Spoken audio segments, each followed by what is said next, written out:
We were quite elevated in terms of vol a couple of weeks ago due to all the geopolitics. That's been coming out of the curve. And as we've rallied up here, as is often the case, dealer gamma is getting longer on the way up through all the systematic supply that kind of comes to the market. So I think those factors are all playing a part. And the seasonality as well, going into summer, usually you do get a vol crush into summer. We're in earnings season. No one really wants to buy index vol. They want to own single stock vol because single stocks are going crazy. Left, right, and center. They're doing 10% moves for fun. Tesla yesterday did 15%, as I'm sure you're well aware. So why would I want to own index vol when single stocks are going nuts? Yeah, and to your point there, I mean that was really the theme for all of 2024, the start to the year, I should say, where those single stock vols, particularly the chip sector. Tonight we have AMD, SMCI, as well as Amazon. A lot of AMs there reporting, and so. The interesting thing to me is if we do get this risk-on sentiment again, do we think we just get the same kind of, drive lower in correlation, dispersion sort of picks up as people pile into those trades that were continuously working, or is there this situation where, we can get more of a rally? I mean, one of the things I thought was so surprising to this point was the S&P was up 7% to start April for the year, and it gave a lot of that back in the matter of like a week or two, right, to start April. And so I think that you end up with a situation where if you are a fund manager and you're not long, chip sector, and those stocks are up 40, 50% into year end, you're going to get punished for just saying, well, I only owned S&P, and you're just not up that much, right? So is that trade, let's just call it that trade, likely to come back on if we do get a risk-on environment here after FOMC? I think it is. I mean, I know hedge funds have been buying in the tech space. They've been buying the dip. Retail, it doesn't seem have really bought the dip yet. So I think retail got a bit spooked, and we know that retail are probably going to get excited. If the AI story does come back in a big way, if we get positive moves out of the likes of AMD and Nvidia earnings in a few weeks' time, we could have the chase on again, and retail kind of helps drive this market higher, right? As we were seeing that rotation kind of away from the semis and the tech stocks, and they were kind of pausing, we saw a rotation into commodities, and commodity sectors were doing pretty well. You look at the energy sector, you look at some of the metals and mining names, they kind of supported the market to some extent and really prevented it from falling out of bed. Now, if we get a rush back into tech, I'm not convinced we necessarily see a flush out of the commodities. So that could just drive the next leg higher in stocks, and I would not be surprised to see that at all. Yeah, you bring up commodities here. I mean, gold and some of the commodities are looking weaker, whether that's on rumors of ceasefires or related to the treasury announcements or whatever else it may be. We do see gold and basically across the board commodities a little bit weaker this morning.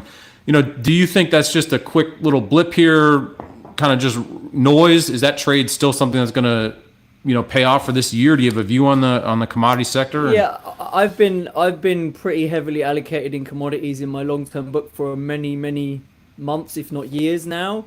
But it's kind of like they pass the baton around, right? There's different pockets of commodities that perform in different time periods. So obviously, we had precious metals go ballistic, but as precious metals are calming down, we are starting to see copper actually explode to the upside. So copper's really going now. And uranium's obviously had its moment in the sun a bit earlier, had a pause, and that's looking relatively good now again as well, uranium. So and oil, arguably, oil is not far from a major level. If it was to break above, a few percent above here, there could be a run on oil as well to the upside. So I think commodities is still a solid place to have some allocations. I just think the baton gets passed around, and I do think gold and silver have had a pretty explosive run. So a pause in gold, in precious metals, makes a lot of sense, especially if the geopolitics do calm down a little, like they're kind of, fingers crossed, they're looking like they have. Let's hope we don't get any more shenanigans out of Israel after Passover. Yeah, well, I think everybody wants, peace and things to sort of settle down across the globe, right? I don't know that anyone really wants war. So at the end of the day, to your point, the baton gets passed around, and those gold vols got very stretched. When we look at the FOMC tomorrow, we again back to this idea of in the equity volatility space. There seemed when there was a big drawdown in markets last week, and or 2 weeks ago, we hit that 5,000 level in the S&P.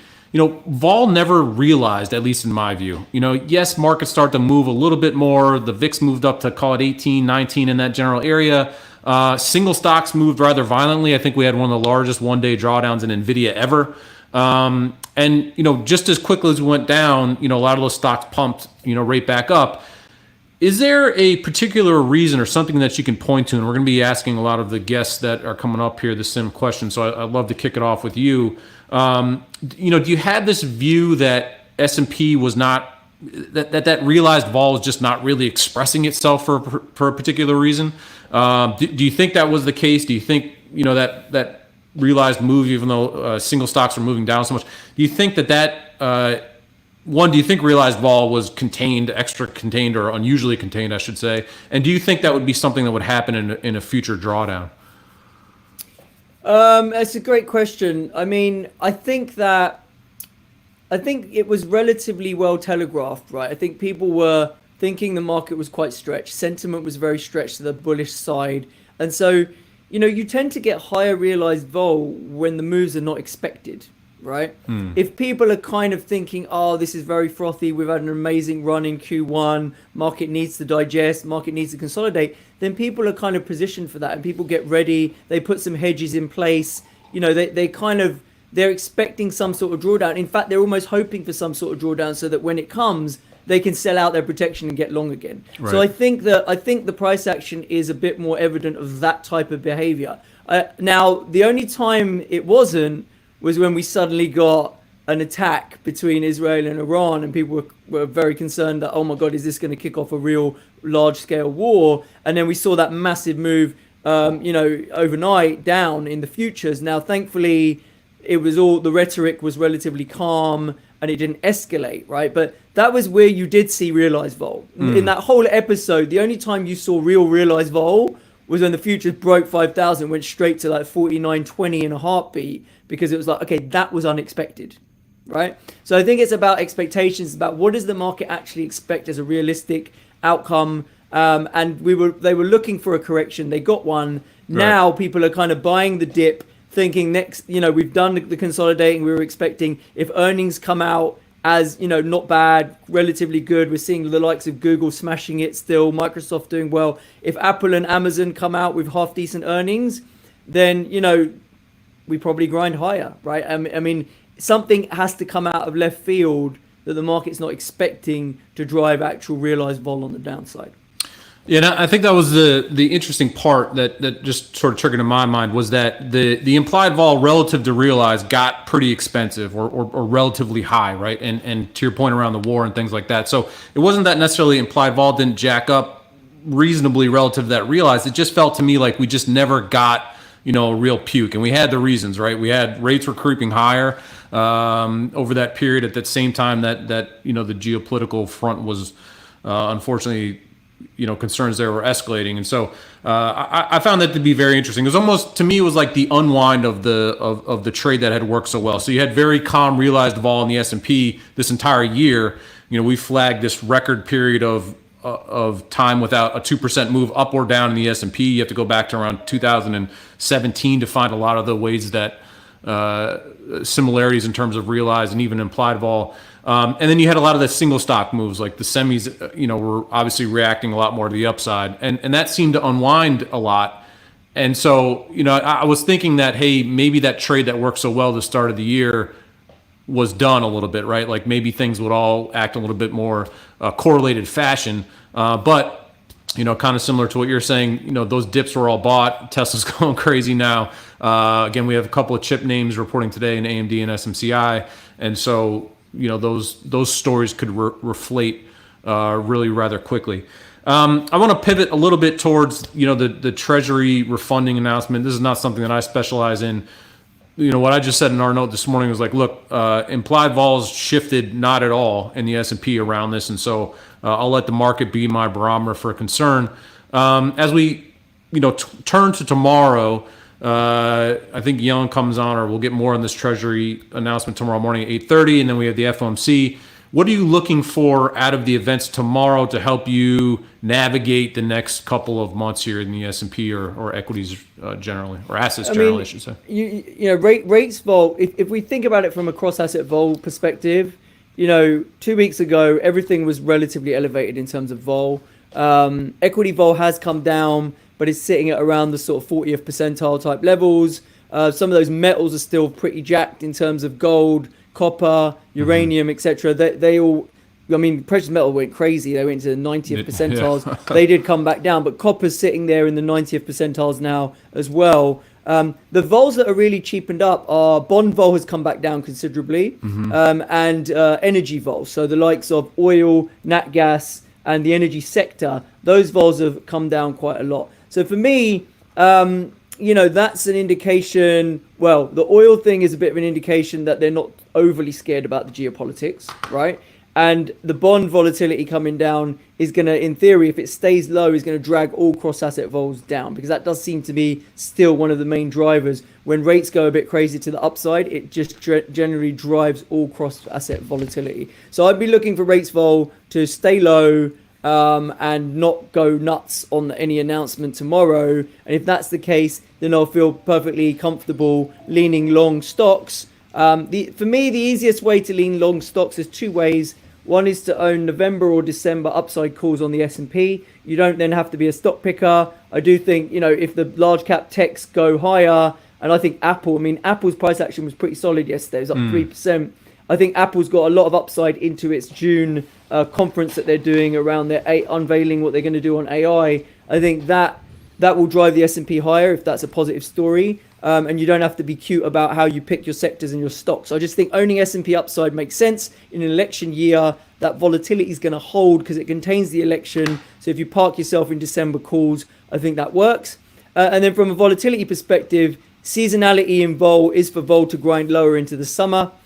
We seem to have a bit of a floor in VIX at around 12. We're still sitting at 15. So I think owning VIX puts into the summer, either in May or June expiries, looks like a pretty decent risk reward trade. It's a trade I got my subs into a few weeks ago.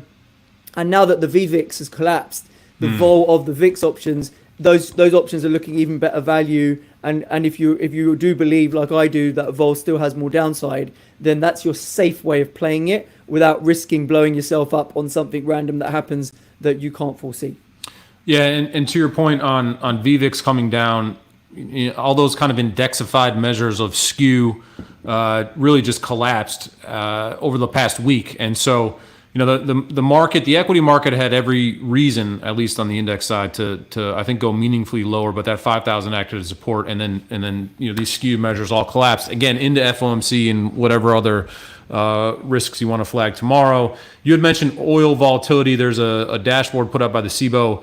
Oil vol is in the 10th percentile, so that's really quite low. Gold remains very high. The one that I want to pivot to, and some of our guests today will be talking about this. What do you make of, you know, recent yen volatility? Is there anything that those of us that focus on the U.S. markets can take from that? Obviously, there's a lot of global audience here, macro audience. So any notes you have on that? Certainly a lot of interesting movement there. Yeah, very choppy. I mean, the options market was kind of telegraphing that an intervention was coming, because as we just kept grinding higher, and then we even accelerated higher, there was a load of put skew in dollar yen. So despite the price action in dollar yen just going straight up one way, normally when a market just trends higher and higher and higher, the options skew kind of follows that direction. The fact that the options skew was extreme the other way round, owning puts and selling calls in dollar yen, was basically the market telegraphing that, yes, an intervention's coming. We don't necessarily know when, but an intervention's coming, and the market could drop dramatically. Now, we saw that yesterday or the day before, where we touched 160 and then collapsed straight to 155. So that is the intervention move that we're looking for. The reaction in the options market in dollar yen has been for vol to not do too much because the realize has been so high. So the vol has trickled a little bit lower, but the skew is interesting because the skew's been cut in half. So the skew's gone from being extreme for puts, and now suddenly it's like got cut in half, and now it's like the other way. It's kind of 20th percentile rather than 80th percentile. So that's kind of suggesting the intervention risk is kind of done now. We now know the level that these guys are going to put in the sand, which is like 160. They're not going to let it. They're going to try and cap it at 160. That's kind of what the market seems to be thinking. And if we're in that range of 155 to 160 in dollar yen for a while, then actually the volatility at 10 and a half, where it is in the short dated, could be a sell, and we could see dollar yen vol actually go back down to like 8 or something like that, as they've now shown their hand of where they're going to step in. Yeah, and on that note, nice job quoting those vols there. As I look at a chart here, that 8 seems to be the low, and again, as you mentioned, about 10 and a half is the 1 month implied vol for that pair. And so, if you are a general U.S. equity type trader, focused like myself, it's fun to watch stuff go crazy on your screens, but there's not really any U.S. based impact or U.S. equity market impact, obviously, from all the happenings there. Not for the yen. No, I mean the big risk on the yen was, how does it filter through to the treasury market? So it's, if they were to jack up rates, which they're not doing, right? Like they're intervening in the FX market, but they're not jacking up rates. If they decided that actually they can't keep just throwing money at dollar yen, and the only way that they strengthen the yen and stop it just collapsing is by jacking up rates, then we get a move in JGBs, a big one. And if that filters through to a bigger move in treasuries or a large move in treasuries, then that can start to impact stocks. So unless we see JGB yields blow out massively, and then that filters through into a US dollar yields blowing out massively, then I'd say US stocks don't really care that much. Those are excellent insights. So Imran, as we approach the end of our session here, we're going to be asking all of the guests that come on today this question. It's not a real curveball here, but what we want to do is we want to ask everybody, if there's one thing that you're watching that maybe other people aren't paying attention to, or this one signal that you could really extract or watch for the rest of the year as a big thing that you're monitoring as you put trades on, what would that be? What would you highlight for people to say, hey, watch this factor or watch this data point or metric, as it could be a real guiding post for the rest of the year? Anything come to mind for you there? No, I mean, I don't really like to hang my hat on any one particular indicator, right? I look at a whole multitude of options market related factors. Obviously implied vol, skew, realized, all those things to try and get a holistic view of the market. And then when there's action in different pockets of the market, that's what I look at basically. And I try to identify opportunities. So right here, right now, I've highlighted that I think oil vol is cheap and oil upside is not pricing any real risk of an explosion higher in oil. I find that a little bit surprising given the state of the world. So for me, owning that upside tail in oil looks like something worth having. So there's value there for me, right? Where I think things are expensive is probably copper right now. I think copper's gone a bit parabolic. It's probably gone too far. I'm long copper and I'm happy with the move, but I'm probably going to put some hedges in place now via selling upside and buying downside to try and play a tactical mean reversion move in copper because it looks like it's gone a bit too far. And then in single stocks, like I said, I think the opportunity right now probably looks like Apple because it kind of went off everyone's radar for a while, slowly starting to come back, and it's still got a lot of room to go to get back up to that 200 sort of level that it got to, and it's got a catalyst coming. So I don't think the earnings are the catalyst for Apple. I think the June conference is the catalyst. I don't think it's being priced as an event, and I think as we get closer to that event, people will wake up to the fact that that probably is a catalyst for Apple, and it will probably rally into that event. Yeah, and obviously Amazon tonight. You got any view on the Amazon earnings? It's up about 1% pre-market here. It was super overbought a few weeks ago. We flagged some risk reversals to our subs. They worked.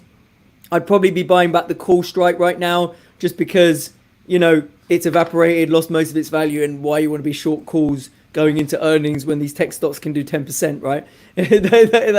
That'd be all. So I don't have a strong view on it, but if you were short calls when we told you to get short calls, I'd be covering them now.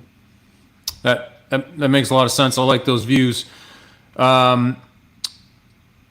All right, checking the feeds here. One thing we want to do, we want to pause here. If you like these conversations, again, we are doing today's PNL for a purpose for charity, and the way that you can donate is if you go to our YouTube channel, that's youtube.com/SpotGamma, or if you go over to the Excess Returns YouTube channel, there's a donate link, and if you click that donate link, all proceeds from today's event will go directly to the Susan G. Komen Breast Cancer Foundation. We're very excited to work with them, and we're very excited to get all of. I don't want to classify everyone as the Fin Twitters here because we can't use the word twit anymore, I don't think, but we're very excited to get everyone together for that. So Imran, I can't thank you enough for joining us today to kick things off. Really excited to have you here. How can people get a hold of you in the future? Sure. So options_insight or at options_insight on X. That we put pretty regular content on there to give you a flavor of what I'm looking at, what I'm thinking about regarding markets. And then if you want to come and check out our website and see what our actual products are and kick the tires and test them out for a free 1 month trial that we offer everyone, that is options-insight.com. Awesome. Thank you so much. And so very shortly here, we'll have Jack, my co-host, pop on. And then we're going to be joined at 8 a.m. with Andy Constan, who we're extremely excited to talk to. There he is. Hey, Jack, how you doing? I'm back. I'm ready to go. Yeah, we're excited. Excited is the word of the day here, without a doubt. Andy had a lot of exciting stuff to say on his Twitter feed last night. He's been calling the 5260 top. That sounds like quite a way. So far, he's been correct about that. But Jack, why don't you kind of give everyone an overview of what's going to happen for the rest of today, and how they can obviously, again, donate to the Susan G. Komen Foundation. Yeah, let me share my screen here. Give me 1 second here, and I'll share my screen, and we can look at what we got coming up. As you mentioned, we've got a stacked lineup today. We just had a great presentation with you and Imran, and we've got another 24 to go to get us through the rest of the day. And like you mentioned, we're going to start with Andy Constan. We've got a really big week on macro. We've got the Fed meeting. We've got the QRA announcement. Andy is really the perfect person to start talking to about that stuff. And then we're going to follow with Mike Taylor, who runs an ETF for Susan G. Komen through Simplify. We're going to talk to Karsan. We're going to talk to Katie Stockton about technicals. We'll go through the rest of it as we go, but we've got a wide variety of experts from macro, from value investing, from options. I mean, we're going to basically cover everything you could conceivably cover in the course of a day here. So we've got a big day ahead of us, and we hope everybody will tune in. And like you mentioned, we hope everybody will give to Susan G. Komen. If you're watching us on YouTube, you can do it via the link that's attached to the video. If you're watching us on Twitter, or if you're watching us on LinkedIn, you can go to YouTube on the SpotGamma or the Excess Returns channel. And we will have the donate link there. So we hope everybody, if you get any value out of what we're doing today, we hope you'll support Susan G. Komen. Absolutely, and we should mention Simplify ETFs, obviously, who is helping to sponsor this today. They're heavily involved with that charity, and so thanks very much to them for co-sponsoring, let's say, today's event. Yeah, and is there anything, Brent, you're particularly excited about today? I mean, we've got so many great guests. We've got so many different wide areas. I mean, I guess you probably are excited about some of the options stuff, but we're going to cover pretty much everything. Yeah, I mean, a lot of these people are people I've been aware of, obviously, from research pieces they've written in the financial Twitter sphere. But I got to highlight the guys at the very end there, the latest in technology and innovations. Obviously, as Imran and I were just mentioning, as everyone knows, that chip sector, the AI sector, was really just kind of going crazy. Everyone's talking about GPT-2 today. We got a couple of stocks, reporting today, and so that last but certainly not least thing comes in theirs, because those guys I think are going to expose or talk about some things that I think will be really interesting. So again, we really cover the gamut of factor, value, macro, options space, and then we're going to round it out, I think, with some really kind of thought-provoking conversations with Doug and Gene. So I'm looking forward to those. Yeah, we wanted to change it up. We couldn't do options and macro all day, so we're going to do a lot of that stuff. But we wanted to also, bring in some different people. And Gene and Doug are really smart, and we can find out: are people going to wear the Apple Vision Pro? Is that going to change the world? What's going on with Tesla's self-driving? Is that going to become mainstream? I mean, we can ask them all the questions people like you and me who are outside of that world that we don't know the answers to, and they can tell us what's coming. So that's going to be really cool. It's going to be cool to talk to Perth Toll. She's running an ETF, that invests in freedom. Incredible story there. Yeah, really good story how she got there, which is really cool. Like from the beginning, and I'll let her tell the story. I won't tell it now. But we're gonna have Jim O'Shaughnessy, who's gone from the factor investing world I'm in to being a venture capitalist. Matt Ziegler is going to talk to him about how he got there. So we've got a ton of stuff to cover, and we'll have Andy Constan here in a couple of minutes, and we'll get things kicked off. But as a reminder too, before we start with Andy, I just want to read something about the mission of Susan G. Komen, because again, that's why we're here today. Susan G. Komen is the world's leading nonprofit breast cancer organization, working to save lives and end breast cancer forever. Komen has an unmatched, comprehensive 360-degree approach to fighting this disease across all fronts and supporting millions of people in the U.S. and countries worldwide. Founded by Nancy G. Brinker, who promised her sister Susan G. Komen that she would end the disease that claimed Susie's life, Komen remains committed to supporting those affected by breast cancer today while tirelessly searching for tomorrow's cures. So that's why we're here today. We want to keep that in mind as we go here. And hopefully anybody, again, the donate link is right next to what we're doing. I mean, I feel like one of those guys on the telethon that has the phone bank behind them. We couldn't put a phone bank in on short notice, but we are, and we have Andy here, so I think we're ready to go. So let me bring in Andy. Oh, there we go. Andy, thank you for joining us. Hey, how are you? Good. Thank you we appreciate you. I think you're probably up very early in the morning anyway, so... awesome to have you, Andy. I've been watching your Twitter feed a lot the last 24 hours. You have a lot of fun things to say, so I was excited to talk to you. And the Bye Felicia thing always makes me laugh, so I'm excited to dig into that with you as well. Okay, great. Yeah, we picked the perfect time to talk to you. Let me get my screen share off here. There we go.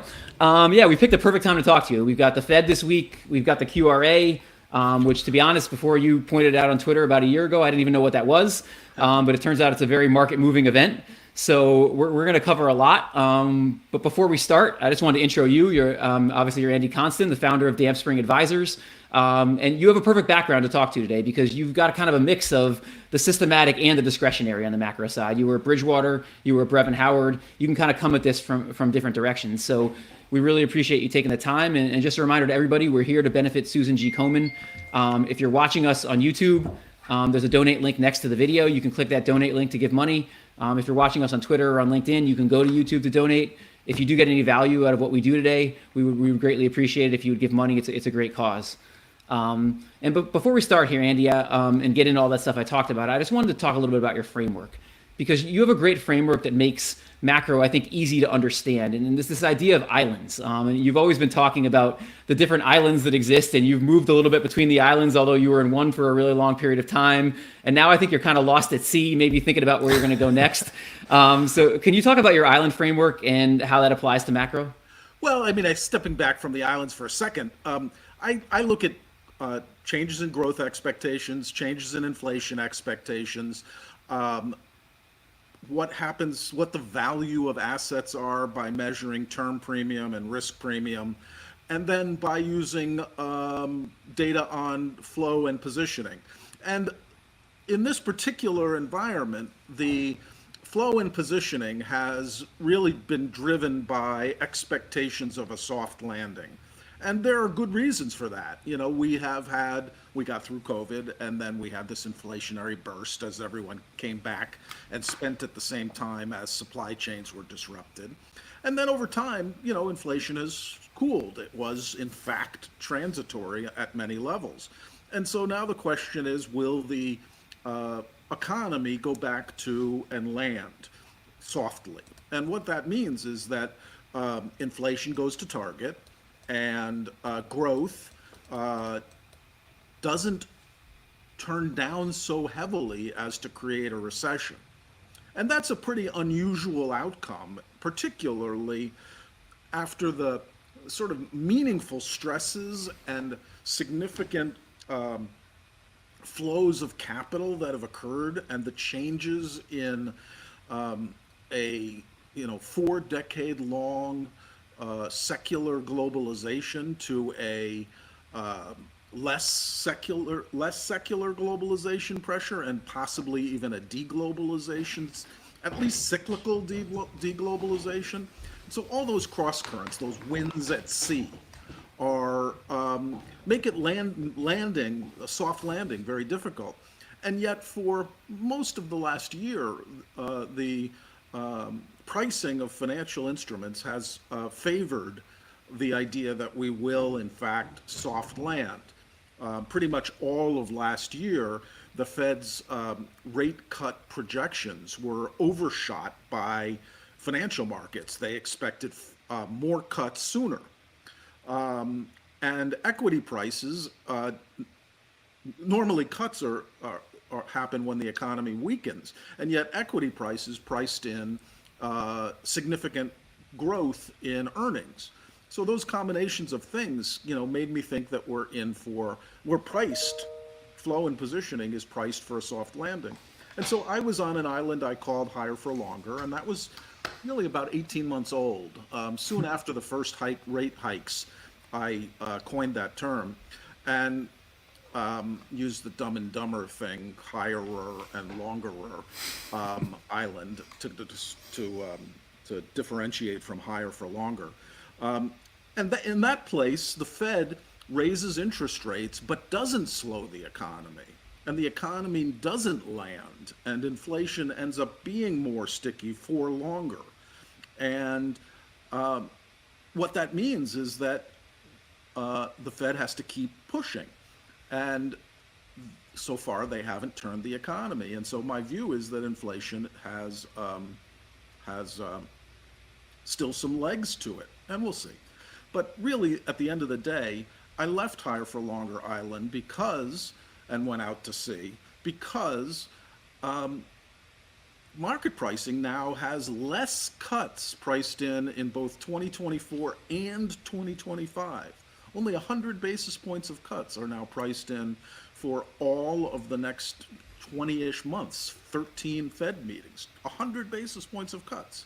So the market has already moved to higher for longer island, and in fact, positioning now expects the Fed to cut less, and I think that's ridiculous. So I've left. Do you have any feeling where you're headed? I mean, I don't think you're headed to soft landing island based on what you said. And we did get, after we talked to you last on excess returns, we did get like some higher inflation readings. So, I mean, are you kind of turning the wheel a little bit back to higher for longer island? I am not. I think that what matters, and this is where the QRA data that came out yesterday and will come out on Wednesday matters. I think what has to happen for inflation to be killed is not the Fed hiking more. They've hiked enough. Time at higher short-term interest rates and supply of treasuries, which we've now are beginning to get and have been getting since last summer, has weighed on bond prices and caused longer-term yields to rise closer to current short-term yields. And that, to me, is the pressure that slows the economy. Not what the Fed has done on the front end, but what the market is doing on the back end. And that will cause the economy to slow. And I do believe that for inflation really to be killed, interest rates, long-term interest rates have to be well over 5% and persist there for, give it 3-4 months. We had that situation for 2 weeks in October. And of course, the economy slowed in the following months, but came roaring back in the first quarter. So I think we have to have a period of time where long-term interest rates are high enough to slow the economy for inflation to be killed. And I think that's the direction we're heading. Unfortunately, it'll slow the economy, not necessarily to a crash landing, but certainly a stall. And it may take more easing than you might have expected, and certainly more easing that's priced in to offset that stall so we still achieve a soft landing. But I think the more likely thing is I end up at Recession Island. Given your focus on longer term rates and how much more important they are to the economy, I mean, do you think the Fed should have been focusing on QT more here? Or should they be focusing on it more now? I've been writing that for 2 years, and I think they made a huge mistake tactically replaying the 2019 QT runoff strategy versus what the BOE does, where they actually sell bonds off their balance sheet to the market in auctions. I think they should have done that. I think they should have done that with mortgages. There are lots of offsetting factors because a lot of the banks would be stressed if they had sold those bonds. But by giving the runoff, by doing runoff, they gave the ball to the Treasury. And the Treasury has had reasons why they couldn't issue coupon bonds in size. And so that transmission mechanism was muted in the United States. And so, yeah, I've been saying for years now that the QT runoff strategy created problems. Can you talk more about this idea of handing the ball off to the Treasury? Because this is something I learned from you. You know, I was really focusing on what the Fed was doing, and you were focusing on what Janet Yellen was doing the whole time. Can you talk about why that's more important right now? Well, ultimately, what matters to well, you can believe in supply and demand matters. I do. There's some people that don't. I think that supply of long-term treasuries that are new treasuries have to be assumed by someone who was perfectly happy to own risky assets before that and now has to choose to lever up to buy those risky assets or spend cash or whatever it is. And by taking on more risk, they want an excess return. And so when the BOE sells bonds to the market, long-term bonds to the market, that process works. And the BOE, Bank of England, pays investors an excess return over their cash to lever up to buy the bonds. When you do runoff, the Treasury, Fed did no selling. All they did is let existing bonds mature. And so the choice, so what gets sold to the market? How do they get their money back? Well, when the Fed gets its money back, it is paid for by the Treasury. And the Treasury goes into the market and borrows from the private sector. And so that is somebody sells bonds, but it isn't the Fed. It's the Treasury, and the Treasury gets to decide what to sell. And to the extent they sell bills, that doesn't require investors to take on much risk because they mature in 7 days to 364 days. To the extent they sell longer term bonds, particularly if they were to sell all 30-year bonds, there'd be a huge impact in long-term bond prices because 30-year bonds are super risky and people don't want them. So what they do is they sell a variety of bonds. And what has happened in the past, since October of last year, not last year, 2 years ago, is the Treasury has had other impacts on their issuance, which prevented them from issuing bonds during the debt ceiling, from November of 22 through June of 2023, there was a debt ceiling, and so they were limited in terms of how much coupon debt they could issue, long-term bonds they could issue. They still issued some, but they couldn't issue much. And then what they ended up doing is using their checking account, the Treasury General account, during this time of crisis in which they had no choice but to honor our obligations as a country while they negotiated with Congress to avoid the debt ceiling. And so that resulted in a stimulative effect to both assets and the economy, which ended up generating a 4.9, I think, percent GDP, real GDP in Q3 of 2023. So the things got pumped as the Treasury stopped issuing, muting QT, and spent what they had in their checking account, stimulating the economy. And so then they announced, hey, we're going to issue a ton of bills to rebuild our Treasury General account. And that didn't have any impact because bills, the RRP was a supply of demand for bills. And so there wasn't really any impact on issuing a ton of bills. And then finally in July, they said, you know what, we're going to issue a bunch of coupons. And that's when the market really began to sell off. And that's how that transmission mechanism worked. And then in October, they said, whoa, interest rates just increased by 120 basis points from the lows in July when we said we're going to issue a bunch of coupons. And they said, wait a second, we're just going to hold on and we're not going to increase coupons this quarter. Well, look what happened.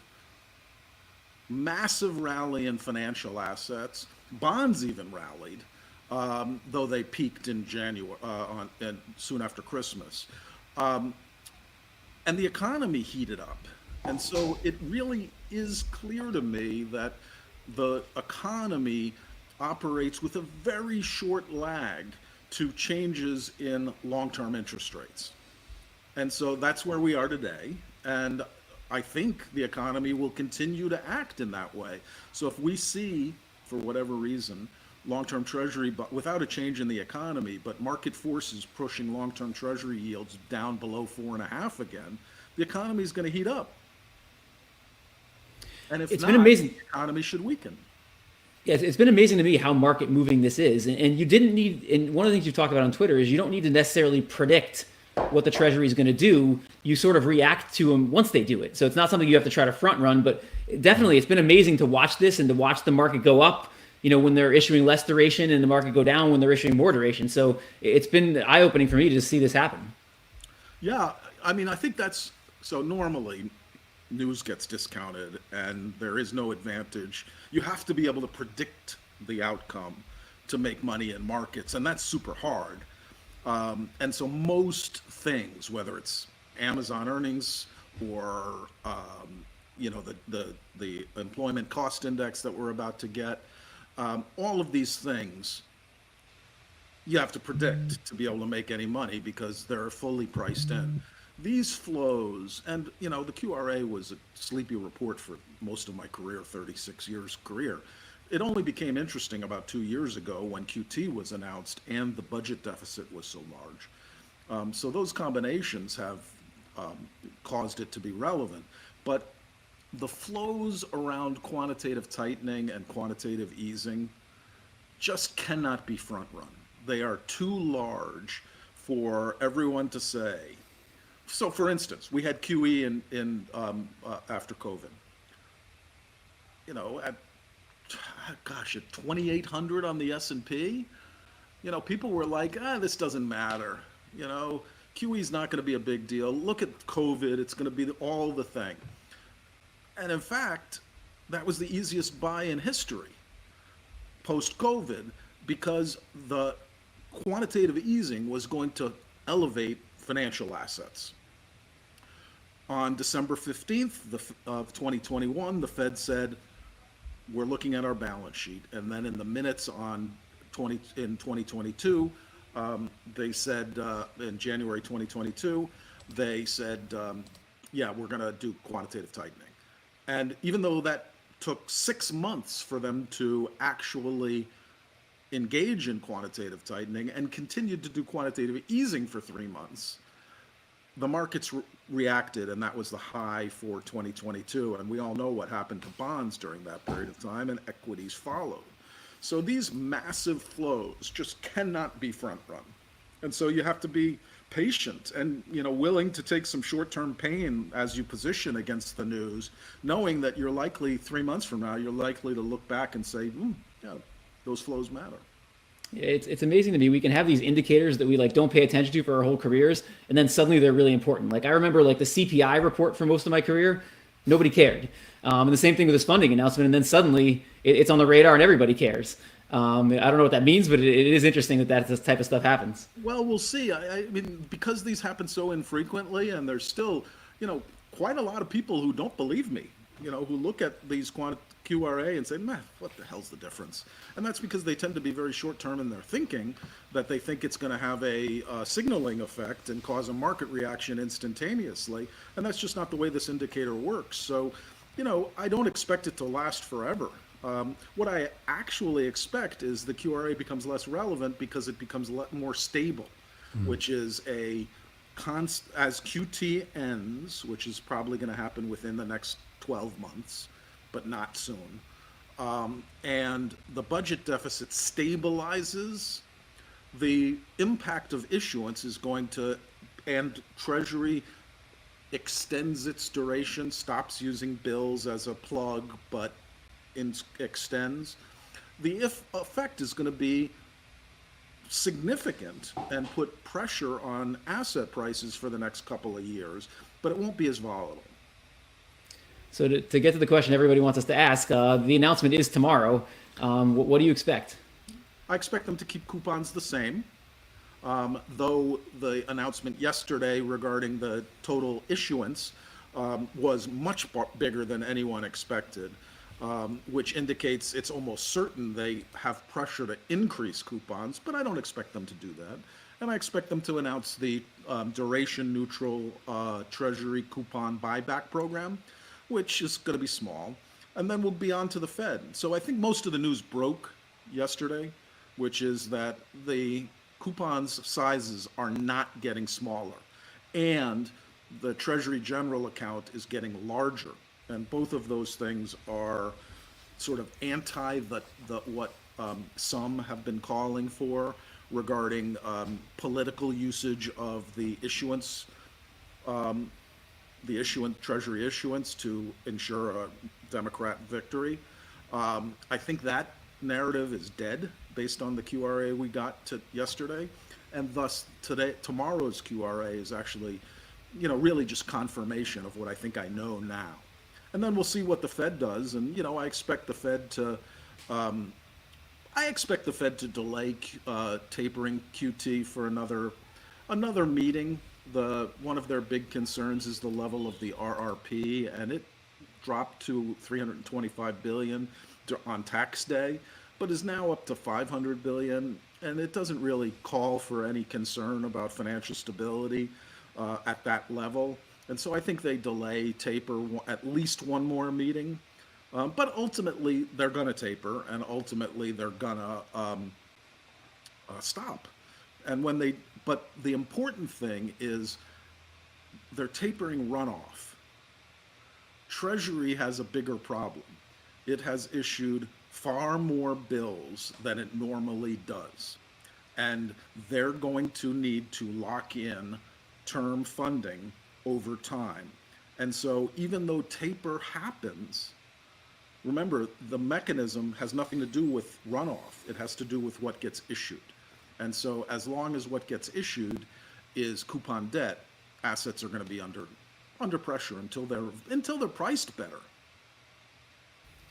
It's funny, you would put a poll on Twitter, you just explained what's going on with the QRA, but you'd put a poll on Twitter about, will Janet, 1, materially reduce coupons, 2, spend down the TGA to well below 700 billion, 3, fund buyback of bonds with bills, and you had 1 pump, 2 pumps, or 3 pumps, and pretty much everybody picked 3 pumps. And it seems like we are getting the opposite of what, people thought we were going to get. Yeah, that's what I did that because I knew what the answers were going to be. I knew people were going to say they're going to pump because, Twitter's a political place. My clients that are, though some of my clients did think that there's, some political agenda, but my large hedge fund clients were not surprised by both the results and my view that they weren't going to pump at all. And so we'll see whether there's again, no one's front running it, so it's still going to have to take its time to play out. But Twitter is a place where political narratives are, you're going to get that result, and I got it in spades. And obviously they're wrong and badly wrong.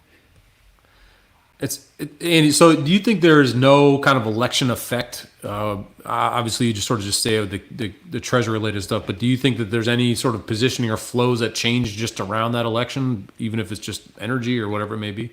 Yeah, I think so. One thing I think matters is policies matter, politics don't, and I would expect changes in policy if there's a change in the administration, and certainly changes in policy if there's in either case, a unified Congress and presidency. I don't know if those outcomes are going to occur, but you have to begin discounting them. And so certain sectors are going to do better under one unified party versus the other unified party. And so it's not my lane to care about, well, I care about it, but it's not my lane to invest on single names. But single names are going to have significant issues around Sure. this. As it relates to macro, policies matter. And so, but what I would say about either unified outcome, the deficit's going to go up. Who pays for that increase? In one case, you're likely to see corporations and high net worth people see lower taxes, and the spending will potentially be cut, but not in enough to reduce the deficit. While on the other hand, you might see higher taxes, but higher spending, and that will continue to increase the deficit. So I think either party is going to have policies that are deficit increasing because no one is willing to take the pain. Our elected officials get paid for providing a bigger pie for current voters at the expense of a smaller pie for future voters. And I don't think anything of that will change. And so, yeah, I mean, I think that's, there are small issues, there are country issues, tariffs, et cetera, that might be worthy of, anticipating the outcome of the election. But also anticipating the outcome of the election is a low odds bet for me. I think really the election is going to hinge on 4 to 5 states and 2 to 3 counties for each of those states and how that falls out, because that's really all that matters when it comes to an electoral college decision. And I just can't predict that. And I had seen recently you had mentioned that the equity top is in specifically the S&P, and I take from our conversation here that that's not just maybe a statement for this year, but possibly for several years out in time. Please correct me on that if I'm wrong. I would say this. I would say that I think equities are going down. I think bonds are going down. And at some point, central bankers may, or policymakers may, address the decline in asset prices and in the economy, particularly if we have a recession. And in that case, you could have a rally. And at any moment, in any time, animal spirits can cause us to blow through Felicia's top. So, this is, the direction is the idea. Sure. Do I think it'll be a long-term top? I don't know, honestly. I hope not. I've been a bull for most of my career, and I would much prefer to be a bull. And so what I'd like to do is see bonds with a term premium that makes them attractive relative to cash. They don't have that. And I'd like to see stocks with a equity risk premium or whatever sort of metric you want that I'd like to see earnings that are likely to rise instead of fall relative to expectations, and multiples that are more in line with where treasury yields are. And if so, I'm going to be a raving bull. And I hope that happens soon. And so can we just also think along those same lines in terms of volatility, that we've been in a pretty low volatility environment generally across all assets, particularly before April. Is that regime likely to now shift in your view, kind of cross asset vol just generally picks up from the lows we've seen recently? Well, if I'm right on supply mattering, that tends to create positive correlation with all assets, which tends to mean diversification benefit goes away and you start to see individual asset volatilities rise. So if I'm right on that, yes, I think mostly portfolio volatilities will increase because of lower diversification benefit, like we saw in 2022. But individual asset volatilities, that's a different thing. And I wouldn't say that, gosh, you got to go out and buy calls on VIX, on VIX futures. Frankly, I think what that is assumes that this happens, this deleveraging I'm describing, which I think happens fast. And I don't think it's a fast thing. I think it's a slow thing. And the economy weakening will be a slow thing. And so I'm not pounding the table on vol here. I do think portfolio vol's going up, though. As we wrap up, we have one closing question we want to ask everybody today in the couple minutes we have left, and it's, what is one interesting thing you're seeing right now that you think others should be paying more attention to? And it could be outside investing or inside investing, however you want to take it. I didn't come up with a good answer because I think I look at the thing that no one's looking at, and so I would say the QRA and the supply and demand of assets. But I guess what I would say is that I think it's getting a lot of attention now, but I do think that China is oversold, and it is the year of the dragon. And I wrote something about that before the market rallied in early February. I think that's going to be the most interesting thing, whether China assets outperform U.S. assets in the next year. Well, thank you again for joining us and for helping raise money for Susan G. Komen. If people want to find out more about you or about Damp Spring, where can they go?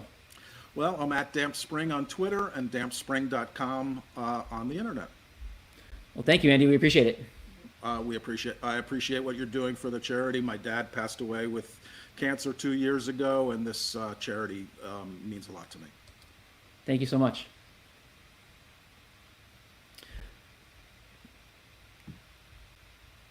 All right, Brent, we are complete with one interview, and we are ready to keep going here. We dove into the deep end of the pool there to get started. Yeah, exactly. With Andy, great I think we're going to be in the deep end of the pool all day. Yeah, that's right. It's a lot of deep thinking there, for sure. And so we're going to get ramped up here next with Michael Taylor from Simplify ETFs, and he's got a little bit of a different background, I guess, from Andy. If you want to kind of give us a background on him. Yeah. Let me let Mike in here, and we can. I'll give you his background while he's here. Awesome.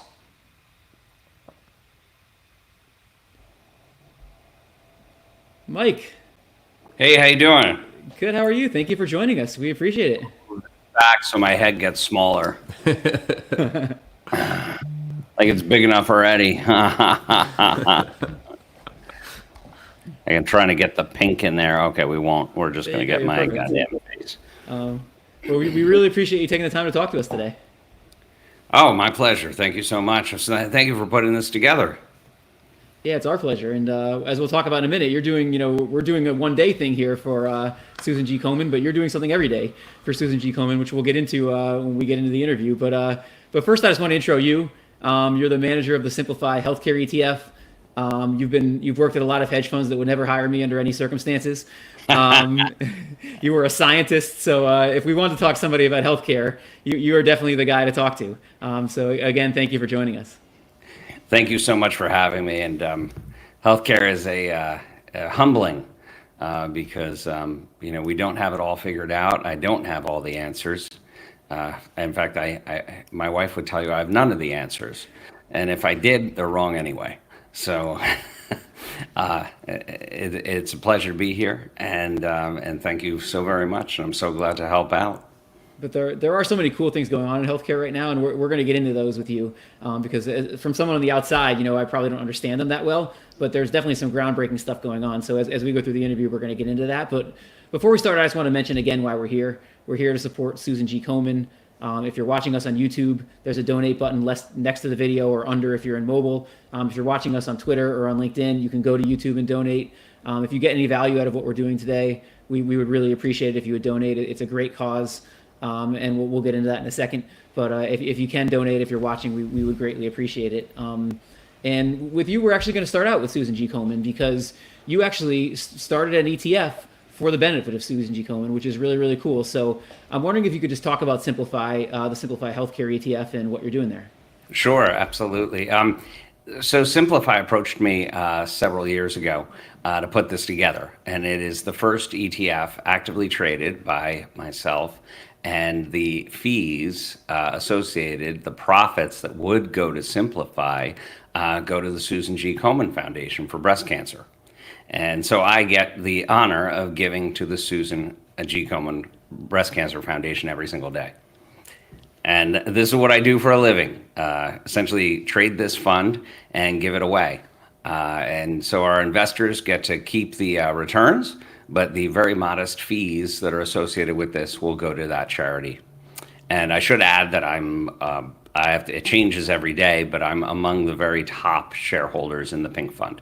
So I trade it as if it is my own money, because very much it is my own money. It's such a cool idea. Like, where did you come up with the idea? Like, it's really interesting. Mike Green and I had been kicking it around. For those of you that don't know the much esteemed Mike Green, he's brilliant. He's as brilliant as he is tall and good looking. And he a wonderful guy, and he works at Simplify, and you can see him on almost one or two financial programs every single day. Incredibly active in the community and a very, very good friend. He and I have been close friends for got to be 15 years or so, and we talk about every day. But he approached me about this many years ago. What to do? How can we get something together? And this was the result of those efforts. Can you talk about your background in healthcare? Because you were actually a scientist, right? Before you were a money manager. Sure. Yeah, I did drug development, old school, belly to the bench, as we call it. And so I developed drugs in the 90s, and then discovered that this job existed. I didn't know. I lived in a laboratory, so please don't blame me for not knowing every job that's out there. As soon as I discovered this job existed, that was the moment, aha. And I went to business school to learn what finance was. And then I went to Wall Street, and I was very fortunate to right away get a spot at Oppenheimer Funds as their head of healthcare in a very short period of time. And then just ran with it from there. Ended up at hedge funds in the 2000s, and then spent most of my career at Citadel and Millennium. And that's where my fund, Critical Mass, came together at Millennium, and I ran that for most of my career, and really for the past 20 years. So doing the Pink Fund is certainly not a big leap from what I normally do. Do you think your background as a scientist helps you a lot in investing? Like, you see a lot of really successful money managers come from an area completely outside of investing and then be really successful. I mean, do you think that helps you? For the most part, it helps. You always have to be conscious that over time, being an expert in something, you garner biases. And those biases can be, I don't want to say, they can be good and bad. Good because I can weed out things that very quickly probably can't work. But bad in the sense that the rest of Wall Street can't do that. So you can have tremendous trading opportunities that I might overlook because of my biases. And that's something I try to stay very, very conscious of, is that it's not what I know versus what they know. It's when are they going to figure out what I know? And that is the trade. Early is being wrong. So I have to be very keen to the perceptions as to any new technology out there, and just if I think it's not going to work, that doesn't mean it can't be a great trade to the long side. Or if I think the market is much smaller than the street believes, that's a different trade. There's a run-up trade into the great anticipation, and those are the things that I have to really monitor and think about in order to make money for Pink. Because at the end of the day, my job is not to be right. My job is to make money. Being right is for people who write books, for the most part. That was a really cool quote from our original interview with you that I shared on Twitter, which is this idea of you go big when they figure out what you already know, which is in terms of position sizing, which is a really interesting way to look at it. It's not a way I'd thought about it before. Yes, I'll give you an example today. There's a chemicals and materials company called 3M. And they just reported today, and it is coming out to, they are figuring out what I know. And this is a big position in Pink that's way outside of the benchmark, meaning that it's not represented in the benchmark, so it's a meaningful bet. And it's up, I don't know, 6, 7, 8% today, and I think that this probably has 50 to 70% upside over the next year as new management takes over, and we have a management turnaround for what has been a troubled and forgotten company for a very, very long time.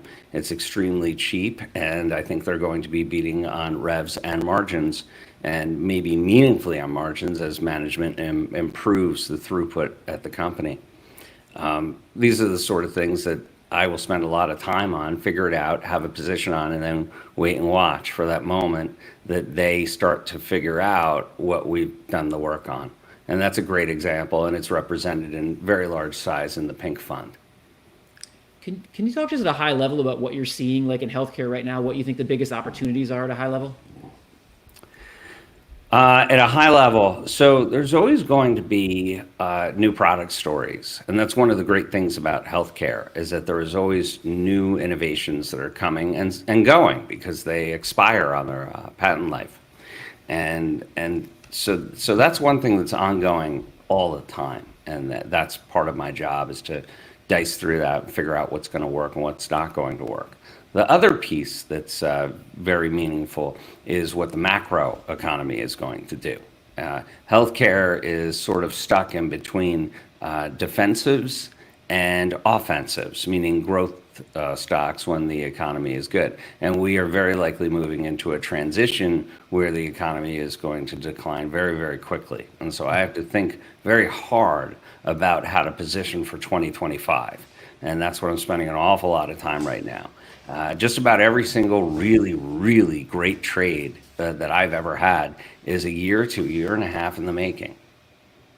And that's what I really try to time things out is understanding what's going to happen in a year and then when to put it on. And so I'm thinking an awful lot about how to put this book together for the fall, thinking about not the fall, but thinking about 1Q, 2Q next year. So those are the things that I'm working on and thinking about from a top-down level. Yeah, I can assume that's a pretty challenging thing because you've got these great companies doing really innovative things, but then on the other side, you've got the economy and they're influenced by the economy like everybody else. So balancing those two things, I would assume, is a huge challenge. I have to be very, very selective and nimble. And I treat it like it's my money. So I'm just going to pull up while we're talking here my portfolio in pink so I can speak to it if you need me to speak to it. Can you talk about just some of the innovation you're seeing in healthcare? Like people like us who are outside of it, I mean, we know there's world-changing things coming, but we don't know exactly what they are. Like, what are the areas where you think healthcare is going to change the world the most, in the coming years? Healthcare is incremental, like many scientific projects. It's all baby steps, and there's rarely giant leaps.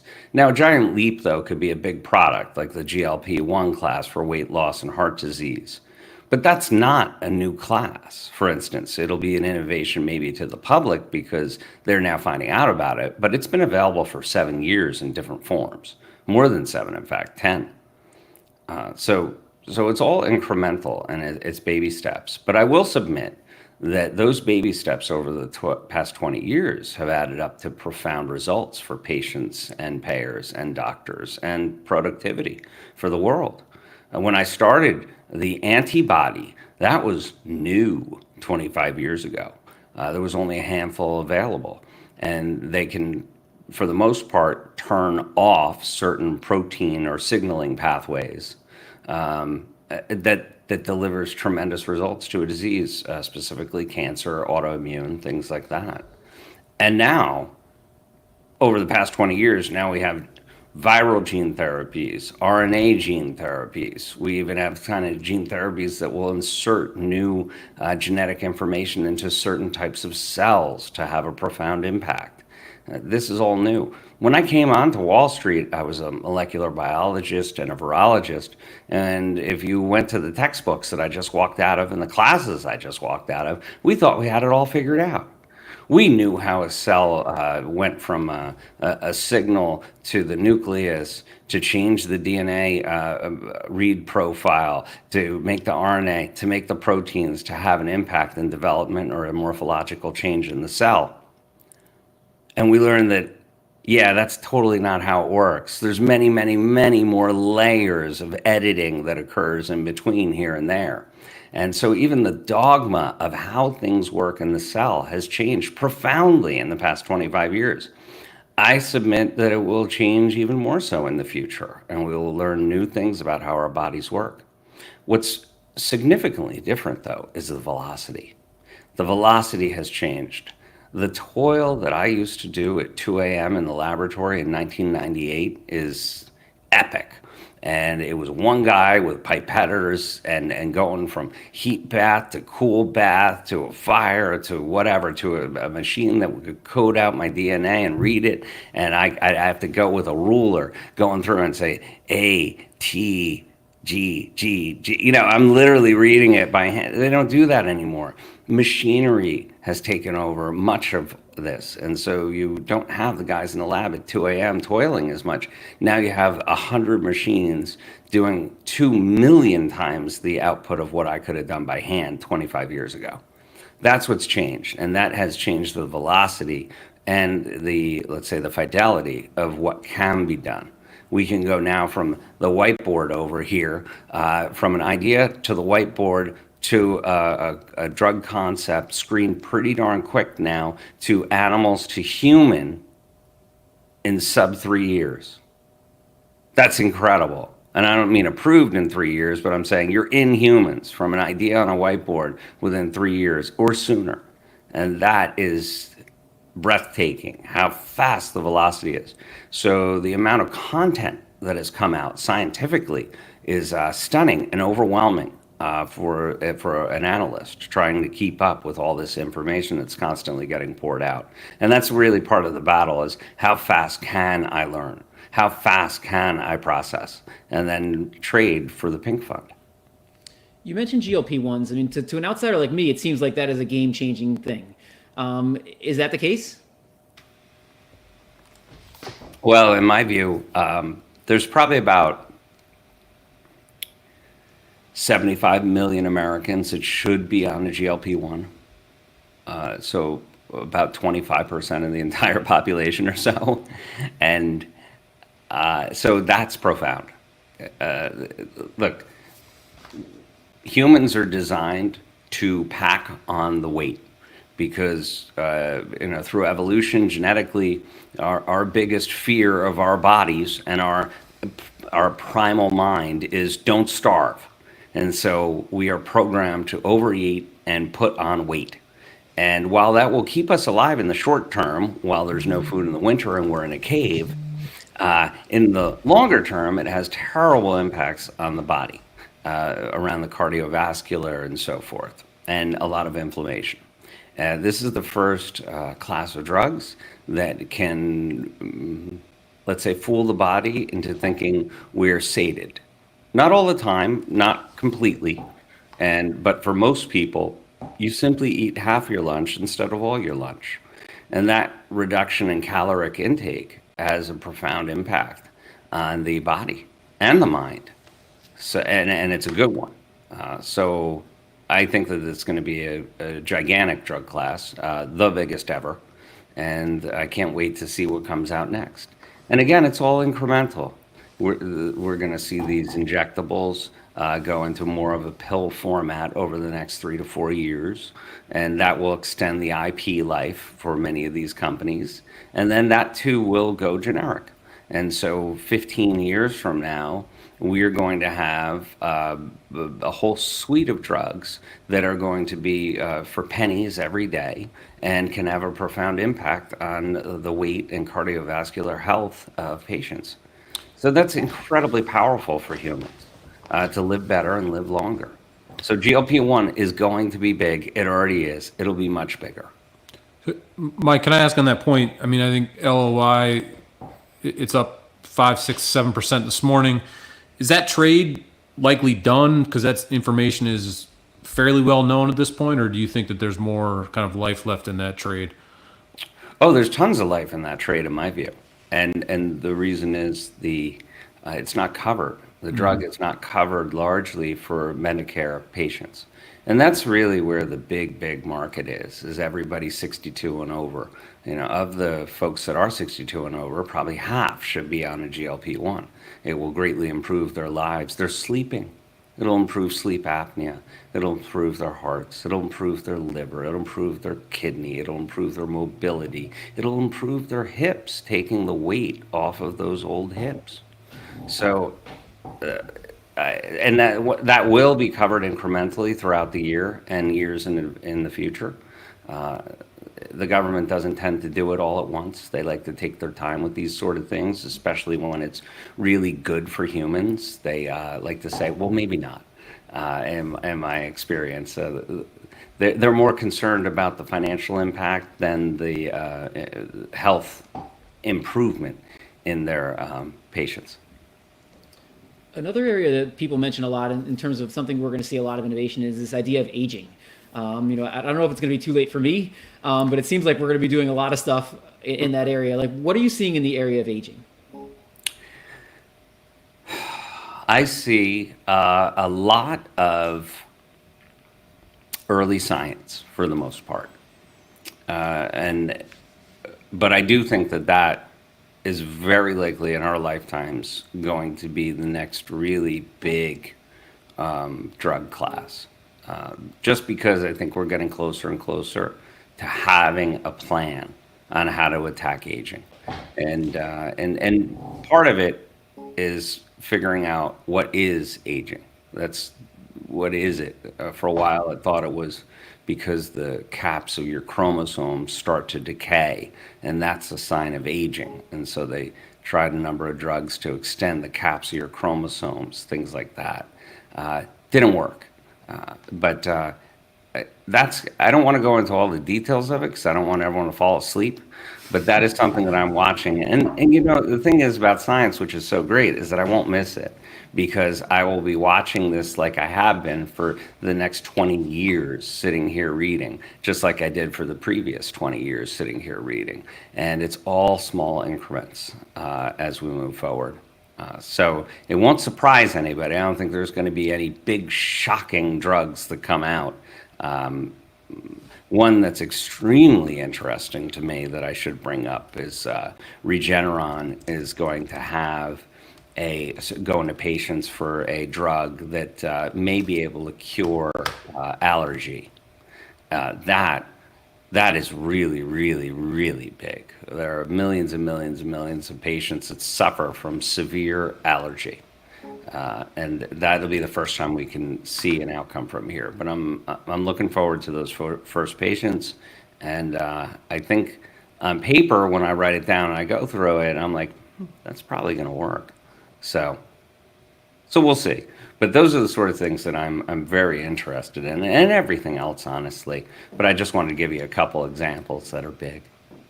How about cancer? I mean, we're here today to support Susan G. Komen to help fight cancer. Like, what is your outlook for cancer? I mean, is this something we're going to be able to cure or at least reduce to something you can live with over the next, 10 years or so? I think that's the key. It's developing a relationship with cancer where it's there, but it doesn't own you. And I don't know if we'll ever be able to get rid of it for many patients.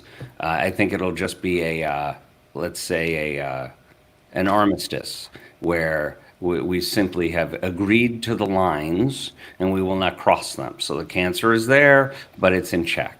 And so we have this ongoing battle in your body of we're fighting the cancer back and it stays pretty small. The drugs are there to help and you can get on with your life and live a pretty darn normal life. And we've seen that in many classes, especially leukemias, where patients will still endure a leukemia for a very, very long period of time, and they will live to a ripe old age and die of something else. So we're getting there, and it will be incremental from one cancer to the next. But when you look 20 years down the line, we're probably going to see that for most cancers, where these things will just simply be in check and you can get on with your life. And diagnosis will play a very big role in that, finding it early. Right now, we're at the spot where there's been a lot of efforts to try to find cancers, detect cancers early with a blood test and so forth. Unfortunately, they're not very good. And honestly, the results that you get are not terribly useful because your cancer level may be so low that they can't find it. So what do you do with that information? Do we treat? Do you just live under a scary cloud for the rest of your life, knowing that maybe kind of, sort of, somewhere you have cancer and maybe you don't? So we're not at the point, I think, where that can be prime time. But again, it's incremental and we'll get there into the future. You pulled up your holdings, so I want to give you an opportunity to use them. Like, how do you think about taking all of this innovation we're seeing in the healthcare space and turning it into a portfolio? You know, look, our job for making a portfolio is to deliver asymmetric returns. And sometimes it requires having a lot of innovation in that book that is not well understood. And there are other times when you want to not have that innovation in the book because that's not the right time to do that in a macro sense. So I do move it around an awful lot, like I would and do my own money, figuring out what is correct in the risk-reward paradigm. So, for instance, right now, our largest position is a gene therapy company called Sarepta. And I believe that they are going to get a very large label at the FDA for Duchenne's muscular dystrophy. And the over-under is that most folks don't think so because the data that they came out with in their phase 3 was imperfect. And that's sort of the argument. I looked at this and said, no, the FDA is going to sincerely like this. And that's the debate. And so I can think about what the risk reward is there. And so we have a meaningful position that that information, what's called the PDUFA date, the approval date, will come in June. It might come a little sooner. But I think that the MPV, when you take a look at this company, for instance, I think that they're going to do over $5 billion in revenue next year, and it's around a $12 billion market cap company. And what the investors are getting wrong is that there's a meaningful residual. There's a meaning that there's a large population, well, it's small, the population for Duchenne's muscular dystrophy, but the incidence of DMD, Duchenne's muscular dystrophy, the incidence of DMD will still garner for them about $1.5 to $2 billion a year in residual revenue once they go through the DMD population. So when you add up the sort of NPV of this company in their market, I think that this is worth closer to $30 billion rather than 12. So I would anticipate it doing extremely well this year on the numbers that are going to come out and the label that'll come out. So those are ways how I think about our investments. Normally, I wouldn't be as large in a company like this, in this book or even my book or any book. But when you do find you have asymmetric understanding and you believe that you have the nuts, you have to bet like you have the nuts, because my job is to make money for you and make big donations to the Susan G. Komen Foundation. So that's what we're going to do. Hopefully both with the ETF and today we're going to do that. Just in the couple minutes we have left, just a couple quick questions. You had mentioned earlier you're not very optimistic on the economy, so I just wanted to give you an opportunity to talk quickly about why that is. Well, let me phrase it like this. I am optimistic that the innovation that comes out of the U.S. economy and the United States in general is unparalleled. And so this is really the place to be investing for the most part. Smart people, an accommodating government, and meaning that they allow business to flourish for the most part. And you put those things together and it generates great things. And we've seen this now for 200 years out of the US. But for the past over a decade, we have had a command economy, which we've never really had before, especially during non-wartime, a non-crisis moment. And the government has determined what the GDP is by overspending, and overspending in a grotesque way. And it's fine until the bill comes due. And we are witnessing right now that bill coming due. Think about the government, how it's financed. It's financed essentially for the vast majority on 5-year paper, like a ninja loan, right? It's a teaser rate and it begins to roll over every year. And we had tremendous spending. And as this debt rolls over, they're having to pay higher and higher and higher interest rates. So that next year, the interest, the coupons that they'll have to pay is about $1.7 trillion rather, and in total. And that's as much as Medicare and Medicaid put together. So that number used to be a much, much, much smaller number of the budget. Now it's huge. And we don't get anything out of it, meaning that there's no fiscal spend that gets drilled into the economy with them paying those coupons.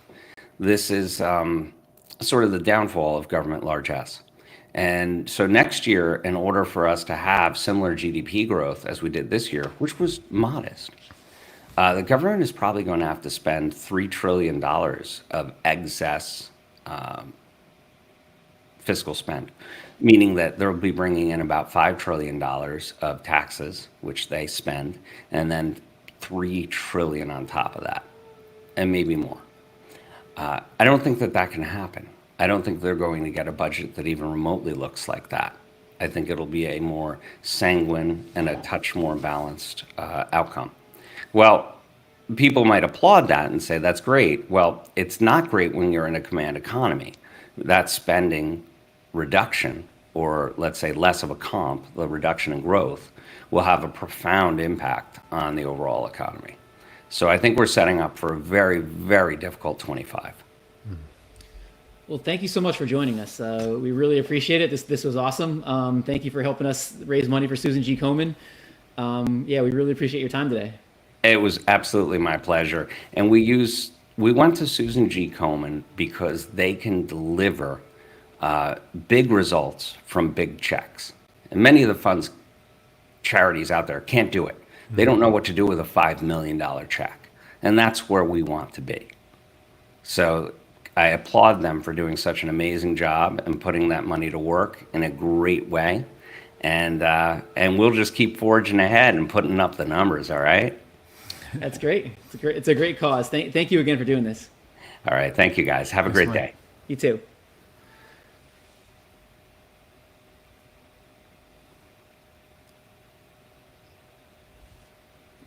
There should be a little red leave button, I think you can see.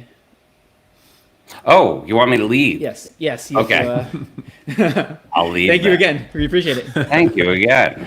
I'll leave. All right, Brent, we should get right into croissant time here, I think. Yeah, that was an awesome conversation with Mike. I found myself more just so like tied into what he was saying and talking about. It's such an interesting sector. It's really interesting. Everything that's going on in healthcare right now is so interesting. Like the world's going to change in so many great ways. So yeah. it was really cool to be able to dig into that. Yeah, and a couple stocks to look at too. So that's always good. Let me let in Jim.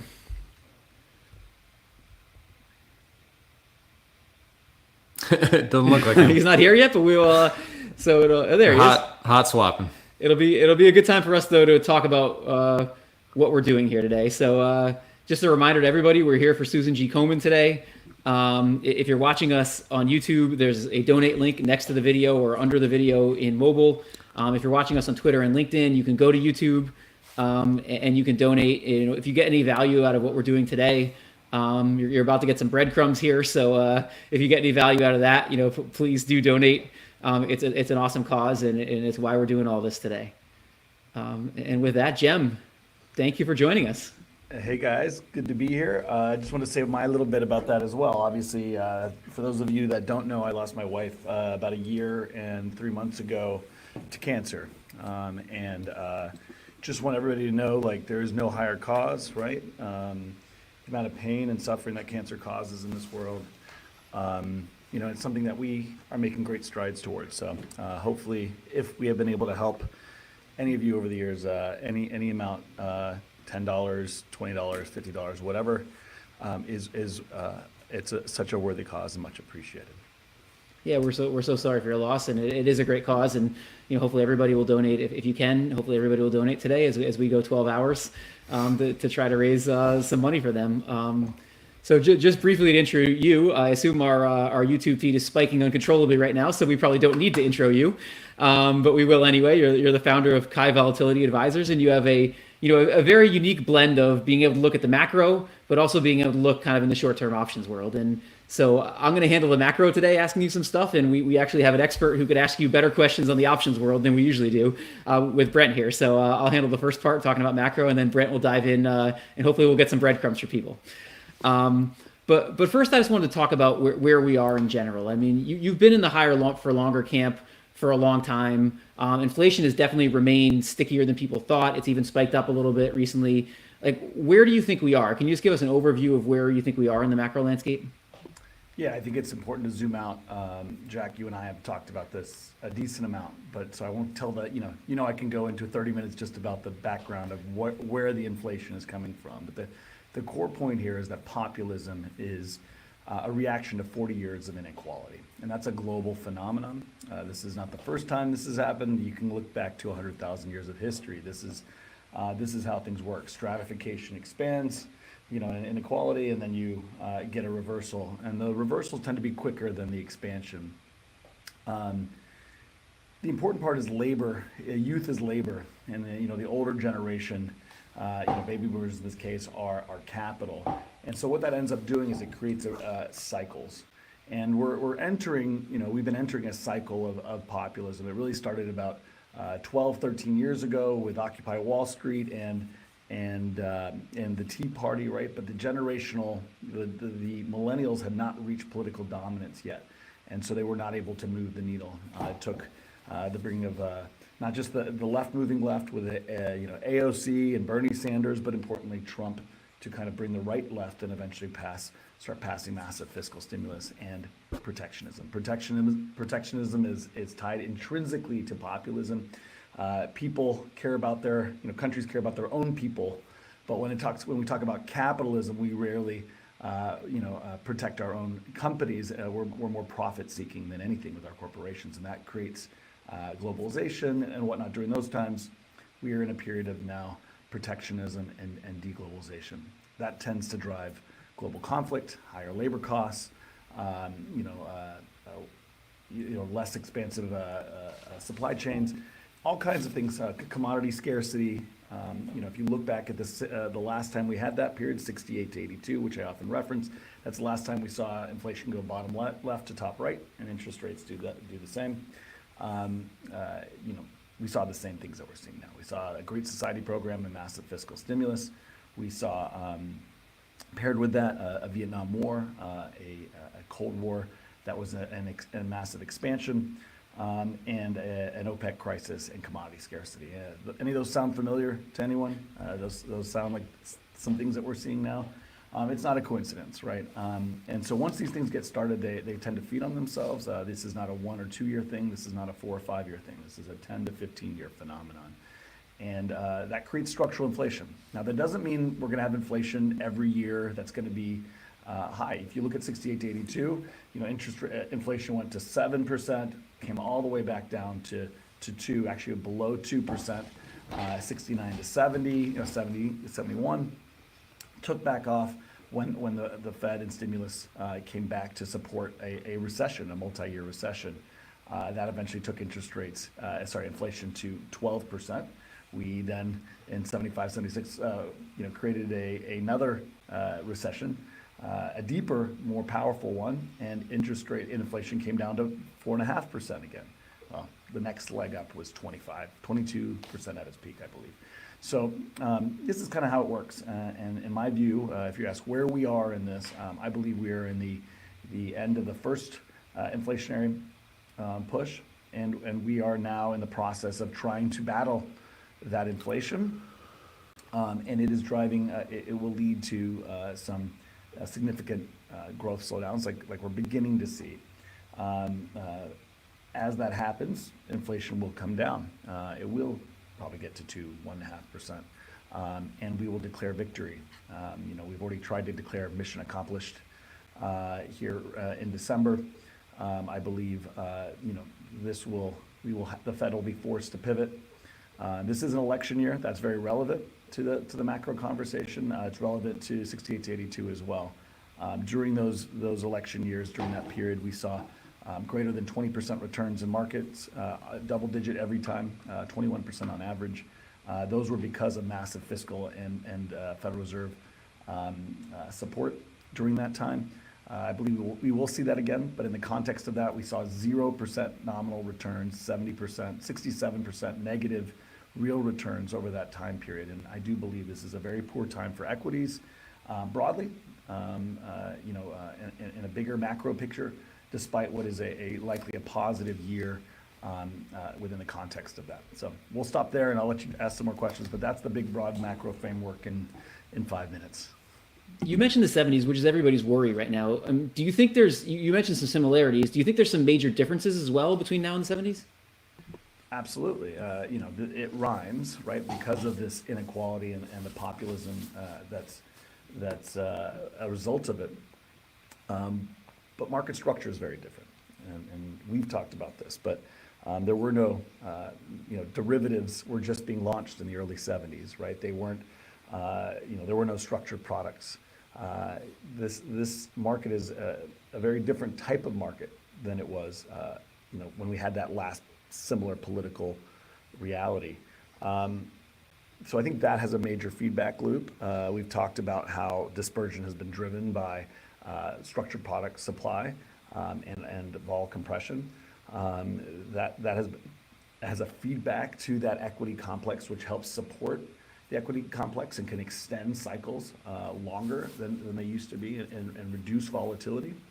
I think that's a critical, important point. The other one is, a lot of people talk about this. I think this is less important in terms of real returns. I think it'll affect nominal returns, but I do think that the two other things are very important. One, the U.S. debt, right, and how that will play into the reaction functions of government. We're at a very different governmental debt level than before.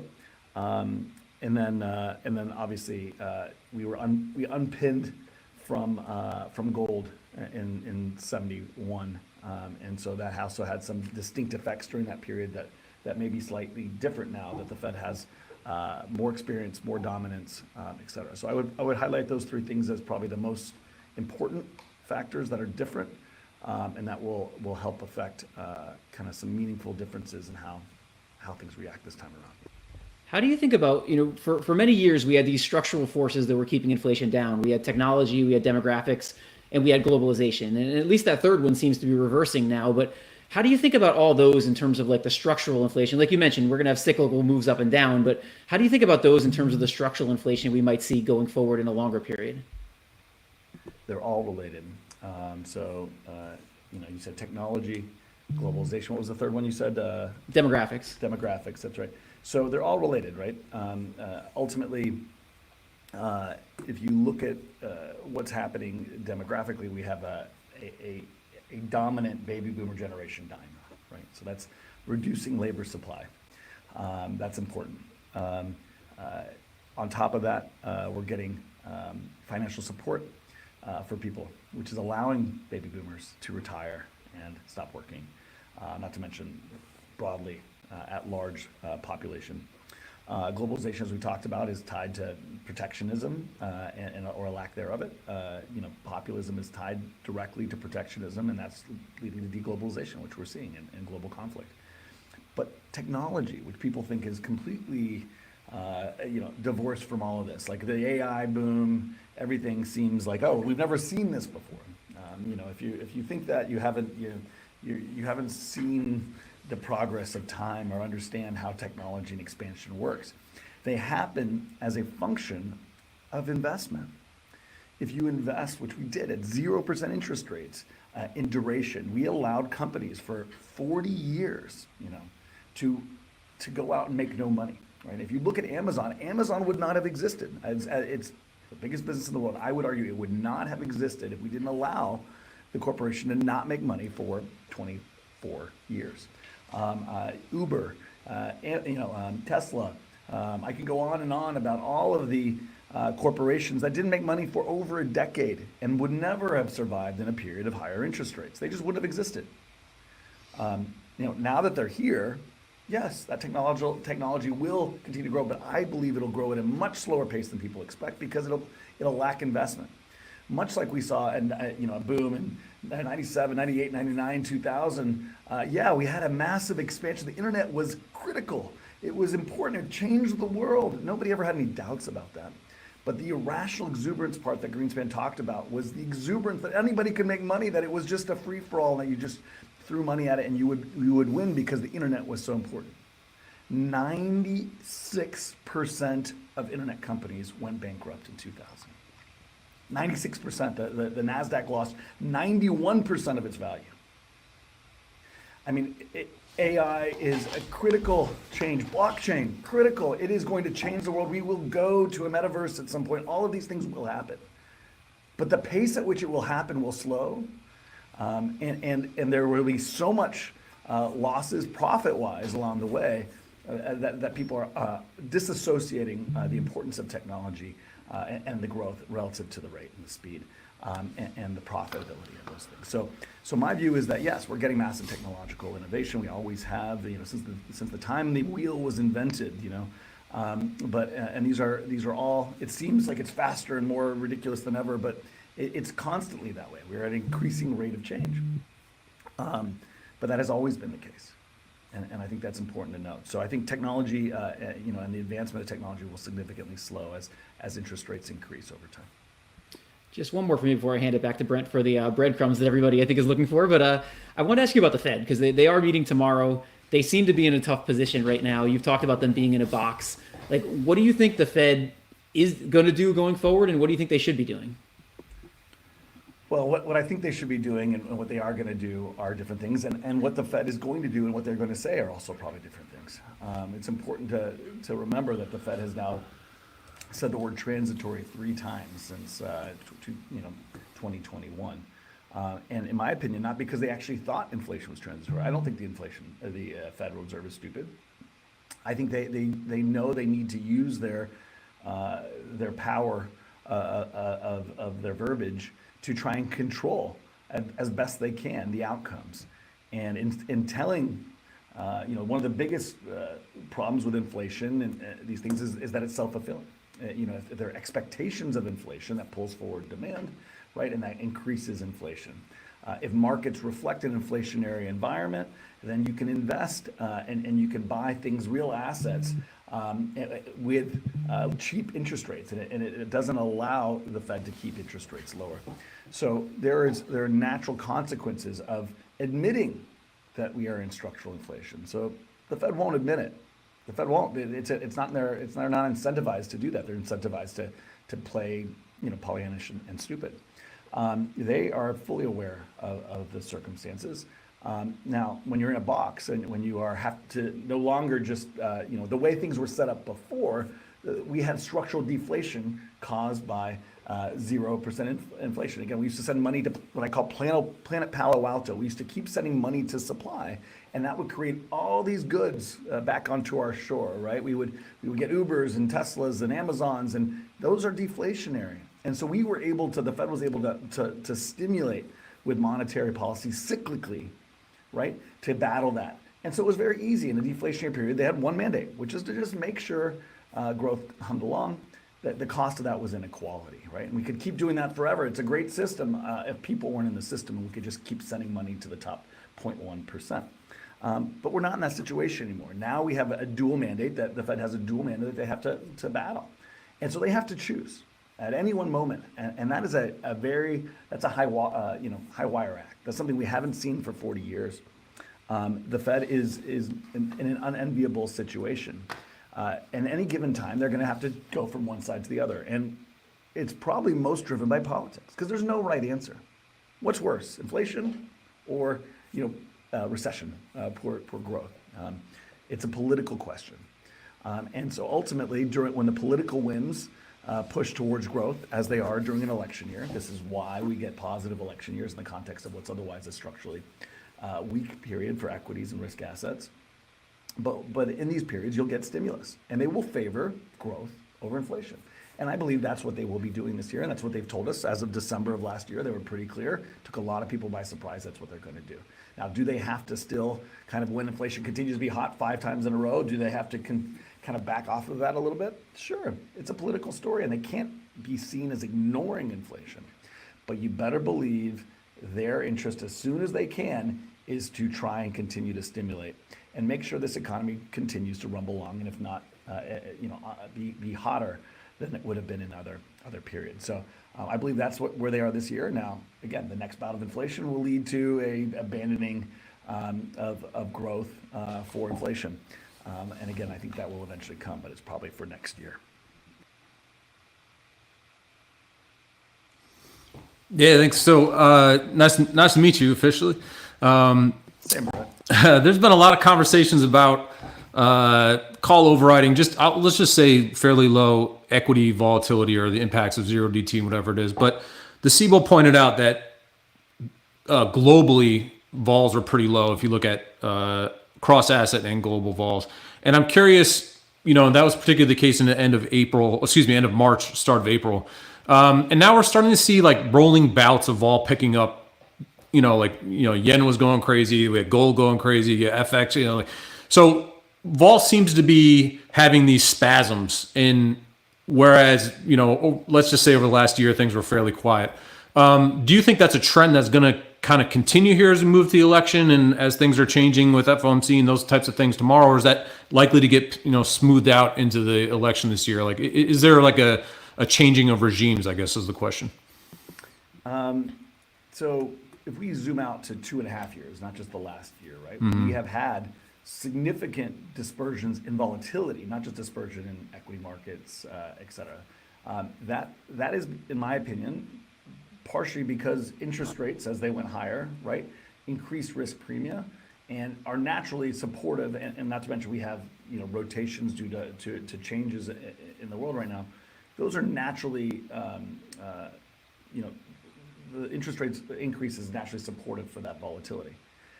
How I've described this is, and again, I know, Brent, you're familiar with this, but the structured product issuance and the move away from equities into bonds, right? It used to be just a one-way street just into bonds.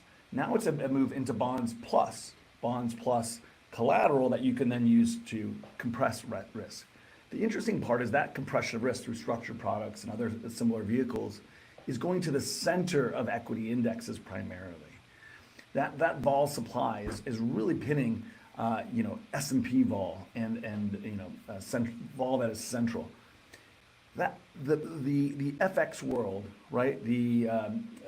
That world, for example, is not as deep and does not have this type of supply, and it is really on the fringes. But yet at the epicenter of this deglobalization reality and the move of money. So FX, if you look at 1968 to 82, what vol did the best on a realized basis and an implied basis, it's not what people would think like oil and commodities. It's not equity vol. It's definitely, it's not even bond vol, which did quite well. It's actually FX vol. It's gold vol. It's the currency vol. The dollar vol was incredibly high, right? Those are the volatilities that are less likely to also be pinned by this supply.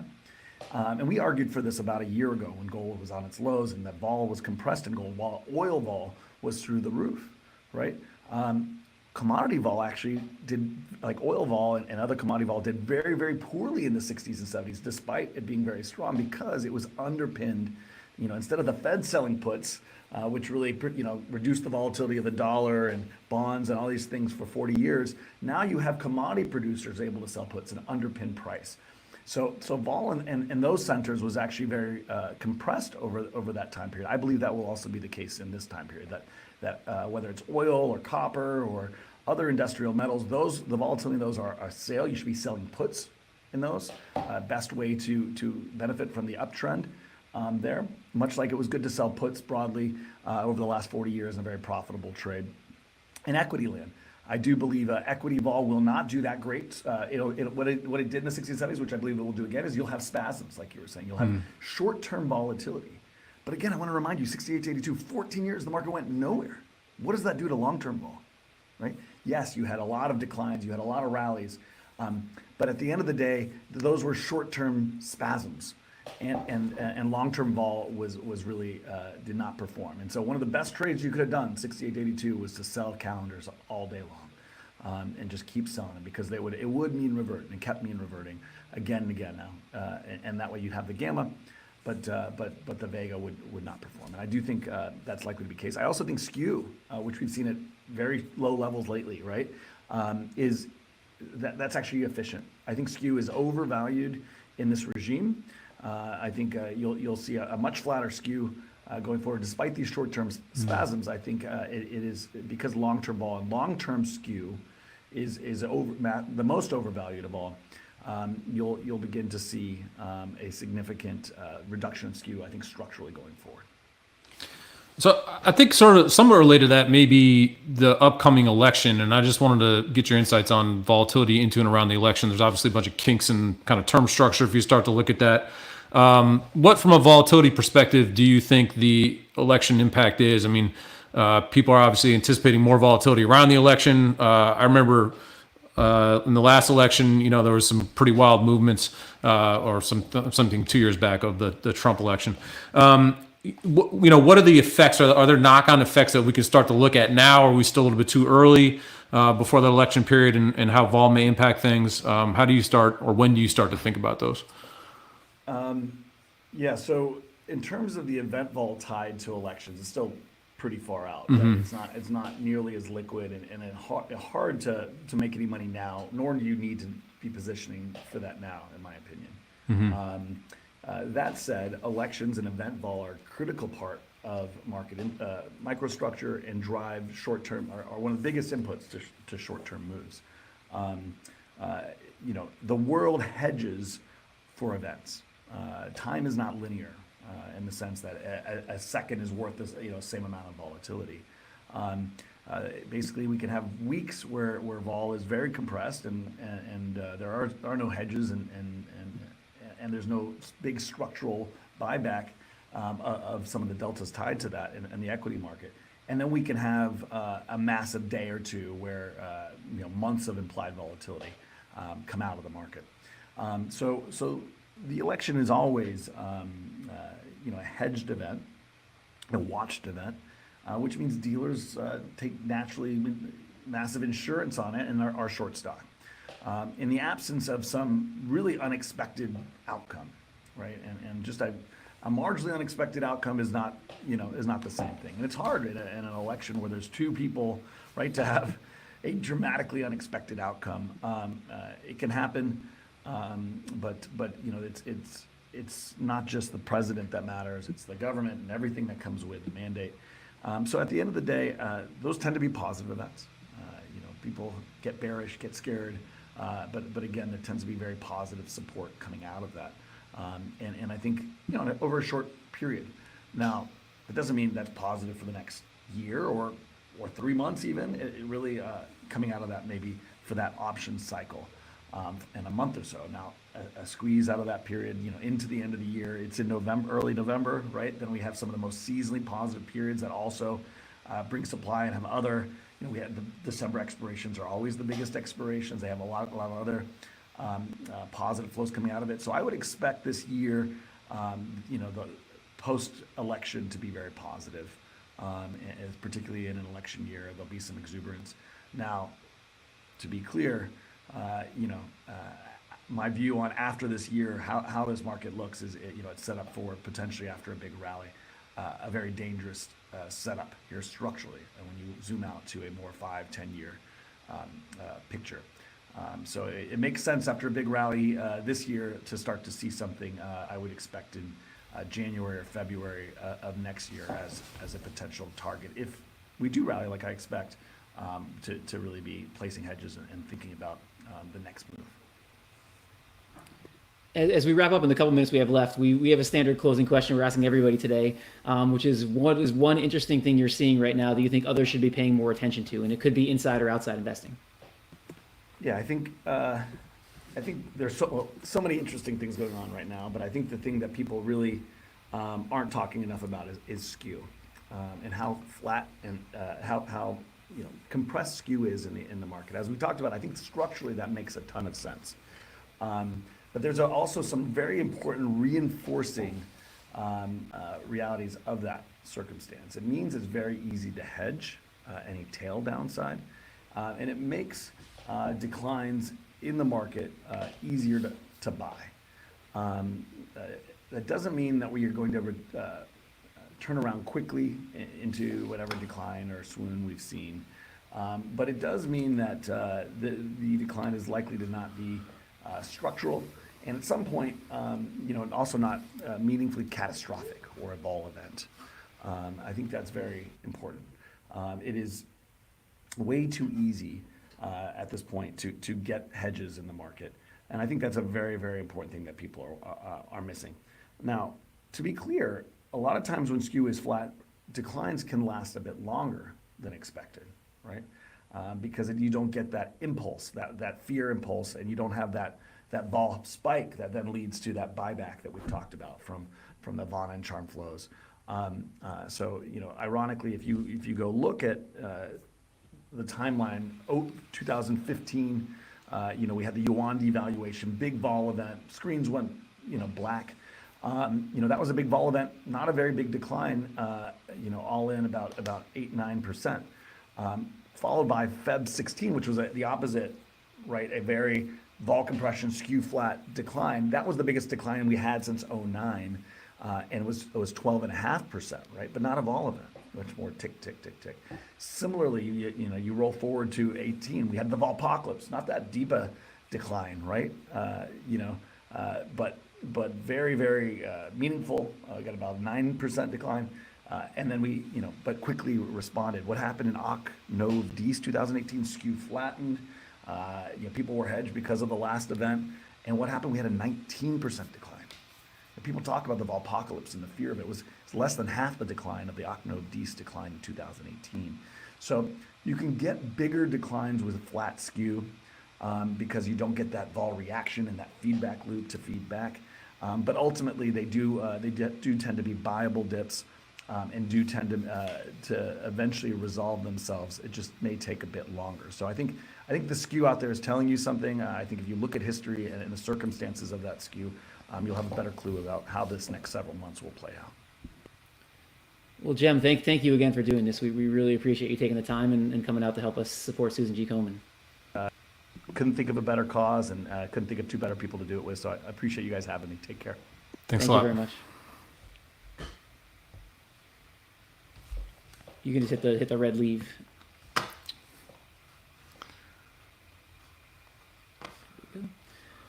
All right, Brent, 3 down.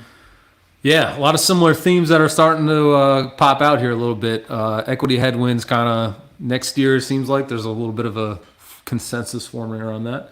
And some other incredible insights. I found myself listening a lot as opposed to think about questions to ask. So Here are people have probably heard enough from us. So now we've got Justin and Matt in here, and they are going to talk to Katie Stockton. Good job so far, guys. Excellent. Thank you. So we will clear out, and you guys can get going.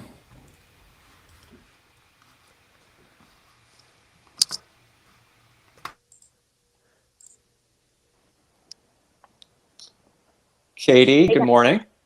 Good morning. Can you hear me okay? Yes, we can hear you fine. Yeah, great. Matt and I want to welcome you to PNL for a Purpose. Really appreciate you joining us today. Of course, happy to.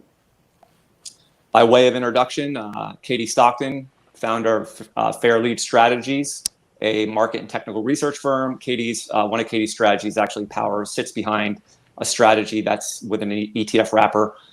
Katie's considered what I would say an expert in technical analysis, regular contributor on CNBC as well as other programs. So this will be a fun and interesting sort of discussion here with you, Katie. But just as a reminder why we're here, and the purpose of today's event is to support the Susan G. Komen Foundation to help fight breast cancer. One statistic that they sent us a bunch of stats. 1 of 8 women in the U.S. will be diagnosed with breast cancer in their lifetime. So your support today can certainly help against this sort of important cause and fighting against this disease. There's a donate link at the bottom of the YouTube page. So anyone, maybe that's on Twitter or that's listening some other way, they can scoot over to the YouTube channel, Excess Returns or SpotGamma, and donate. We really, really appreciate it. So Katie, technicals. Let's kind of dive into it. But it's always what I like about our discussions is we'll get into what's going on in the market and everything, but it's kind of good to take sort of a higher level view with technical analysis. So to start, we want to ask you, for those that are listening, to help get their arms. I mean, a lot of people know what technical analysis is, but some people don't. But how do you go about defining technical analysis, and what do you think it's most valuable for?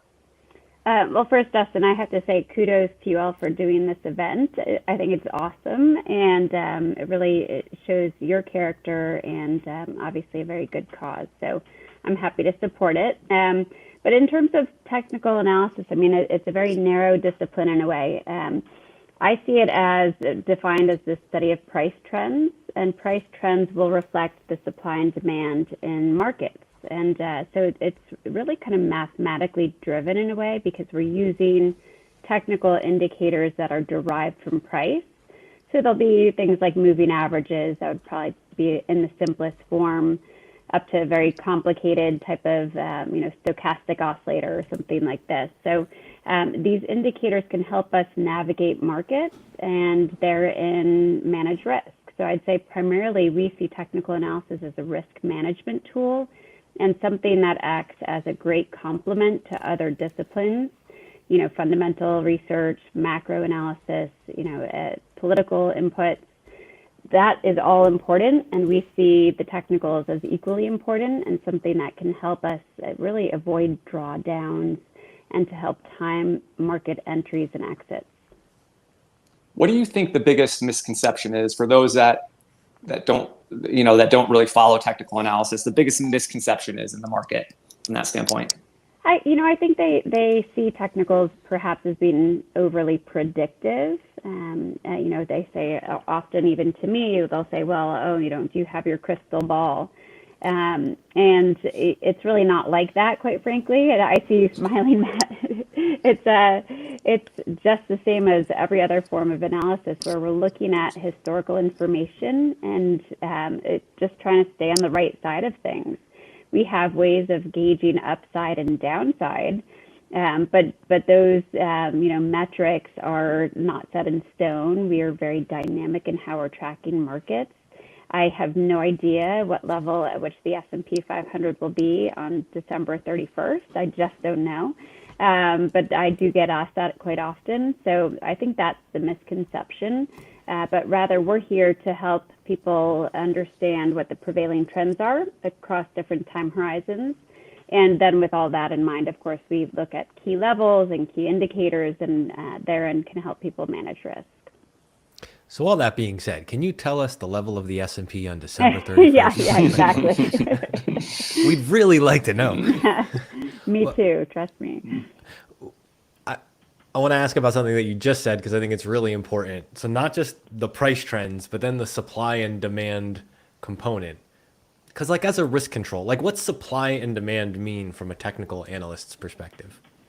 So it's interesting, right? Because it's not from your Econ 101 class, right? But rather, this is probably why they get offended, right? They're like, those are my words. Why are you taking my words? They're trying to fit it into something that they were taught, right? And technical analysis is actually working its way into curriculums, interestingly, but it's still not usually a course. But what I would say with the supply and demand input, it's every bit of information out there does boil down to a buy or sell decision. So that's simply what we're talking about, is for any given security, and we'll talk mostly about equities today, but it can apply to other asset classes. There's is that buyer willing to pay a higher price or not, right? So that's your demand. So it's really very simplistically regarding the demand for that security. When you think about it and granted, we don't have to get too deep into this, but because there's the past looking basis of here's where supply and demand was, but then no crystal ball, you're trying to also understand what the forward supply and demand looks like. How do you differentiate between those two time perspectives? So maybe the, folks that like physics will like this. A trend in motion, I feel like it tends to stay in motion. Newton is really happy here. Feels represented. So, that's the force of momentum. And that price momentum, I think, is something that we all can collectively agree is there. And that's what we're trying to respect, is momentum behind these price trends. So we're assuming that trends will remain in force until they show signs of exhaustion. And those signs of exhaustion can be indicated by those tools like the stochastic oscillator, like the MACD indicator, momentum metrics, overbought, oversold metrics, relative strength metrics. All of those taken together can add some real value there. So we feel like that's important. And then in terms of historical support and resistance, right, that's what we're using to determine where there might be buying pressure or selling pressure on a chart. And just think about it, there's probably a fundamental driver behind these levels. One would hope, right? So if you see a stock continually meeting a top around a certain level, my guess is that the valuation is probably fair at that level or near that level. So you have to trust the market to be rewarding stocks and other securities, in certain ways, up until a point when they become less attractive to them. Talk for a second about the indicators. I love the framing of trends to exhaustion. And I'm thinking about probably like stochastic indicators or things like that are actually, what indicators give you a sign that the trend might be overextended? Yeah, I mean, that sell discipline, by the way, is what we help a lot of our clients with. It's one of the hardest things to do because you put all this sweat equity into analyzing a company, and then you make a commitment to it, and then it stops working, right? So this is where we can step in and remove maybe some of that emotional bias with the indicators. And those indicators that we're using typically for a sell discipline would usually be of the overbought, oversold nature, and that it's kind of an overused word, overbought, but it is measurable from our perspective. A stochastic oscillator is one of our primary tools to that end. And when it's above 80%, it's overbought, but it's when you get the downturns that we have a so-called sell signal. And we also use something called the DeMark indicators. Tom DeMark is a brilliant guy. He's developed a suite of tools that measure that trend exhaustion through running counts of price bars. And in those indicators, oftentimes the Fibonacci sequence is manifesting itself, which is pretty cool. Maybe a little too nerdy and technical here, but it's not too nerdy. Okay, we good. love Fibonacci. And so we feel that adds value to our process, and it can be at times incredibly precise. But we are big believers in combining different tools to put the most probabilities in our favor. And really, that's what we're all trying to do with any kind of research, right? We're trying to put, more of that research behind our positioning.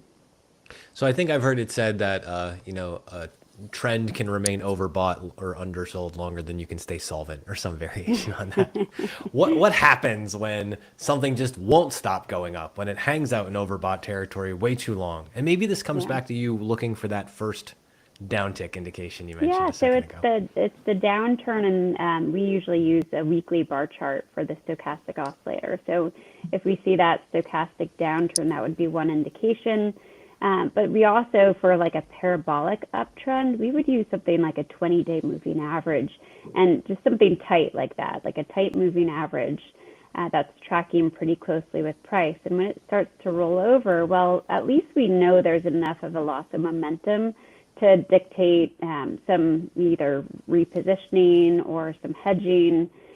So we use the very tight moving averages to that end, and I feel like that adds some value. And will you get sort of whipped around at times? Sure, of course, but you'll also be able to avoid the big corrections that way, right? So if you have to take all of this within the context of a broader portfolio, of course, you have to consider, the risk metrics associated with that portfolio and also any tax implications. So there is more to it than just simply watching the 20-day moving average, but it can add a lot of value. And specifically in this case, so something goes parabolic, meaning it does one of these, it hockey sticks or whatever. You would apply a different tool, like you'd put that 20-day moving average. You'd pay attention to it differently after you see something's going parabolic? Yeah, I think so. It's just one of those things where with a parabolic uptrend that there's going to be a lag time for that any loss of momentum to really manifest itself in some of the indicators that we use actually to reduce noise intentionally. So let's say a weekly MACD indicator as one. This is the moving average convergence divergence indicator. It's great at eliminating noise and identifying important shifts, but if you're looking at a stock or security in a parabolic uptrend, you can be down 20% before that MACD flips over to a sell signal. So these crossovers are used for sell signals. So we want to have something a little bit more refined in that kind of situation. So it's just a matter of how much we're weighting different indicators. So there's different tools that you pull out or different weightings depending on what's happening. Is that? Yeah. Mental weightings. So this is not Okay. super scientific, because the environment's always changing. And I think that's the challenge is we wish it was simpler in that we could just say, okay, we're going to weight, the MACD this much, the stochastics this much. But it really isn't that simple because in a different environment that will change. Different environment and different securities can trade different ways against different macro environments too, right? Yeah. And just think about, they say in general, and I think it's true, that an overbought, oversold metric like the stochastic oscillator will be better in trading ranges or add more value in trading ranges.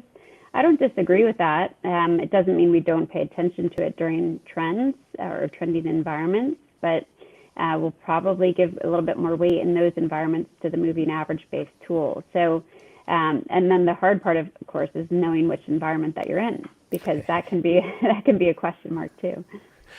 Now, what about another word that I feel like people get angry at technical analysts for stealing? Sentiment. What does sentiment mean to you? Oh no, we own that word actually. So it's ours. It was ours first.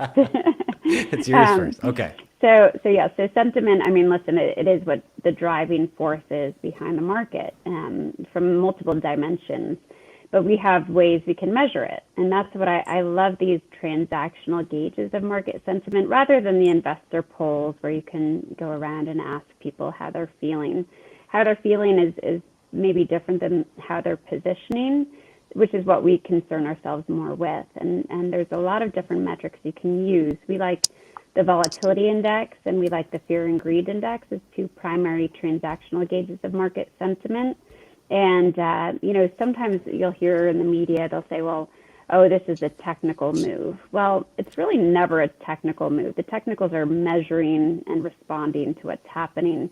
But I'd say rarely ever is a move driven by technical analysis. It sort of seems to be a misnomer to me. The only situation in which that would make sense would be, let's say you had a breakout above a 200-day moving average that was incredibly widely followed and that exacerbated a move. Yes, maybe that is a technical move, but in general, the move can be attributed to market sentiment, right, which is sort of a technical force, but not technicals themselves. So the sentiment is often one of the biggest risks to the market because when you have people, become overly bullish, if you will, it's that sort of crowd mentality. The positions can really turn on a dime. So we watch those sentiment gauges very closely, and we often watch them almost like a stochastic oscillator, like a contrarian perspective. So it's really interesting because you're weighting like the sentiment side against the stochastic, like the price angle oftentimes. Is that fair to say? Yeah, and we'll always give the most weight to price. Price is the data that's reflecting the supply and demand. So that's what the market's giving us. And then the rest we feel is, secondary to that. So sentiment would be secondary to us, to price. Okay. So I'm going to give technical analysts precedence over Duke Ellington in a sentimental mood. I see your point. But what about breadth? Breadth is another one where I think about these things, and that's a word that I feel like isn't well understood. What's breadth? Yeah, so breadth, think about that as very simply market participation, right? Like how many stocks are up on up days? How many are down on up days? How many are down on down days? So that is often what breadth is measuring. And it doesn't really discriminate on the market cap front, which can be very interesting because we, of course, have had a market at times that's very narrow in terms of its leadership with the mega caps doing so well. But the breadth is almost the health of the market when you look beyond those leadership stocks. And when you see breadth rallying or these cumulative measures of market participation, moving up alongside price for the major indices, that's usually a more sustainable uptrend, and vice versa, because you can see an uptrend during which breadth is contracting. Breadth two for us would be more of a secondary metric, so price will always take more precedence for us, but we do feel that breadth can be really informational. In fact, it's in part why we've been so on board with the uptrend that we've had up until this point year to date, because the breadth improved so notably both on the stock level and on the sector level in Q4 of last year. So let's talk about that. Like right now, it's like we're starting to see there's some weakness. There's some breadth that seems to be missing. Maybe sentiment shifting. What are you seeing now, April 30th, 2024 in markets from this perspective? The breadth has contracted a little bit. We're expecting a little bit more of that as an indication of a corrective phase to come. And, the breadth metrics, one of the ones that we track is called the cumulative advanced decline line for NYSE securities. And it had come right up against final resistance. And it was a natural place for it to pull back from a technical perspective. So we don't see it as an unhealthy development, except maybe for the next 2 months, maybe 6 to 8 weeks, something of that nature. So the pullback can be a setback shorter term, but we don't see it as something that's likely to be a longer term setback. So we definitely frame it within the bullish context longer term, because both breadth and the major indices, of course, are in long-term uptrends. And even with the breadth improvement that we saw after what I'd call sort of a bear market cycle in 2022 and coming out of 2023, that gave way to a breadth breakout in a way. So we like to see, just in the same way that we're often looking for breakouts in price above resistance levels as catalysts, we can see the same type of action in breadth metrics like that cumulative advanced decline line. And that can get us to a place where we can, feel more confidence perhaps in like an uptrend. But yes, a pullback in breadth seems likely. It's already sort of manifested itself to some degree and would be natural to see a downdraft during a corrective phase. But we think that'll be pretty short-lived. So short-term corrective is not bearish. Short term, you're expecting like this trend to, dare I say, consolidate or something like that. Yeah, I know. And we've been unaccustomed to volatility over the past few months, if not longer. So it's always hard when these corrective phases come, but we've already seen, 5 to 6% downside from the S&P 500 and a pullback, this rebound. We're essentially trying to take advantage of the rebound to reduce some exposure temporarily, right? So yes, a correction for us is basically a major pullback within an uptrend. A bearish reversal, well, that's another thing. And that would be something that would be indicated by our longer term metrics. And we don't have indications of that right now. The crystal ball does not say yes. that just yet. Okay, so long as I have that straight. And what about like in tech? So I think this is the other thing, because, was there any volatility if we just think about the tech sector in a hot second here? Yeah, so we've seen some relative weakness from technology of late. It's still within the context of a long-term uptrend. So think of it as looking just like the NASDAQ 100 itself. It's a pullback within a strong uptrend. We think that we'll see in the very near term tech outperformance associated with mega cap leadership. And of course, anything can go with Apple's earnings coming, but that's how it sets up on the charts, at least for right now. And after that, we're looking for one more down leg, which would represent leadership on the downside from technology. It is often the technology sector that exhibits both upside leadership in uptrends and downside leadership during corrective phases. So it's sort of a normal thing, and it's in part, they tend to collect most of the high beta names within the marketplace. But also, the tech sector is looked to as just one of those sort of most promising long-term investments. It's where we get the most questions. I think if I had to, break it down in terms of our client questions, I'd say, 60, 70% are about technology stocks. Somebody asked me about GE the other day, and I was like, whoa, what is happening? Who is Flash from the past. And have you seen that chart? It's incredibly strong. So technology is of great interest, but it will also be penalized in a correction because these are the relatively overbought areas of the market. So that's what the corrective phase should work off. It's so interesting, especially when you say that about tech, because it feels like how long has tech just been the thing that led on the way up and got smacked around on the way down? It's like the trials and tribulations of like reality television stars or something. Like, how long has this been with us forever? It doesn't feel like 20 years. I don't, it's hard to say if it's forever. I guess I don't have forever under my belt, but since I started in the late 90s when we lived through the tech bubble, it certainly felt that way then. By no means I want you to perceive that as saying this is a bubble. It's nothing like that in my opinion, but yes, tech it can be relied upon in a way to exhibit upside and downside leadership in different environments. What other changes in sort of sector leadership have we seen this year? So more recently, just in the past, I'd say few weeks, if that, I guess since the beginning of April or so, we have seen more defensive rotation kick in with the pullback that we saw. And the rotational work we do, which is derived from something called a relative rotation graph, the rotation has favored cyclicals to some degree, so like energy, materials, financials, perhaps in certain segments.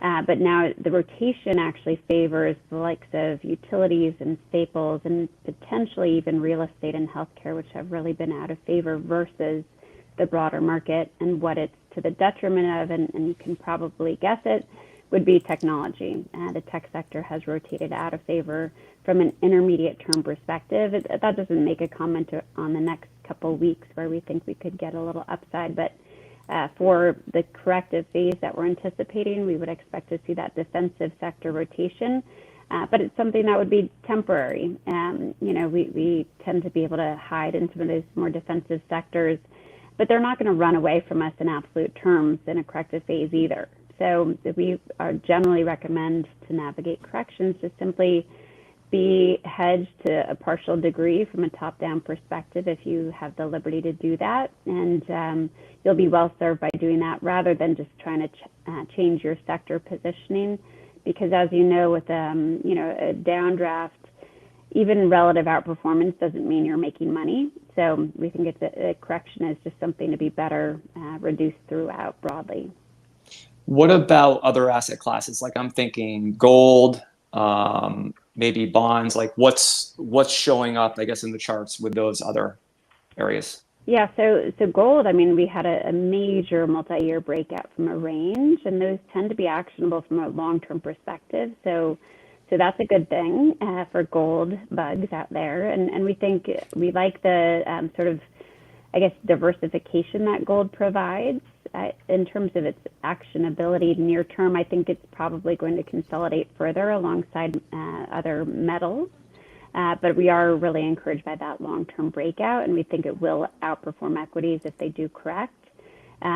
For bonds, I mean, listen, we have what looks like a basing phase being built by the likes of TLT. And then if you look at treasury yields, across the spectrum, they've lost long-term upside momentum to suggest that this year, maybe for the balance of the year and part of next year, should be like a corrective phase for yields. So we think there's a secular shift higher, but that for even up to a couple of years, we could actually get yields coming in a bit, so maybe sideways to lower, and that obviously would provide some opportunity in fixed income.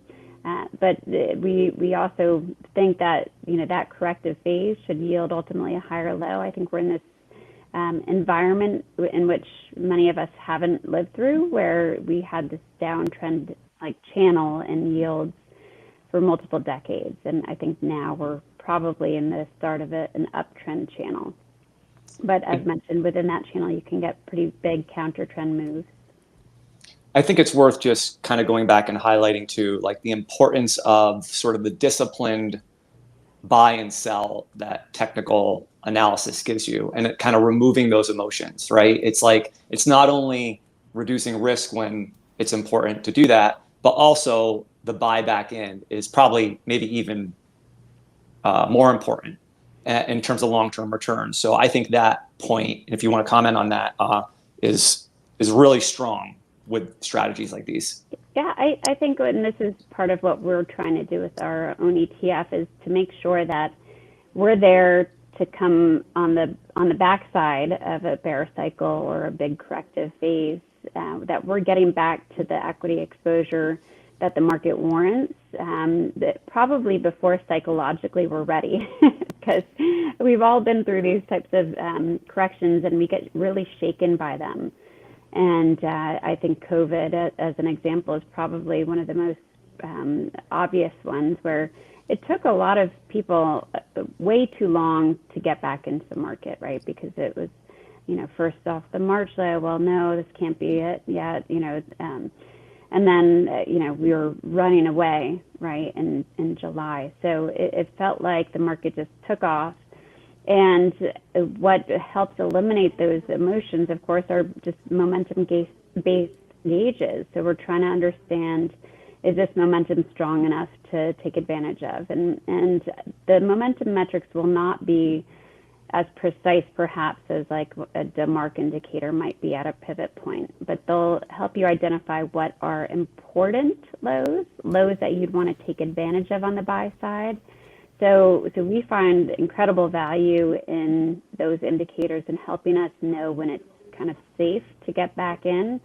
And that indication can help reduce your own emotional biases that, are certainly affected by the corrective phase. I mean, we've all probably talked to people who have been out of the market for even years just because they lost too much in the last bear cycle, and they feel so sort of stunted by that. So the charts can help, I think, avoid that and just keep us on the right side of things. And so just in closing, we are asking all of our guests today, what's one interesting thing you're seeing in the markets that others may not be paying attention to? I think probably there's attention to it, but the commodities lifting out of these ranges, this is a big deal. Not only gold, silver, look at copper. Copper has broken out from a long-term trading range or triangle formation. And I understand that could be a positive comment on the global economy too. So big breakouts in some of the metals prices. There's a trading range still in place for crude oil, but it has positive momentum and improving long-term momentum within that context. So if crude then joins in lifting out of that range, it could really look like a sustainable bull market cycle for commodities that we haven't been accustomed to in a long time. We see even signs of life in natural gas, dare I say, and agricultural commodities like corn and soybeans and wheat, things that have really been under pressure, seem to be, gaining some confidence from perhaps the other commodities and how they're acting. So I think it's interesting. I would say just a stealth kind of commodity bull cycle potentially emerging. Interesting. Thank you very much for joining us today, Katie. Sorry it's so quick, but we really appreciate it. Yeah, great. Thanks, Katie. All right, nice seeing you. Take care. Good luck with the event. Thank you. Jack will come back in. All right. We will. All right, fellas. Thank you guys. That was awesome. Yeah, we'll see you all shortly. See you soon. Bye. We'll see you guys again in a minute for another switch. Let me let in. So we got Mike Green coming up, Brent. Yeah, we're rolling along here. That was a great conversation. I really enjoyed listening to that. More macro analysis. Yeah, nice. Justin is frozen. We got to figure out how to get him out of here.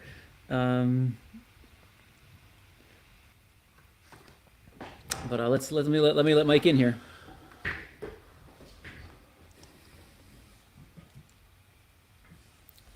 At least Justin's smiling. Mike.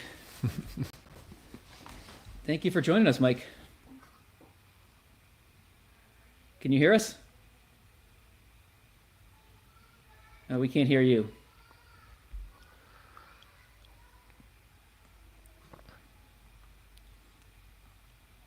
So let's just while Mike's getting his mic going here, let's just talk about again why we're here. We're here to support Susan G. Komen. If you're I think he'll be with us in 1 second. But yeah, Mike, we can't hear you if that's what you're asking. We cannot. if you're watching us on YouTube right now, there'll be a donate link in the desktop to the right of the video and in mobile underneath the video. If you can give anything to Susan G. Komen, we would greatly appreciate it. That's what we're here for today. If you're watching us on Twitter, which I think based on checking the streams afterwards is what the majority of people are doing. If you head over to YouTube, either the SpotGamma channel or the Excess Returns channel, you can see a link there to donate. Same thing if you're on LinkedIn right now. We appreciate any donations we can get. Susan G. Komen is an awesome cause, fighting to try to end breast cancer. That's something that's touched all of us, in one way or another, probably in our lives. Yeah, absolutely. A few of our guests have already mentioned that. And the donations are coming in over there on YouTube. We could see that. So thank you all very much for people who have given. We really appreciate it. And hope you all are enjoying the content. So we wait for Mike to come back on here. If you go over to the spotgamma.com/PNL for purpose, we have that link on Twitter or on YouTube. You can see the rest of the schedule for today. Jack, we're still going till 8 p.m. So 8 Eastern time. Yeah. We're basically just getting started here. Yeah, we got a lot of stuff coming up. Let's kind of talk about what we got coming up next, though, because we obviously will have Mike on here in a minute to talk macro with us once he gets his mic resolved. We have Corey Hoffstein coming up after that, and he did a really interesting Twitter post where he talked about the 15 biggest lessons he's learned from his 15 years in the money management business. And so Justin and Matt are going to come back on, and they're going to work through those 15 lessons with Corey. And they're all really, really good. I mean, I don't know if they'll get through 15 lessons in 30 minutes. I think one of the things we're learning today is it's hard to get a lot of content into 30 minutes, but that'll be really great. After that, Jerry Parker will be on talking about trend following. So that'll be another really cool appearance. And then you're going to talk to Noel Smith, and we're going to get rid of me because I am not qualified to talk about the topics that the options topics that Noel Smith will talk about. But what are you guys going to talk about? Yeah. Well, what are you guys going to talk about? There's a lot happening in the volatility space. Obviously, we just come off of a relatively large VIX spike, and we got the FOMC tomorrow. So Jim before was talking about event volatility. There's a little bit of event volatility to the FOMC tomorrow, and so seeing what he's seeing, and obviously in the earnings season, we have a lot of just single stock vol. So again, we have AMD and SMCI today. So a lot of interesting single stock names to trade. So hopefully we'll dig into that. And hopefully we got the mic situation squared away here. Can you hear us? I can hear you. Yes, can you you hear you cool. too. Awesome. We are good to go. Awesome. Well, we are very excited you decided to join us today. We're happy to be here to support Susan G. Komen. We're also excited to have somebody that your colleague Mike Taylor just called, I believe, tall, handsome, and brilliant. Yeah, well, no, he's right twice. about the tall part. No, I actually had the pleasure of listening to Mike talk. I think he's everybody forgets how incredible he is from just an insight standpoint. Really privileged to consider him one of my good friends. Yeah, he is really smart. I mean, the ability to blend macro with what he's doing on healthcare. It's very, very cool what you guys are doing with Pink. Well, he is really smart, but it is actually important that people understand that he was the single last person admitted to Gettysburg State University in his class. So brilliance was not what he was known for early on in life. He was a snowboarder, and he ultimately changed the trajectory pretty amazingly. So one of my favorite interactions on a regular basis. Well, it's good to get you on here and get a little bit of the inside info on Mike here after the fact. Well, I represent the non-snowboarder demographic, so yeah. Anyway, let's go. Myself, but anyway, yeah, we only got 30 minutes, so we probably should get going. Just a reminder to everybody, we're here for Susan G. Komen. And if you're watching on YouTube, there's links to donate. If you're watching on Twitter or on LinkedIn, you can come to YouTube to either one of our channels, SpotGamma or Excess Returns, and give. And if you can give, we'd greatly appreciate it. So, Mike, I think we want to start off in macro with you. We're in a pretty interesting space right now. We've seen at least the measured inflation numbers have come up a little bit. The higher for longer camp seems to be winning in the markets a little bit more now. More people seem to be, as Andy Constan calls it, the island. More people seem to be moving over to the higher for longer island. Can you just give us your take on where you think we are right now? Yeah, I mean, look, I've been very straightforward and candid about this. I think one of the unique dynamics that's going on right now is people very much want things to be bad, right? They want things to have high inflation. They want the Fed to be trapped. At the same time, they're using that really as a narrative to describe why markets are higher, right? The Fed is ultimately weak. The Fed is going to be forced to cut. The Fed is going to do X, Y, and Z. And meanwhile, this idea that inflation is persistent and continuing certainly can be true, but it is absolutely a projection. If we look at the underlying components of inflation, the areas in which we're seeing inflation today are the follow-on components to it, right? And so I'll just give a really simple example of that I've walked people through before. But if you think about what happens to auto insurance, for example, when the price of a car goes up, the cost to replace that car under an insurance framework goes up as well. Ironically, you're not paying any more for insurance, you're insuring a more valuable asset, and you should see your insurance costs go up to reflect that. And unfortunately, that is what we're seeing at this point. We're now seeing the pass-through effects of higher auto prices, higher auto part prices that are already in the price level into things like insurance. That's a regulated industry, and so the insurance regulators are looking at it from two standpoints. One, we have to defend the profitability of the insurance companies because we want to make sure that they are viable in terms of meeting the coverage that they have sold, and so they will allow a price increase of this type of magnitude in response to the increase in the costs that are realized that showed up as very poor fundamental performance for insurance companies roughly 2 years ago. But the difference is high insurance prices don't cause auto prices to go higher, right? So we're at that second stage in this. In fact, what high insurance prices do is they cause auto prices to fall for the very simple reason that people turn around and say, hey, I'm not going to buy a car. And it perversely shows up, unless you hedonically adjust these things, who are the people who can't afford to insure their cars? People who are poor and at the lower end of the spectrum and are already struggling with this. So this shows up as effectively a regressive tax that then reduces their access to cars in a way that actually creates all sorts of other ripples through the system, but largely involves a slowing down, right? That is different than a cost of increase for cars.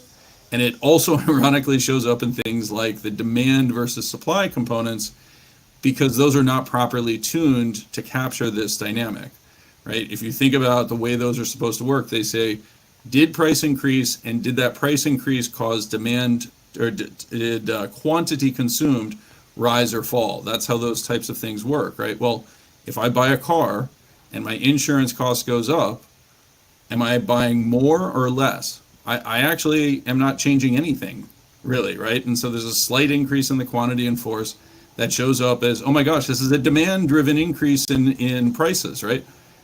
Unfortunately, like, it just doesn't work that way. And so there's limitations to all this sort of stuff that happens at every turning point in every cycle. Some people want to project forward on a linear path towards inflation. Some people want to project their political outputs, and that's really what we're ultimately seeing in the inflation data, where it has become effectively a political argument. Biden causes the inflation, or Trump caused the inflation, or XYZ, right? And we see this. If you look at the Michigan report in terms of the outlook for the next 5 to 10 years, the really notable component is not the change in the median expectation, which has actually been fairly constant. What's really remarkable is the growth of the tails. And so something like 20% of respondents all of a sudden are saying, we expect inflation over the next 5 to 10 years to be 10% plus, right? Why do you think that? Well, because it's inevitable, money printing, right? Like, these are not fact-based statements. We've introduced an extraordinary degree of emotionality into it that just doesn't really match the underlying data that we're seeing. So I mentioned before the rise in the reported inflation metrics recently. I mean, do you think what we're seeing in those reported metrics is overstating the true level of inflation we're seeing right now? I don't think there's any question about it, and I find it ironic that people who 2 years ago or 3 years ago would criticize owner's equivalent rent and say it doesn't report true inflation are now suddenly defending it and saying, oh, look, owner's equivalent rent, and that's not coming down anytime soon, right? Even as metrics that are incorporated within the owner's equivalent rent look at what's happening on the margin, where all prices are ultimately set, and things like the Cleveland New Tenant Rent Index are falling very rapidly. Do you think there's a better way to do inflation? I mean, we have things like Trueflation right now that are trying to do it in real time. Do you think there's a better way to measure inflation than the way we're doing it? Well, I think unfortunately inflation is one of these things that's a little bit like pornography, right? Everybody has their own taste and experience in it. it was a joke. Obviously, when you see it, right? Nobody actually knows what my inflation experience is or what your inflation experience is. We all have independent ones that are tied to where we live in the country, what we desire and what we like. And if you happen to be somebody who is basically tied into the marginal behavior around that, right? So let's talk about a population expansion like millennials. Well, if you're buying the same thing as an expanding population, you're going to, by definition, experience a rising inflation component to it, right? On the flip side of that, if I look at a lot of the things that people really do buy in their lives on a continuous basis, things like automobiles, things like durable goods, things like televisions, things like speakers and entertainment centers, things like milk, eggs, etc., all of those have largely retreated. I mean, the simple fact is wheat prices are at the same level that they were 50 years ago. Right? Just stop and think about that. When we start talking about the deflationary forces in the 19th century, we're largely talking about a basket that involved things like wheat. We're talking about scraps of cloth, right? Jack, how much did you spend on your last scrap of cloth?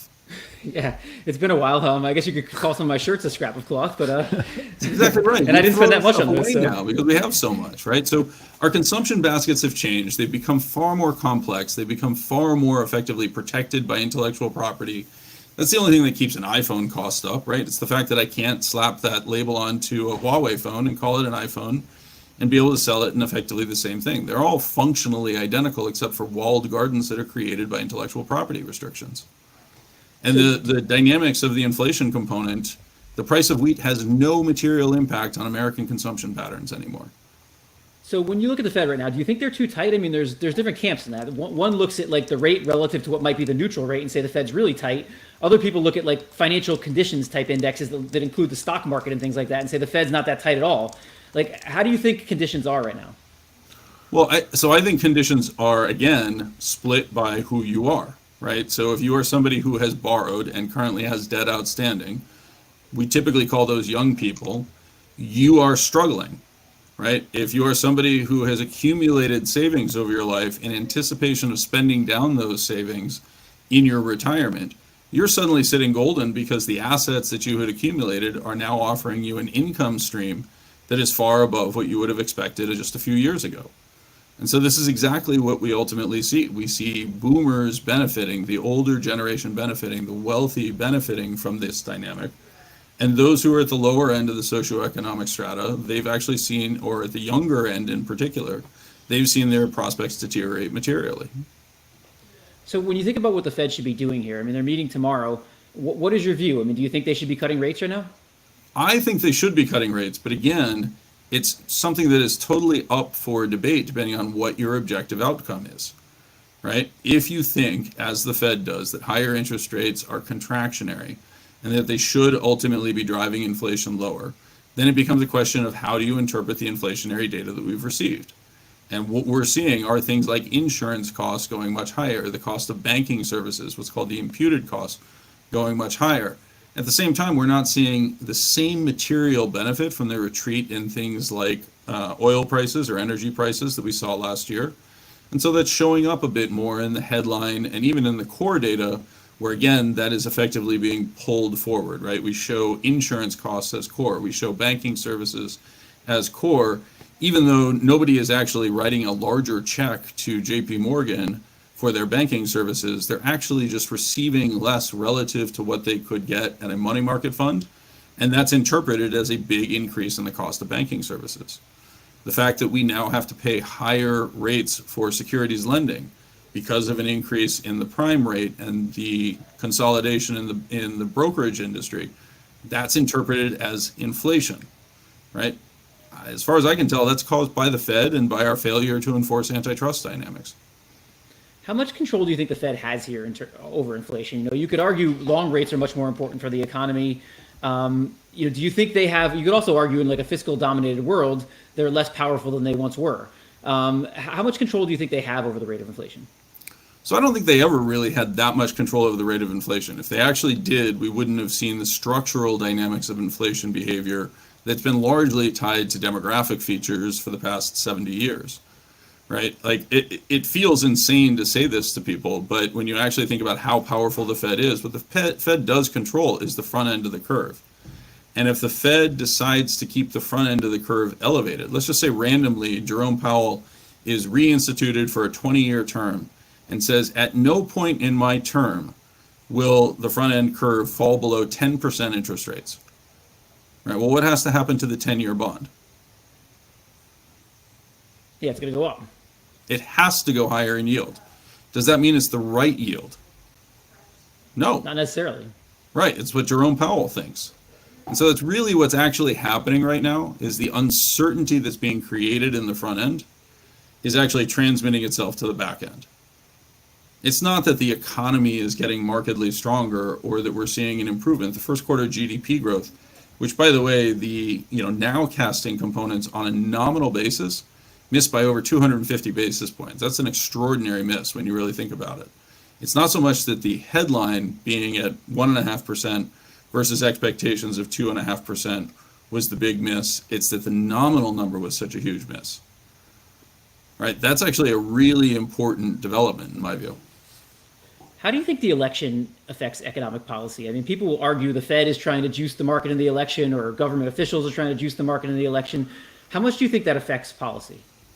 Well, I don't think there's any question that the political leaders, which would include the Secretary of the Treasury, right? So remember, there is no independence for the Treasury. That is an appointed position that serves at the pleasure of the president, subject to confirmation, obviously, by the Senate. If you think about that entity being political, there's nothing new there, right? And so do I think that it has an impact? Of course it does. Do they have degrees of freedom that allow them to do anything that they want? Of course not, right? They don't have the capability to meaningfully cut taxes or to meaningfully raise taxes. They can propose it and it can be passed under Congress, right? But Congress ultimately controls that path. There is a legitimate concern that fiscal policy has increasingly moved to the executive branch because of the fears of the inability of Congress to act. Things like getting rid of student loan payments through executive orders, or mandating that regulatory agencies don't report things like delinquencies on student loan payments. Those can absolutely be accomplished politically, but it's really fascinating to actually look at what's driving the increased level of deficit. At this point, it is all about the interest rate policy. All of the increase in deficit is being driven by the Fed itself at this stage. So ironically, all the concerns that people have around very high deficit levels would be largely solved if the Fed started cutting rates. And that in turn would then cause a secondary feature.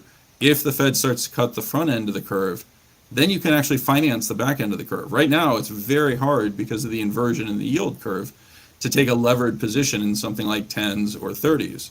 You can do that as the front end, and particularly in 2s, by the way, but you can do that as the front end of the curve falls in price.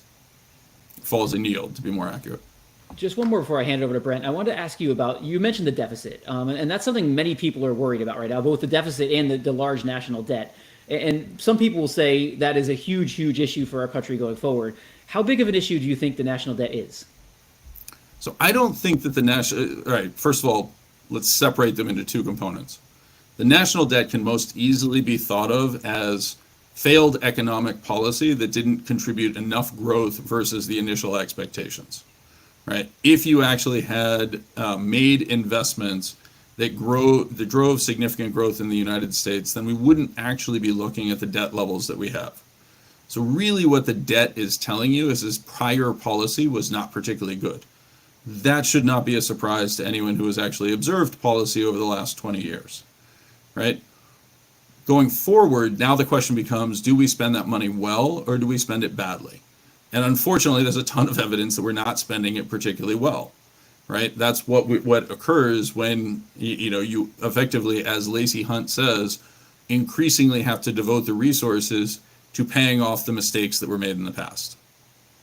Had we spent that debt to build more roads, had we spent that debt to rebuild our nuclear industry so that we had unlimited supplies of low-cost baseload power, had we decided to spend that money on productive capability and effectively created a competitor to China that we're now being forced to suddenly reevaluate, right? Or to make investments in education that actually caused children to be better prepared for the workforce today, we wouldn't be struggling with these issues. But we didn't do that. And so now we have to deal with the ramifications of it. So is the debt a problem?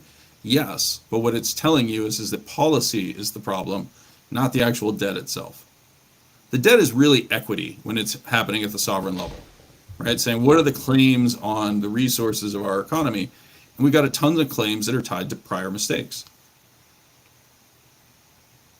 Do you think that policy can be adjusted to address that, or is that unlikely to happen? So Adam Smith has a very famous line. There's a lot of ruin in a country, right? Particularly a country like the United States, which has extraordinary physical resources, which really does not have to spend that much of its national defense on defending itself because it has oceans on either side of it, relatively secure borders with relatively favorable neighbors, right? We don't have to spend that much protecting what we have. We're spending an awful lot of money basically trying to protect everything around the world and create conditions under which the world order doesn't change all that much.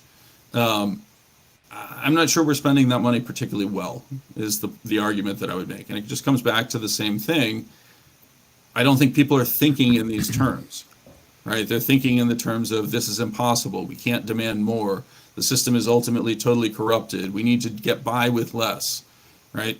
We've just lost the growth mindset. We'll eventually recover it. I think I'm highly confident that we will eventually recover it. But how long that takes, I can't tell you.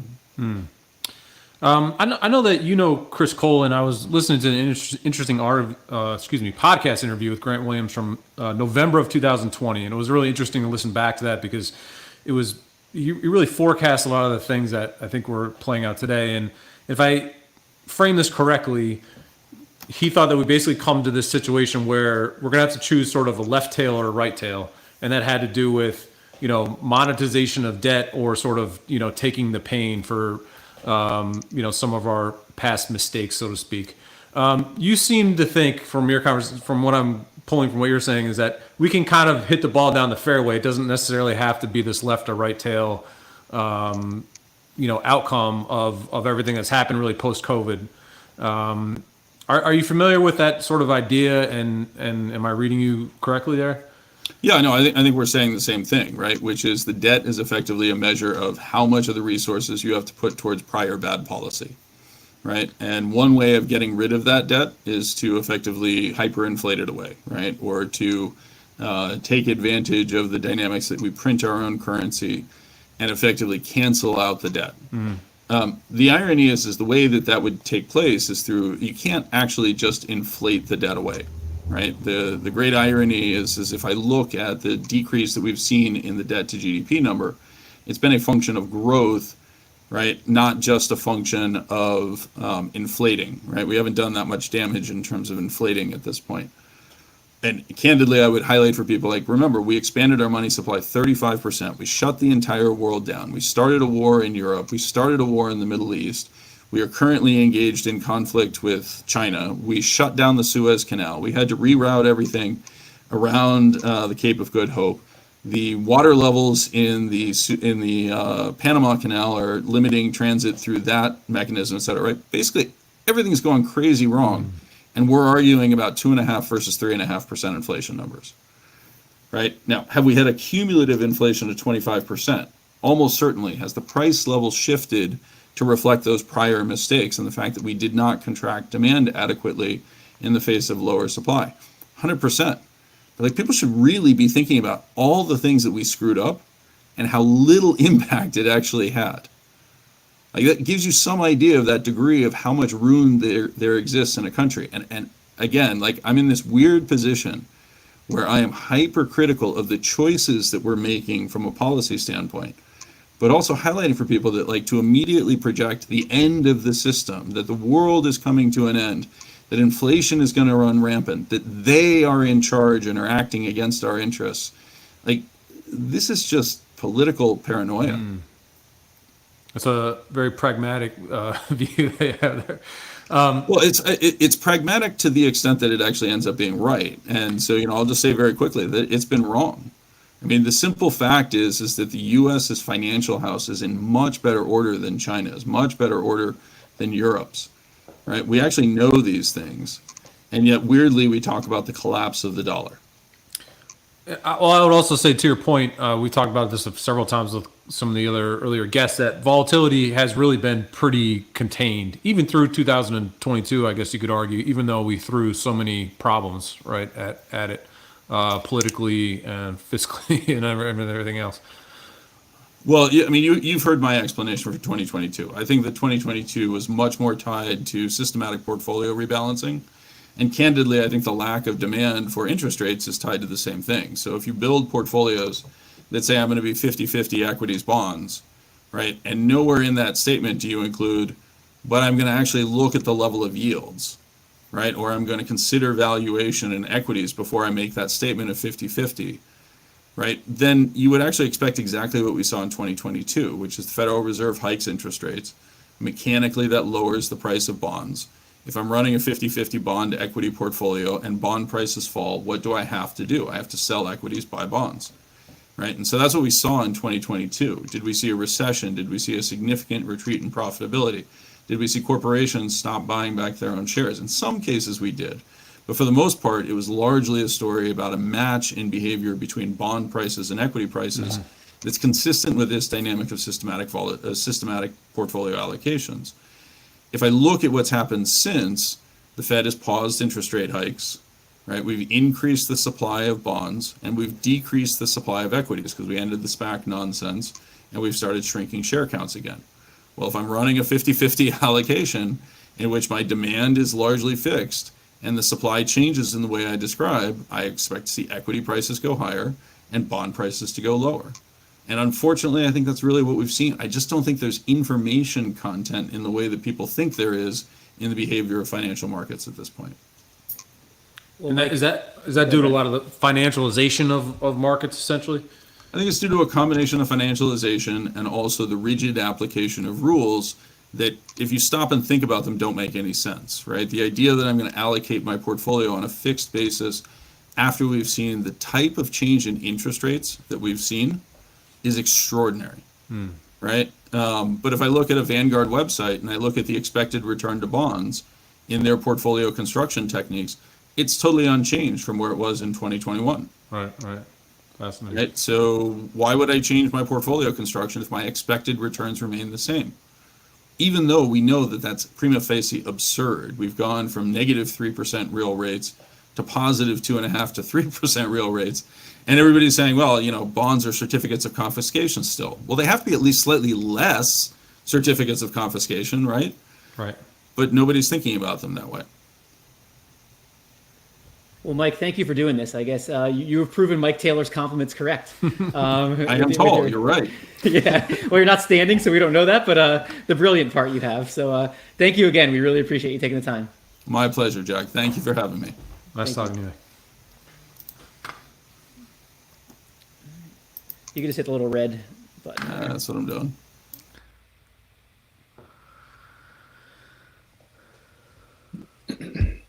All right, you guys are back. We're back. We back, baby. 15 lessons from 15 years managing money with Corey We can do that in Hoffstein. 30 minutes. Yeah, it's, my over-under is about 8. We'll see how you do. Rapid fire. But Brent and I will get out of your way, and we'll let you guys do that. I'll let Corey in. All right, guys. Enjoy your nice work. time.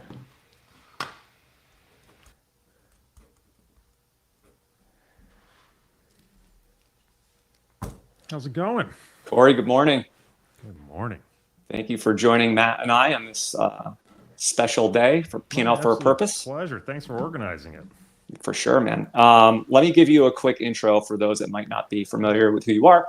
Founder of Newfound Research, quantitative investment firm and research firm, creator of the return stacking concept, which is offered to investors through multiple ETFs. People can learn more about those on returnstackedetfs.com.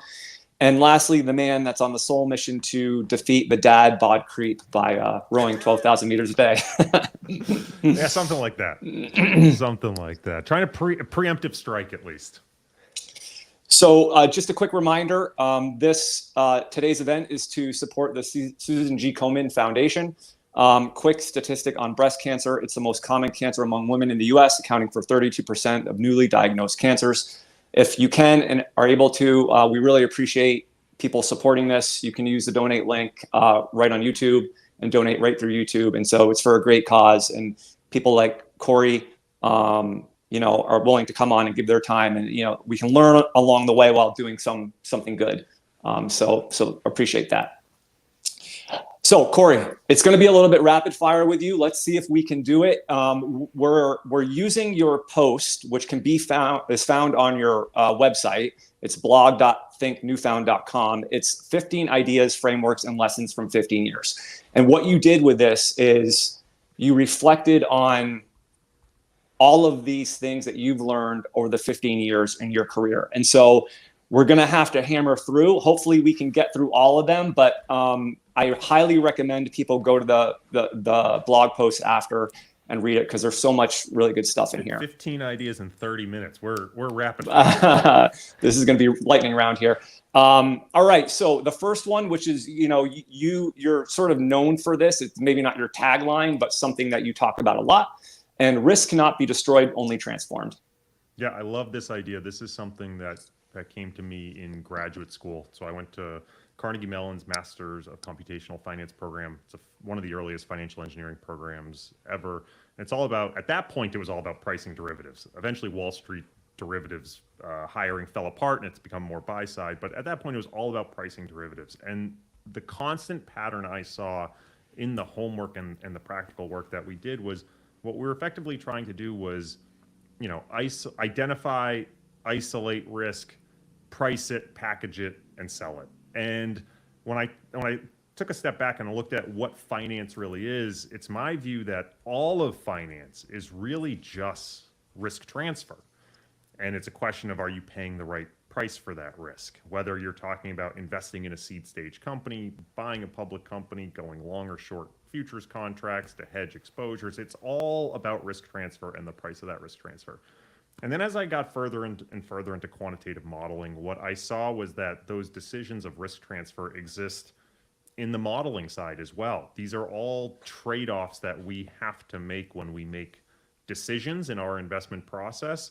And there's almost no times that risk is truly ever destroyed. There's nothing you do that ultimately destroys that risk. It's just a trade-off of the risks that you're willing to bear and those that you're not willing to bear, or risks that you think you're fairly compensated for that you want to keep, and risks that you're not, that you'd like to get rid of. And so this is sort of one of those big overarching philosophical concepts that stuck with me in my career. So important. Number two, and value investors can certainly identify with this one, no pain, no premium. Taking a hit of coffee so I can get through this. Gonna need more than coffee there. Yeah, no pain, no premium. Very, very similar concept to a certain degree, which is particularly for investment concepts that get held in mutual funds or ETFs that the vast majority of people have access to. You're talking about investment strategies that aren't typically exploiting arbitrages in the market. They're exploiting, hopefully, mispricings, either behavioral mispricings, or they're tapping into risk premia for which you are being paid for holding risk. And so at the end of the day, for you to earn that return, you have to be willing to bear that risk. And it's an expected return on an ex-ante basis. And there are some times that premium that you're going to earn is not going to offset the risk that you bear. One of the ways I like to think about this is for those lower Sharpe ratio strategies, and those are strategies that are typically packaged up in ETFs and mutual funds because that's where they can live, 0.3 to 0.6 Sharpe, you're talking about investment strategies that have to go through periods of prolonged drawdowns, in my view, to ultimately shake out the non-believers for you to be able to earn that premium over time. That sort of weak hands pass the premium to the strong hands over time.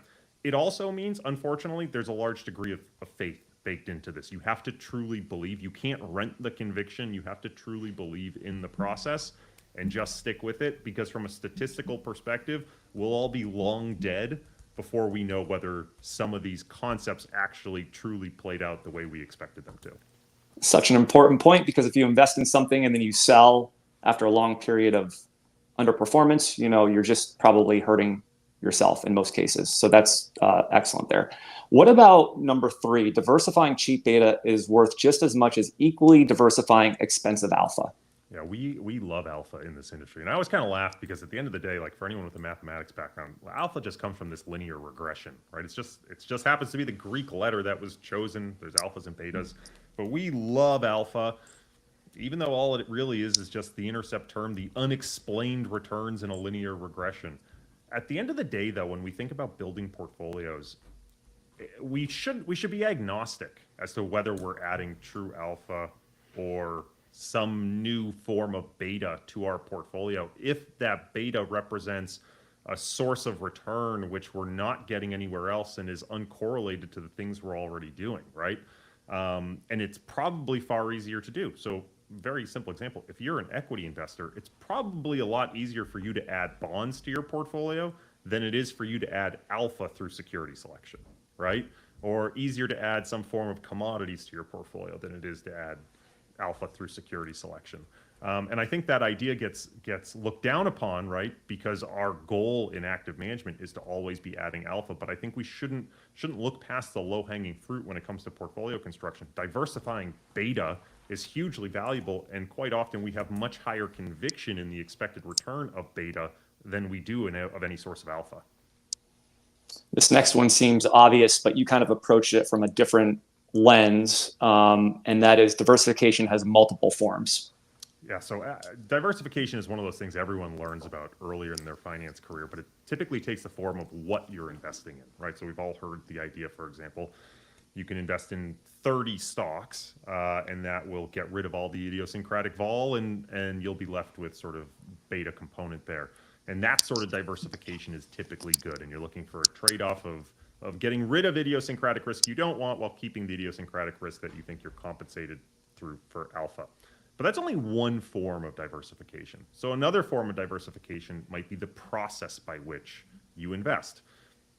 We'll go back to the umbrella of value investors, for example. You could have a value investor who takes the very antiquated academic approach and sorts on price to book. You could take a value investor who takes a much more modern machine learning driven approach. They are probably going to be somewhat correlated, right? Tied to the fundamental tenets of value investing. But in the short term, their returns can look very different. And if you have several approaches by which you think work and you don't have higher conviction in one approach versus another, then you should diversify. Similarly, and this is a passion area for me, and anyone who knows me knows I'm absolutely obsessed with this concept. I'm Don Quixote tilting at windmills.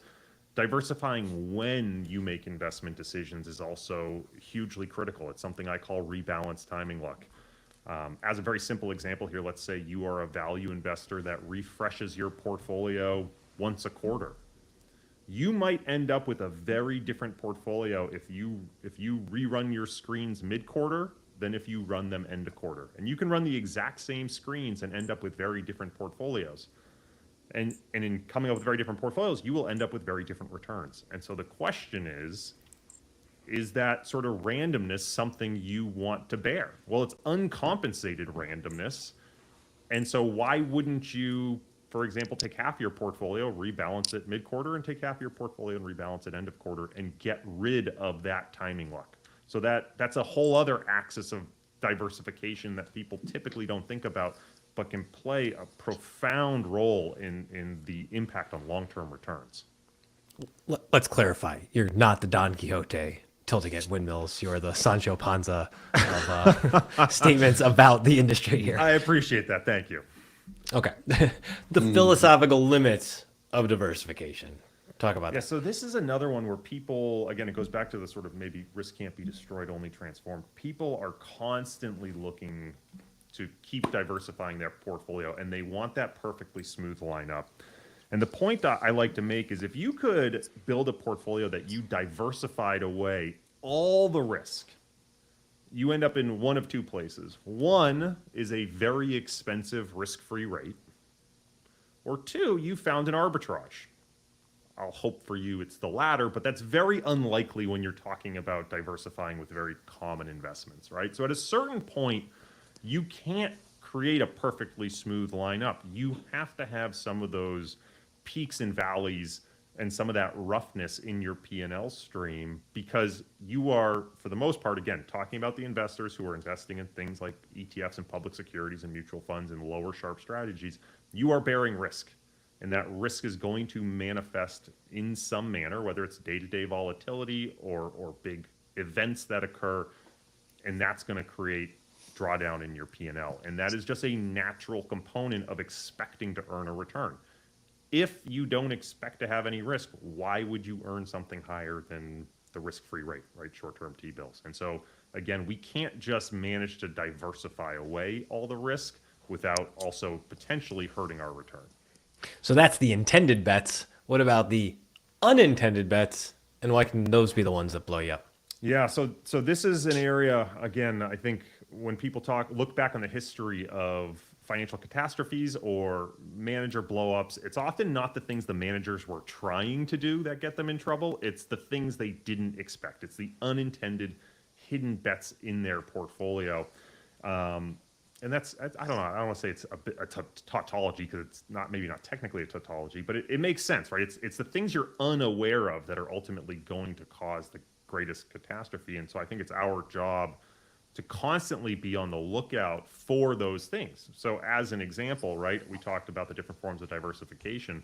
That process diversification or that rebalance timing diversification can be killers to your P&L. There's a story on the timing one that I'll tell about research affiliates back in 2008, what was called the immaculate rebalance. At that time, research affiliates was only rebalancing their portfolio once a year. And they happened to rebalance in March 2009, which was the perfect time for them to rebalance. And I think they created 900 bips of alpha that year. Had they rebalanced in September instead of March, right, just arbitrarily a different quarter, they would have underperformed the S&P by several hundred basis points. And that has obviously not only a profound impact on the long-term returns of that strategy, that fundamental indexing strategy, but I would argue probably would have changed the trajectory of the firm at large, right? Probably would still be a very successful firm, but maybe not as successful. And so those are some of the unintended bets that, as a PM or an investor, those are small things that can really ultimately blow up your performance unless you constantly are trying to find, what am I exposed to that I didn't think I was exposed to? It kind of makes me think of like if the Immaculate Reception hadn't happened in football, would Terry Bradshaw have gone on to have the same career? What about its long-short portfolios all the way down? How very Buddhist of you. Yeah, this is one I stole. What's the phrase? It's turtles all the way down from philosophy. This is the and concept, Dr. Seuss. But yeah, the concept here for me is thinking about any portfolio change can be thought of as a long-short portfolio. So very simple example, if I've got, say, a 60-40 portfolio and I want to think about tilting that to a 70-30, that is functionally equivalent to holding my 60-40 and adding in a long-short portfolio that's long 10% stocks and short 10% bonds. Similarly, any active manager can be thought of the same way. An active stock picker is just the market plus a long-short portfolio where you're long the things that they are above market weight and short the things that they are below market weight. And this is really important because it helps distinguish what their active bets are and the true active risk they're taking and isolate it from beta. And so thinking through portfolio changes, thinking through active managers, thinking through different exposures through this lens of, well, it's all just long, short portfolios that are being added together at one point in time or over time can be a really useful framework for isolating some of these effects. As an allocator, that's one of my favorite ideas you've ever explained. I appreciate it. Just Thank for you. the record, I really love that idea. The more diversified a portfolio, the higher the hurdle rate for market timing. Yeah, so I will say I was a big market timer earlier in my career, and one of the things you find is that as you add more diversification to your portfolio, as you add more uncorrelated sources of return, the accuracy with which you have to be able to time switching between those different diversified sources of return continues to go up. And so again, when we think through this lens of, you know, what's better, finding a source of alpha or finding another cheap diversifying beta? What's better, adding more diversifying beta or trying to come up with a more accurate market timing signal, again, I think all the evidence suggests more diversification tends to work in our favor versus our ability to increasingly add accuracy. I am a lot more confident that I can find another diversifying asset class or strategy than I am in my ability to consistently improve my ability to time markets. Well, it's never too late to go try again. That's right.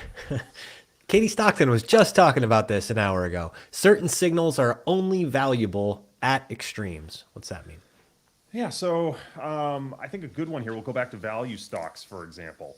When we look at value stocks, we can look at the value spread between growth stocks and value stocks. And we've seen them get to all-time highs, past all-time highs. But well before that, people were starting to say, hey, it looks like value's cheap.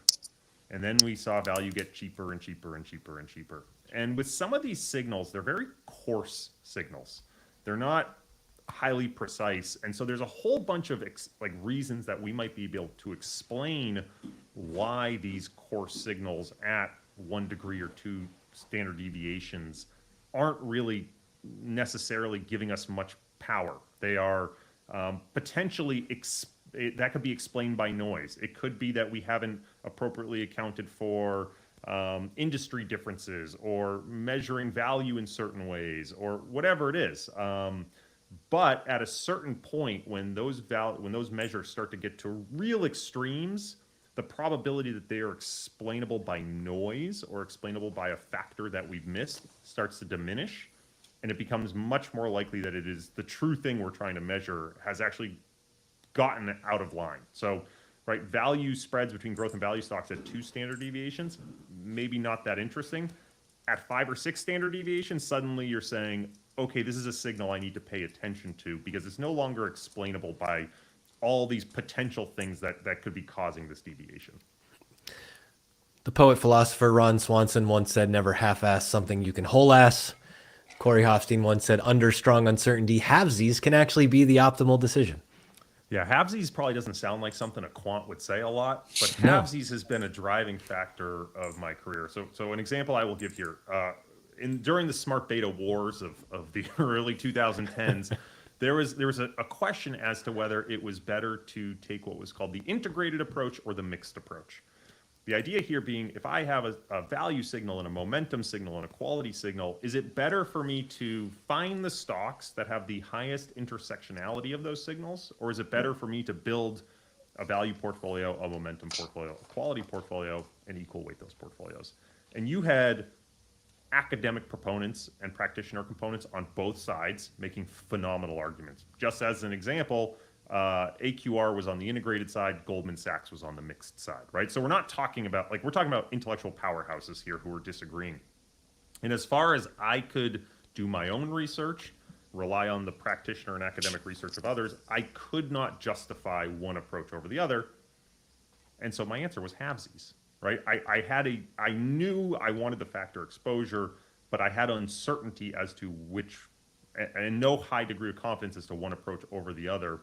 And so halvesies ended up being the way to go. And I think all too often we feel compelled to choose something when in reality halvesies is a perfectly valid option of what we can do. If we don't have one conviction in one particular signal or one particular portfolio design approach over another, halvesies is very powerful. What about always asking, what is, not just the next question, but what is the trade?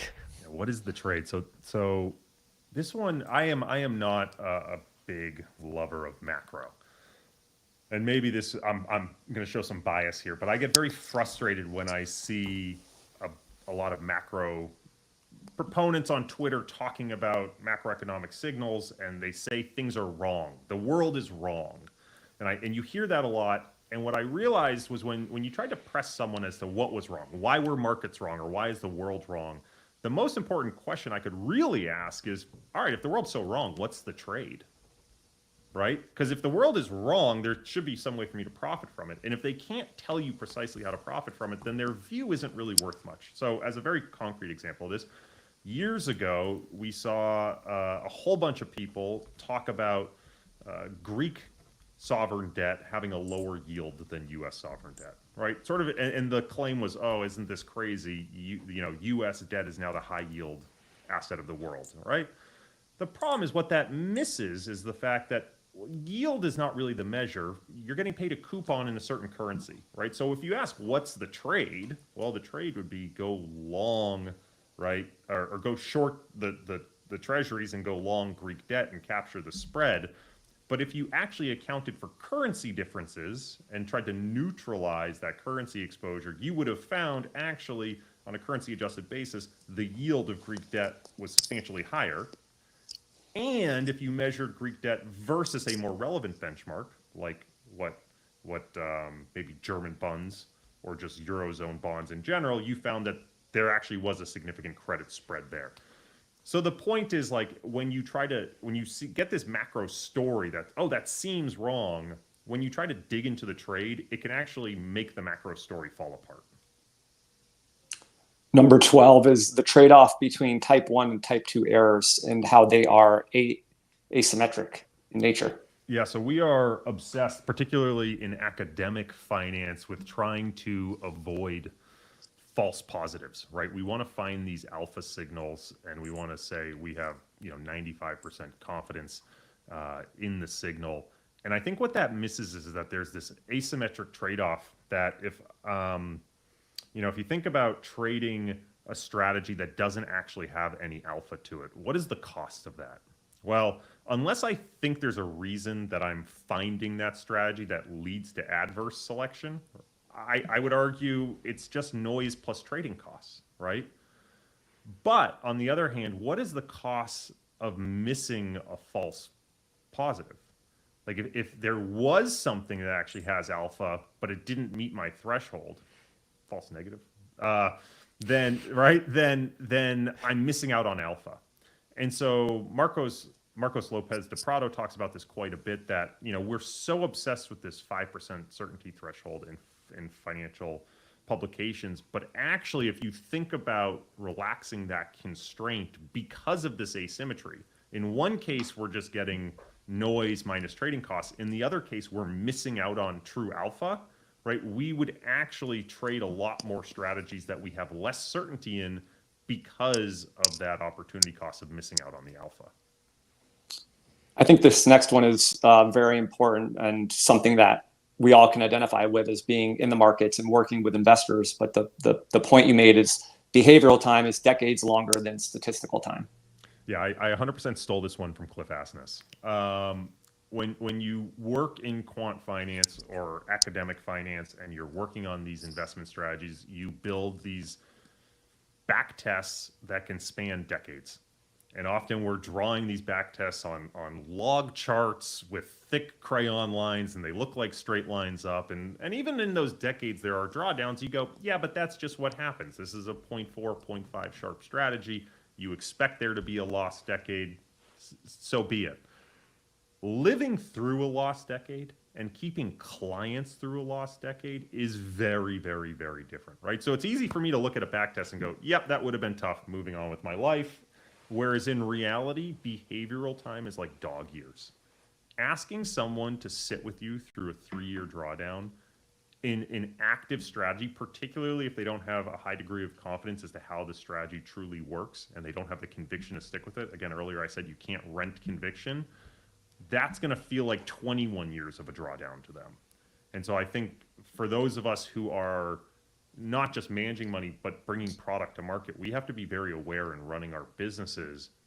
A decade-long drawdown might be totally possible for any active investment strategy that we're putting into an ETF or mutual fund. And yet we have to understand from a client's perspective that is non-tenable. And we will lose a tremendous number of clients. You look back at someone like Warren Buffett, right? Probably the most genius thing he did was not run a public fund. If Warren Buffett was running public money, he probably would have lost all of investors in the late 90s, right? And so you just have to be very aware, like these processes, they go through long periods of drawdown. Behaviorally, that's really tough to stick with. So I'm going to jump to number 15 because you brought up back tests, but the point you made is a back test is just a single draw of a stochastic process. Yeah. So look, markets are random. I think Mike Green has a great quote, and I think he might even attribute it to someone else's. All markets is just a logbook of where price is traded, right? But there's so many things that could happen in the world, in so many ways the world could have unfolded, that when we run a single back test, all we're really doing is seeing one potential draw of a potentially infinite set of worlds that could have happened, trades that could have happened, different market prices that could have occurred. And so I think it's just a good reminder that we're trying to build certainty over time, but we're missing the breadth of all the parallel universes that could have happened. And so to me, it's a reminder not to emphasize, like, to me, a backtest never confirms a strategy works. A backtest only sort of, you can't accept the null hypothesis. You only fail to reject, right? You just fail to reject it didn't work, and you just need to be aware of all the randomness that could have occurred. And I think if you run a good backtesting engine, you try to inject some of that randomness to see what happened if that company never went public. What happened if I didn't trade on that date? What happened if I didn't have that data in time? All those sorts of things. What happens if that whole month never existed, right?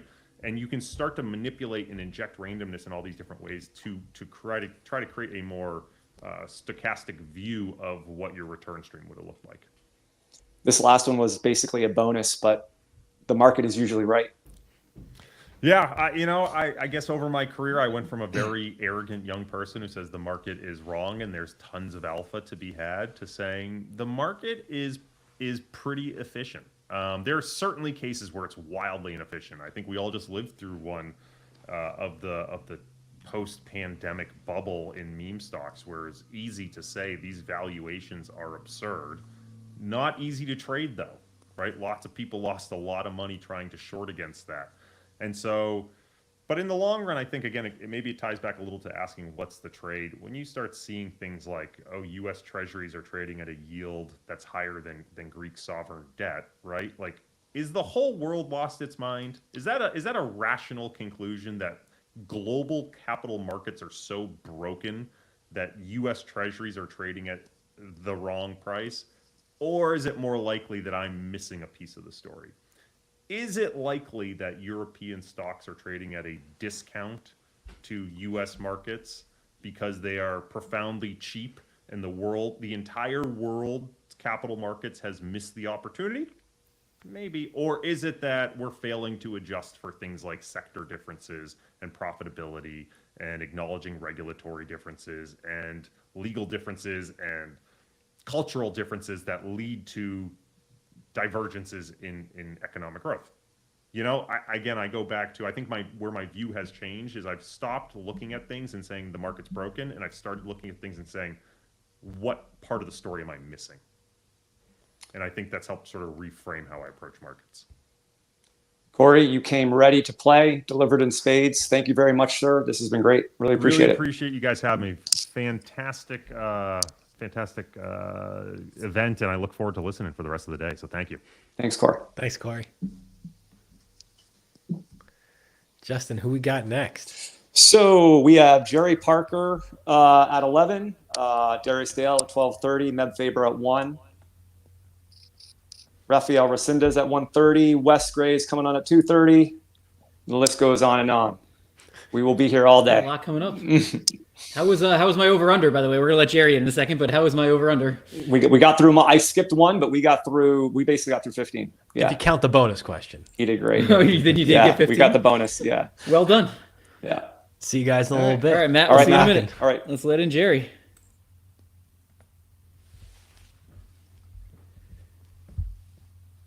Hey, Jerry. How are you? Hey, good morning. How are y'all doing? Good, Jerry. Camera. Do you see Jerry, Jack? Yes, I do. Oh, you do? Okay. Yep. Well, as long Yeah. as you see him, then we're good. We're good to go. Hey, Jerry, thank you for jumping on with us, joining Jack and I on this event today. PNL for Purpose, to support the Susan G. Komen Foundation. Just a quick intro. Jerry is founder of Chesapeake Capital, one of the original trend followers and turtle traders, sub-advisor to a new ETF that utilizes some of his trend following concepts in an ETF wrapper. And just as a quick reminder, This event is to support Susan G. Komen. A fact about breast cancer: there were more than 11.5 million breast cancer survivors in the world as of 2022. This is a disease that affects millions and millions of women, and today's event is to help show some support for the organization and doing a little learning from folks like Jerry along the way. So appreciate if anyone is listening or watching can donate directly on YouTube. There's a link right below the video. So thanks again, Jerry. We appreciate it. Oh, thanks for having me. So first, let's get into a couple of just definitions, because I think it's important to define this stuff up front. So can you just explain the differences or define trend following, managed futures, and what a CTA is? Sure. You know, from my point of view, obviously all of this is from my point of view. Trend following, I think the core of trend following is this old cliche, letting profits run and cutting losses short. It's hundreds of years old, probably. I think it's accepted that that's can be a successful strategy if you have outlier trades and take those small losses, but you know, you've got to make a lot of money on maybe 5 or 10% of the trades that really go a long, long way. We've had a few of those here recently. I know we'll talk about. Maybe trading in a lot of markets is important, long and short for trend followers. But I think that pretty much sums up trend following. Managed futures is a sort of the industry term for the collection of CTAs that trend follow, and they do lots of other things too. Some of those CTAs in managed futures don't trend follow, and they don't hold positions long term. They may, and some do, and they may add other strategies to the trend following. I looked up CTA yesterday. I love that term. It's like my favorite term of all time. It's from 1936, so almost 90 years old. It's my preferred term. It doesn't mean what the letters stand for any longer, which is fine. You know, IBM, International Business Machines, is not what IBM is all about anymore. But I think that's one of the secrets of having a good name, is that it's very old. People know what it stands for. And it's just a regulatory term here in the U.S. When they started regulating futures traders, I guess, that signifies those type of managers and how they have to register with the CFTC and the government in particular. What did it mean originally? Commodity trading advisor. Okay. So we trade a lot of other things other than commodities, although we are known for trading commodities about as much as anyone else. In your Twitter bio, you refer to your style as the vintage retro classic trend following type of approach. What did you mean by that? And I guess how is it different from what maybe newer trend followers are doing? I think, like I said earlier, the managed futures is made up of a lot of CTAs, and some of them trend follow, and some of them have altered the way they handle the trend following approach. My approach is to have a stop loss. That's not always the case with a lot of CTAs and trend followers, and to let profits truly run. So like in our cocoa trade, we have kept the same position on here for over a year, even with the increase in volatility and maybe some risk to the portfolio of this one position that has just grown to be an outlier in terms of profits and in terms of volatility. So it's really dominating performance sometimes. And we just sort of say, let it ride, let it go. Don't reduce that position. And I think 99% of managed futures CTAs, they are more like reducing that position, especially as volatility increases, to tame it down a little bit and make it more of an equal producer and participant in the portfolio. So we don't do that. We sort of try to stick with the old-fashioned classic trend of really letting profits run. So the new version of trend following is more around risk management. You had a quote on your Twitter, which is interesting. It was, I think it was from a news source. It was, the top was put in by CTA trend followers who were selling into new highs, which doesn't seem to make any sense because trend followers should not be selling into new highs. So is that indicative of the new type of trend following? Right. I think this was a quote from someone else that I really liked. And it was basically them saying, you know, there was a podcast where they were describing what's happened in cocoa this year. And someone said in the podcast, CTAs have been selling cocoa every day since this whole year, and reducing their position dramatically, once again, because of this volatility. And he coined this term mean following, which I thought was pretty humorous. Trend following versus mean following. So the Sharpe ratio looks better, and the sort of quote unquote risk volatility, if you think volatility always translates into giving you an indication of your risk, that is why they do it. And that in the Sharpe, like I said, the Sharpe ratio is going to look better, but I think we like to let those profits run. And once it's a profit, I don't really consider it a risky situation or part of my risk any longer. If I take a small loss, that's my risk. Volatility is, in my opinion, not risk. I want to ask you more about Coco later, but I want to ask you about this idea of risk management around Coco, like you just mentioned. Like if you're practicing the old version of trend following, if Coco runs up a ton, now you've got an overweight position in Coco. I mean, is there a certain point where you do want to bring it down in a classic style, or you just want to let it run? I think you kind of want to let it run. I think when you get something like Coco, which is so outrageous and so such an outlier, I think it does destabilize you. People get destabilized by losing money. They get destabilized by letting profits run, and a big, huge profit that kind of dominates the daily performance. It's no fun. I've been there. I think it's just fine. You're not going to really have a dramatic impact on these outlier trades, and taking some off the table, even in a discretionary way. Just if you can't sleep at night, you can't follow your system, it really is causing you trouble psychologically, go ahead and take some off, and just, I wouldn't really worry about it. I wouldn't even have a rule for it. I don't think it's can be rule based, because there's not much of a sample size for these trades that are so crazy like this and so volatile like this. Just take some off and don't even worry about it. Because I know that it is difficult to hang with these profits sometimes. I'm just curious. I was thinking about Wes Gray's work around momentum when you were mentioning that, which is a different thing. But one of the things he found in like momentum investing is when the momentum's more consistent, it tends to last longer or be more predictive of the future. Do you see that in trend too? I was thinking about something like Coco that just skyrockets. Is that less predictive than something that's maybe just grinding its way up over time? I don't think so. I don't think any of it's very predictive, especially the outlier trades. We do so many trades, and so few of them make very much money. And so trying to slice and dice those and gather some meaning from the ones that are the only ones that are meaningful seems like something I probably don't want to do. So I just try to ignore looking at the outlier trades and trying to glean some sort of idea from them, as if they're going to sort of tell me later how to treat them. So I sort of ignore what goes on in between the entry and the exit. And that's me trying to protect myself psychologically, because some of the volatility in some of these markets is crazy. But sometimes volatility is just a stopping point to see if you're bold enough to hold on to your trade and to follow your system, because there could be another leg up. We've seen that in Coco too. It's had some dramatic sell-offs in the past couple of years, only to make new highs. So I don't think these things are predictable. I believe you were an accountant before you became a trend follower, and then you met Richard Dennis and you got involved in the turtle trading program. And so I'm wondering if you could just talk about that story of how you got involved with that.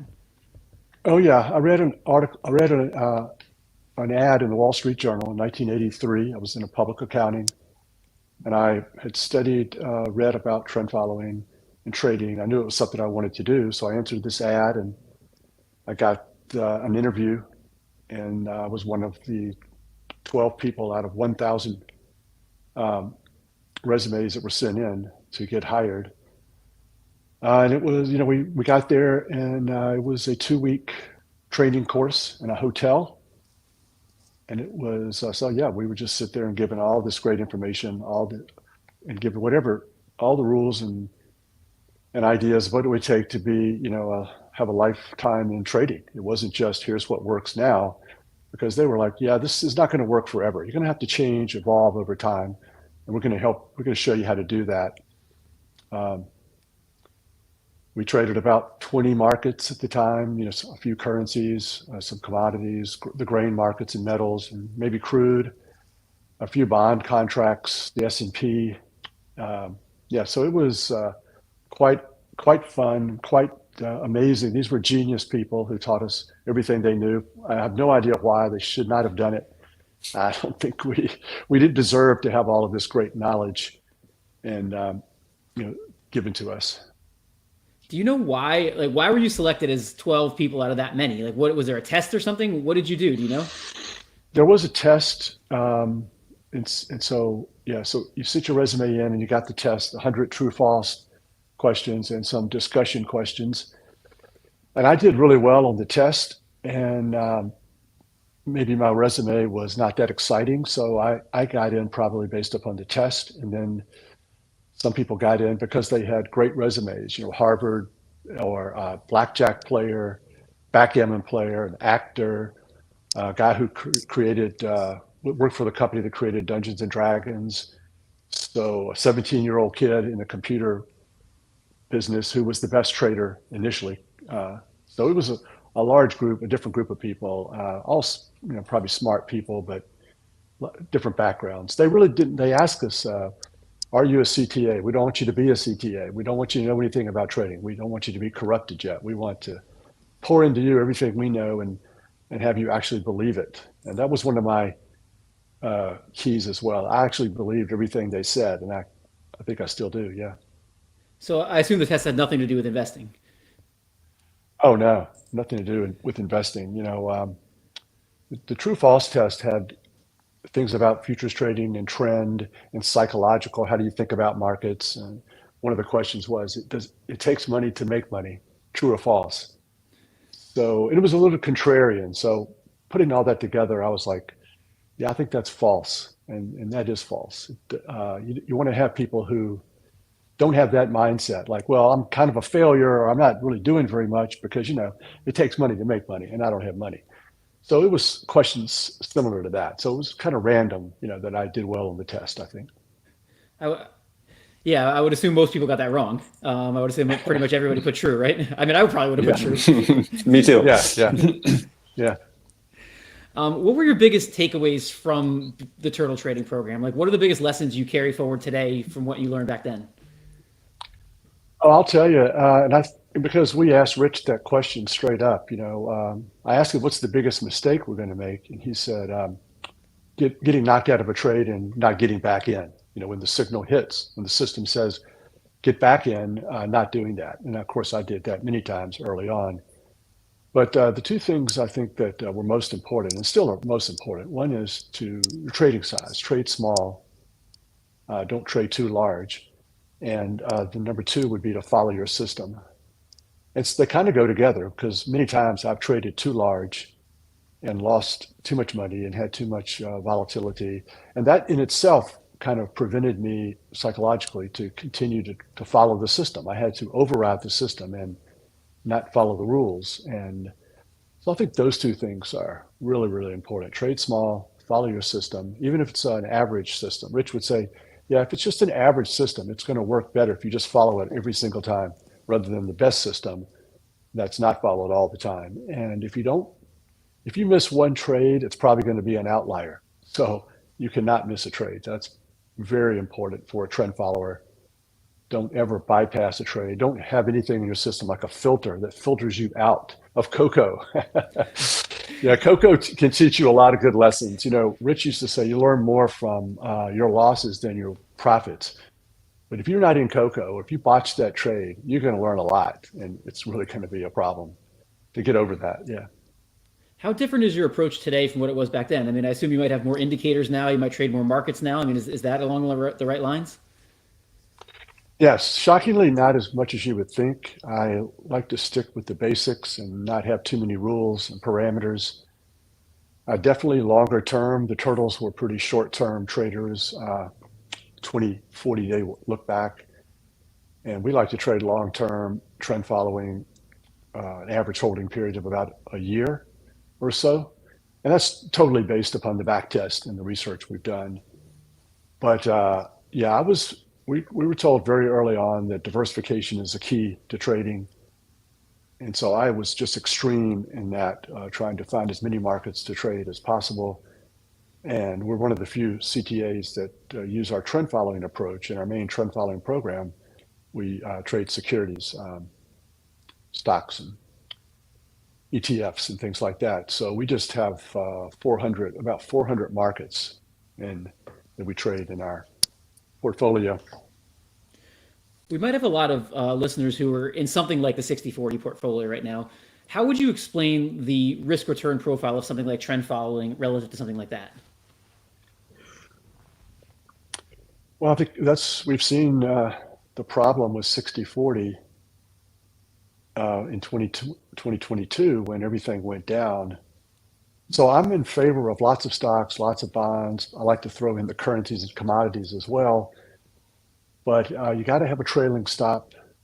You've got to have a short position. Being long bonds or long stocks is just you can't get it low enough. The only reasonable thing to do is to be short. And so no matter what you did in the bonds and stocks in 2022, it's not going to work out. So if you don't have shorting and following the trend and using stop losses, we trade the stocks, we trade the bonds. They're there. They're in the portfolio. The currencies and the commodities are great additions, but not having that trend approach where you're paying attention to trend, taking the small losses and being able to have a trailing stop to know when you're going to take the profits or even be able to do the shorts, that's going to just cause problems for any sort of portfolio. Even 60/40, that's basically long only and long always. So that's why I've never done that. But I love the stocks, I love the bonds, just not long only all the time. Just one more from me before I hand it back to Justin. Why did you make the decision to do the individual stocks? Like, I think, and correct me if I'm wrong, I think a lot of trend followers will stick to the major asset classes and they won't get into like the subcomponents of individual stocks within equities. Like, why do you think it's advantageous to do that? There's more diversification. I have shorts on now in my portfolio, and there's no index that's short now. Outlier trades, you're going to get an outlier in some of the individual markets easier than you would an index of lots of markets. Some of those markets, some of those stocks, I'd like to be long from a trend following perspective, some short and some flat. So no CTA would trade the dollar index only. They're not going to do that. They're going to trade all the currencies, as many as possible. Or commodity index. No CTA would ever trade a commodity index versus all these wonderful individual commodities like cocoa. Can you imagine trading a commodity index with cocoa in it and looking around at all your friends going, what was I doing? I need cocoa, not cocoa in a big index. So it's the same with stocks. It's really probably because getting out of managed futures, which says right there in the name, it's futures. It's just a struggle for people to break away from that and trade these wonderful stocks. I'm just curious on the stock side, are you like limited to large caps, or are you kind of just full market, can go down to even the micro cap stocks? I trade all from small to mega cap. The mega caps are more suitable for shorting, and the small ones do better on the upside, and with the ability to have the outlier trends. But yeah, I think that's a little bit different from the CTAs are not really used to having to worry so much about borrowing and the fees for borrowing stocks. It is kind of a bummer that it's not as easy to short stocks. But shorting the big companies is very, very easy and very, very worthwhile from a portfolio diversification point of view. That makes sense.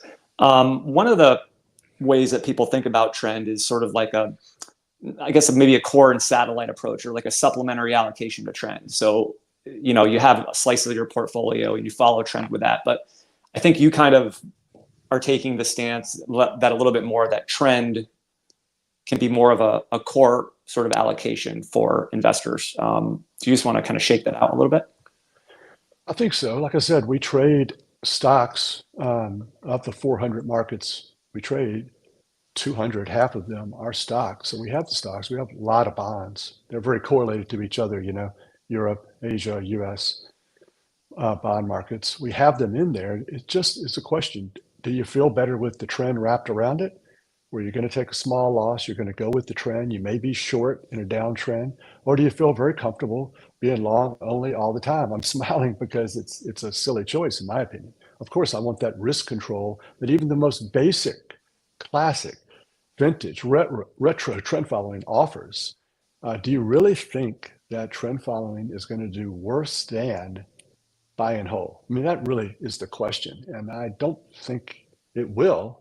It has over certain periods of time. For unfortunately long periods of time, it has. But I would go with what the computer says and do the back test. And that's probably going to be like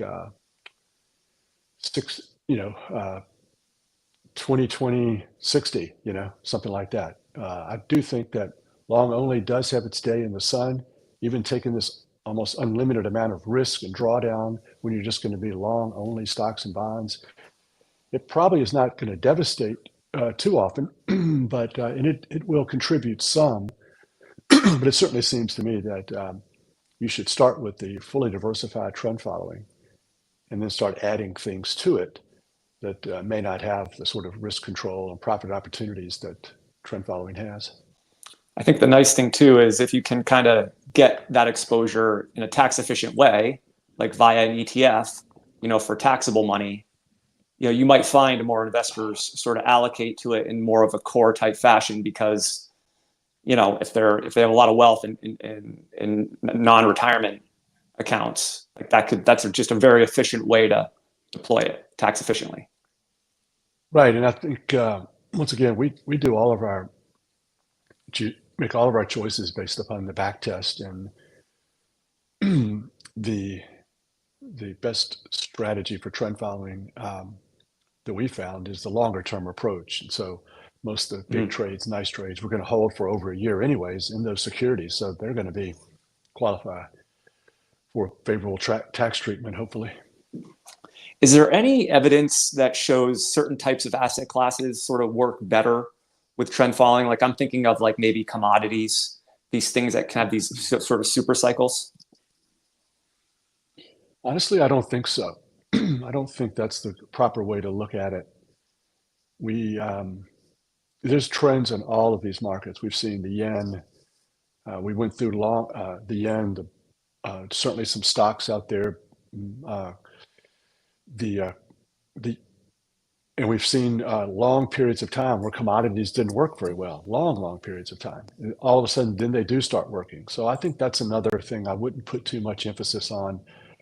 I would put all the markets in one batch, run the back test, look at what the average did, the whole group did, and not try to single out any one sector or any one market. And the reverse of that is cocoa was probably the worst performing market, not even commodity, but market over the past 10 or 15 years. You could easily have just said, well, that tells me what I need to know about cocoa. And I'm saying, no, it doesn't tell you anything. Your best idea of what works in cocoa is what the average trade looks like over all of those markets. What's the average trade? And now cocoa is showing that it can it can change what people think about it with one big trend, albeit a huge trend, one of the biggest ever. But now cocoa is probably back to being a pretty decent market if you throw in this most recent trade. How long have you been managing money at Chesapeake? When did you start? 1988. Okay. So the total started at the end of 83. So 40 years total, but 1988 for Chesapeake.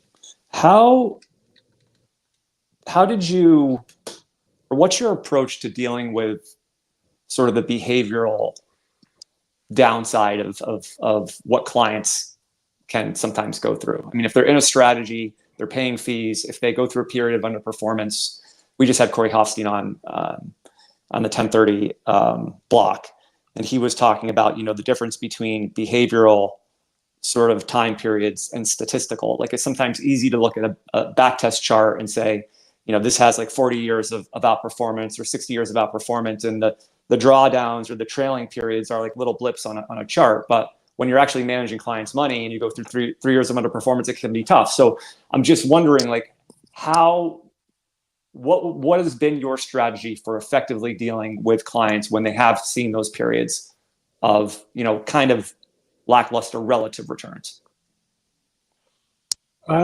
That's a good. I think getting on the phone with people, talking to people, telling them what you're doing, letting them see the performance, the statistics of how everything's working. But I think most importantly is to educate people up front and find the people who love trend following. I loved trend following when I first heard about it. I was 23 years old, and I thought it was the greatest thing ever. I've only fallen in love with it more each and every day since then.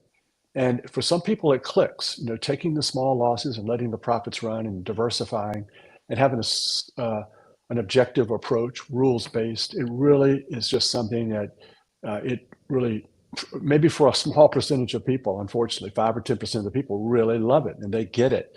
But I think for everyone else, it's a huge struggle. So maybe investing in a fund that has multiple CTAs in it, or just putting a little bit of money in. But it really is the problem. I think eternal problem for the entire industry has always been, it's hard to do, it's hard for us to do, and then it's hard for the clients to hold on to it. Because if they were good at holding on, then they may qualify as being a trader, but they're probably not going to be a trader, and they're probably not good at holding on. So it's really a struggle for the hot money and for people to really love. One of the questions on the turtle test was, should a trader love their losses? And the answer is yes. You should love your losses, because losses and every characteristic of your system is part of the system, and you should love your system, and you should love, no matter what happens, you should just not care about performance so much. And you're just asking people to do, I think, too much, and it's just very hard for most people. Yeah. This has been great, Jerry. We're asking all of our guests today a standard closing question, and you can go anywhere with this. It doesn't need to stay in the investing or trend following lane, but what is one interesting thing that you're seeing right now that you think others should be paying more attention to?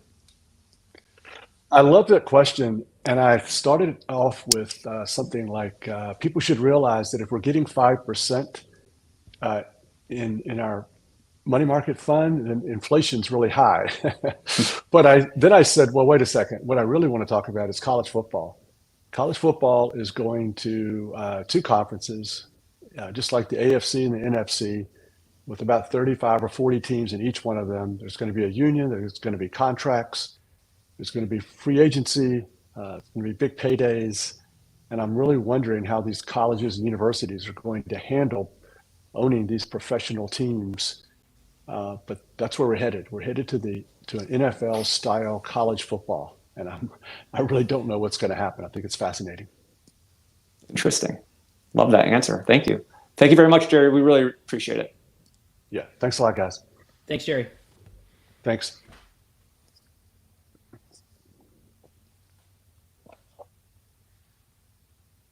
There's a red button in front to hit to click out. Okay. Oh, leave? Yep. That's it. Okay. All right, Jack. Well, that was an interesting last question. I think that's very different. Yeah, that was great. Taking it outside of the world of investing. Living with Brent in here. All Brent right. is back. Brent is back. Brent, you're solo on this one, right, buddy? Hey guys. All right. That's right. I'm going to hold it down myself. I'm going to let Noel do all the talking. I don't think either you or I, Justin, is qualified to do this interview, so it's going to have to be Brent. All right. Good all luck, right, cool. Brent. Well, we'll head out. Thanks, guys. We'll see you in a little bit. All right, see you in a little bit.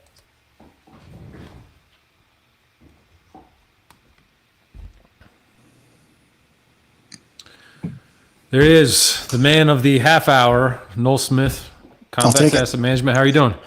Hello, how are you?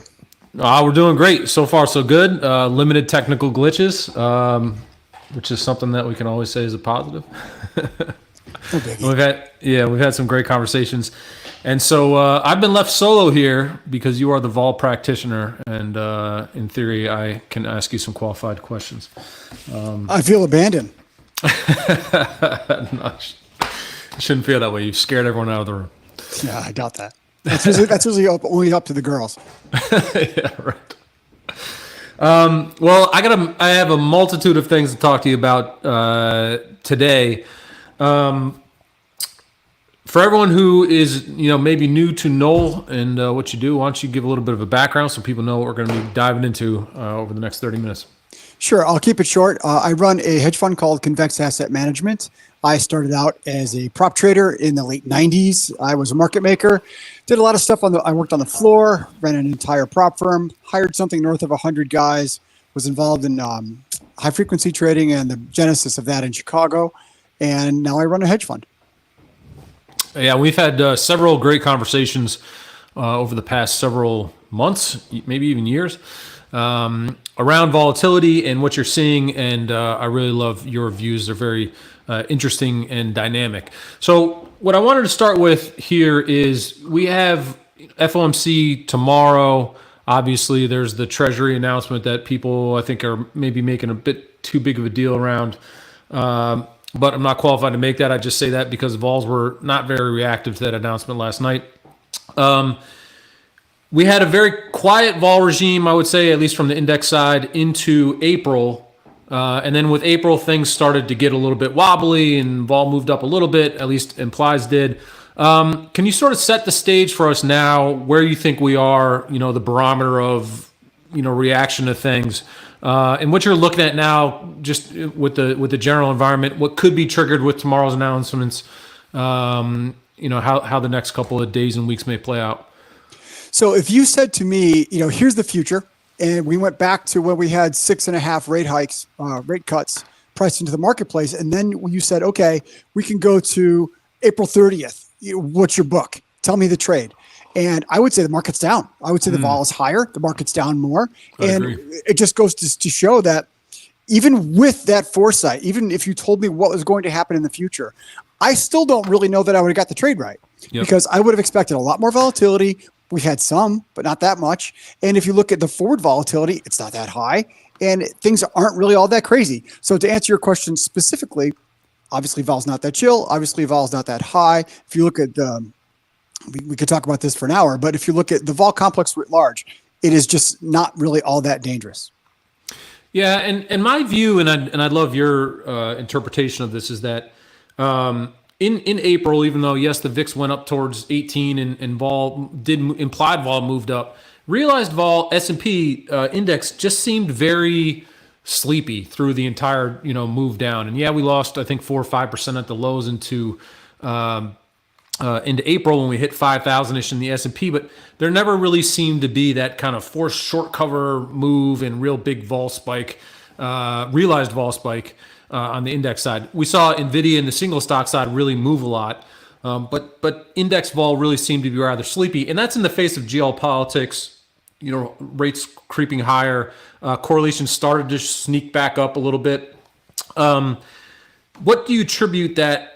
Number one, do you agree with that view? Of course, feel free to say no. I obviously will if you say so. But what do you think was like a driver of that? And do you think that's going to be a continued relative reaction? In other words, index vol is going to remain sort of benign or contained rather versus single stocks? There's a handful of questions embedded in your statement. So the amount of kinetic energy that requires the marketplace to keep going up, I think it's kind of fizzled. We went to kind of a more of a stall speed altitude. And then if you couple that with some of the geopolitical risks, and also some of that happened overnight, right? When some of this stuff was happening, and the markets went pretty crazy overnight. But by the time people figured out what was going on, and it was more a bit of political theater or war theater with very little actual damage, things chilled out quite a bit. And if you look at what was oil doing overnight, it was very busy. What were E-mini futures doing overnight was very busy. Everything was very busy. And then by the time the market opened, it wasn't that big of a deal. So do I think, to answer the question, do I think that we go crazy or chill out from here? Of course, I have no idea.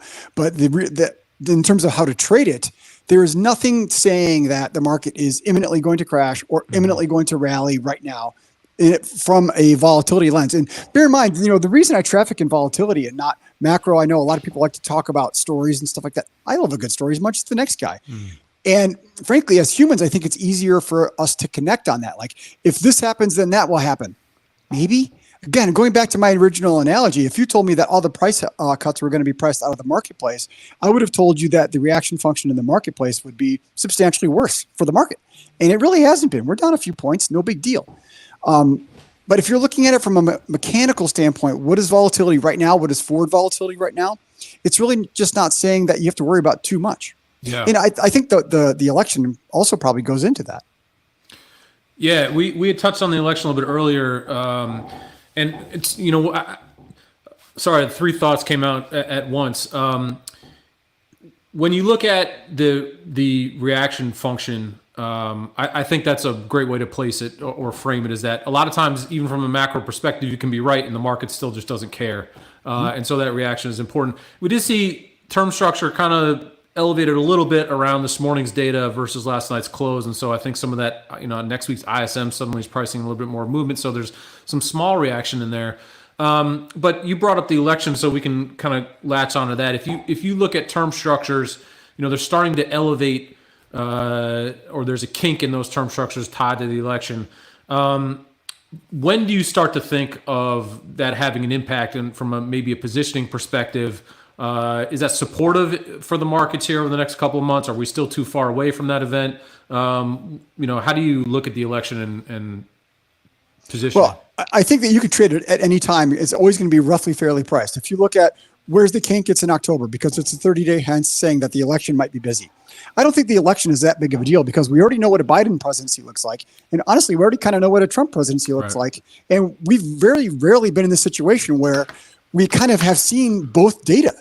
And I think where the real volatility might come from is if there is some kind of totally exogenous event, like a contested election, you know, attempted or consummated assassination, something that's actually crazy that nobody is really expecting. And I think that if you look at the October and November VIX futures, they're probably going to carry. I can turn my head and look at the quote, but I'm pretty sure I'm right. The November VIX future, I think, is like 1820, and it's down about $1 in the last 30 days. And the October future is about 19 and high change. And both of those are about right. And if you look at a call spread structure in those things, you know, they're carrying pretty well. So if that's what you want to do to hedge, if you hedge today or a month from today, it's not going to be that different. You're going to pay, 48 to 54 cents for a $10 wide out of the money call spread in the VIX. What are you going to do? You're going to wait 45 days to get 43 cents? Sure, maybe. But then if something actually does happen, you're going to waste it. It's just not that big of a deal. Mm-hmm.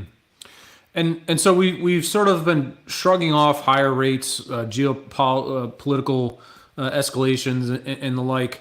When you look at sort of the reaction, the volatility reaction to some of these events, and we know that we have the election, you know, coming up in a couple of months, you're sort of inferring that the market not reacting to anything is a signal in and of itself, if I take if I take it correctly. And so if we clear FOMC tomorrow, I sort of read it as like, if Powell's sort of like neutral to dovish, that's positive for the market. And unless he's like overtly hawkish or catches people off guard, then that should release some event vol, and that should be a little bit of a tailwind to markets. How do you look at trading an event like tomorrow? And I know, do you trade a very short dated options around this thing? Or are you considering more out, a month out in time? And what's the general way you look at tomorrow and how you would generally position around events like this?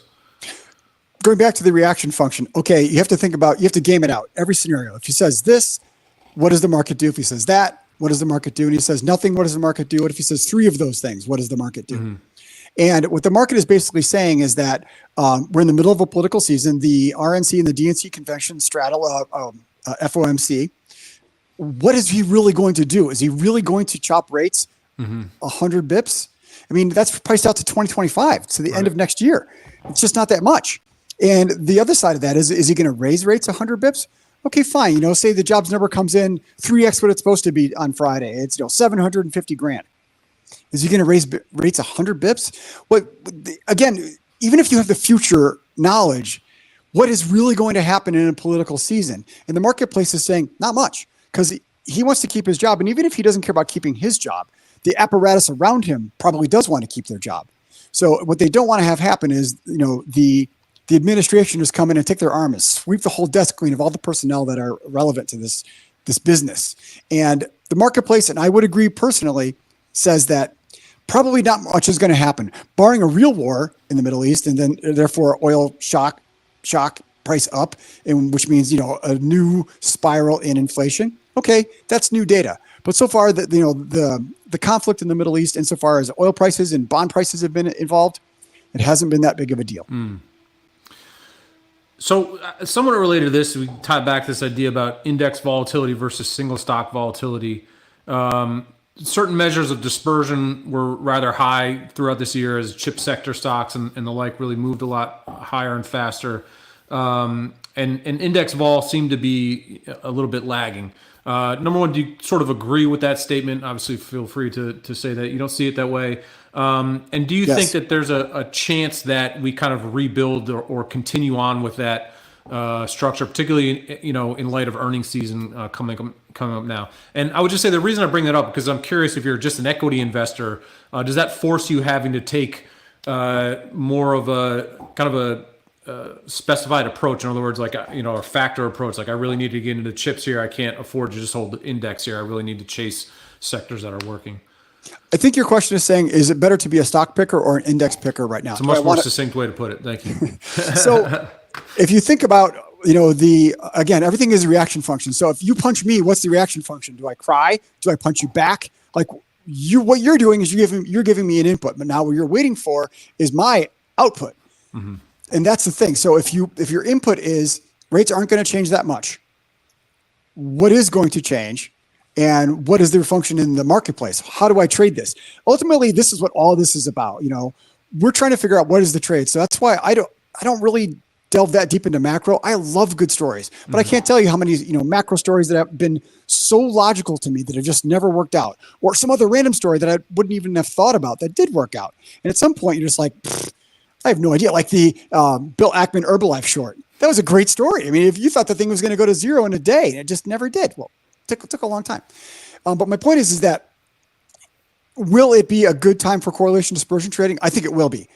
I am talking my book. I have it on, but I could take it off in 5 seconds if I didn't like it.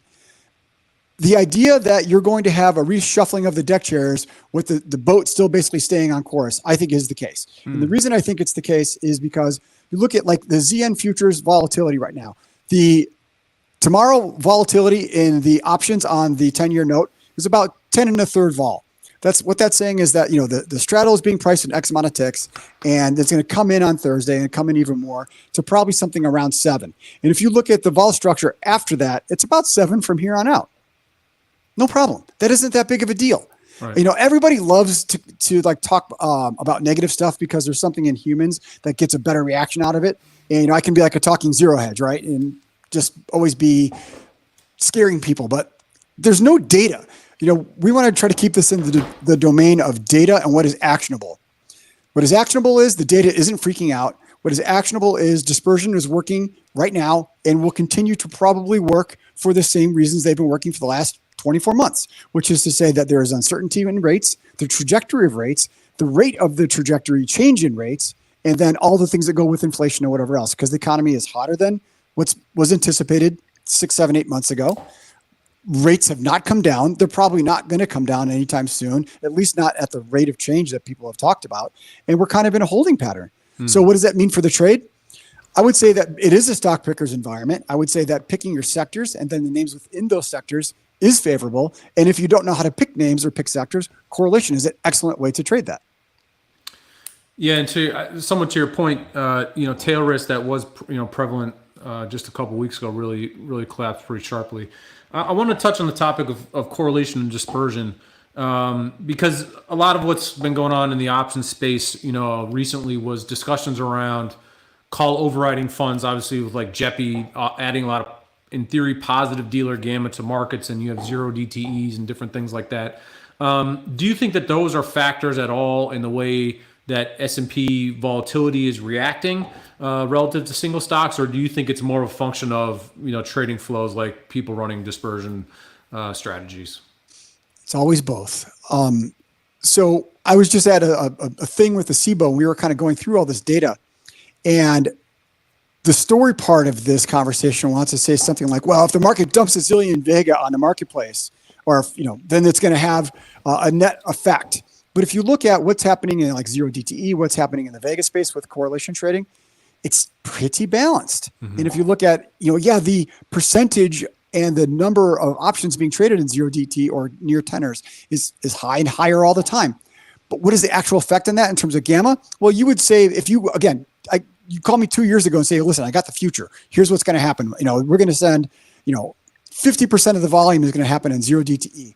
I would say, well, they're going to take front week vol down to 3 because if that's all they ever do. That's just not happened. So if you look at the narrative, which is to say there should be a lot of effect because of this stuff, but then you look at the actual data, it hasn't changed anywhere near as much as I would have predicted. So is there an effect when the marketplace has structured products that come in and there's a different reaction function? I feel like such a talking head, but it's true. So what is going to happen with some of these structured products? Well, if you got a lot of these like buffered and collared strategies where people are protected down 10%, so they don't have to wear a helmet for 10%, well, maybe 12% is the new 10% or the 12% is the new 2%, right? Because what's happening is you're sliding stuff down and people are going to they're going to be compelled to freak out at different new levels. So what was a vol shock where VIX was 35, maybe that new vol shock is VIX 45. What is the price of the skew on the out of the money call in variance space in VIX? It's going to be higher. And the reason it's going to be higher is because the reaction function has been pushed. That risk, Chris Cole used to say this, risk is never created or destroyed, it's just kind of transmuted. I totally agree with that. Which is to say you're not going to beat the marketplace. You're not going to just totally hide invisibly in the marketplace if you have any kind of size. You're going to transmute your risk at someplace, whether through price, time, or price and time. And structured products can push some of this around, but it's not ultimately going to change what happens in the marketplace. You're looking at 2020 versus 2022. The rate of change in volatility in 2020 with COVID was extremely high. It was, the market went nuts. Vol went nuts. In 2022, the market went down about the same amount, 20%. But vol didn't go nuts at all. Right. If anything, a lot of those puts, went away and went to money heaven. So that's what I'm talking about, the reaction function. What's the trade? What are you going to do with this stuff? Well, I would say that you can price VIX call spreads because owning VIX outrights is kind of tough. It gets expensive. Or ratio structures like that. I think they have a better payoff now than they did before a lot of these structured products came onto the marketplace. And I do think they will have an effect. Specifically, I guess the number one thing to consider with this is that if you have a market maker trading with a market maker and both of them are delta hedging and doing their thing in busy land, then there's no net effect in the marketplace. But if you have somebody who's selling a bunch of volatility and then somebody who is doing stuff with that volatility, they're actually doing different stuff. So if you're a buy rider, you're not delta hedging. You sell your options and you wait for them to go to zero. That's it. But if you are a buyer of those options, then you want to buy them at a gamma that you can hedge and make money or at least cover your theta. So those parties are doing different things in real time. That can have a different effect. And a different effect meaning the structure of the marketplace will change as a result of their participation in the marketplace. It's an interesting idea because those funds, particularly if you look at JEPI and QILD, they're the largest systematic kind of call overriding funds, and they've been able to gather these assets at a time when the S&P itself was just going lights out north, and I think from a total return perspective, those things haven't fared as well as S&P in whole. But if the S&P sort of just starts to track sideways, you could almost make the argument that JEPI would be a better investment because you're in theory getting this, yield or dividend or that they say of 7 or 8%. In which case then gamma would sort of grow, and in theory that just sort of creates more of like a reflexive feedback loop. And so, I mean, I guess my question to you is that if you start to build on these things, how much more can these things really start to build on themselves? I mean, do you think of this space kind of like everything else, like zero DT immediately went to 50% of volume and leveled out? Like how much more asset space can this stuff take up, do you think? Or are we sort of maxed out in this systematic, strategies, do you think? Or is there really a lot more room for growth? I look at this stuff and I think about it and I don't know. I think there is room to grow. And I think that, again, because if you look at who's buying this stuff and who's selling this stuff, well, if you have a $1 billion ETF and you're trying to sell 10,000 options a day or 10,000 options a day for a week, for your ETF or something like that. Who's buying it? Well, the market makers are buying it, right? It's not just all retail gobbling all this stuff up. The market makers will act as an intermediary, and then they lay that off on the public. But that's fine. Like everyone, ideally what they want is to be long gamma and have it carry. Still not a problem. So if you wanted to sell me 1,000 options and I thought they're overpriced, I wouldn't want to buy them. But if you wanted to sell me 10 million options, but I thought I could carry them, I could sleep at night as much as anybody because I'm not worried about that thing really costing me too much money. The reason you don't want to buy options is because they're going to die and you're not going to make any money.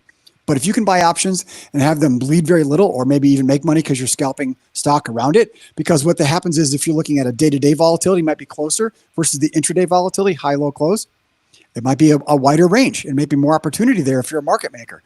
So market makers, if you look at Jane Street, Virtu, Citadel, Susquehanna, they're doing fine. So the idea that they can't absorb more gamma right now, I just don't think is there. I don't think we're at our limit. And is that so? If you think about JEPI again, they run things through equity linked notes. These structured products. They're not actually hitting bids and lifting offers or whatever. And I think QILD actually does. You can see their fingerprint in the market. But do you think that they get disadvantaged in terms of price through that structured product like that? And if gamma sort of does get filled up, that the prices will change accordingly. Well, let's invert the question. Do you think they're being advantaged? No way. I'll let you answer that question. No, there's just no chance. So, I mean, if you're a market making firm, right? Yeah, what you want to do is it's just dead common sense. You want to not scare them away. You want to get the business, but you want to give them the worst price in which you can continue to get the business and continue the relationship. Right. So they're going to be that increment of disadvantagement isn't necessarily punishing to the point where they're going to go out of business. But nobody's going to be doing anybody any favors. It helps the supply if you can have a little more spread, I guess. Absolutely. Why would the parasite kill the host? It makes no sense. Yeah, and the last question I was just asking this one only because I know you've been doing a lot of work with the SIBO recently. Is they recently changed tax treatments on overriding. Do you think that's so? It seems like a lot of the exchanges want to continue to build into this derivative linked space. And offering more short-dated products possibly, and so this tax treatment on overriding seems to be another step to help increase those funds. Is there any sort of major flows that shift the result of that, or is that mainly just kind of like a side note? Well, the OCC is part of what's going on with risk and and with the SIBO. The SIBO's job is to try to do as much business for the SIBO, come up with new and innovative products, which they've been doing a great job with. But they also have to work in tandem with the exchanges, with the OCC, with the government. So it's not like they work on an island. And just because they want a more favorable tax treatment doesn't mean it's going to work the way they want it to. But their job is to try to create as much liquidity, because what they don't want to do is launch a new product or launch a slightly different version of the same product and have nobody trade it. There's nobody cares, right? The spreads are really wide. It's kind of dumb and it doesn't do any business for them. So do I think it will help? Of course it will. If there is a more favorable, if you have two products, one has better, the same product, but one has better tax treatment than the other, clearly this one is going to do better if it's got better tax treatments. Why would it not? Yeah, makes a lot of sense. And we are talking to Mandy Zhu from the SIBO a little bit later this afternoon, so everyone can tune into that. We're excited for that conversation. As we sort of approach, 30 minutes went very fast. We've been asking everybody kind of this one thing question. And as you step forward again at FOMC tomorrow, and it doesn't have to be a very short dated view, but sort of what's one thing you're really paying attention to, or one thing you could flag for us that we could all sort of watch that maybe we're not paying attention to now? What's kind of one interesting dynamic that you're picking up on? Man, I love good takeaways. The marketplace right now is basically not freaking out. There is no reason not to continue to trade. Everybody loves to have a great story and everyone wants to have an angle. But the reality is that the reason I trade volatility is dead simple, is because it's one of the few things that's purely mathematical and it's forward looking. If you look at implied vol, it's forward looking. And jobs aren't forward looking. Owner's equivalent rent isn't forward looking. So these are reasons that you can be a participant in the space. If you look at structured products and you look at how they can affect the marketplace, that is something you might want to look at. As these things kind of mapping your logic to 2018, but it's not the same. If they can act as a catalyst to kind of turn the boat over, and you get a feel for where is the size and where that size might become too big. But the difference is those people were rolling their futures in a 15-minute window after the close. Just there's so many differences. And to say that, JEPI's the same as that, it's just not the same at all. It's a totally different trade. Even SVIX, which is a similar thing, still isn't the same. It's a much safer product. Or SVXY, now it's been nerfed by 50%. Again, a lot of the mistakes have been learned from. So the new mistakes are, I think that if the market really does start to fall apart for whatever reasons, and there are these buffered products, I think that there can be a liquidity vacuum down for a while because a lot of the hedges are in place. So if the market was going to go down 12%, it might actually reach further because a lot of that stuff has been buffered out. There's been a lot of protection in the marketplace, and that manifests in reversals, risk reversals, and skew. You see it everywhere. You see the fingerprints of hedging are all over the place behind me. Do you think there's still a big short put complex out there? I mean, that was kind of the strategies that worked the best. No. And so the reason I ask that is because do you think that the dealer community or market maker community just has a big kind of long Vega position on or moderate long Vega position on? And so, they can provide liquidity better as the market goes down, and that just helps to contain realized vol? No. There's 3 tiers of firms at the OCC. Tier 3 firms have been getting really punished with some of the regulatory changes that the OCC has instituted. The ability for someone to go out there and just sell a zillion puts and have that be useful from a capital usage standpoint is not as good. And not just that, but if you look at, as interest rates go up, that means calls get more expensive and puts get less expensive. So these collar trades are working. So think about what is that doing? When you take interest rates up, you're pricing a forward, and a forward will go higher in price. So even if you just think about this intuitively, calls go up, puts go down. So what you're getting for your puts is even less. So that trade is an inferior trade. It's been working for a long time, but it is. I don't see there's tons of short puts out there where the marketplace is just going to start to go down and then whoosh. I don't see that at all. If I did, I would trade it. I would put it on. So I don't have a dog in the fight. And if I saw a dog, I'd go fight it. But I just don't see it. Yeah, because I think some of the conversation last week turned to testing that. I think it was this J.P. Morgan strike last week at the 49.80, if I remember correctly. And so those conversations kind of crept back in about the ability to supply liquidity as a way to suppress volatility, I suppose. Market making firms are very smart and they have a ton of money. And if you look at, even if my opinion aside, just look at the numbers that are public, they're strong. They are just not in it. You'd be shocked how risk adverse large market making firms are. They don't let stuff go far at all. So the idea that market's going to just go out there and crash, and then Jane Street and Citadel are going to get ruined today, it's just not going to happen. Yeah, and to that point, the research we've done recently on zero DT suggests just sort of backs that point that it's kind of just a money making machine, and that makes sense. Condos in Miami Beach are expensive, and getting pricier every day, man. Private school is up 2x in Brickell. And the market making firms are buying up those beachside condos, I guess. So absolutely. It's going very well. Well, no, I can't thank you enough for taking the time to join us here today. How can people get a hold of you on Twitter, your website, et cetera, and learn more about you and Convex? Yeah, well, on Twitter, I'm at Noel Convex, and our website is convexam.com, convexam.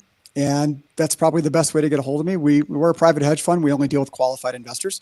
But, we're always happy to chat and talk about new ideas.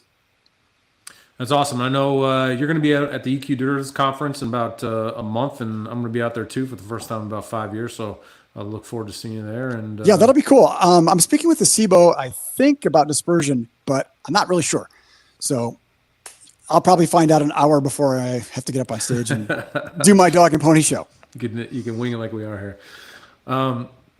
All right. Well, thank you all very much for joining us for this conversation. If you enjoyed the content today, please head over to youtube.com/SpotGamma, and you can hit the donate button. And obviously all donations are going to the Susan G. Komen Breast Cancer Foundation. So far, the donations have been great, so thank everyone very much for that. Also, these conversations will be available for replay on YouTube. So if you missed some of what Noel had to say today, you can pick up on rewatch those conversations, over the coming days. I think Jack is going to come on now, and then we will have QO. Ask and you shall receive, Brent. Yeah. Okay. Hey, Jack. Thanks, guys. again, Noel. We'll see you soon. All right. Bye-bye. All right, let me let Justin in here. He's coming in too. All right, I get a brief break Right, again here. You get a little respite here. Yeah, that's right. And I'll be seeing you in 30 minutes for Darius. So enjoy your conversation here, and we'll see you around Sounds 30 good. minutes. We'll talk to you then.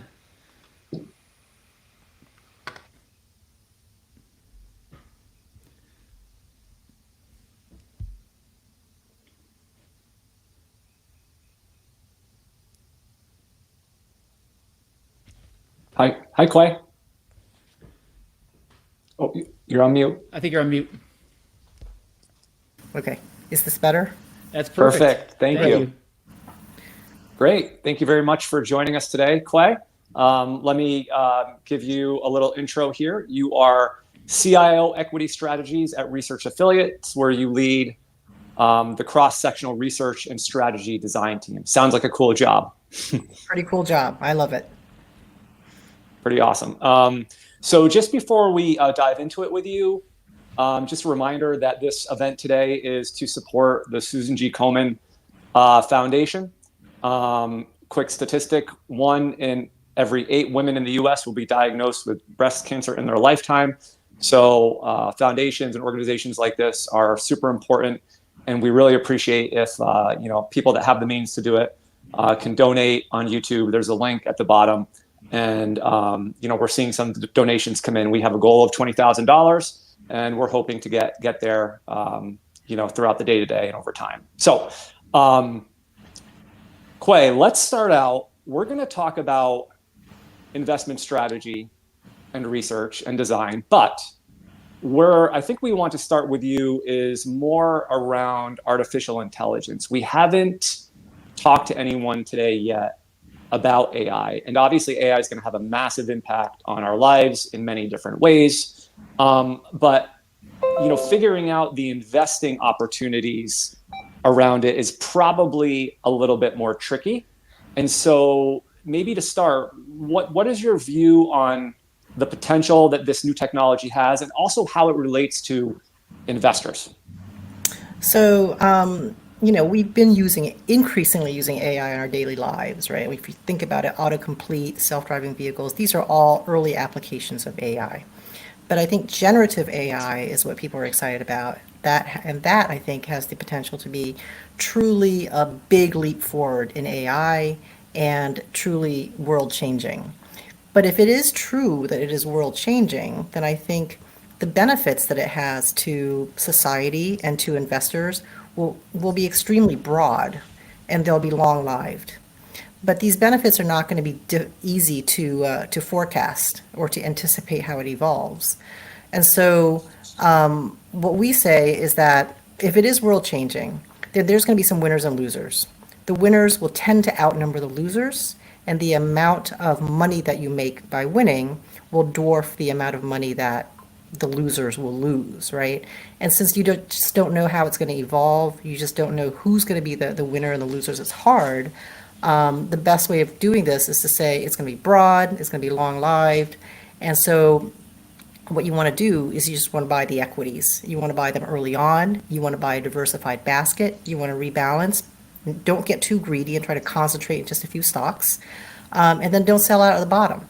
Stay invested for the long term. If you look at the internet bubble of the bust and the recovery afterwards, those are the lessons that you can really draw, from, for investors that aren't experts in technology, that aren't futurists.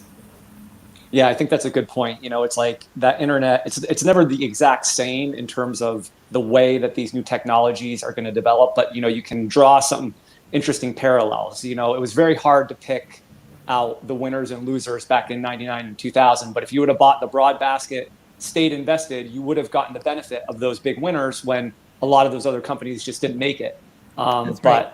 Yeah, do you feel like it's the AI sort of revolution is, do you have any sense about the vastness of it? Do you think it could be bigger? Some people say it could be bigger than the internet. I think McKinsey's out there saying it could add $4 trillion in terms of profits or something across all different industries. Do you have any opinion on that? Well, I will say that I'm no futurist, and I have often been accused of being a technology skeptic. But having said that, I think from a productivity and economic point of view, I would say that this is at least as revolutionary as the cloud, and likely as revolutionary as the internet.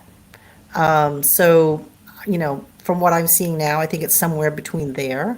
I think, could it be bigger than the internet? It could, right? But I'm not your typical futurist that's going to be able to describe that for you. Yeah, that's fair. Are you guys using it in any of your investing processes now? Yeah, go ahead. So, we already use a variety of AI tools in our work. So examples are, Copilot on GitHub, autocomplete for coding, things like that. And these tools right now I think of as being useful, but I think they're going to get much more advanced and they will become much more ubiquitous. It's not just going to be the people on the technology and development team that have access to these types of tools. In terms of using AI and generating signals, I think the investment management industry has been doing that for some time, natural language processing. I do think that what is happening now could increase the use of that, make it more readily available to a broader variety of people. Are you using it a lot in your everyday life? Because that's something I've been doing a lot more and more, I find. As I see what it can actually do, I'm like, oh, I could do this too, and it could do this too, and I keep adding to it. Like, are you using it a lot in your everyday life? I will say that in my household, the AI engine that we've been using a lot, and it's not a generative AI engine, are the chess engines, because my son is an avid chess player. Those engines are fantastic. And, with generative AI, I can definitely see it increasing. I think that the power of generative AI is going to be when people are using it and they don't even realize it, right? The power of the internet is not that you say to yourself, I'm going to get on the internet today. But you get on the internet just like you get your morning cup of coffee or tea. You don't even think about it. It's just part and parcel of everyday life. And so that's, I think, when generative AI becomes a really, really big thing. What do the chess engines do? I haven't heard of that. So how do those work? Oh, chess engines. So the difference between chess engines and generative AI is that chess engines are an AI algorithm, but it's very closed form. There's only so many moves you can make on the chessboard. The chessboard is finite, right? Generative AI, it's a lot broader. It's more expansive and it can expand in terms of its knowledge. But the chess engines are the ones that are designed to basically tell you you can play against it, right? You can set a level and say, my rating is this, and it'll play against you. So you can train. You can also input your moves from a live tournament match, and it will tell you, are you winning at this point? Are you losing at this point? What's the next best move? All this kind of stuff. So it's very at this cool. point. At this point, it's better than the best human, right? At chess. Oh yeah, absolutely. The best human can never beat any chess engines. And in fact, the best humans, the top players, they actually use the chess engines to train sometimes. Yeah, that's actually very cool. all the time. So switching topics, one of the things Research Affiliates does a very good job of is looking at valuations and other things with the market in a historical context.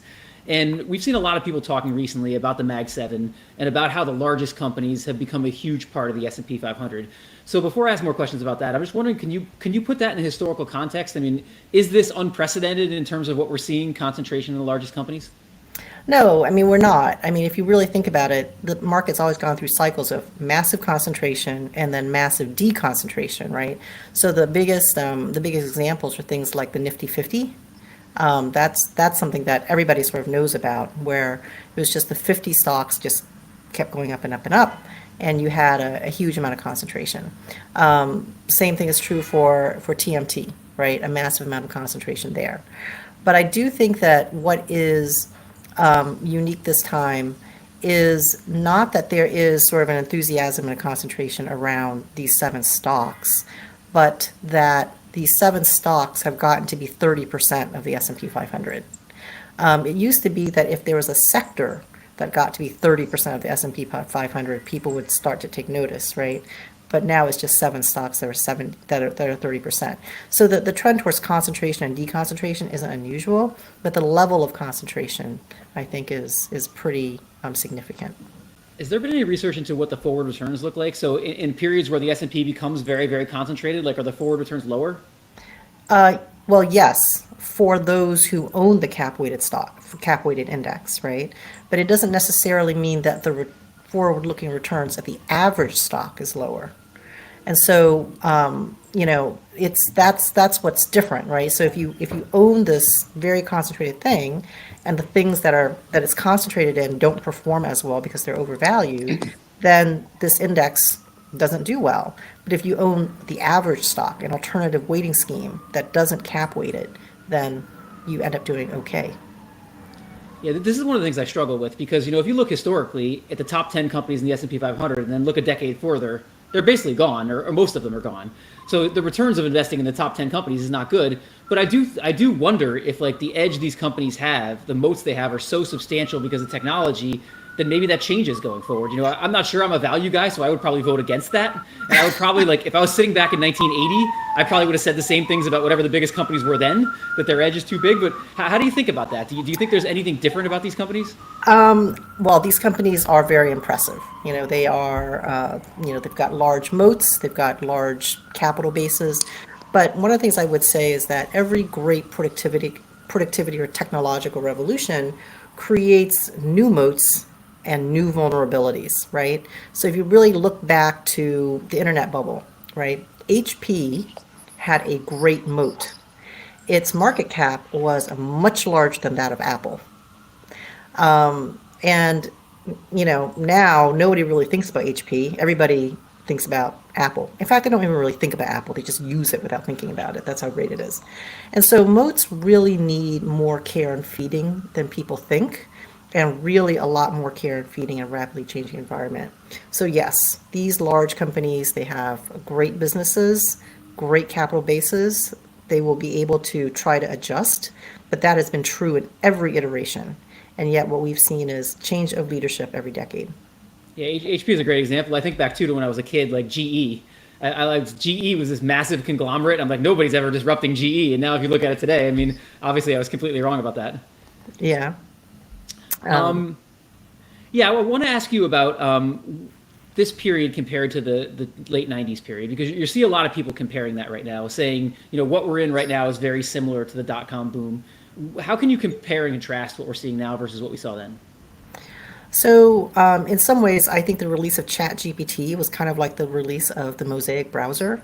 I mean, the internet was always there, right? It's just that nobody knew what was on it and what they could use it for. And then Mosaic released this browser. It was so glitchy. It was terrible to use. And yet it opened the doors of the internet to everyone. And in some ways, that's what ChatGPT did. Generative AI was around, but it wasn't really accessible. And now it's accessible.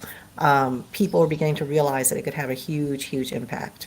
So, if this is going to be a world-changing technology, we're going to need a lot more investment and capital deployment in it. The Mosaic browser was just the beginning of the unleashing of a huge amount of capital deployment. I think that we're at the beginning stages of that for generative AI.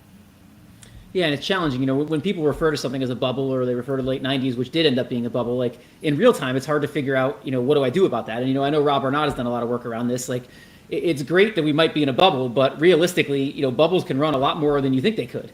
So it's hard to take valuation or anything like that and bring it in. I mean, I don't know if you agree with that. I think that that's right. And, we are value investors. So again, it's ironic that you're asking me about this bubble.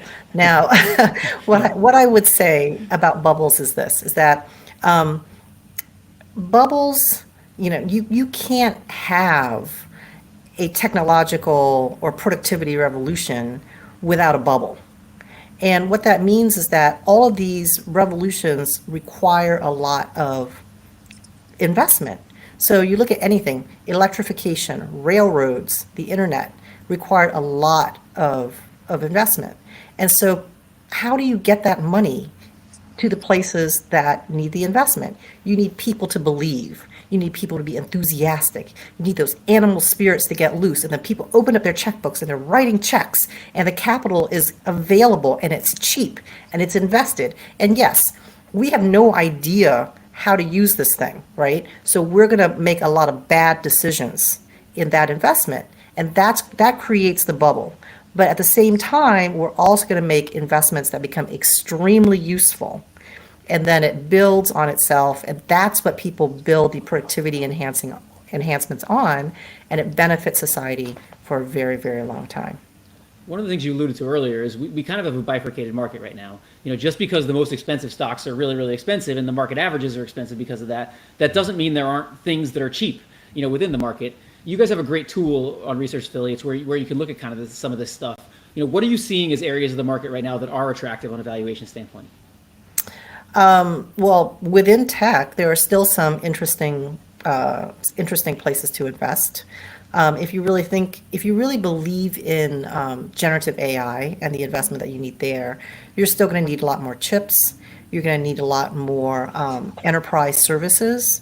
There's many companies in there that provide networking, that provide equipment, that provide chips that aren't NVIDIA. Some of these companies are relatively inexpensive.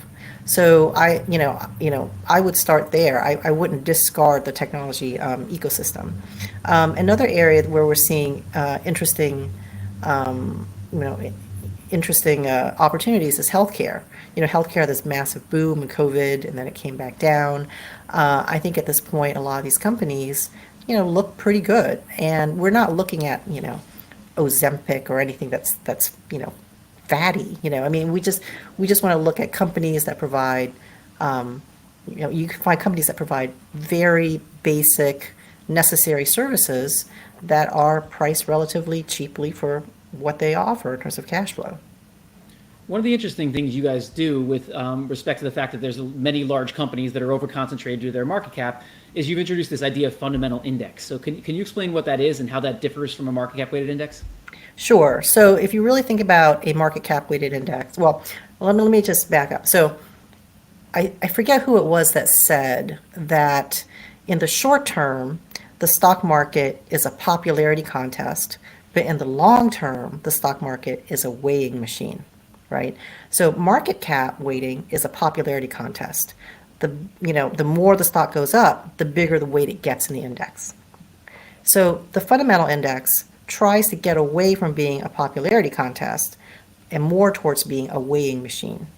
And so what we're looking at is a company's economic footprint. So its sales, its cash flow, its book value and intangibles, its dividends and buybacks. How big are these numbers relative to everything else? And you weight it based on those fundamental metrics. And so large companies will tend to get larger weights, right? So Apple is going to be a pretty big weight in the fundamental index because they have great sales, great buybacks, great cash flow. Smaller companies that aren't as profitable, companies like Snowflake, right? That's a great company, good growth, but it just doesn't have as big a fundamental footprint as its cap. Another example of that might be Tesla. So what will end up happening is we'll end up holding pretty much all the same stocks that any well-known index like the Russell 1000 or the S&P might hold, but we just hold them in different weights. So a great example of that is the fundamental index in the U.S. We hold all the Mag 7 stocks. It's just that the Mag 7 stocks in the fundamental index sum up to about 12% of the fundamental index compared to 30% of the S&P.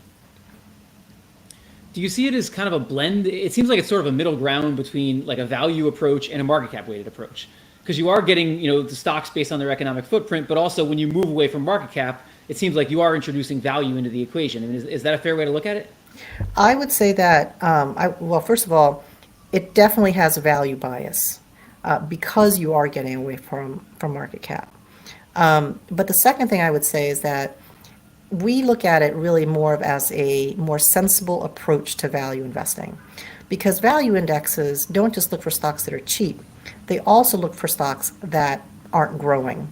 So the question is, why would you want to own a stock that's not growing? Because the ideal stock to own is something that has growth, but its growth is underappreciated by the price in the market, right? Value indexes basically say, yeah, we want the cheap stocks that aren't growing. And what we're saying is, we want all the stocks, because in general, all the stocks are growing. We just want to own them in their appropriate economic weights.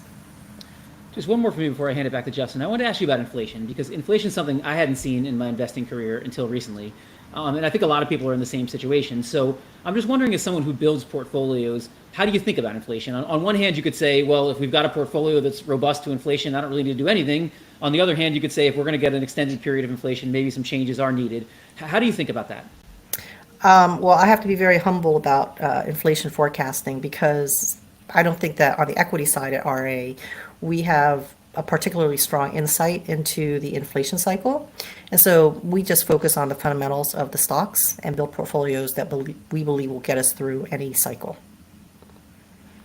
Do you have any opinion on whether it could be good or better for value strategies? So higher rates, this relates to interest rates, actually, not necessarily inflation, although they're tied together. So the higher the rates, the argument is, the more that should affect growth stocks, which are, tend to be valued on cash flows way out in the future. They're more sensitive to that interest rate level versus value stocks, which are kind of more valued on the here and now. What is your take on that? Well, I would say the high unexpected inflation or high unexpected real interest rates, they're bad for all stocks, right? This is not something that makes the S&P go up 25%. But I would say it is less bad for companies that have pricing power and defensible margins. So if you really think about those companies, they're not necessarily value stocks, they're more quality-ish. It is worse for companies whose valuations, as you say, rely on getting to significant profitability very far out in the future. So it just depends on what's priced in the market, what's priced cheaply versus what's not priced cheaply at the moment. And I think today a lot of high quality stocks are expensive, and a lot of low quality stocks are cheap. So it's not clear exactly how helpful inflation will be or higher interest rates will be this time around, but I don't think it will be a significant negative for value stocks. Research affiliates, you guys do give expected return projections or estimates on like value and growth stocks, correct? Mm-hmm. Yes, we do. Yeah. So where is that sort of right now when you're looking at returns over the next 7 to 10 years, let's say, versus value and growth in the market as a whole? What do those possible returns look like, given where we are today? Yeah. So right now we have a massive dislocation between value and growth stocks in terms of their starting point valuations. And so over the next 5 years, we think value can outperform growth by about 4 to 5% per year. And, that's, you can overshoot, you can undershoot, but, the dislocation is an enormous opportunity right now. You wrote a recent paper, I think it's recent, Active Value Investing, Avoiding Value Traps. And this is something that we find very interesting because value traps are it's tough. I mean, some of the best value performers come from maybe that value trap segment of the market. But can you just talk about what you sort of summarized in that paper and what you found? Sure. So basically value investors, we're value investors, right? Value investors sometimes get into hot water because a cheap stock is really just a bad company, right? So you look at Bed Bath & Beyond. It looked really cheap. It was $1 a share, but it was just a terrible company. So if you are a value investor, then what you should do is not just look for the cheap companies, but you need to remove the bad eggs from your portfolio. So how do you do that? And we really show 2 ways of doing that. One is just to screen out the really poor quality companies. And there we're looking at distress and capital efficiency. And then also screen out the ones with exceptionally poor momentum, because those are the ones that are just getting hammered and nobody's coming back to them. So there are other ways you could do it. These are just our approaches. And what we find is when we do this, it significantly increases returns to value investors of around 2 to 3% per year. This is over a 30-year period. And more significantly than that, it actually also reduces your volatility.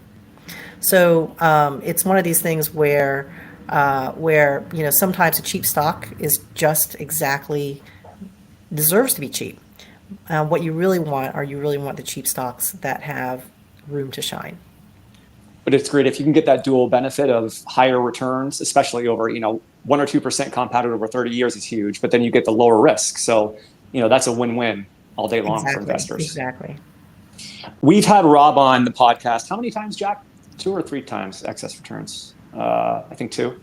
I think 3. Yeah. Oh, 3. Okay. He just did his 3rd. Yeah. So, and we know he's, been pounding the table on his international value, his own personal. This isn't necessarily the firm's view, but he's a big believer in international value investing, and I think specifically emerging markets. At least this was maybe a year or so ago, given where valuations are, and that's how he's managing his own personal portfolio. But can you just comment on international markets? I mean, they've had a really horrible, might even be like 15 to 20 year period relative to the US. So they've been a big return drag if you've been just trying to diversify smartly between US and international. But just from a, expected return perspective, and why international kind of should still be part of the discussion with people's portfolios. Well, I'm going to tell a personal story that shines a light on my biases, right? So about 50 years ago, my family came to the United States as refugees of the Vietnam War. Life was really hard. We were trying to learn a new language.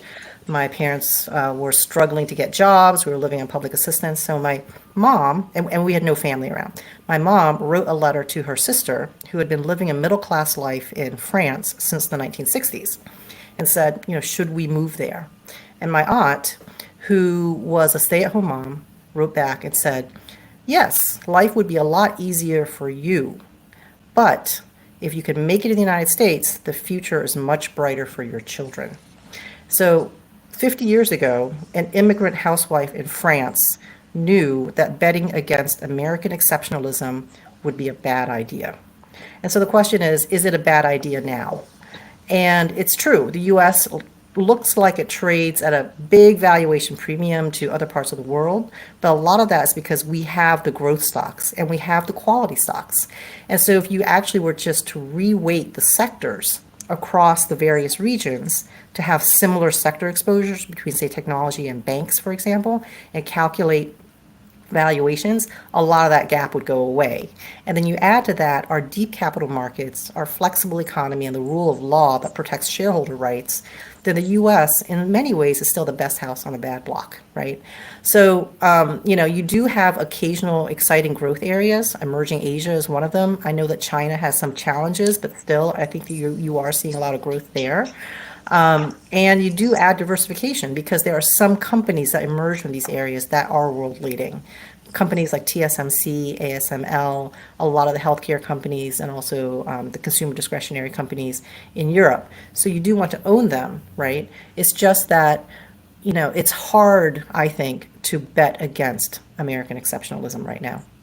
Love that story, Quay. Thank you for sharing that with us. In the last 1 to 2 minutes here, where there's a standard closing question we're asking all of our guests, and you can go anywhere you want with it. You can stay in investing, you can go outside, but what is the one interesting thing you're seeing right now that you think others should be paying attention to?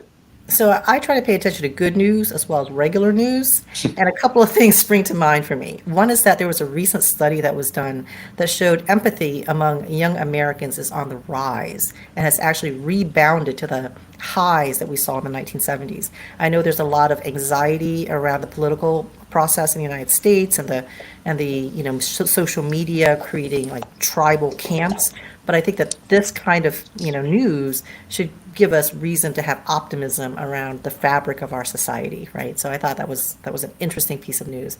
Another one was that there are some scientists that believe that we could be reaching peak emissions of greenhouse gases in the next year or so. Now the scientists could be wrong. Scientists have been wrong before, but I really hope not, because this would be a great achievement, I think, for our society. Thank you, Quay. I really enjoyed this discussion. This is great. Thanks for coming on. Thank you.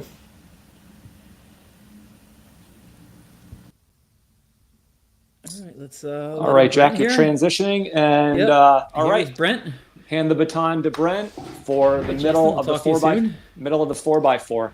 All right, Brent, we're back to macro, Brent. We're back. Let's let's get Darius in here.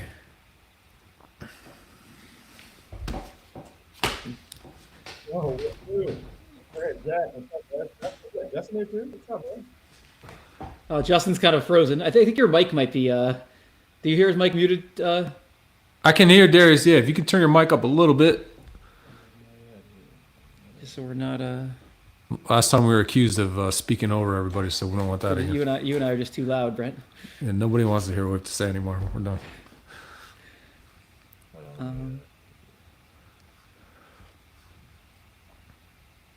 There it is.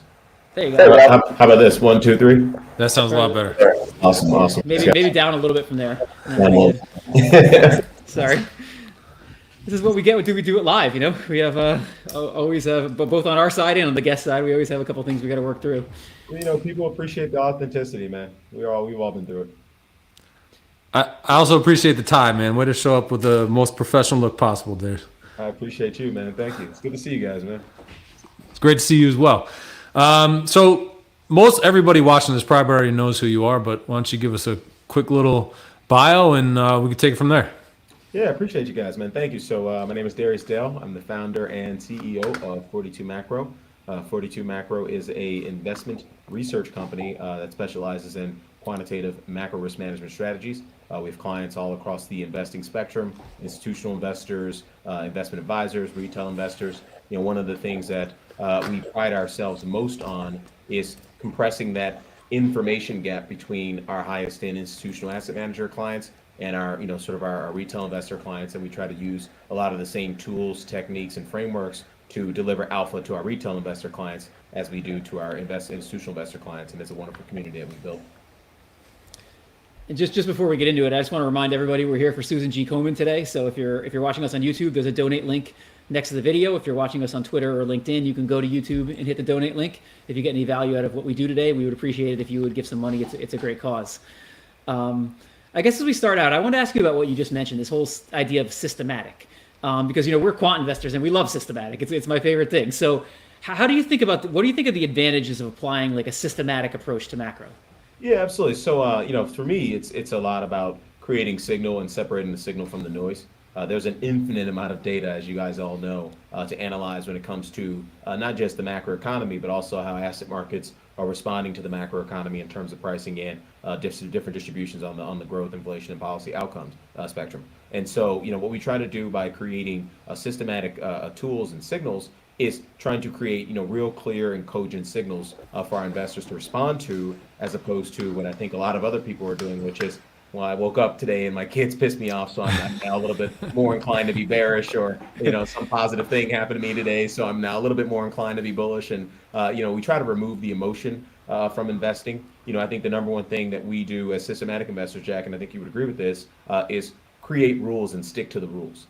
No matter how you feel in the moment, you know, if you don't want to be violating and overriding your rules, because those rules, if they're carefully back tested and come from proven quantitative frameworks, then they typically will give you a better opportunity to maximize upside capture and minimize downside capture over time. You're not always going to be right. Your rules are not always going to be perfect, and they're not always going to execute better. But what we found here at 42 Macro, and what our clients have certainly found, is that our systematic processes have definitely helped them, you know, maximize beta and also generate alpha much better than, you know, what I could do just, you know, thinking about macro for my brain.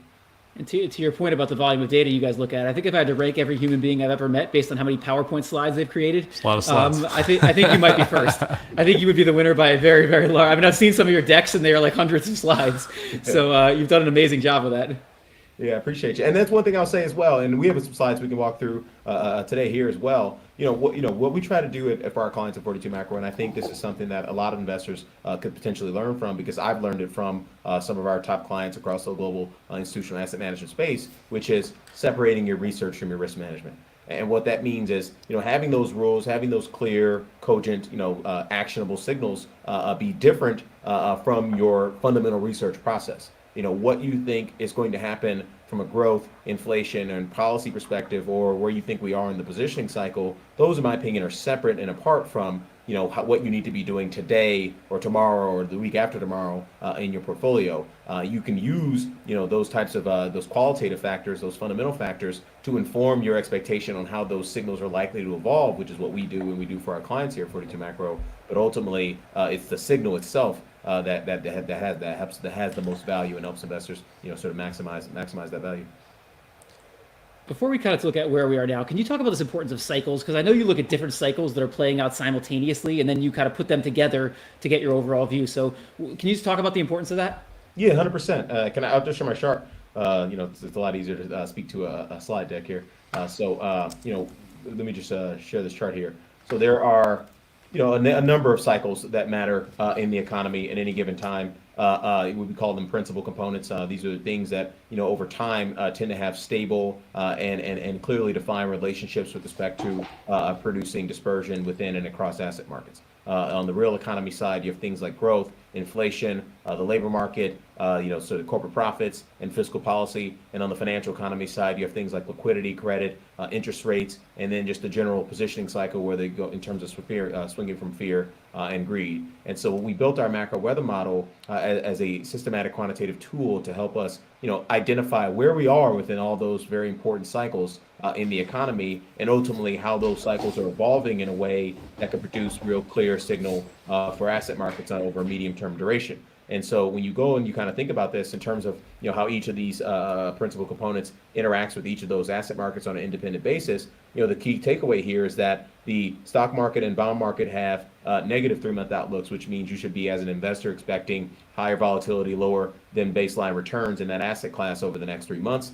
Dollar, it's the opposite. You should be expecting lower volatility, higher than baseline returns in that asset class over the next 3 months. And then for commodities and Bitcoin, it's neutral. And so, we refresh this model 6 days a week for our clients at 42 Macro, and identifying and helping them identify, okay, when something important changes, how does that important thing that changes, that important cycle inflection, how will that ultimately impact asset markets? And so this has definitely helped us stay on the right side of market risk. And more importantly, it's helped us, sort of proactively help clients proactively prepare for regime change in asset markets. And obviously this is a really important, last couple of weeks, and this week in particular is very important because we could be on the precipice potentially of regime change in asset markets, if we get the wrong types of signals from a cycle standpoint, particularly on the policy side.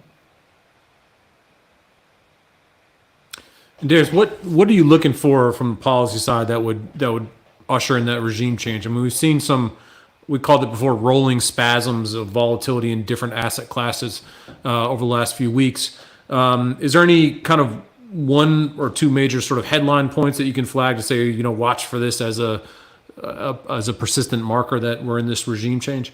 Yeah, 100%, man. Appreciate you, Brent. So yeah, the what we're looking forward to in this week in particular on the policy front is how the Fed and the Treasury are going to respond to structurally above target inflation, and more importantly, accelerating inflation, because we've seen obviously quite a few nasty inflation prints back to back to back. When you look at whether, pretty much any inflation statistic, but whether it be supercore CPI, supercore PCE, median CPI, trim mean PCE, pick your inflation indicator, they've all accelerated 4 to 5 months in a row on a 3-month annualized basis, and are now tracking, most of them, double, if not more than double, their pre-COVID trend rates. And so we've moved in the wrong direction on inflation by a considerable degree on an annualized basis in the most recent 3 to 4 months. And in our opinion, how the Fed and Treasury decide to respond to that is the sort of kind of linchpin between whether or not markets can remain in a risk-on condition, or if they'll transition to a trending period of risk-off. And I'm not talking just 1, 2, 3, 4 weeks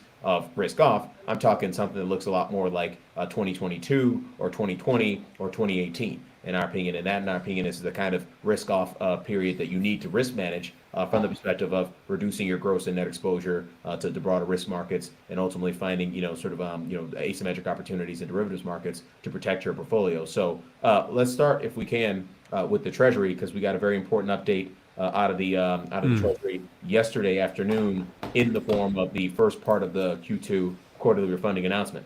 And so for those investors who may be not familiar with the quarterly refunding announcement, that's where the Treasury Department outlines its net marketable borrowing targets and its Treasury general account balance targets for the current and upcoming quarter. They'll revise their estimates for previous projections, and then they also go into detail on some of the dynamics that are taking place within the economy and asset markets that are influencing their decision to either, supply themselves in the bill market or the coupon market or the bond market. And so just kind of unpacking this chart here, a few key takeaways that I thought were hawkish. Hawkish from the perspective of either sending a hawkish signal to asset markets, or hawkish from the perspective of potentially creating indigestion in asset markets in a way that increases bond market and currency volatility, two factors that have been positively correlated with the dollar over long periods of time and inversely correlated with global liquidity and U.S. liquidity over the long period of time. So the first thing we saw was we saw a significant increase. Oh, sorry, my pen ready. My apologies there. No problem. Yeah, no worries. So we saw a significant increase to $847 billion for the Q3 net marketable borrowing estimate. That's up $604 billion quarter over quarter. So in Q3, the U.S. Treasury is going to issue $604 more billion of U.S. Treasuries than they issued in Q2. That Q2 estimate of $243 billion was revised up $41 billion from the prior quarterly refunding announcement that we received in late January. Another hawkish indication that we saw here was the end of Q3 cash balance or Treasury general account balance target was revised up $100 billion to $850 billion in Q3. So that's an indication from our perspective that the Treasury is no longer explicitly targeting net financing policy that is supportive or additive from a liquidity standpoint. We can sort of see this better characterized here in the slide 2, where we show the dynamics and the features of our net liquidity model, which has become everyone's net liquidity model. That it has.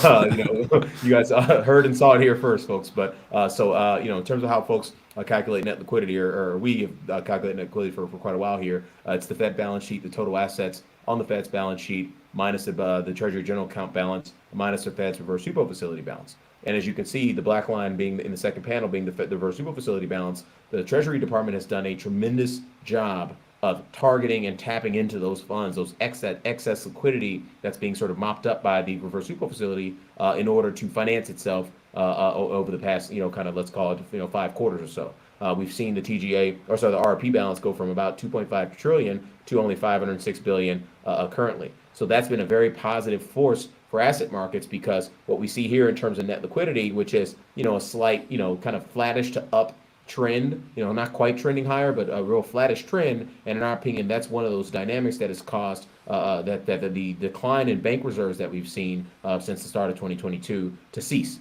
We've kind of had, more or less stable bank reserves since then. And it's in our opinion, it's been a big function of Treasury net financing policy. No better way than you can see that than in the composition of borrowing. And so in this chart here, we show the bills and coupons divided by net marketable borrowing. So bills plus coupons equals total net marketable borrowing. And so when you look at it from the perspective of bills, on a trailing 12-month basis through Q1 of 2024, the bills of divided by net marketable borrowing, that ratio of bills was 69%.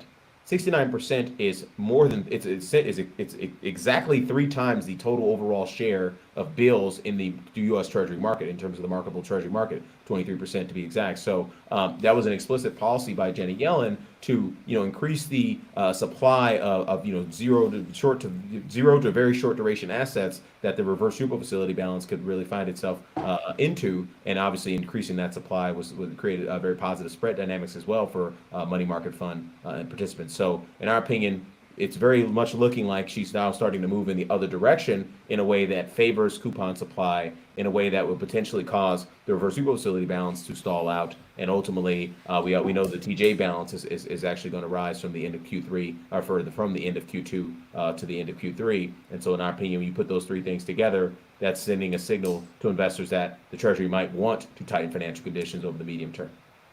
And are you expecting any update tomorrow on this? I know there's another kind of announcement at 8:30, right?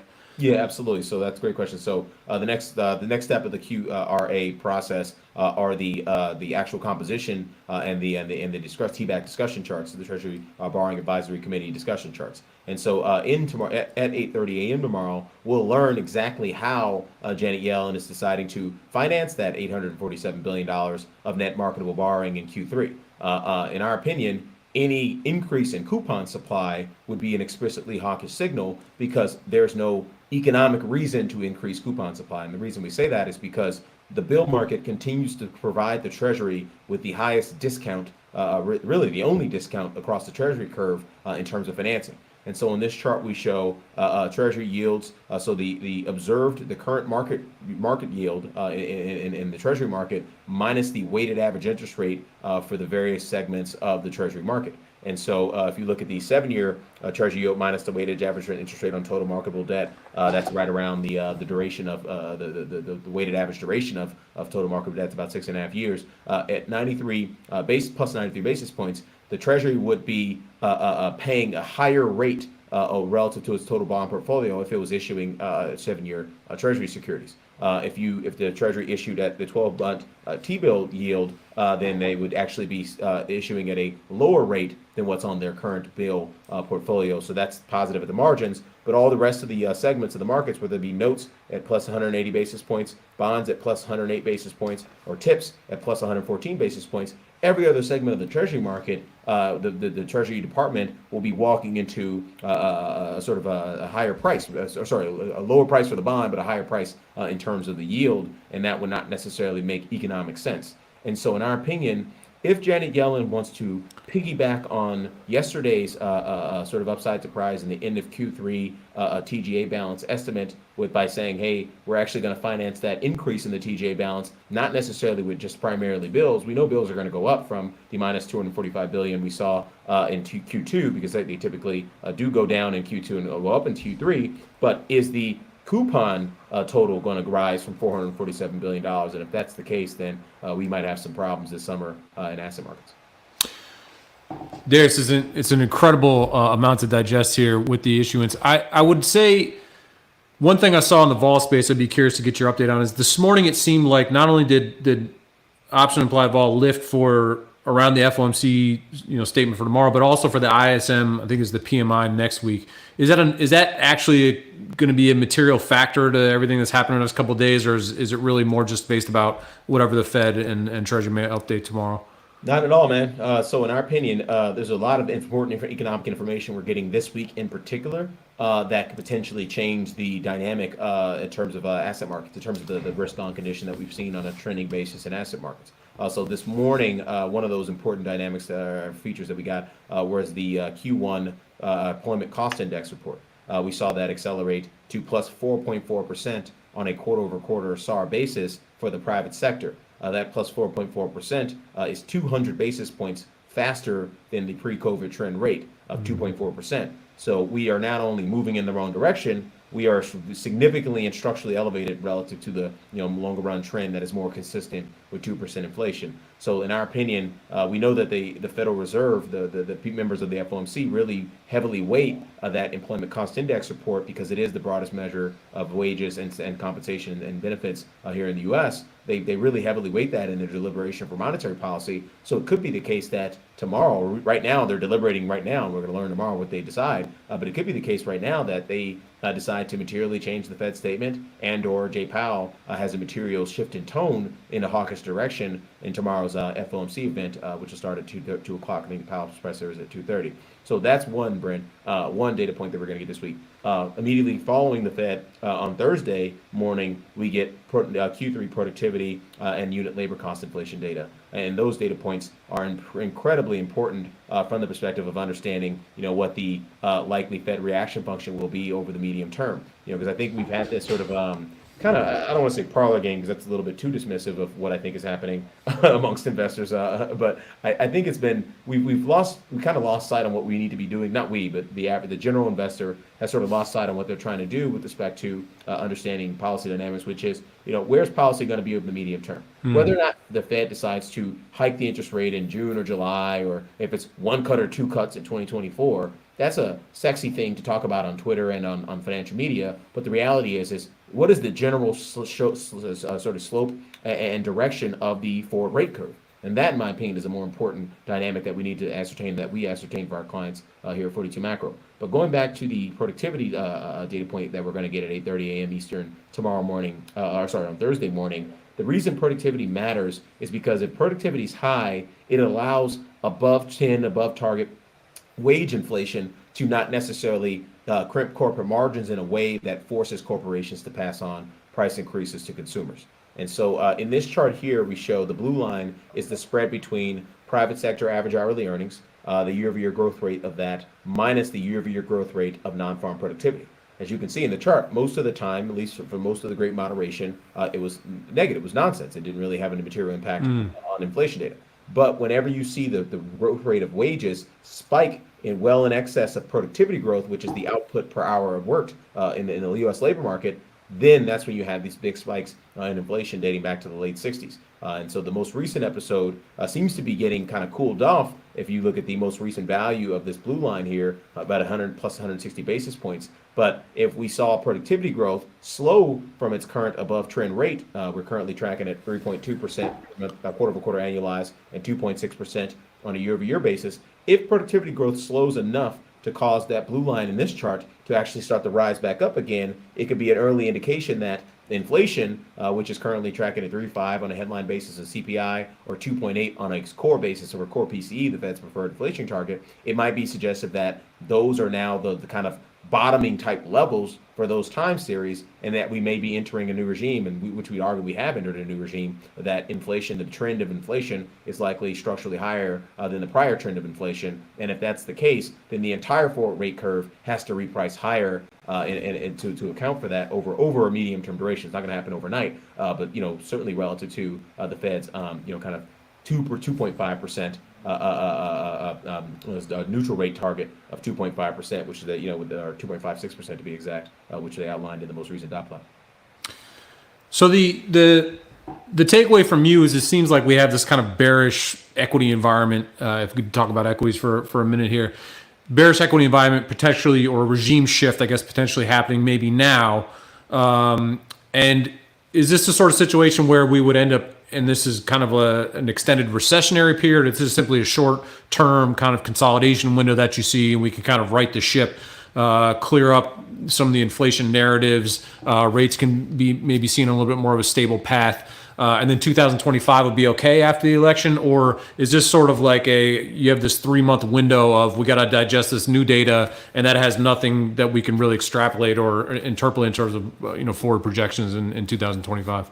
Oh, great question, Brent. So just in terms of the actual outcomes for the economy, we use advanced statistical processes and on the econometric side to forecast growth and inflation as well. We try to put the piece together both from a quantitative standpoint or qualitative standpoint, but we also use quantitative signals to forecast growth and inflation as well. And on the growth side, we continue to be above consensus on growth in terms of the delta on growth, and we continue to see a high probability of a no landing in inflation as well. So we're not concerned about a recession. We're concerned about asset markets, aggressively repricing the forward rate curve in the same way that they did in 2022, because again, we have a significant amount of cuts being priced in. If you look at Fed funds futures, we're currently pricing in 2 cuts for 2024. We're currently pricing in another 2 cuts, a little bit over 2 cuts for 2025. Let's call it another cut for 2026, and then another cut, maybe 2 cuts for the longer run estimates. So those cuts could go back to a much more flat structure in terms of the forward rate curve, or on a medium term duration over the next, let's call it 3 to 6 months,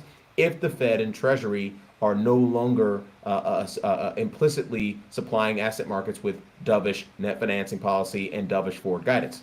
In our opinion, we don't know the answer to that yet, Brent. So I don't know if we are on the precipice of regime change in asset markets. That's why I'm going to wake up, at 5:30 in the morning tomorrow and do my job. And to actually refresh all the models and the quantitative tools that we use to get out in front of this stuff. Because again, 9 times out of 10, not every time, but 9 times out of 10, the market signaling process, our market signaling process, is a leading indicator for some of these, sort of big major changes in these economic cycles, whether it be growth, inflation, or policy. Sometimes, the markets just get surprised because, markets don't always know what Janet Yellen's thinking or what Jay Powell's thinking, or Donald Trump is thinking at any given time. But the reality is, most of the time, there's enough information in asset markets to kind of figure this stuff out ahead of time. And I will say, we're not quite there yet from the perspective of regime change, but we are certainly inching close in that direction. And how we determine that is using our global macro risk matrix. This, in my opinion, is our probably our flagship tool in terms of keeping our buy-side clients and really all of our clients on the right side of market risk. This tool helps us identify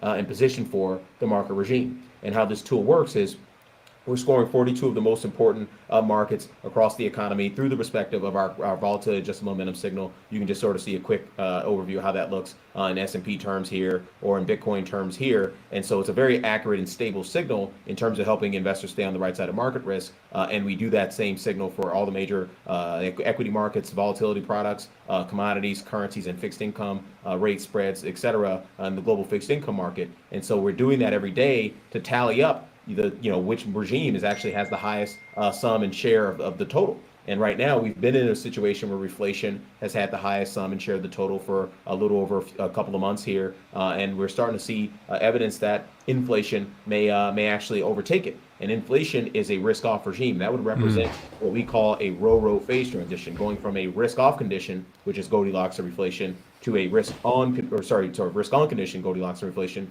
to a risk-off condition, which is inflation and deflation. And that causes the maximum amount of pain in investor portfolios because that's when most factors flip their relative and absolute performance. And so we have to be very cognizant of that over the short to medium term of that potential outcome.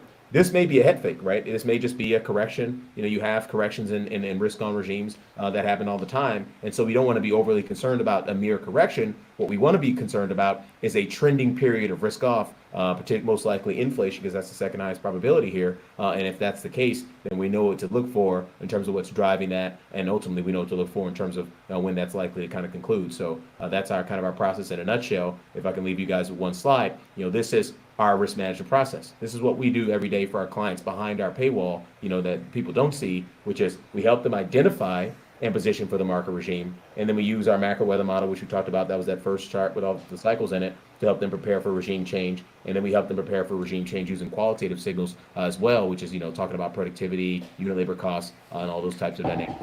This has been an incredible deep dive, Darius. Thank you very much.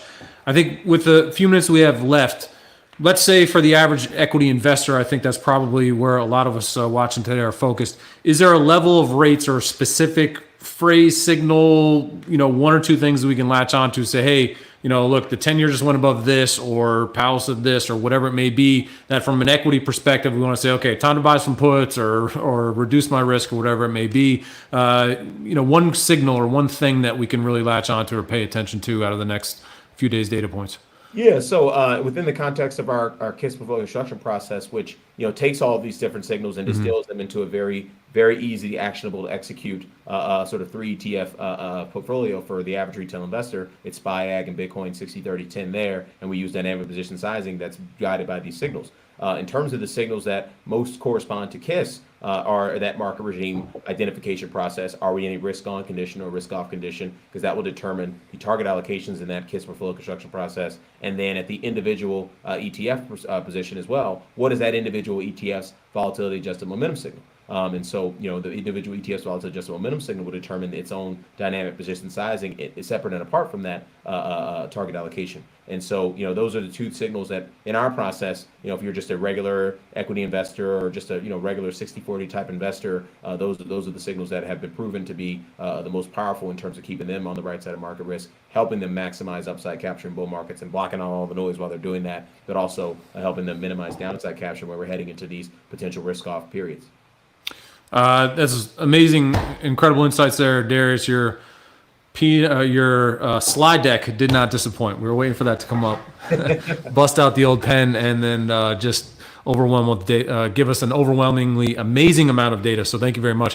Where can people go to learn more, sign up, or check out your briefings? Well, I appreciate you, Brent. Thank you so much, and thanks again for putting on this wonderful event, man. I know you guys are raising a lot of funds for a wonderful cause, so I'm just grateful to appreciate the opportunity to be here with you guys. So definitely come check us out, 42macro.com. As I mentioned at the outset, our research process was born in institutional Wall Street, but we, obviously service and cater to the needs of our retail investor and investment advisor friends by, creating smaller, more bite-sized, actionable signals for them to take advantage of in their portfolio. 42macro.com. That's amazing. Thank you so much, Darius. And as Darius mentioned, we are doing this for the Susan G. Komen Foundation. And so if you're interested in donating, like what Darius had to say today, please consider giving a few bucks. If you go to youtube.com/SpotGamma, there's a donate button over there, and you can click and donate a couple bucks. I think Darius just gave us a bunch of alpha, a bunch of things to watch out for. So hopefully you'll easily make those donation dollars back. And we will be pivoting now to Meb Faber, and Jack and Justin are going to be bringing up some more macro insights. Hard to follow up the incredible job by Darius here, but we'll see if Meb is up to the task. Hey guys, thanks so much for having me, guys. Best of luck. Good job. Appreciate it. Thanks, Darius. See you soon. Cheers. All right. All right, guys. Jack, looks like you did a little tech swap there. Is he with us? Jack, are you with us? I don't. He can't hear us. Let's see.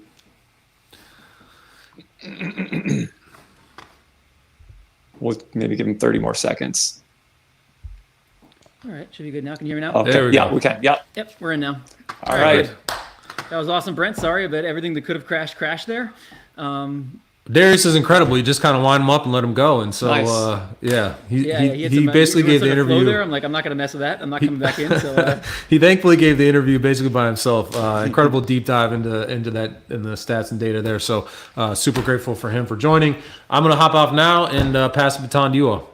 sounds good. I'll let Meb in right now. Meb, how are you? What's up, y'all? What's up? How's it? All right. Good. Thanks for jumping on with us. We appreciate it. Probably don't need to give you an intro, but I'm going to anyway. Meb Faber, everyone, founder of Cambria Investments. Cambria has, I think I counted 14 ETFs today with almost $2.5 billion in assets under management. We're going to talk to Meb about endowment investing, and get some of his thoughts on what individual investors might be able to do to replicate some of these strategies and a bunch of other stuff. But before we get into that, just a quick reminder that today's event is to support the Susan G. Komen Foundation. There were over 7.5 million breast cancer survivors in the world in 2022. So obviously this disease affects millions and millions of men and women. And today's event is to just try to lend some support to this great foundation and cause. So if you can, there's a donate link at the bottom of the video on YouTube. Please consider donating if you have the means to.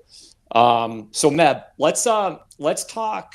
And a lot of this kind of comes out of your the Ivy portfolio, which is a book that you wrote, but you're pretty vocal about sort of pensions and endowments and trying to help investors understand the ways they invest and the ways that an individual might be able to replicate some of those strategies. So, but let's start with an overview of how these pensions and endowments actually do invest their money. Sure.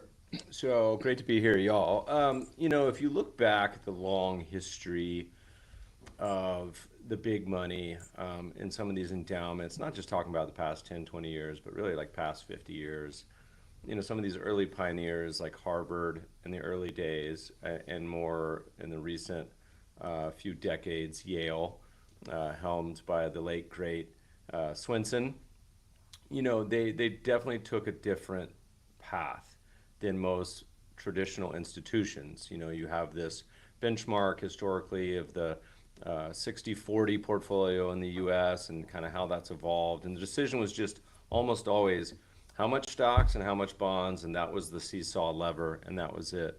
And a lot of these kind of real money institutions said, let's be a little more open-minded about what we can invest in, which is essentially everything. And once you expand sort of that worldview, then anything is on the menu. And the endowments, I think, have a spectacular track record. When we wrote the book, we said, look, there's some things we think they do that's really thoughtful, and some things that they do that's probably not the best idea. And then, we said, how can like an individual investor really replicate the best of what they're doing with sort of minimal effort, as well as avoid some of the struggles that they have when most of us are not at, 40 billion or something. So the things that an investor can do at 100,000 may be a little easier than what they can do at real scale and size. So the main things that they did and continue to do is have a long-term perspective, hopefully. And, they understand that their greatest enemy is inflation. So making sure they maintain their purchasing power. And so the biggest kind of umbrella is that they say, we want to make sure we own assets that have equity-like returns over time. On average, the portfolio, we want to outperform inflation over very long periods. And we can dive into what that means. But that's sort of really the backdrop, is these really great performers who have done a great job at compounding for many decades, long-term horizon, and have the full secret menu from in and out of any possible investment in the entire world. And, so their goal is, they're looking at a multi-decade type of, or maybe even longer type of time horizon, and trying, the reason that they would include other asset classes is just for like diversification and trying not to get like blown out of the water. Is that, what you would say? Yeah. So if you look at the broad menu choices, the entrees, they're always usually pretty heavy in something global equities. So not just US, but around the world. Now, if you look specifically at something like Yale's, you say, well, Meb, what are you talking about? It says they only have 5% in US stocks or whatever it is. So we say equity-like in things that look like equities. So the main favorite of the past 10, 15 years, probably the savior for many, I think that they hope, is private equity, which a lot of the endowments, we tend to disagree a little bit here, where they think there's going to be this magical 4 or 5% outperformance from private equity forever, despite the fact they're all putting money towards it. So equity is obviously the big one. Second, and the things that are essentially equity, private equity is equity, just happens to be private. The second is real assets, so in the early days, if you go back and look at some of the books written about Harvard a long time ago, in the 20th century, real estate was certainly one that's obvious, both public and private. Then you have things that are sort of inflation protected sort of securities, so TIPS, or commodity and commodity-like equity type of offerings. Fixed income still plays a role to varying degrees in various portfolios. And then you have this big, giant slop bucket of other, which many different endowments describe in different ways. Some call it absolute return, some call it hedge fund type of strategies, but it's just that whole, side of the menu that's kind of like today's specials. Here's what are offerings that are somewhat different. It could be aircraft leasing, it could be all cat bonds, it could be all sorts of things that are meant to zig and zag. And so you reference, is it something that's meant to be an outperformer, or is it meant to be a diversifier, or both? It really depends. When you start talking about hedge funds, we always say the analogy is like, it's like talking about the average dog. A poodle looks nothing like a beagle, it looks nothing like a Great Dane or a Mastiff, right? And so just saying hedge funds or absolute return means a million different things. So the main things they got right: true diversification, long-term period, equity-like orientation. We think those are all really great choices. And then there's some things that they probably, we think, don't do so great. But the good news is most individual investors could replicate that today. It's the best time ever to be an investor with a portfolio of ETFs that's, let's call it, 5 basis points, so 0.05%, which is pretty incredible. That's also the challenge too. With the 10,000 plus funds out there, it's easy to get seduced by a lot of choices, but it's a pretty awesome time, and you can do it pretty easy. Justin, are you hearing Meb quieter than us? No, he sounds good to me. Then. I just want to make sure I wasn't an issue with that, because we got a comment earlier about that. But yeah, I want to ask you about how does this work? So, they're obviously doing a lot of different things. They've got pretty big staffs. They're, hiring managers that have high fees in a lot of cases. Like, is there any aggregate data that tells us, like, is this adding value relative to what you talked about before, which is a lower, cost ETF portfolio? Sure. So, as you mentioned, we've also been a bit critical of a lot of the big institutions. The favorite punching bag for me historically has been CalPERS, which is located in my home state. And, CalPERS is what, let's call it a $500 billion pension, as big as you get, as many resources as you could possibly want, the best in the world if you wanted to, managers at your disposal. Assets certainly give you a ticket to opening any door. And then, we talked about how is CalPERS done historically, how have the endowments done. The average endowment, does a good job, right? But you can replicate the average endowment fairly simply with a portfolio of ETFs. You have the Yales of the world and to a lesser extent the Harvards of the world that have outperformed substantially over time. The question, of course, is, will that last going forward with increased competition and increased, pressure on all sorts of things in our world, TBD. But so we wrote a piece called "Should CalPERS be managed by a robot?" We did the same with the world's largest hedge fund, Bridgewater. Their all-weather and pure alpha portfolios. We said, you can get pretty close with just a portfolio of ETFs. So the replication of the beta of what they're doing, we think, is totally obtainable. So then it becomes a question of why do people spend so much time and effort on this decision, this asset allocation choice? And we had a recent podcast with the Nevada pension fund guy, Steve Edmondson, who I love dearly, and his story is the exact opposite.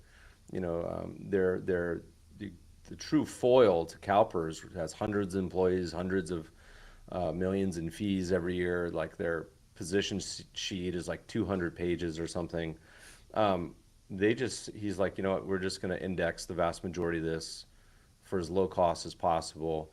And sure enough, they beat CalPERS in the average endowment over time. And usually it's by about the difference in fees, right? The ones that pay more, not surprisingly, it's a higher bar. And they only have Isn't it just him and like one other guy or something? Yeah, they now have two. Sorry, so they now have two employees, but it's for a crazy. while it was only one. So the good news is you can be totally average, which is a compliment in our world. Average is not so bad in the investing world, and you can mimic the best of the endowment portfolios. But let's be clear, there's a giant elephant in the room, and the elephant's named SPY. And we have this very unique period in history. It's not totally unique, but the S&P has just steamrolled everything else in its path over the past 15 years. Has done 15% a year since the bottom in 2009. Now that's awesome, particularly for American investors that put most of their money in American stocks. God bless you. But also, it's only happened a few times in history. It's happened, and they all have names. The Roaring 20s, Nifty 50s, internet bubble, and whatever we're calling COVID meme stock mania. So diversification has not been rewarded for the past 15 years, which is a lifetime for most of us. Like it's careers for many people, 15 years. And so we actually have a piece coming out called The Bear Market and Diversification, where you look at any investing strategy, not just endowment style, but it could be risk parity, global market portfolio, 60-40. And so for the advisors listening to this is probably going to generate a little PTSD. So I apologize, but every client conversation you've had in the past 15 years has been, why do we own foreign stocks? Remind me, what are these REITs doing in here? Could you explain commodities? Like, you got to be kidding me. Emerging markets, China's down like 60%. Why do we own that? Everyone knew bonds at 1% was stupid. Why didn't you? So you've had to apologize every quarter for 15 years, and that's get old. These portfolios, most of them, have had the longest streak of underperformance in terms of years in a row, as well as magnitude. I think the global market portfolio underperformed the S&P in something like 11 of 13 years, right? Not one or two, 11 of 13. Now that ended really in 2022. Well, TBD. We'll see what happens this year. But so this endowment style portfolio has done fine, because of the equity orientation, but still S&P is cream that as well for most of the styles and strategies. But over time, diversification certainly has been a much better choice. Didn't you put in an application to CalPERS, didn't you, a couple times? Just to see, I don't know if you got a good response from them, but didn't you, I think they had like a CIO open or something at some point, you put your name in? Yeah, I've been very public about this, which I'm sure has not helped my chances. But I said for the last three, my criticism about the CalPERS approach, and here's the struggle, by the way. Most listeners, the only person you have to answer to for your asset allocation decisions is the person looking at you in the mirror, maybe your spouse, and that's about it. Like your children will be really unimpressed if you do poorly and bankrupt them, but really it's like a small universe. The incredibly challenging problem of something like a Harvard is you not only have the investment committee, then the investment professionals, you also have current students, you have alumni, you have future students, you also have university employees. So there's like 10 different conflicting interests that are going on in this management of these portfolios. And so you've seen it with the challenges with Harvard over the past 10, 15 years where it's funny because this article is old at this point, but we wrote an article where when Harvard was outperforming and doing great, people were complaining about that the in-house managers got paid too much. When Harvard was doing poorly, there's articles in the Crimson about, hey, this is unacceptable. We shouldn't be underperforming these benchmarks and Yale and everyone else. And it's like this hilarious back and forth. But it's a near unsolvable problem. Now, Yale has been able to navigate this partially because they've been like the Michael Jordan of endowment management. But now that Swinson has passed, like, do they have an infinite leash? Like, we'll see.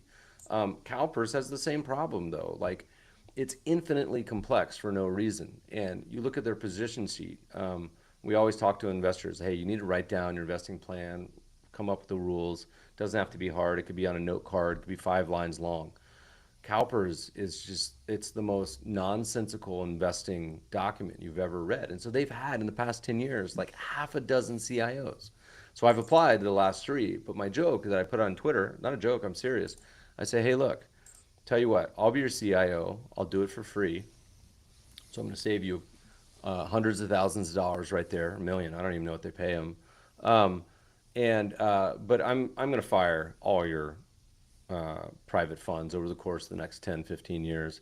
I'm going to slowly move it to these ETF style portfolios. So I'm going to save you a bunch of money. We're going to automate it, make it systematic. You can run it by a robot. We'll do a meeting once a year. We'll talk about the portfolio. We won't do anything. We'll rebalance. We'll have some beers and we'll call it a day. And I'll save you, I don't know, $500 million a year. They've declined the last 3 times, not surprisingly, to even interview me. But we may have something coming out in the not too distant future that will be a really fun horse race litmus test that I've alluded to many times on Twitter, where I say, hey, when we launch this, I want to take out the biggest billboard right outside of CalPERS headquarters, which I've been to present many moons ago, and say, hey, can you beat a publicly traded ETF? Let's find out. Yeah, you wonder how places like Nevada even could do what they do, because you talk about all these layers of complexity. Like, how did they ever get through all that and get to the point where there's just 2 people like running it? I don't know if you asked them that. My favorite part of the story, and this didn't make it into our podcast episode, and I want to preface this by, there was a Wall Street Journal article about Steve about a decade ago, and it was basically like the guy who runs the Nevada pension and beats CalPERS and does nothing all day. Like, it basically was the name of the article. And there's so many quotes about this that John Bogle and Buffett and others have made about kind of the waiting and just, not mucking around with your portfolios. Like, once you get things set up, you don't usually have to do much. And so this didn't make it in the episode because I didn't want it to sound, come across the wrong way. but Steve didn't seem to mind, and he was talking about it pretty openly in both the intro as well as the episode. But this to me is just the cherry on top, like just demonstration of it doesn't have to be endlessly complex for it to work. And we always say there's a million ways to invest that work just fine. So we have like a table, like comparison of Nevada and CalPERS, and so hundreds of pages, complexity, hundreds of staff and management, and then there's Nevada. It's like 2 people. You could put the investment plan on 1 page, and it's like CalPERS, shiny, beautiful offices occupying all this space in Sacramento. Steve, who by the way lives in a trailer. And as like I'm like trying to say this way about Steve, like, and not be derogatory. Look, my brother's got a trailer on our farm in Kansas. There's nothing wrong with trailers, listeners. Trailers can be beautiful and wonderful, but the fact that this dude manages $60 billion, and he's like, look, I live in Tahoe. I got the world playground in my backyard. I don't need some grand mansion out here. My kids are in college. Like, this mindset, it's a very like boglehead sort of mindset. I think is so fantastic, and I just love this story so much. So, but it applies to all of us. Like, we talk a lot about investors and their portfolios full of clutter because they've accumulated all these positions over the years. The phrase in the industry is always mutual fund salad. Like there's financial advisors that have been in business 10 years and they got 200 mutual funds. You look down at your portfolio and you're like, God, I still own this. Like, if I cleaned house, if E-Trade went out of business tomorrow and my portfolio was zeroed, or I got divorced, or I had to transfer all this, whatever, like, would I go buy all these funds? Like, no chance in hell would I go do this. So I think the idea of taking a blank piece of paper, writing down what we would like our portfolio to look like is a very useful exercise, can be very cleansing. And then if it doesn't look like what you currently have, there's time to make some changes. I'm just curious for one more before I hand it back to Justin. This idea of these portfolios that are very different than the S&P or very different than the 60/40, we always struggle getting investors to stick with them because of what we just went through, these long periods where they don't work. I'm wondering, do you have any tips around that? Is anything you've done worked? Because I know you run a lot of stuff like this that is very different than the 60/40. Do you have any tips in terms of getting investors to stay through these periods where they're different than the market? Yeah, and we're actually writing a piece on this. We've been busy lately. Write a piece on everything. We have 3 articles coming out this quarter. So we mentioned the bear market and diversification. The other one was called is an update to an old piece we wrote called "Nobody Gets Fired for Buying Vanguard. Maybe They Should Be," which is, we love Vanguard listeners, but it's a fun piece from 6 years ago. We've updated a current. And the last one is called essentially what you're talking about, which is, we haven't come up with the title yet, but it's something like a guide to buying Cambria ETFs. So, but really it's a guide to buying anything. And here's the struggle is, like, we work with professional investors. We have 150,000 investors all the way around the world. And I always don't want to shame the professionals. Always love to look down at the individuals, and we always say, these crazy individuals, they're so dumb, they're trading Reddit stocks and doing dumb things and chasing these hot managers. But the pros, I mean, look, CalPERS sold their entire tail risk position like the week before the pandemic hit. So or the month before. So it's like these institutions often are just as bad. They have fancier sounding names and sophistication. And so we've heard a lot of things over the years from investors where it's like the nails on the chalkboard. It's like you hear something or you're just like, oh, I know how this is going to end. This is going to end so poorly. And so I said, this piece is not meant as a public shaming, but it's meant as a guide. So like we talked to an advisor, say they buy 10 million in one of our funds, hopefully it's 100 million. And we say, hey, look, this isn't directed at you, but like, take a look at this piece. Maybe it'll help you think through how to go about what you're going to do with this fund. Because here's what happens. Even if you're the most diligent investor, like the phrase we've heard so much over the past 5 years has been, my investing decisions are evidence-based. I base them on process, not performance. So let's say you come to Cambria, you read one of our books or white papers about one of our funds or strategies, you called us, you did a due diligence meeting, you came out to Manhattan Beach, we went and had a coffee or margarita, you did all your due diligence, you read the prospectus, which no one does, you did all this, and then so you say, I'm going to buy it. And then I say, okay, and then what? Right? Most people say, I'm going to buy it. And then what's the plan then? Like, I'm going to see how it goes, right? We hear that all the time. Hey, Matt, I like your fund. Looks great. I'm going to buy it, and we'll see how it goes. I mean, like, what the hell does that mean? What do you mean, see how it goes? I'm going to tell you what that means. We've had people too that are like, put us in like a horse race. They're like, we're going to put you against this other manager for 1 year, and whoever wins, we're going to go. So people do that kind of stuff all the time. That reminds me, I need to write that down because that didn't make it into our piece, and I need to add it because we don't hear this as much, but we still hear it. Say, hey, Meb, we're going to buy SYLD in cows, and we're going to compare you to these two. And I go, okay, and we'll reevaluate in a year. And I go, just to be clear, in a year from now, you're going to add to the one that underperformed, right? And they say, no, what are you talking about? I say, well, 1 year, like what could you possibly learn from 1 year? We recently had Ken French on the podcast, and he's like, he's got a great quote. He's like, 1, 3, 5, or even 10 years, anyone who tries to draw any inferences from 1, 3, 5, or 10 years from an asset class or an active strategy is insane. Who bases their decisions on more than 10 years? Zero people. Zero. Like, I've never met any advisor who's like, you know what? So anyway, here's what the document does. It goes through 4 things. It says, all right, 1, nobody has an investing written plan. None. So we do polls and no one does. We say, write down your plan. Doesn't matter what it is. Just very simple. Write down what you expect your plan to be. You're going to buy one of our funds or buy whatever, some ETF. Write down why. Doesn't have to be complicated. Just be like, here's why I'm buying this fund. Is it a Lego building block, in which case I'm going to sub out something in my portfolio in hopes that I think this is going to increase return or reduce volatility, right? Like, is it going to be a diversifier? So I'm going to write down why, or B, is it a totally new asset? So not a sub building block, but something totally new. I'm adding private farmland. I'm adding trend following. But why am I adding this? Okay. And then what are your expectations? Okay. I expect this to have the same returns as the S&P over time, but similar volatility. And I expect it to, however, diversify usually in the bad times, but maybe not always.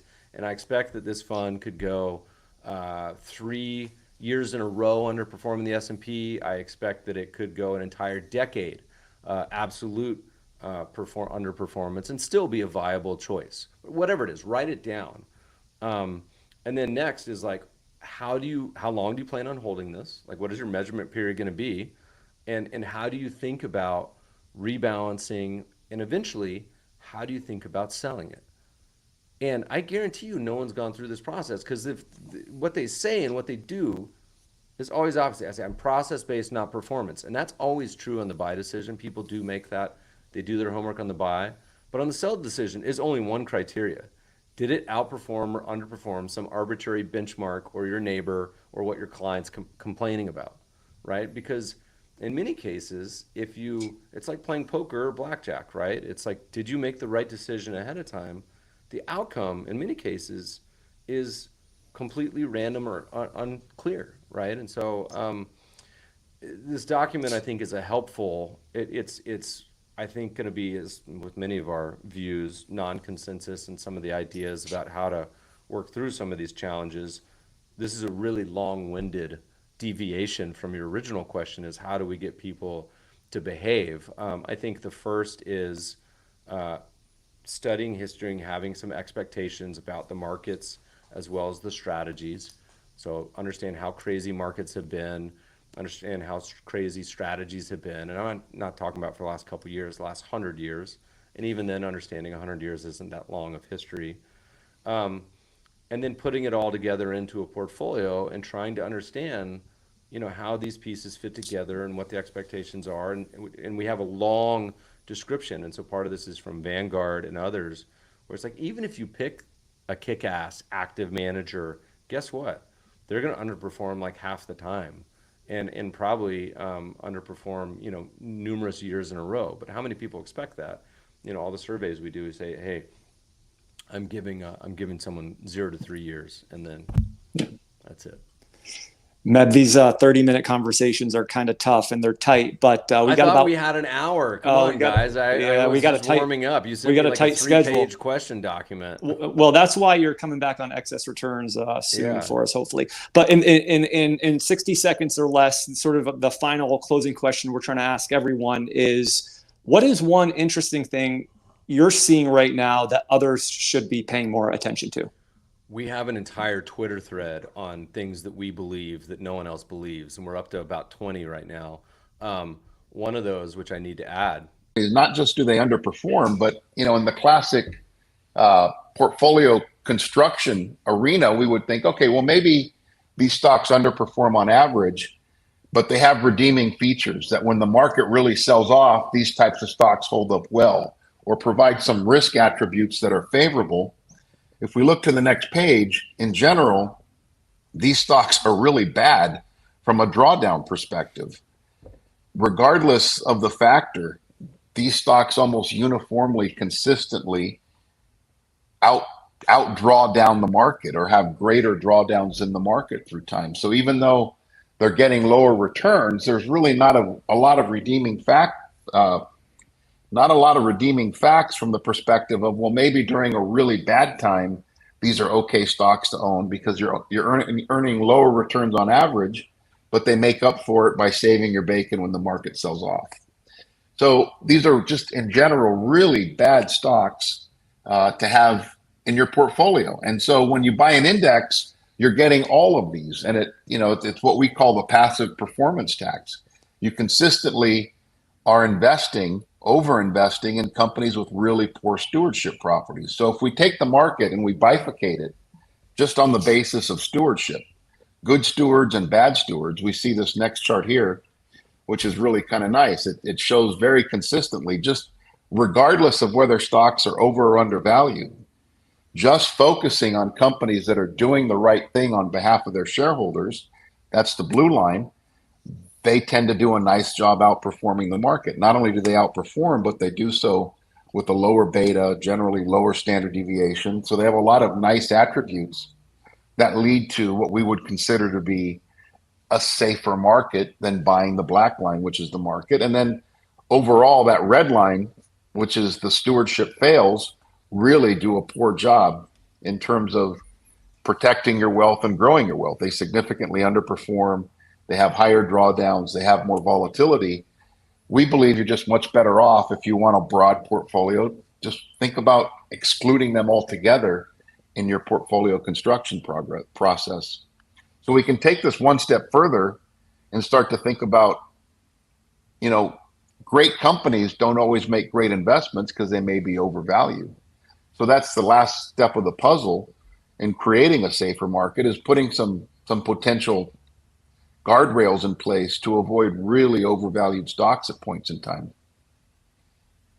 And the interesting aspect to this, again, is when we started our company in 95, we really didn't want to deal with the aspect of multiples. We wanted to have an entire look at the intrinsic value of the firm.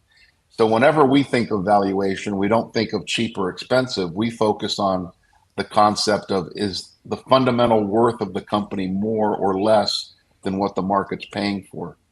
So on the next slide, what we see is we just basically took the Russell 1 through time and segmented into the 30% most undervalued stocks and the 30% most overvalued stocks from the perspective of intrinsic value. And there's a couple interesting points here. One, intrinsic value by itself, regardless of whether a company management is doing the right thing, does a very nice job segmenting the marketplace. Undervalued stocks significantly outperform overvalued stocks. And while the intrinsic value as a metric did well when traditional value did well, when cheapness or multiple stocks did well, when you incorporate all the aspects that lead to understanding intrinsic value, profitability, growth, risk, and competition, what we see is during this period of the last 10 years where value investing sort of stumbled, intrinsic value was able to continue identifying what we think were really interesting investment opportunities. I mean, in a number of our live portfolios that we were delivering as model delivery products, it's owned Alphabet, Apple, Meta, going back to the early 20 teens. So even though they traded at very high multiples, they were fundamentally undervalued relative to their intrinsic value properties. And so again, similar to stewardship, intrinsic value has really nice attributes with respect to drawdowns. The most overvalued stocks have horrifically bad drawdown patterns. So even though you have these overvalued stocks, you're not necessarily getting compensated ever for owning them. You know, some folks would say that's mispricing. We like to think of it as these are just risky stocks to own in your portfolio. You're accepting risk that you're never going to get compensated for. Never is a harsh word, but rarely are you properly compensated. And over the long run, it's really worked out to your disadvantage to own overvalued stocks. So the second piece of the passive performance tax in terms of our research framework is that passive investing systematically overinvests in overvalued stocks. And again, in the same way that Warren Buffett always says, in investing, you get to be a batter that goes up to the plate and you don't have to swing until you get the right pitch. As an investor, you don't have to take all stocks that are public to own what we think is a superior market index.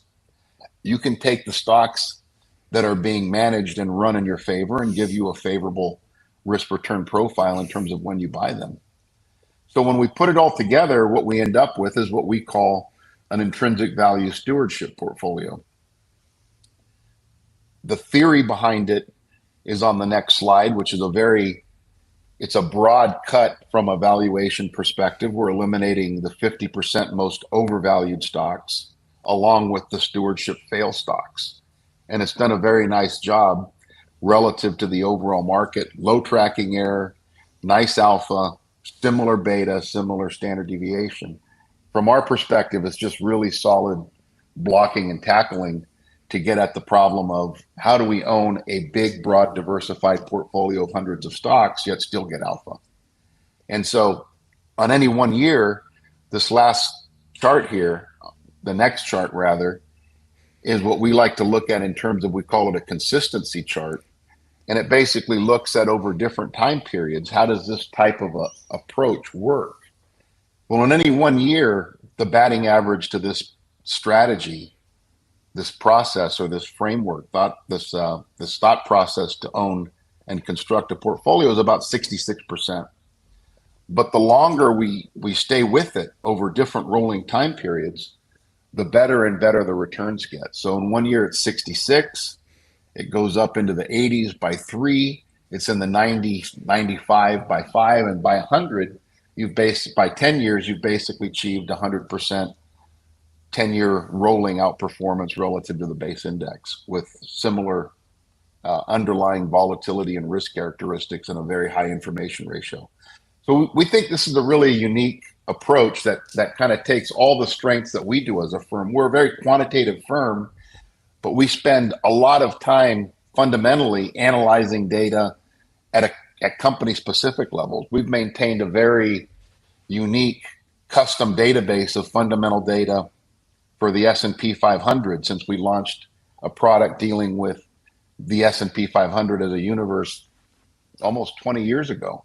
So it's very unique, the combination that we have of fundamental and quantitative, the way we've really done a nice job combining the two to clean up data, move data from accounting to economics, and then lastly, avoid a lot of the problems that most valuation suffers at the hands of qualitative opinions from analysts. And one of the things that I think is so interesting about valuation is you have a lot of valuation experts out there, but if you ask them to demonstrate to you or prove to you they actually know what they're doing, they can't, because they don't have any data to consistently show. If they say a stock is overvalued, the market moves up to that price. If they say a stock is undervalued, the market drops to that price.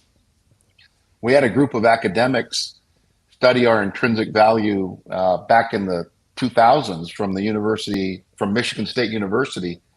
And what they found was after controlling for umpteen other factors, prices tended to converge to the applied finance level of intrinsic value at the rate of about 15 to 25% a year, which we thought was really satisfying in the sense of getting a third party to take a look at the efficacy of our intrinsic value and sort of risk adjusted and factor adjusted and reach that conclusion. That was a really gratifying academic result for us over time. So when we looked, like people like me looked at value in the past decade and looked at it as cheap relative to growth because of spreads, I'm assuming your system did not agree with that, right? Your system was looking at intrinsic value and was saying, all right, maybe there's something going on with these growth companies that makes them warrant that higher valuation, and so it's not as cheap as someone like me might think. You're absolutely right. I think it's funny, when we talk about one of our strategies, we have a slide where back in 2011 we were considering two stocks. We were considering Alphabet and Tupperware at that time, and when we looked at those stocks, Alphabet was trading at a 50% multiple premium to the market, and Tupperware was trading at a 35% discount. And then you fast forward from 2011 to 2019, Alphabet's premium grew and Tupperware's premium shrank. And yet, from an intrinsic value perspective, in 2011, Alphabet was undervalued, Tupperware was overvalued. In 2019, Alphabet continued to be undervalued and Tupperware continued to be overvalued. And the key difference there was Alphabet was an incredible wealth creation machine. They were earning 7, 8, 9, 10% spreads above their cost of capital, reinvesting in their business at 10, 15, 20% a year. That compounded wealth continued to increase their intrinsic value over that entire time period over the last 10 years. And I think the question you mentioned is really fascinating in terms of, what we think are some things to look out for and be aware of in today's marketplace that maybe other people aren't thinking about the same way we do. And this whole notion of the value gap, I think this became something that really came into prominence right before COVID and has sort of persisted since then. A lot of folks have been making a lot of noise about how attractive value stocks were relative to growth. And so this is a simple chart that we created to highlight kind of what's happening to growth and value portfolios from the perspective of economic profitability as opposed to just simple accounting profitability. And what I think is really fascinating here is when you go back to 2000, in the 2000s, when we had the second most historic value gap that people talk about. Today, they say the value gap was higher than it was in 2000. Well, what's fascinating about 2000 is that if you look at the chart on the left, the green line depicts the economic margin, which is kind of the economic ROI of the firm minus its cost of capital. The green line depicts that average economic margin to the portfolio of value stocks. The red line depicts it to the portfolio of growth stocks, and the gray line is the market. So in 2000, what's really interesting is you were buying value stocks with relatively similar profitability to growth stocks. Growth stocks had a little bit higher profitability on average, but for the most part, value stocks were really profitable on a relative basis. And yet you had this massive divergence in their multiple. And when you go back to what is intrinsic value is the present value of future economic profit and growth in those economic profits discounted to today. Value and growth were starting at very similar periods, yet their multiples were wildly different. Today, we're at a point where growth stock profitability is slamming value stock profitability. So yes, they trade at different multiples, but unless you take it all the way to understanding intrinsic value, what we see is that value stocks should trade at a significantly higher multiple because they're so much more profitable. And I think that's whenever you compare multiples through time and you're reaching a conclusion about today, your underlying assumption is that everything is the same. And more often than not, that's not the case. That is a very interesting chart and very eye-opening when you look at those types of profitability spreads. Rafe, I know most of your business is done through financial advisors, but obviously individual investors can buy your funds or purchase your ETF. Actually, I think your ETF just hit its 3-year track record, right? That's right. That's yep. right. It did. Great. It's performed. It basically is the first implementation of this safer market set of principles, and it's performed just like it should. I think it's outperformed its index in the Morningstar universe by approximately 150 basis points a year after fees, with lower volatility, which is exactly in line with the research. Mm-hmm. If people want to learn more about applied finance, where can they go? Appliedfinance.com. And you are on Twitter. Try to find Rafe on Twitter handle. It's hard to do. If you like to follow esoteric finance references and a lot of cooking pictures and food pictures, R. Resendis at Twitter. At R. Resendis is my handle. Yeah, great. Thank you for coming to the table so prepared. You made this discussion super easy for Jack and I. Sorry about the presentation sort of thing, but that's my fault. And thank you guys. What a great cause. Thank you for having me be a part of this. It's really an honor and it's fantastic. Thank you, Rafe. Thank you guys. Bye-bye. Bye. All right, let's get Brent back in here. Okay. Brent. All right, fellas. We are, you guys got it. I was being a tech ninja in like 2 different directions at the same time, like sharing a presentation while also trying to get the feed, which was down, back up with my other hand. But I believe we've accomplished that, Brent, correct? We did. We're back up on Twitter. They have a 6-hour limit, which we thought we could get around, but we didn't. So maybe next year we'll get the budget to. How much of did all that get recorded? No, just a second, basically. I just had to stop it and restart it. Yep. Cool. So, all of it is on. It's all on YouTube. Everything is recorded there. So in case you missed a little segment of our last guest, then please make sure you check out the YouTube channel. Right. Should have just been a few seconds. So awesome, guys. Okay, I'm gonna let you guys go. Right, Good luck. cool. Yep. Thanks, all right, Justin. Brent. I will get out of here and I will let Samantha in. All right.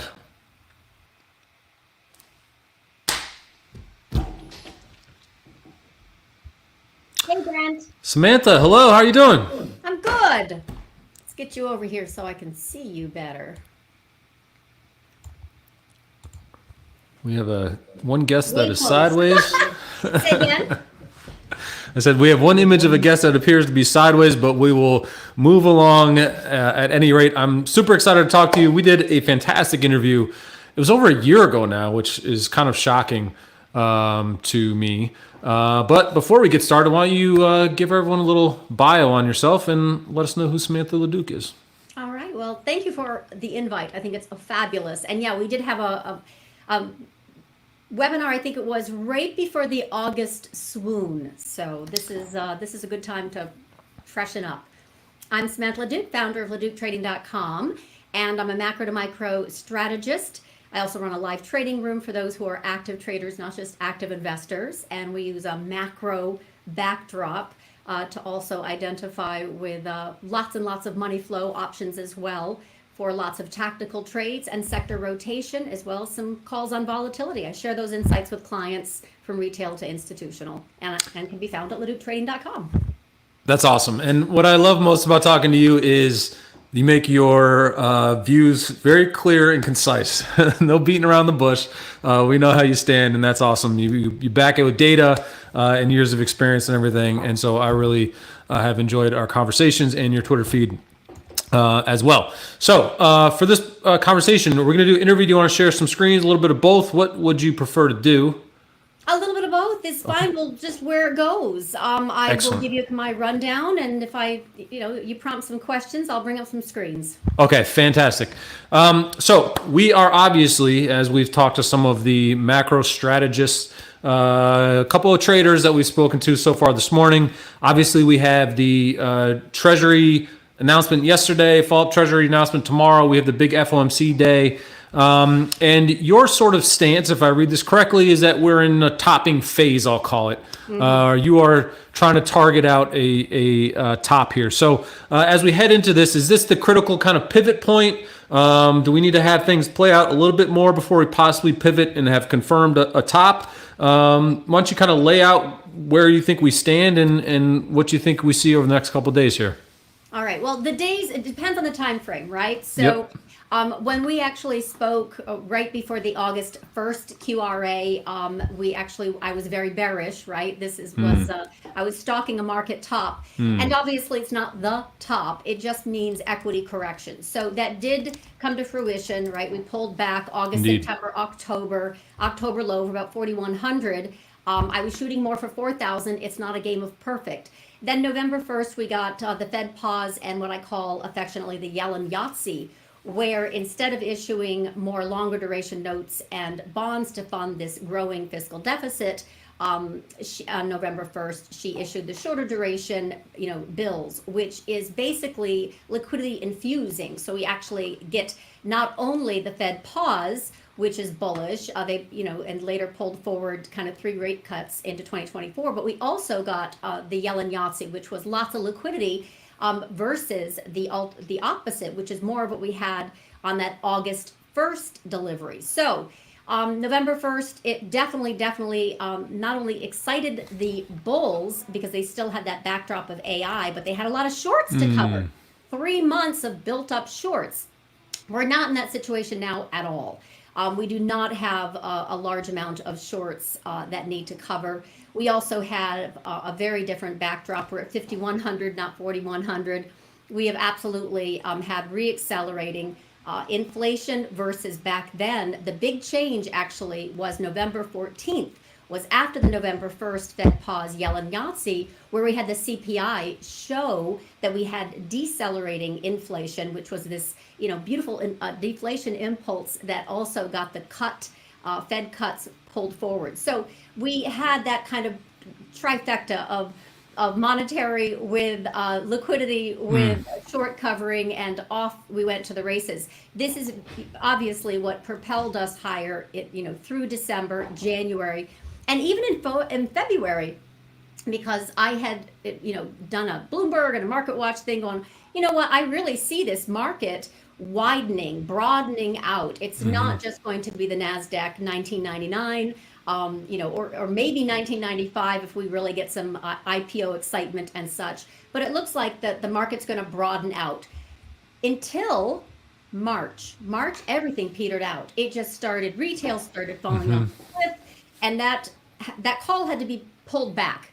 And then a lot of my intermarket analysis is very much focused on dollar, yields, breadth, volume, not just option flow, quants, and the rest. So March, I started to get really worried. And I'm like, you know what? My call for 53.40, which was my SPX call, bullish call for the year for 2024, I came close.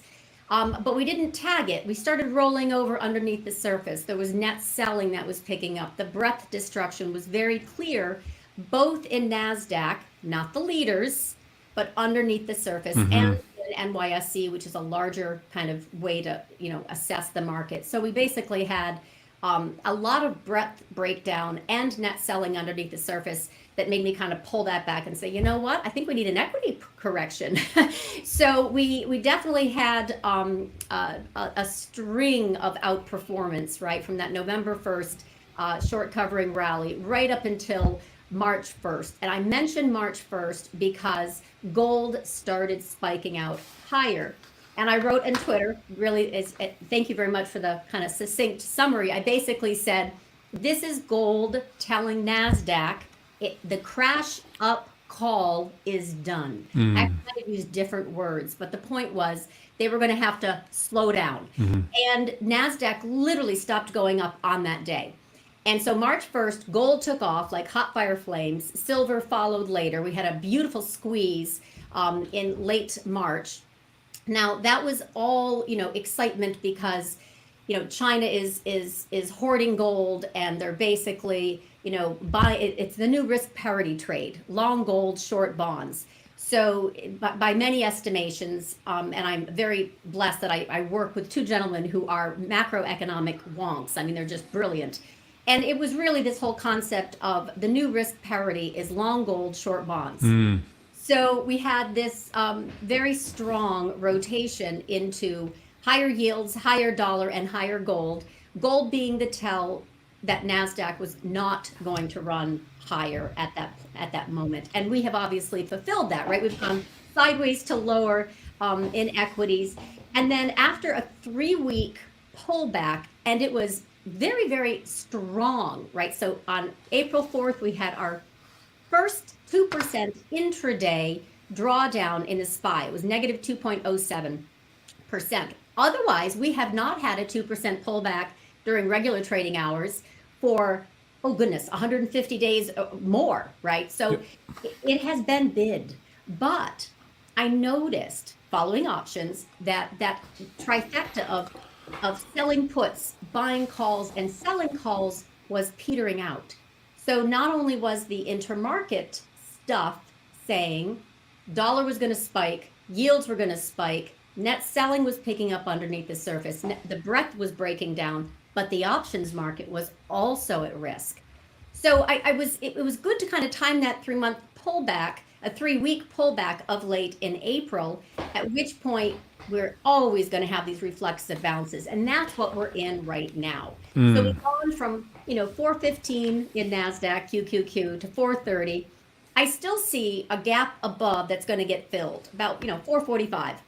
So I can see 5,200 coming back into play for the S&P. But I really think that that's just an oversold bounce to kind of relieve that excitement of the reflexive bounce. And then I think we're going to set up for more continuation selling after that. That's my baseline bet right now. Short term, we're halfway in this bounce. Let's get to those levels, and then I think we're going to start hitting selling again. And do you think the clearing kind of the FOMC, I think odds are generally betting that nothing big comes out of these FOMC events and you get a little event vol crush. And is that kind of the fuel to lift things up? Do you think that 5,200 comes over days, weeks, sort of? I think a lot is going to depend. Honestly, right now, the Treasury, the QRA, the composition is not known, but the amounts are known. There was a bit more for Q2, but there was a lot more issuance that's needed for Q3. That was a big surprise. So it always comes down to the composition. We'll know that 8:30 tomorrow morning. And then, of course, the Fed does its announcement, and it's not expected to hike or cut. In fact, it's very, very slim pickings for a cut when there isn't consensus on the committee and when there is obviously reaccelerating inflation. I think right now the market kind of knows that. So eyes are now off the prize of, we know what Treasury, for the most part, not necessarily how many, the composition of the bills or bonds. That's definitely a concern, not just for, between now and July, but especially in July. But we've already kind of assumed that Yellen is political, that monetary dominance has shifted to fiscal dominance. There's definitely a politicizing of the Fed and Treasury in an election year. So I think because the cuts have been pulled back out, right, because of this very sticky inflation, wage inflation was reported this morning, and it's definitely outpacing productivity. Bonds hate that, by the way. Yields are a real risk for moving higher. So it is more than just the yen carry trade unwind, or just the composition of how Yellen's going to, finance the fiscal spending, or the excruciatingly painful increase in fiscal deficits that have now interest rates that are really going parabolic. It is the fact that that Fed cut expectation has been pulled out. So now bulls are betting that we're going to have a really strong earnings season after season after season. In other words, the expectations are going to be that because of all this fiscal spending, we're going to have continued economic growth. We're going to have continued earnings delight. But the disconnect is where they think the Treasury financing of this, fiscal spending, and also this fiscal spending, is going to somehow lower yields. And that's where I think they're dead wrong. So I really have a backdrop that before, right, after that November, December, January timeframe, where it looked like the market was expanding underneath the surface, and then everything stopped at the end of February and into March, gold shot higher. The breakdown started happening underneath the surface. Yields started percolating higher again to that 4.7. That's it. All bets are off. Now, I'm stalking a market top where we have this disappointment because the whole bull thesis is based on earnings reflecting economic growth, while treasury and fiscal liquidity is somehow going to force yields lower. That's the disconnect. I mean, just that's the disconnect. So for me, I see that we're going to have some disappointment as it relates to yields moving much stronger, which is going to put the bulls on the ropes as it relates to their main thesis that earnings have troughed and are moving higher. The earnings part is extremely interesting because, you know, as you mentioned, markets have been handling the reduction of the rate cuts, right? Like we were pricing in 6, now we have none, who knows what's going to come. But S&P's only 2-3% off of all-time highs. Yeah. And one of the things I found was interesting, as you mentioned before, was sort of like, look, semis and AI is going to save the world. That was the trade that we could all latch onto.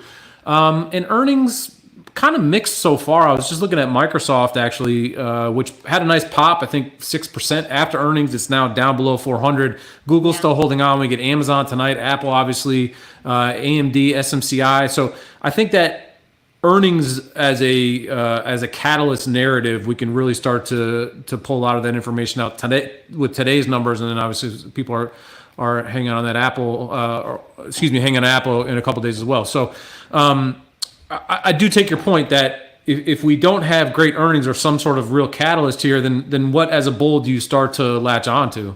Yeah, basically stimulus, fiscal stimulus that is an economic growth engine, but it has diminishing rate of return because all the interest payments are still a big nut to crack. And basically we're going to have continued rising term premium and interest rates until they can get control, which means they stop spending. So we'll, for the most part, kind of have to look at earnings from a different standpoint as well than typical, which is right now the cash, right, that would be very, very instrumental to stock buybacks on balance sheets of a lot of earning companies is now being transitioned to CAPEX. So this is really actually another little headwind. We'll have to see how that plays out over time. But in the past, it really, it was a destructive use of capital to speculate. Now we actually have to get our act together as it relates to competing on the global stage. And we're really going to have to invest a lot more in everything. So issuing, Amazon leaked that they're going to issue some dividends might not be such a bullish backdrop given all the spending on CAPEX that they have coming down the pike. But earnings aside, the bulls are really, really expecting, what are they expecting right here? 20% EPS acceleration between Q1 and Q4 this year. So that's based on really strong economic growth. And I have, my intermarket tell says, that's going to be really tough. And my ratio analysis says, wait a minute, we're really actually lower than we were in November 2021 when we had all that, QE extravaganza bid up earnings and stocks. So I think we actually have a good test coming with this kind of, I don't want to call it liquidity air pocket, but you can see Bitcoin's losing momentum. You can see since March, NASDAQ has been losing momentum. The MAG 7 has actually started to lose momentum, but the breadth underneath the surface hasn't picked up as we need for this continuation bull market. Yeah, and as we talk here, Bitcoin just above the 60,000 level. So that's I'm short Bitcoin, long China. So that's a thesis right now. As well as I still think gold miners, silver miners are going to do well, even though gold and silver right now are digesting while yields are moving higher, which was actually a baseline thesis a few weeks ago. So we were really in that trade early. So liking miners, definitely liking China over NASDAQ. Right now, and not Bitcoin because it's too much of a speculative asset when it comes to higher yields. So if my whole baseline bet, long story short, is that I see higher yields, and I've placed this in a year in advance, right? So a year prior to October of 2023, I said I see 4.7. We hit 4.7. We actually overshot to 5, right? Before we actually got a lot of intervention on that November 1st time frame in 2023. But same thing, expecting a pullback into that 4% area, and then I see it going up to 5.3 for the 10-year. Once we get above 5.3 on that 10-year, we're going to be very quickly accelerating to 6.5%. So every year I give like my next, as far as interest rate targets, and so far they have been really spot on year after year after year. So I am still very much an inflationista, for lack of a better term, and a rate bull. And that, I think, is going to start to challenge some of these earnings assumptions, which right now haven't been challenged because they have been beating, obviously, on a low bar relative to 2023. But they also have had a backdrop of still plenty of, Fed put, Treasury put, and that might change as we get closer to the election. And we definitely have some risks that the intervention tricks are failing. They have a diminishing rate of return. Right. So I think we're going to definitely get tested this year. Yeah, I agree with you on that. That things seem to be sniffing out. That just statements don't have the same impact that they used to. I think you could kind of jawbone assets around, but people are starting to sniff things out. And on the earnings front, I just think that this market still very much hangs on NVIDIA. And so I think that people will be willing to look past a fair amount of, neutrality in earnings growth. If NVIDIA comes along and look at the AI story is super strong and we made another, whatever it is, $500 billion in the quarter or something. And that may invigorate things. But at the same time, if you do look back at mid-March, it was NVIDIA earnings and then the NVIDIA GTC conference that really smashed semi-skews, and that really stopped the ball from rolling forward, and it's hard to regain that momentum, particularly with the macro backdrop that you outlined. Now, if we do get the 10-year or yields moving up as much as you said, I mean, what does that do for equities? I would have to imagine that you would view equities as having to be material lower, but correct me if I'm wrong there. Oh, no, 100%. I mean, unless they come in with some, intervention, which is always what I look for, right? When yields get too hot, I am fully expecting intervention. And we had that, spot on when term premium spiked, 10-year went to 5%. And then lo and behold, Yellen came in on November 1st and really said, no, we're going to issue lots and lots via bills, and Bank of Japan also came in and did their intervention. So that kind of coordinated effort wasn't the same energy as October of 2022. October of 2022, we were in trouble. The gilts had blown out. Bank of Japan did its first, major yen intervention in 24 years, and basically the 10-year was spiking at 4.33. That was the level that was causing equity disturbance. And so a central bank global coordinated effort. Later, Matt King from Citibank said it equated to about 1.5 trillion. That is what I mean by intervention. We got it in October of 2022. We got it again, a bank backstop in March of 2023. We got it again November 1st of 2023 with the Fed pause and Yellen Yahtzee. So those are events where it is absolutely not productive to short. When we get into these higher levels where bulls are very long, quants are very long, CTAs and such, we don't have high levels of short, we have to look for a top margin debt to cash ratio, again, breadth breakdown, and of course, everything that happens underneath the surface with the treasury market, and why gold is moving strongly higher, which is, of course, risk off as it relates to U.S. Treasury holders, as well as dollar holders. Even though dollar has moved higher, it's in large part very strong to competing currencies that are devaluating in a competition to support their local economies. But it's very, very weak relative to hard assets. So, parsing some of that stuff out is part of the job of looking macro to micro to then find when we're going to have some good selling under the surface and the breadth breakdown, which we had really strongly during March, and then it fell apart for a few weeks in April, and now we're having a reflexive bounce. So after this bounce exhausts itself, I think in that 5,200, 445 area, we can short again. Yeah, I'm with you on the reflexive bounce. I mean, to your points before, there was a lot of just oversold indicators, put levels, and put to call ratios and different things like that. I want to ask you about the yen, which has been moving a lot. I know that's something that you covered. We're currently at 157.6. We touched 160 before things kind of reversed rather violently with the intervention. This is not a space I cover, but I definitely want to get your views on it, as I know a lot of people are talking about that. What can we take away from this? What's happened over the last couple of days? Got any insights for us there? Yeah, I think Japan, by the way, is liking this yen drop or devaluation, because the companies that benefit the most are the 5 largest trading houses, for example, of Japan that deal in commodities. The tourism business also really likes it. It's a way to compete with China. And it's a way to basically handle the higher yields that we have right now in the U.S.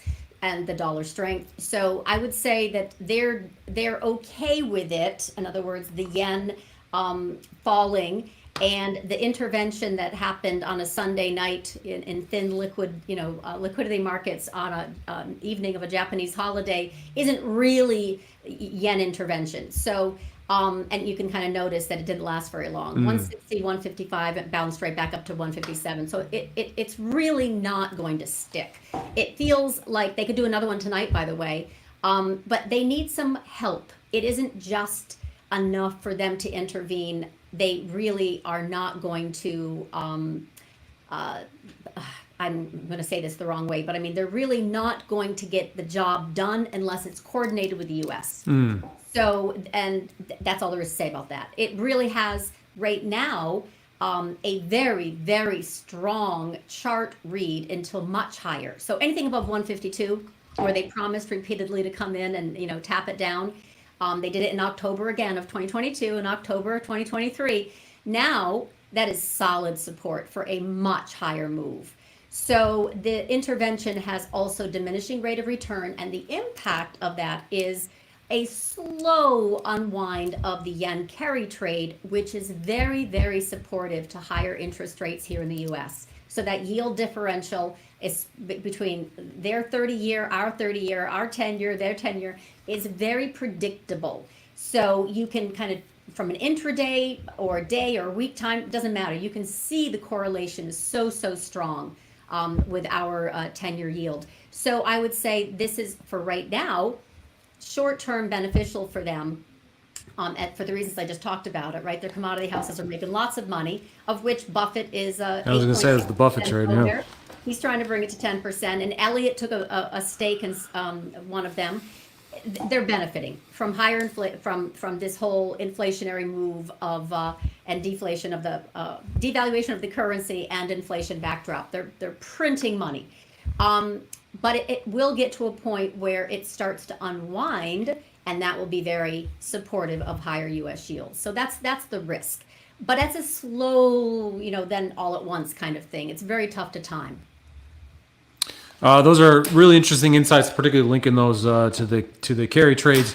As we got about 5 minutes left here, one of the things we've been asking our guests is kind of the one thing question. If you wanted to highlight one signal, one indicator, one idea for traders to look at, could be investment linked, or maybe even something slightly outside of investment arena. What's one thing you could flag for us and say, hey, everyone, pay attention to this over the next couple of days, as this will really kind of be a nice signal to kind of guide us over the next couple of weeks, let's say?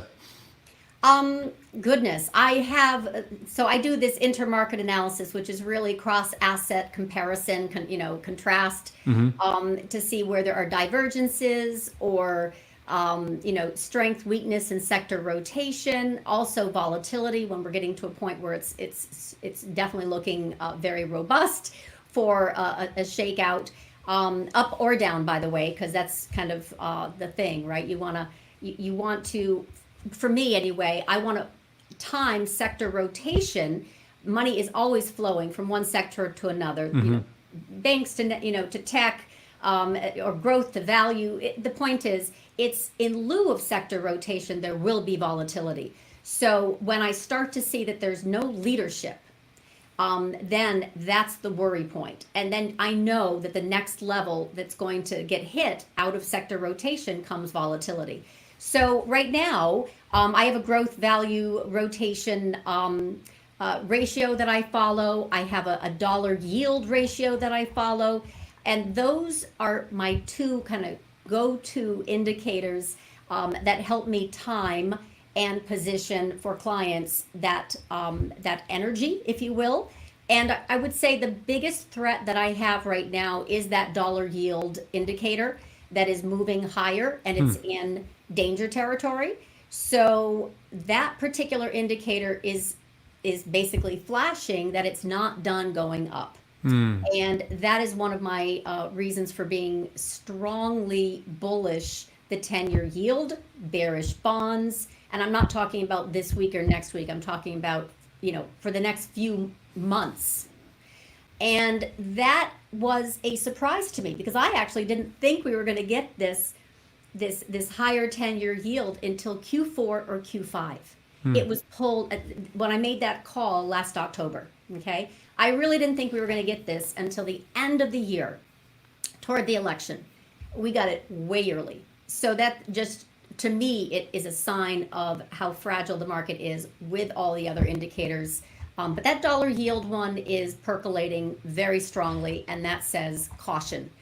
That's my biggest tell right now. Wow, those are some extremely interesting and unique insights. I learned a lot, and can't thank you enough for joining us. If people want to find out more from you, where can they reach you? Website is LaDukeTrading.com, LADUC. Samantha LaDuke at Twitter, as well as Substack. I just launched a Substack recently. So okay. I've got those kind of three main points. And I'm not alone. I have a trading desk of 10. I have two hedge fund managers, Craig Shapiro and Jeffrey Fouvre, who are brilliant. One is a kind of a modern day hedge fund manager. The other is a classical economist. And then that's for our edge product. And then I have a club product, which is very much for kind of intermediate level savvy traders and investors, more active. And I run a chase, a swing, and a trend portfolio. And we go over all of this stuff in the live trading room. So I have a whole bunch of excellent contributors. And it's a lot of fun working together and collaborating and finding things that I would never find on my own and asking questions, with a different perspective and getting that tested all the time. Right. So it's very profitable. Takes a team, as they say. It does. At least I like working in a team. Yeah. There's no question about it. We're doing good work for clients, and you can find me there. That's awesome. Thanks so much. And if you enjoyed our conversation with Samantha and some of the other conversations we had today, please head over to youtube.com/SpotGamma. There is a donate button there, and that will allow you to donate to the Susan G. Komen Breast Cancer Foundation, which is a wonderful charity that we're working with here, hopefully trying to do some good, as the PNL For Purpose title suggests.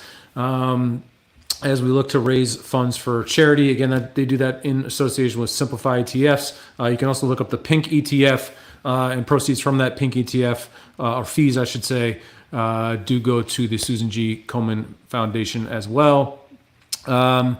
Next up here, we have Wes Gray, the Alpha Architect. And Samantha, I don't know if you've ever seen the Box ETF. It's one of my favorite ETFs. I really thank you for doing this, Brent. Excellent cause, and I appreciate the invite. Yeah, absolutely. Anytime, and I look forward to speaking to you again soon, Samantha. Cheers. Bye. And so,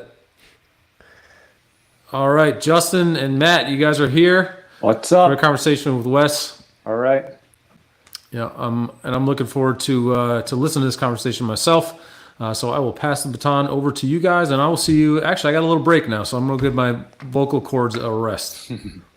Hot tea, Nice. Brent. Hot tea. It's not a bad idea. Justin, it's good to see you. Nice to see you too, Matt.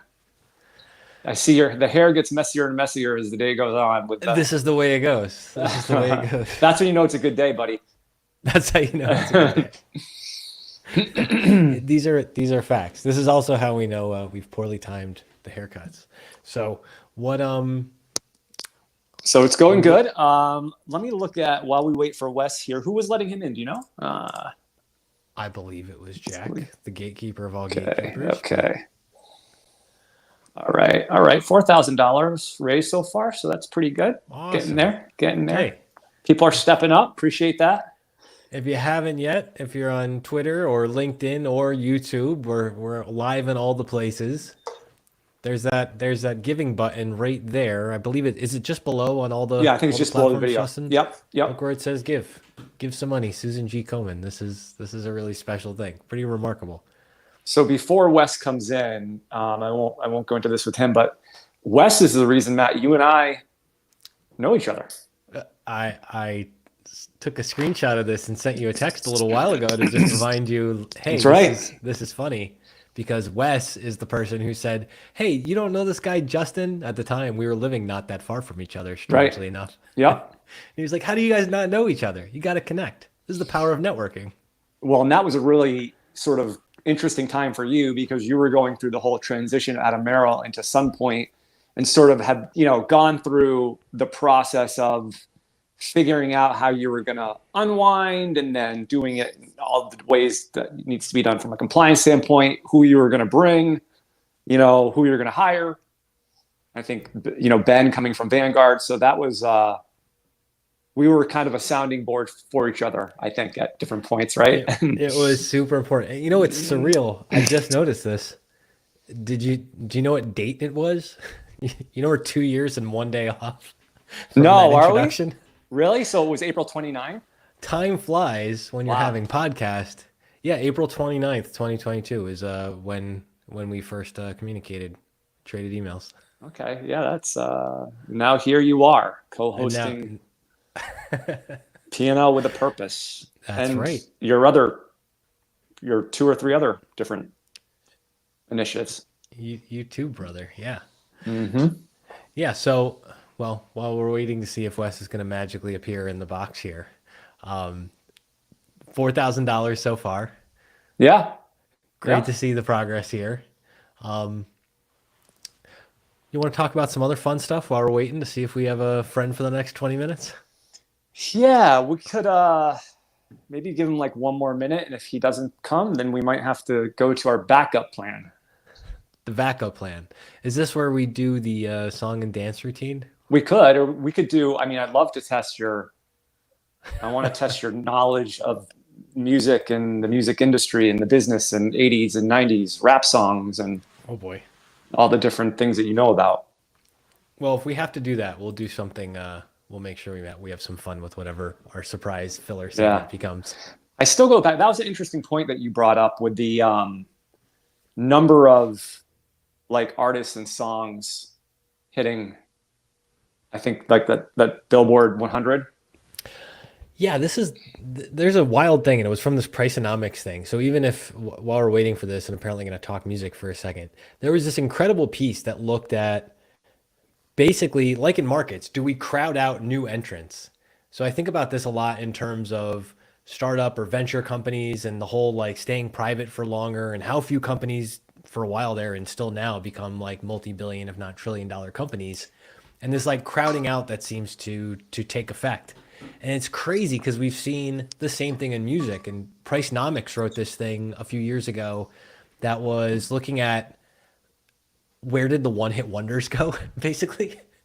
Like in a given year, we used to have like thousands and thousands of artists competing for spots, the top spots on the Billboard charts. And now it's a shorter and shorter list, which is just utterly surreal in every way. And it's Jack Forehand.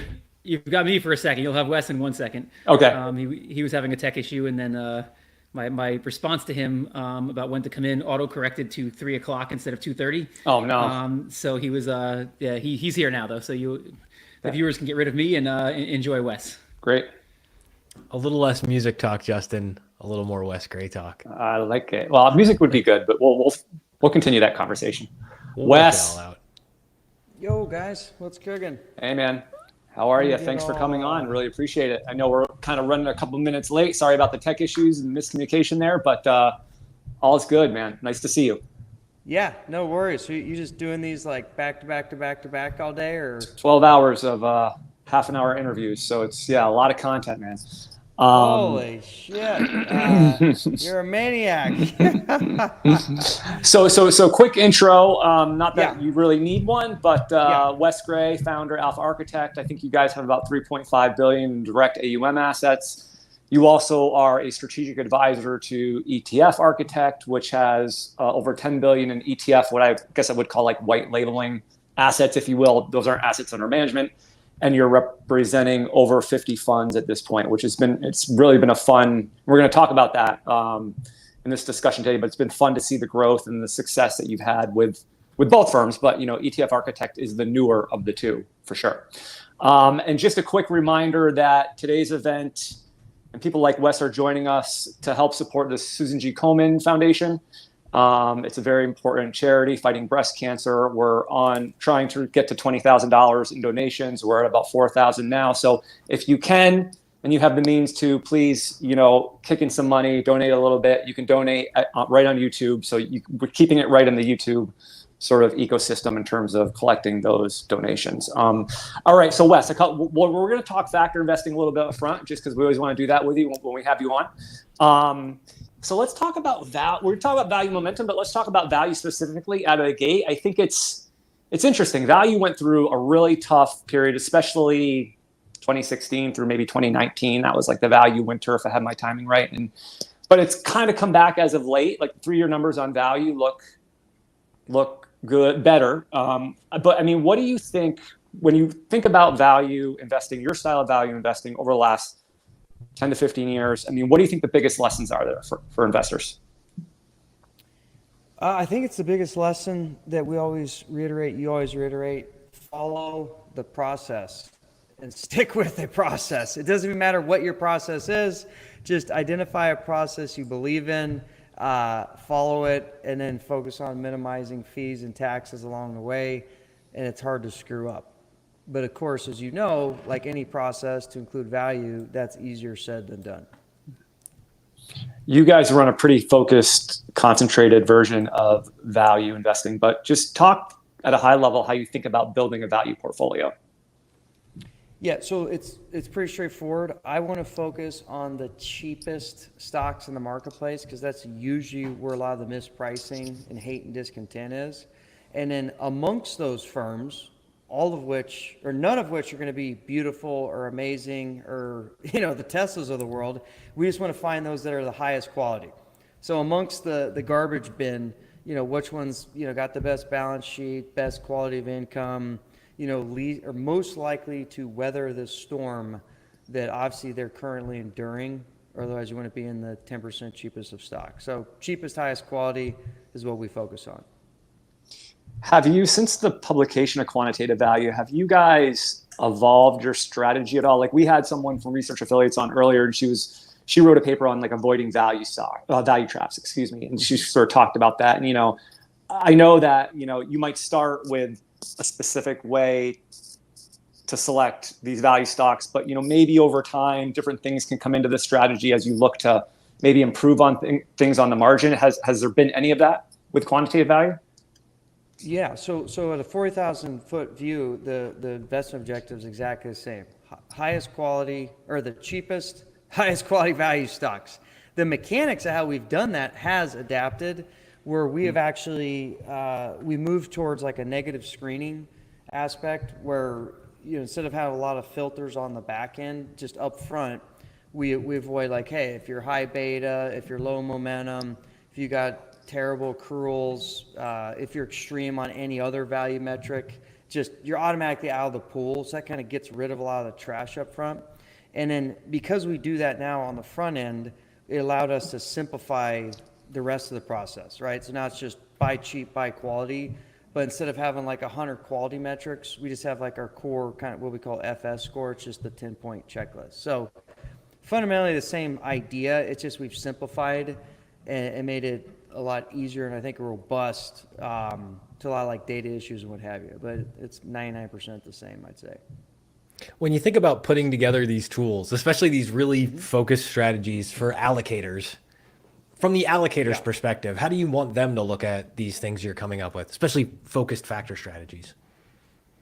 Yeah, they're basically, the best way to think of it is through the lens of capital efficiency. Whereas, I could go buy a closet index that's 99% S&P with a little bit of value juice, or I can just go buy a lot of value juice, right? I could go buy 95% Vanguard and 5% Focus, and I could probably, achieve the same thing as a lot of these closet index funds, but probably do it a lot cheaper and a lot targeted. So it's really just a capital efficiency tool where you can get a lot of, value momentum juice from, a 5-10% allocation. Whereas a 5-10% allocation on a closet index, smart beta, whatever you want to call it, that's basically just rebuying the S&P again. It's not doing anything. So that's really what the tool is used for. If you're going to bottle value juice, do you picture like a 5-hour energy bottle or like an ecto cooler juice box? Like what would the ideal wrapper for the physical product value juice be? I'm trying to, that's a good question. I can't remember, probably like a Monster energy drink. Like a tall boy or like a Red Bull can? like a lot of caffeine, a lot of vitamins, a lot of good stuff in there. But it's just, if you pound one of those all at once, you're going to be in for a ride.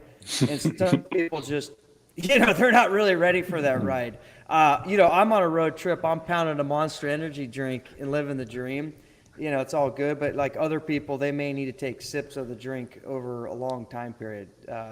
Concentrated anything factor, especially value, is just not, it's not for the faint of heart. If you care about relative performance versus like, say, a benchmark. Well, let's talk about relative performance for a second. Sector, thinking about like sector and getting overly concentrated, how much should investors care about going like, I really like value, but if it all accumulates into, I don't know, the utility sector or something, how do we think about sector concentrations? Yes, so I think, we think of it from a long-only context. If you ask me about like a market-neutral context, I'd have a different answer. But from a long-only context, which is obviously what we focus on, and a lot of people do, I think it's important that you go to where the cheapest, highest quality stocks are. So for example, if it's 99 and I'm sector constrained, I don't want to put 50% of my capital in tech when the cheapest tech stock is 100 times PE. That's stupid, right? So, and the reality is that pain, discontent, and hatred and mispricing is generally correlated in industries, right? It just is what it is. So I think there's a balance. Like we have a 20% sector constraint where I think you want to concentrate as much as possible so you own the value factor as much as possible. But obviously, do I want to put 100% in the energy patch? Probably not. That's even too crazy for me. So I think it's just, it's probably more art versus science, but I do believe that unconstrained to a limit is probably the best way to go if you care about long-term factor premium harvesting. Obviously, if you care about tracking error, then you're going to sector constrain everything to minimize your beta exposure and your sector drift risk. But that's not really the game we're playing. We're doing the 20-year horizon thing. And you're looking at it from I'm saying the product level, meaning like the vehicle level, not necessarily like the allocator might worry more about their tracking error and things like that, right? Yes. Yeah, exactly. Yeah, you got it. So our product in particular, in general, well, not just our product, but just focus factors are going to generate a lot of tracking error. And most people, as you know, view these things as silos. So even though they should be viewing them in a portfolio context and being like, hey, what fun is that though? yeah, nobody actually does that. But if you were like a rational, like Eugene Fama student that does everything correct and rational, you should only be thinking about what's the contribution of this fund to my overall portfolio risk reward. But that's usually not what people do. So that's what I'm saying. Like these concentrated funds have a lot of tracking error in a siloed sense, even though maybe on a contribution margin it doesn't do anything in the grand scheme of things. Yeah, just because you picked up the 6-pack of value juice doesn't mean you should pound your way through the whole thing. And I did realize it has to be the tall boy because to fit pain, discontent, hatred, and mispricing onto a can, you need a lot of real estate. Yeah. You need a lot of letters to fit it on there. You got it. Shift me to momentum for a second. Momentum is seemingly done not so bad in the last few years after getting a bad rap for a minute there. What's going on with momentum these days and building momentum portfolios? Not much changes. We're pretty boring, right? Just buy winning stocks. Stocks that are moving, own them. Stocks that aren't moving, get rid of them. And so that fundamental concept still applies and always has applied, and that's what we've been doing. And, obviously it's been working. And, as you get in like super choppy markets with a lot of volatility up and down, momentum, isn't always the best. But, we've kind of been in this general bull market where there's a lot of trends. So momentum strategies have, held up. When you think about combining, and this probably goes back, this might have even been how I initially found you. I'm thinking of post-financial crisis, the Asnes, Frazzini, I forget who else was on it, the value and momentum everywhere paper. Yep. What are the benefits from your perspective, high level? Why combine value and momentum? Are they chocolate and peanut butter? How do you see this? Yeah, I mean, whatever your peanut butter and jelly, chocolate, peanut butter, yin and yang, whatever the heck it is, like fundamentally, I just see value as a fear trade, right? You're going to have to buy ugly, nasty things that nobody likes.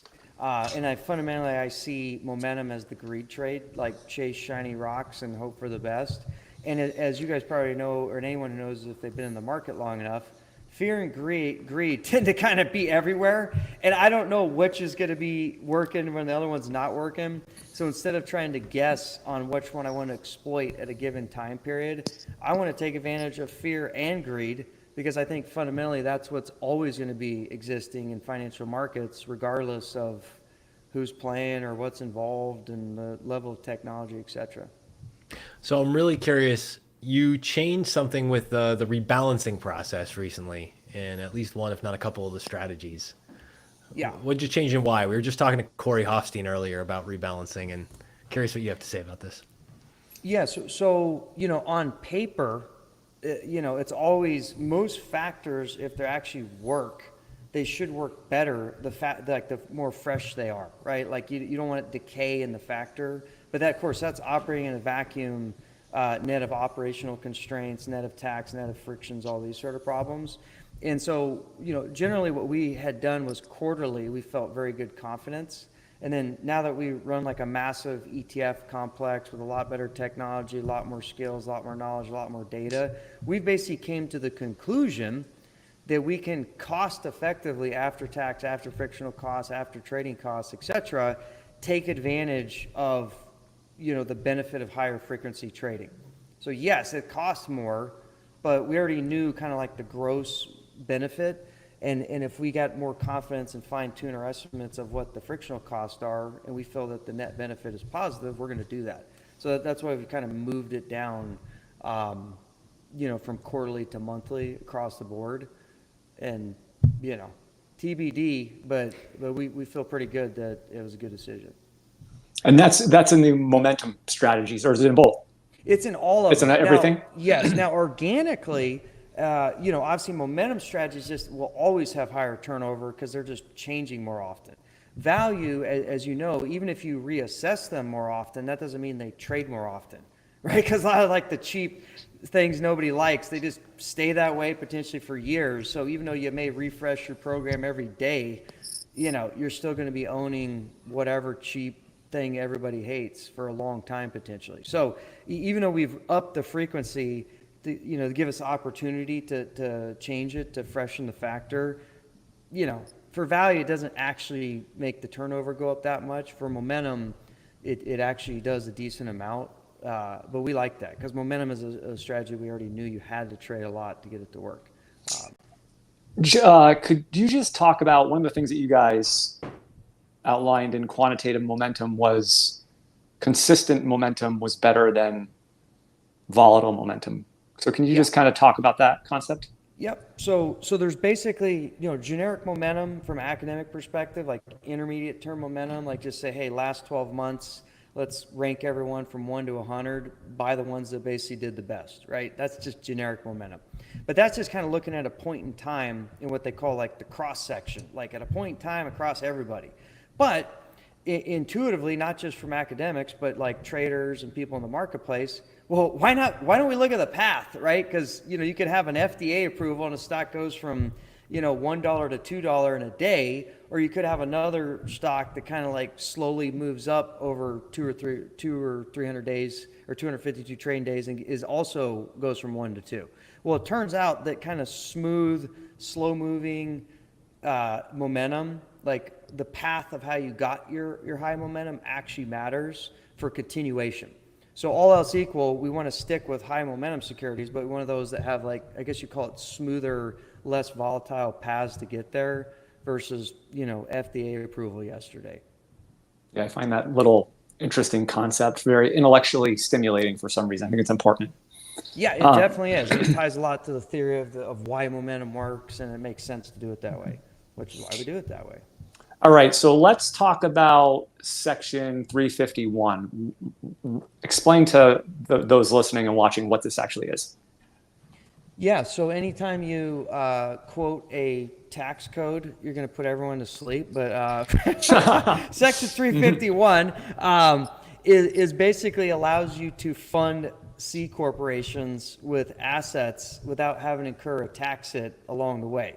Well, why the heck would that be interesting in this context? Well, within 351, there's a specific regulation tied to RICs, registered investment companies, like i.e. ETFs. So basically what 351 allows is if you have a pool or a syndicate of like a bunch of people contribute where they have diversified portfolios of low basis securities, they can basically use those securities to seed an ETF. And you can imagine there might be people out there, I got a bunch of low basis stuff I can't do anything with. God, I would love to just dump all this into an ETF so I can regain, my tax efficiency, maneuverability, what have you. And that's what 351 allows in the infrastructure side of things. And I mean, I could see family offices, that could make sense for, I don't know if there's ownership restrictions but could this also work for like RIAs, like to have clients? Yeah, of course. We've done multiple, well, actually we're starting to do a lot of these now for RIAs, family offices, anyone that cares about they're managing their taxable wealth in a friendly way. Everyone knows you have to get into the ETF wrapper. It's just a question of how do I do that tax efficiently, but I know that's where my home is, especially with regard to equity or tactical. 351 is just a tool in which anybody that cares about tax efficiency can use to basically access the ETF infrastructure in the wrapper. I mean, it's huge from a tax standpoint. If you have, very high net worth individuals that, you have them in an SMA or something, and there's going to be some tax liability each and every year, and you kind of add that up over time and you try to compete with the ETF wrapper, it's just hard, it's almost impossible to overcome that tax benefit of the ETF, I think. Yes, especially if they pass a 45% capital gain tax or whatever the heck's in that recent, tax thing coming out of the Biden's commentary. Yeah. The ETF became a lot more valuable from a tax structuring perspective. I know I'm probably missing a lot of use cases, but what are the most sort of common? We talked about the RIA, family office. What else? I think just folks that, like, if you've been doing tax loss harvesting or you run a whole bunch of SMAs and your traders are pulling their hair out and they're like, oh God, like I got to manage these 1,000 accounts with 50 random stocks. And now I got all these Frankenstein portfolios that are a little bit different. Great. Let's just syndicate all these, dump it into an ETF. And all you do is just send a spreadsheet to Wes and his team. Done. Right? It just solves a lot of operational complexity and allows RIAs and really anyone to just scale their business efficiently. It's just a great tool. It's like running one fund as opposed to 1,000. Contrast that just for a second to the direct indexing solutions, because I think this is a really interesting nuance point where there might be an advantage. Yeah, sure. So nothing is a panacea, obviously, right? So like direct indexing, specifically long only direct indexing, has two real core benefits, right? One is customization. Like an ETF, I can't customize. Whatever we're going to do, we're going to do. If I don't like Exxon, but we're going to have Exxon because we're trying to make money here, not like placate something. But with obviously custom SMAs, you can do that. You can kick out whatever the heck you want. The other thing that's unique about an SMA is you can kick out losses. So ETFs cannot kick out losses. They're really good at having the fees are tax deductible and maintaining a deferral capability basically forever. But if I have a bunch of losses in a ETF, I can't kick those out, right? So if you're one who thinks a lot about tax efficiency, kind of your bottom tick solution is, and this is what's happened to a lot of people, is you run tax loss harvesting. Eventually what people realize is, oh crap, now I just have an overpriced index fund that has a lot of tracking error and I can't do anything because I'm out of tax loss benefits. Great, put it in an ETF and regain the efficiency of the ETF on an ongoing basis to trade it, actively move it, and not have to worry about taxes anymore. So you can kind of use both structures to come up with like optimal solutions. And I'm not going to say that ETF is always better, always worse. There's just different use cases where the two technologies, they could either be complementary or supplementary, depending on what you're trying to achieve. I think one of the, hurdles that a lot of folks looking to launch an ETF had is like the cost of it. There's obviously an upfront cost, and you got to get to a certain level of assets to kind of get to profitability, depending on what the fees are. And you got to have the capital to make it through. But I think over at ETF Architect, you guys have kind of, you're always looking for efficient. I know that's how you kind of run your businesses. Yeah. You run them lean, you run them mean. But just generally, like, what would you say your outlook is on the cost of launching ETFs going forward? Yeah, so we've been in kind of like the power curve of dropping costs. Not just us, but everyone in the business is trying to make this more efficient. And kind of our core mantra is, how do we make this cheap, easy, and transparent? Which, as you know, is the opposite of what custody banks do. And I think we've gotten it 90% of the way there. The problem is we did all the like easy, base hit type work. And now, it's getting marginal. Like, how do we save $500 there? How do we save $1,000 there? And unfortunately, the very nature of an ETF, it's a registered fund, which automatically triggers massive compliance, massive lawyers, massive pain, anguish. So it's always going to be challenging, difficult, and the most regulated thing you could possibly engage in. However, I think we're making it easier and easier and easier. So, it was $300K a year, then $250, then $225, then $200. Now it's under $200. Could we get this to like $150, in the future at some point? Probably. However, what's counteracting that is our good friends that love regulatory capture. Not going to name names here, but they're all the people that have $1 trillion of assets or bigger. They like to add new things and new regulations, and that costs money, right? Derivatives management policy, liquidity risk management policy. Like, what other policies do you want? Because every time you do that, you're adding me $10K a year in a new form and a new filing I got to do. So while we're trying to get the cost lower, regulators and regulatory capture participants are trying to make the barrier to entry higher. And so I don't know where that equilibrium sits, but we're obviously always going to be on the side of making things efficient and better, but we can only do so much against the government, because I'm not in charge of the government. I'm not a politician. So that's other people's jobs, not mine. Policies up the yin yang. Yeah. All right. So in the last minute here, Wes, I know this is a little bit short, and I apologize for that, but the standard closing question that we're asking all of our guests today is, what is the one interesting thing you're seeing right now that you think others should be paying more attention to? Oh man, I'm boring. I'm all about tax efficiency, and I just see the landscape of the world. It seems like government's only getting bigger. Like, the politics are not on the side of entrepreneur, capitalist, and what have you. So it just behooves people more and more to find ways to make their investments tax efficient and stop paying attention to alpha. That's not your problem. It's making sure the government doesn't take half your money. That's I feel like a very important thing that a lot of people just simply overlook, and they shouldn't be. But again, not that exciting, new or different. It's just, Warren Buffett type things. Keep it simple, stupid. Yeah, well, you've been consistent with that. So listen, Wes, thank you very much. We really appreciate it. You're always welcome on here with us. So keep up the good work, and thank you. Yeah, you got it, man. Appreciate it. Love the cause. Appreciate the time. Honored to be here. Thanks, Wes. See you guys. The hits keep coming, Justin. Oh, All right. hey, that was good. Okay. All right, Jack. We're So yeah, you we are guys ready. are Ready up. for Ben Hunt. All right, gentlemen. And this is not a breaking news episode, so keep it We'll see you positive. just in a little while. It is not, but we might do it that way. All right, let's do this. Ben.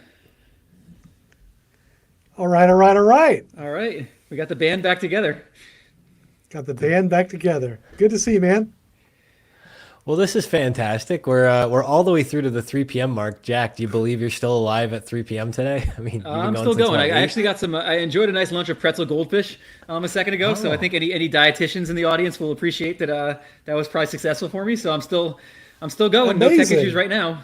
Yeah, Amazing. nature's perfect food. Goldfish is perfect. Yeah, That's give a great. man a goldfish and he'll fish for a day.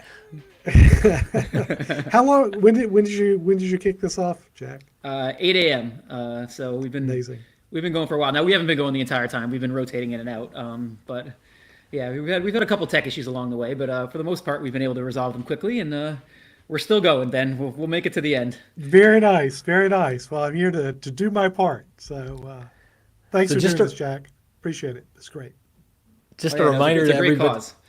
Yeah, the wonderful cause. And just a reminder, if you haven't given, take a look somewhere on the page around, depending if you're watching on YouTube, Twitter, or LinkedIn, there is how to give. There's a button for the Susan G. Komen Foundation that's right here on your screen. So send the donations in. We're doing this for a reason. Now, with us right now, founder Epsilon Theory, former hedge fund manager, all-round narrative expert, best Hunt brother since the Hunt brothers, Mr. Ben Hunt. Thank you for joining us today. It's good to be here. Good to be here. Yeah. Nelson and Bunker, they were the original Hunt brothers. Yeah, I always had a soft spot for their sister Rose, though. I think she was the smart one. She was the one who did the hotels in Dallas. So. Well, the Hunt sister deserves her own series at some point. For So sure, we're gonna do a little bit of a breaking news type thing here for you today. We want to kick this off and talk a little bit about the inflation map versus the inflation territory right now, because everybody's talking about CPI, PC, and all those fun things. What's the difference here, Ben? What's the map versus the territory, and what's up with inflation? Yeah. Well, so look, this distinction between the map, our measurements and the like, and the territory, I think is so helpful when we're thinking about issues like this, because what we've built is not just in economics, and it's not just around inflation. What we've built in our whole society, we all have our jobs and our focus and our attention. It's all on maps and very little on the actual territory. I get it, right? I mean, you go to school, you get an advanced degree, you do a lot of research on a topic. You're trying to understand it. And to understand it, to communicate it, you're looking for indicators, you're looking for measurements. Again, it's not just in economics and not just around inflation, but our whole society, we look at measurements. We don't look at the thing itself. We look at measurements. Think about sports, right? We can rattle off, wins over replacement. We can, sabermetrics, stats. We gamble on it. We focus on it. It's very different from just watching the game. Just watching the game. We try to calculate everything in our lives. Polls on this. What is politics? What is politics? What is a market? And I've been thinking about different ways to talk about this, and one of them is the distinction between map versus territory. You want to get from here to there. You want to understand the actual land or property. We spend all our time studying the map, and we make these incredibly detailed maps. Some maps are of one aspect of the territory, some maps are of other aspects, and we confuse the map for the actual territory. That's one way to think about it. Another way to think about it I want to suggest here is we have this metaphor in our heads, our mental model of things like markets as a machine, which is a simplification of the way to think about markets. And what I mean by that, and well, Ray Dalio is maybe the one who's most famously promoted this idea, but it's not Ray. It's not just Ray. It's all of us. It's everything we read about in the Wall Street Journal, everything we watch on CNBC. We talk about the economy, or we talk about markets as if they were a machine with levers to pull, with gears that click in, with moving parts that function mechanistically. So how many times do we talk about, well, the Federal Reserve will pull this lever we call interest rates, and it'll raise it 25 basis points. And then that will impact the economy in these mechanistic ways. Or, if they pull this other lever and lower interest rates, there's a mechanistic effect on the economy in XYZ. And we talk about everything that way. We talk about inflation that way. We talk about wages. We think of it as a machine, well, with these moving parts that are related in knowable ways. And that's just not true. It's another way, it's not a map of the territory, but it's another mental model we use to create abstractions of certain elements of the economy to have it make sense to us, or more easily make sense to us. Again, I get it. It's how we've thought about the world, frankly, since the Industrial Revolution. It is research. When did we start talking about the world in terms of a machine, in terms of abstractions of pulling levers, and if this happens, then that happens, and it all happens around, as you expect, the Industrial Revolution, when we started turning our own lives and labor into cogs of a machine. It's not just in our work, but it's also in the way we think about the world. Now, the problem with this is that's not the economy. The economy is not a machine. What the economy is, in the American economy, is millions of households and corporations and individuals making decisions about what they buy, what they make, how they value their labor, how they value, how they price stuff, what they're willing to pay. That's the economy. That's the economy. And when we have this mental model of a machine, and we have a mental model of levers and pulleys and, as you're describing, a map, we think in terms of, this is this module of the machine we call inflation, and here are the mechanistic aspects of this, and here's how we measure the gauge. What's the value on that reading, Scotty, for our inflation reading, as we understand the machine of the economy. And I say, I get it. We all do it. There are advantages to this, but there are enormous disadvantages to it because we lose sight of what the actual economy is. And what the actual economy is are these decisions, the behaviors of households and corporations in how they buy and sell and consume. That's what the economy is. In that world, in the real world, inflation is, I think, prices of stuff is going to be higher. That's what it is. That's all it is. And once that thought, once that perception of the world that prices are going to be higher, so I need to charge more for my labor, or prices are going to be higher so I can charge more for whatever it is that I make.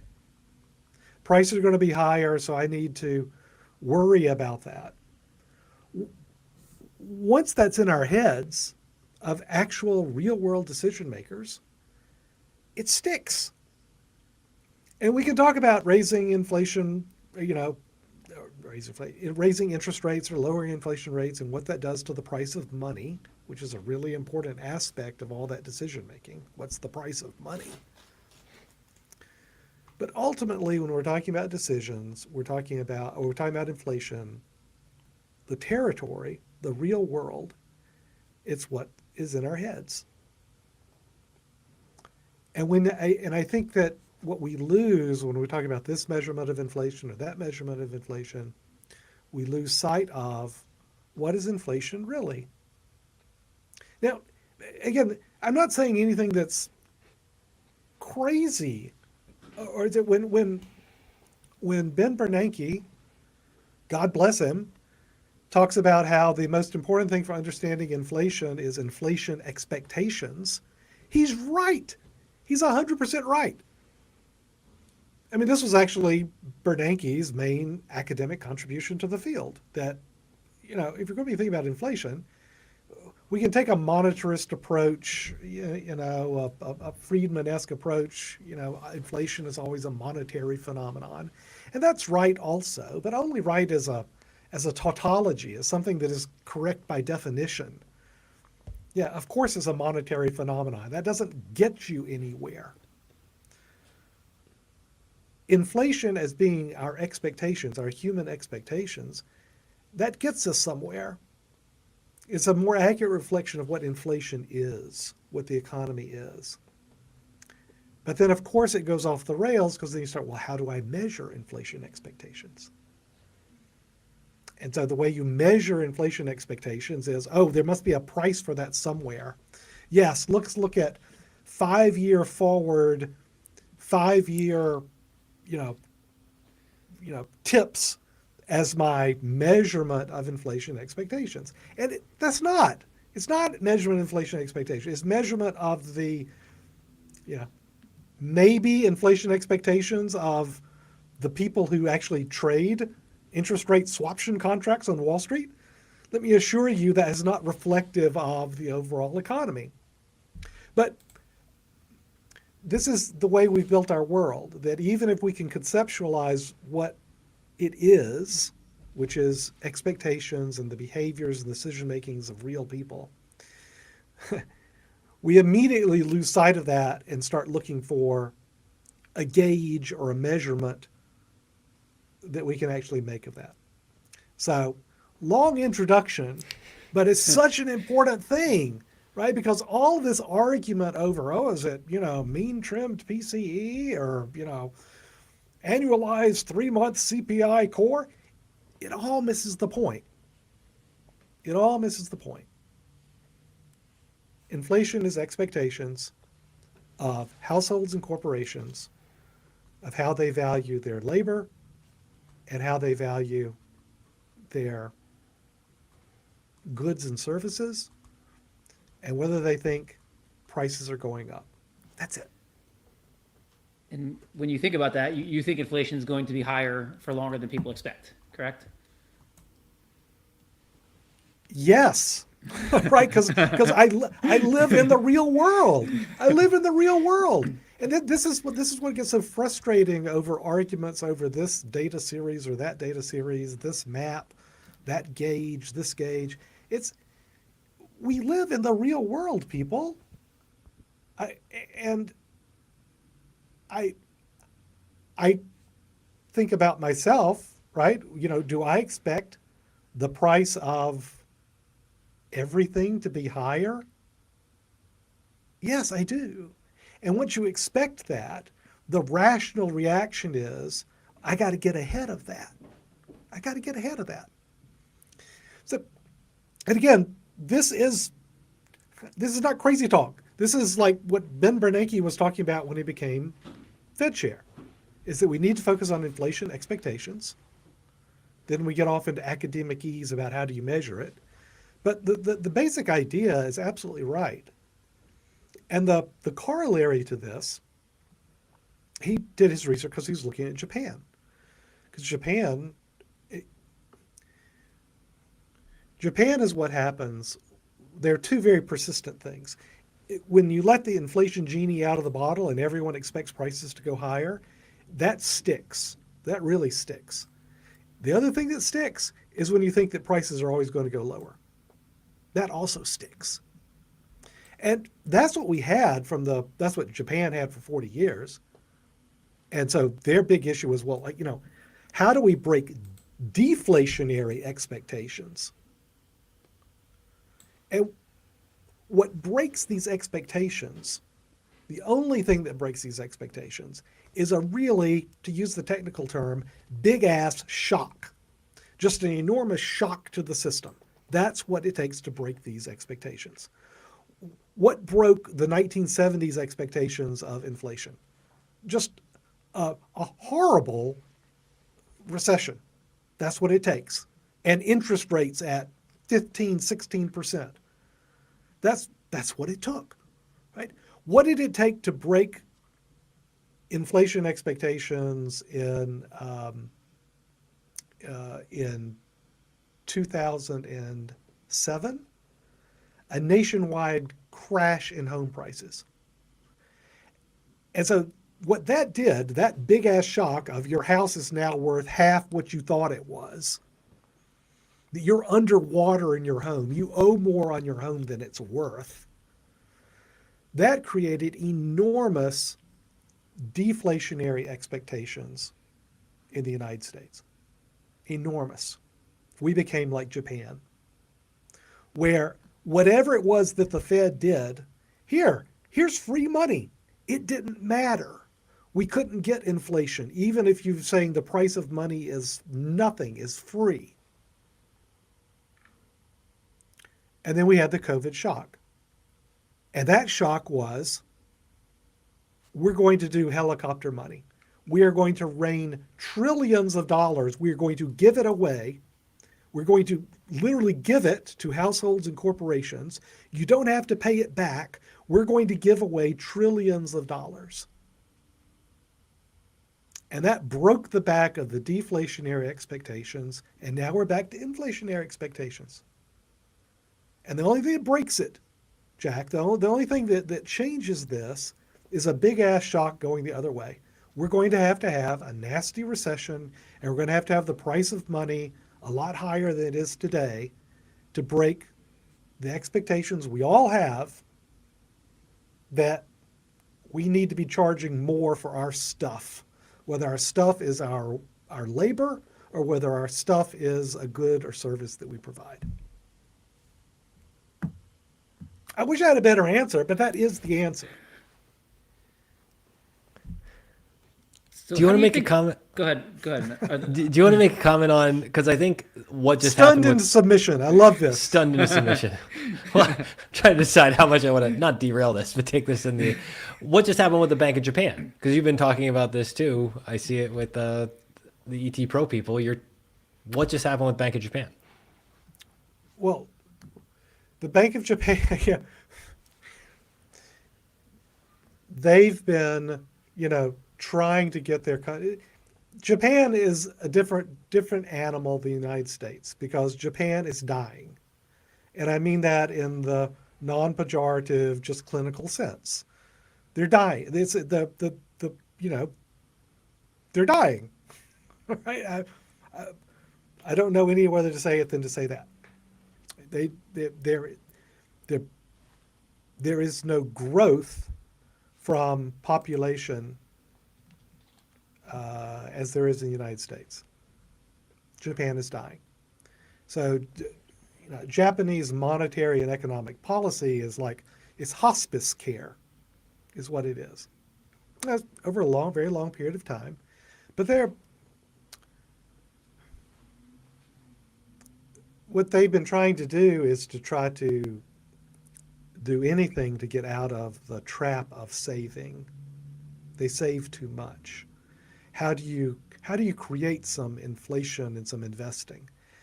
And the problem is you want to do it organically. You want to have real growth, even against a backdrop of shrinking, which is what they're doing. The problem is if you have inflation that comes in from the outside.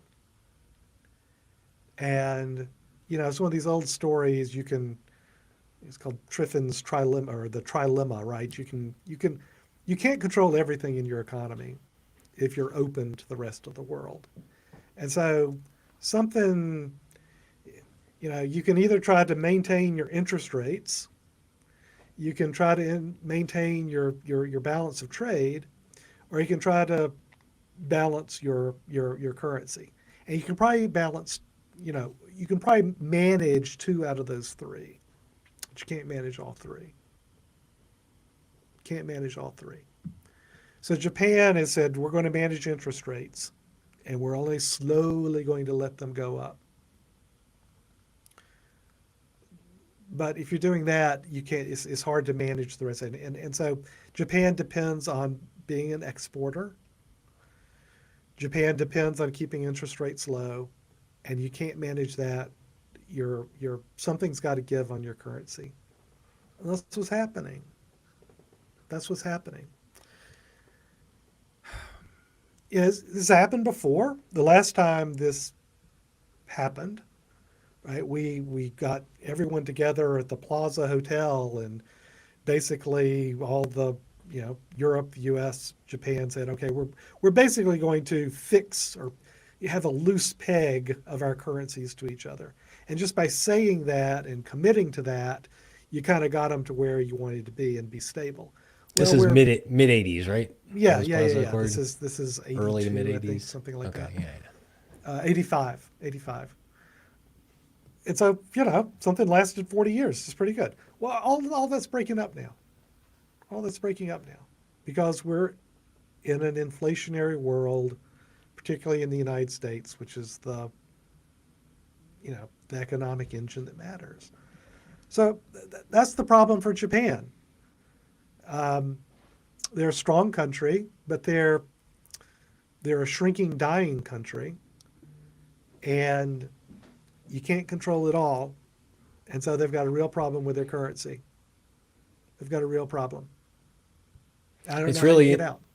It's really interesting to step back and see these kind of completing inflation story narratives, how they're playing out around the world, and just even the problems on the doorstep and on the front page of the most popular paper in Japan versus the Wall Street Journal are treating these as two different, same terrain, 2 different maps.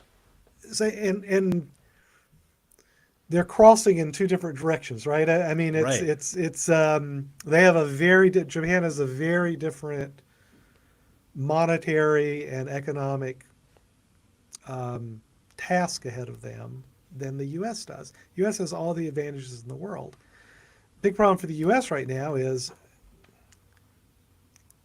politically it's impossible to generate the pain that's necessary to put the inflation genie, well back into the bottle. And that's rough, right? Because if you're not willing to take the political pain, then what you end up doing is you end up papering it over, which is, it's what we're doing. We're papering it over.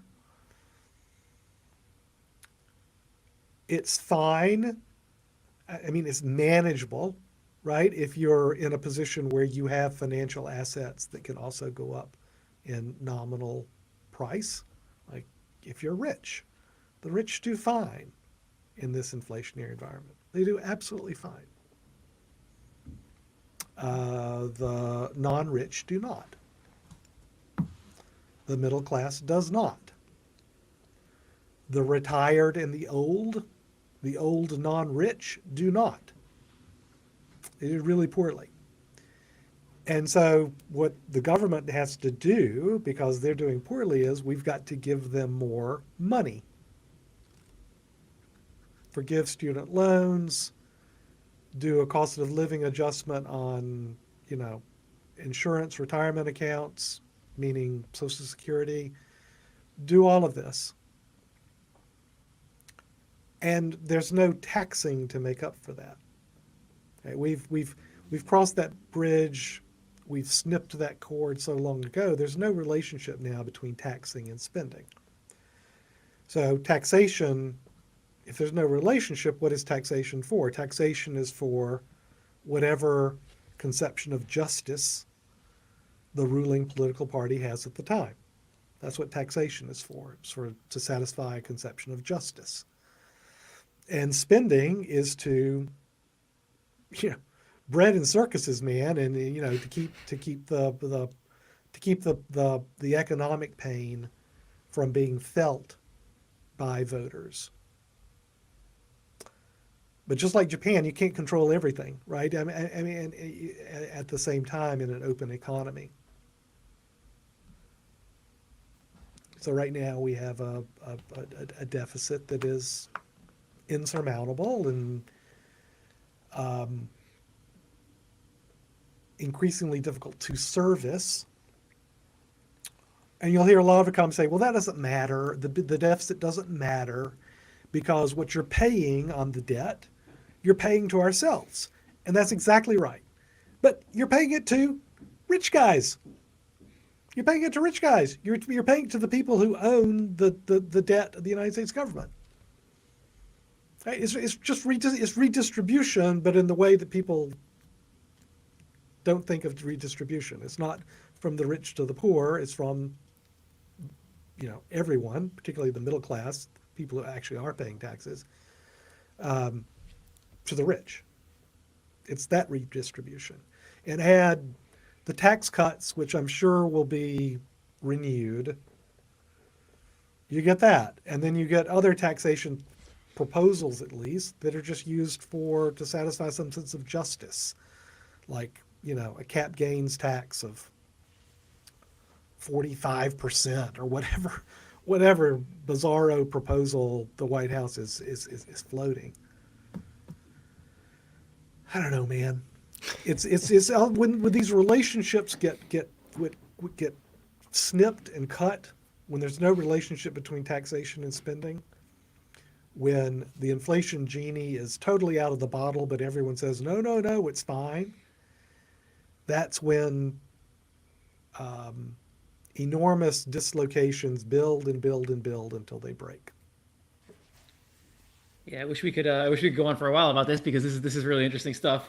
Unfortunately, we're like less than 2 minutes to go, and Matt will actually not have notes this time, unlike our breaking news episodes. Although I did threaten Matt that I may need him to have notes for the entire 12-hour live stream at the end. Oh my God! Yeah, sorry guys, you got me wound up on this, and it was great. I get wound up because I just want to throw my head out when you know, like today, you know, wages are, you know, increasing by, call it 4.5% a year. I mean, no shit. Of course they are. Everyone in the real economy knows that what they have to pay people is going up around between 4 and 5% a year.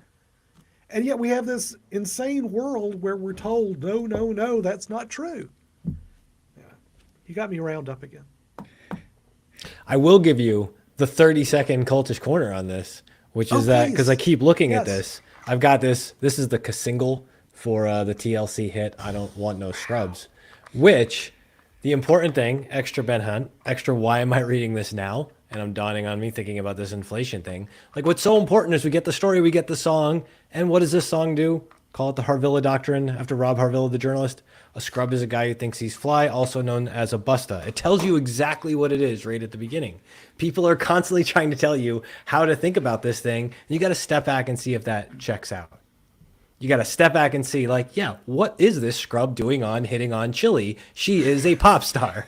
This doesn't make sense. Say the same to your central bankers. Do we have a closing question, Jack? I think we've got to wrap up. Top that, Jack. Top that. Yeah. No, I can't top that. And what other financial live stream are you going to get TLC and no scrubs? Only Matt Ziegler. But thank you so much, Ben. This was great. We really appreciate you spending the time with us. Anytime, Jack. Thanks for what you guys are doing. I really appreciate it. Thanks, Ben. Bye now. See you later. Except at the red button there. The fun just keeps coming, Jack. We are ready. Perth is in the waiting room. Are we ready to go? Can't wait to find out what musical references you've got for her. We're going to check in on how much she either likes or dislikes TLC. Let's do it. Perth. Wow. How are you? Good. Hold on. Let me adjust something here before you bring me on. Okay. All right. Okay, that's better. How's it feel to be magically appeared? I need to turn off the other. You're on. I need to turn off the other device. It's okay. We can talk while you get everything ready. Okay. Hold on. So yeah, just a reminder for all these interviews. We're here today for Susan G. Komen. If you're watching us on YouTube, there's a donate button. If you're on desktops, I think to the right of the video, and if you're on mobile, it's below the video. If you're watching us on Twitter or if on LinkedIn, you can go to YouTube to donate. If you've gotten any value out of what we're doing today, we really appreciate it. It's a great cause, and we'd love to raise as much money as possible. And with that, we welcome Perth Toll. Perth is the founder of Life and Liberty Indexes. Perth has pretty much taken an ETF product and thrown it on her back from nothing and created it into a massive product. And it's a really cool story. And we're going to talk about that today as we go on. So thank you, Perth, for coming on with us. Thanks so much for having me. And just on that, I know I always say this and it gets maybe old, but it's not just on my back. You guys shared your platform with me when we, were very small, and so did Bill, like a lot of other people.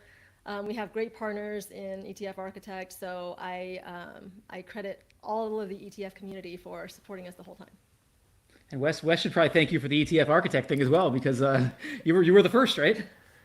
He thanks me sometimes. So to start, I want to take a step back though and just talk about kind of how you got here. So you grew up in China, right? Yes. Yeah, and how did that experience? I was born in Beijing, and I came here when I was 9, and then I went back and lived in Hong Kong after college. How did that experience sort of get you to where you are today, starting a Freedom Emerging Market Index? Yeah, so having grown up in both countries, experienced the changes that happened in China during the last 3 or 4 decades, and then going back after college around 2003 and 2004. At a time when the China business was still very exciting and just everybody wanted a piece of it, in Hong Kong at least. I remember going to Bloomberg offices in Hong Kong at the time, and their recruiters were telling us that one of the perks of working there is you get free Mandarin lessons at lunch, right? I mean, we all know Bloomberg has great perks, but that was like the Hong Kong office, the Hong Kong bureau, one of their perks. So at that time, China was a very exciting market. But my experience growing up, my formative years here in the US and then going to live in Hong Kong for a while and traveling to Shenzhen, Beijing, Shanghai, I saw the difference that freedom made in my life and how these policies impact markets in, China market versus Hong Kong market at the time versus the US. I know that gap is closing over there, but for example, I had a friend whose name, we called her Maggie, and I think I've told this story before. She doesn't exist on paper. She was the same as me in every other way. Same age, everything else the same, doesn't exist on paper. No birth certificate, no school records, no social security benefits, because she was born the second child. And so because of the one-child policy, there's 30 million missing women in my generation, causing a massive demographic time bomb, which is going off now, and will continue to for a while. So these policies, I realize, have a huge impact on the future of a country and an economy. So that's when the seed was planted. But it's not till after 10 years after I was working at Fidelity here in the US that we ended up here with the ETF. Go back there for a second, because you finish school, you go back to Hong Kong, Yeah, well. and then you come back here. Yes. That move back, when you came back to go work at Fidelity or wherever you decide to go work first, what triggers that decision at that point in life for you? Yeah, so I followed family back to Hong Kong. So basically, my dad wasn't around when I was growing up, didn't know him at all. And I found him, and he happened to be I found him, he had a house in California. I found him at that house. Facebook find him? Actually, my mom went back to China and visited his parents before they passed away. And they gave her the address to his house in California. It was in Danville, California.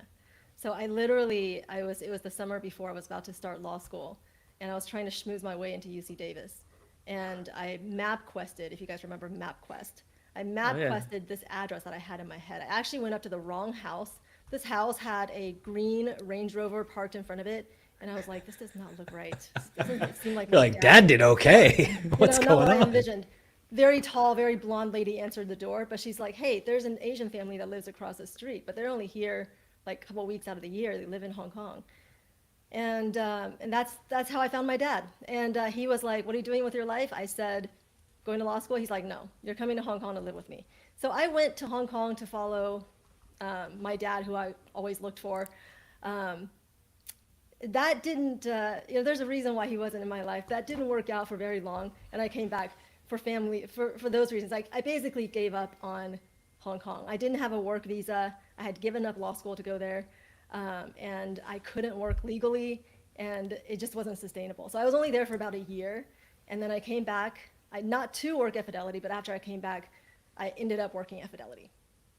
So I think it's so interesting because I think it feels like if you don't have these types of formative experiences, I feel like all this had to shape the way that you started to approach this thing of how you think about the Freedom Fund and all the stuff that you did. Am I reading too deeply into this? No, you're not at all. And I'm glad you're talking about that, because I've never talked about this on, what I just told you, that story on any podcast before. Okay. But because that's we're crazy. raising money for charity here, so we can Yeah. say. So yeah, no, I think I'm really grateful for all those experiences, right? Like, if that hadn't happened, and now we have our own kids, and our kids have more responsive, sometimes, in my opinion, maybe more responsible parents than I had.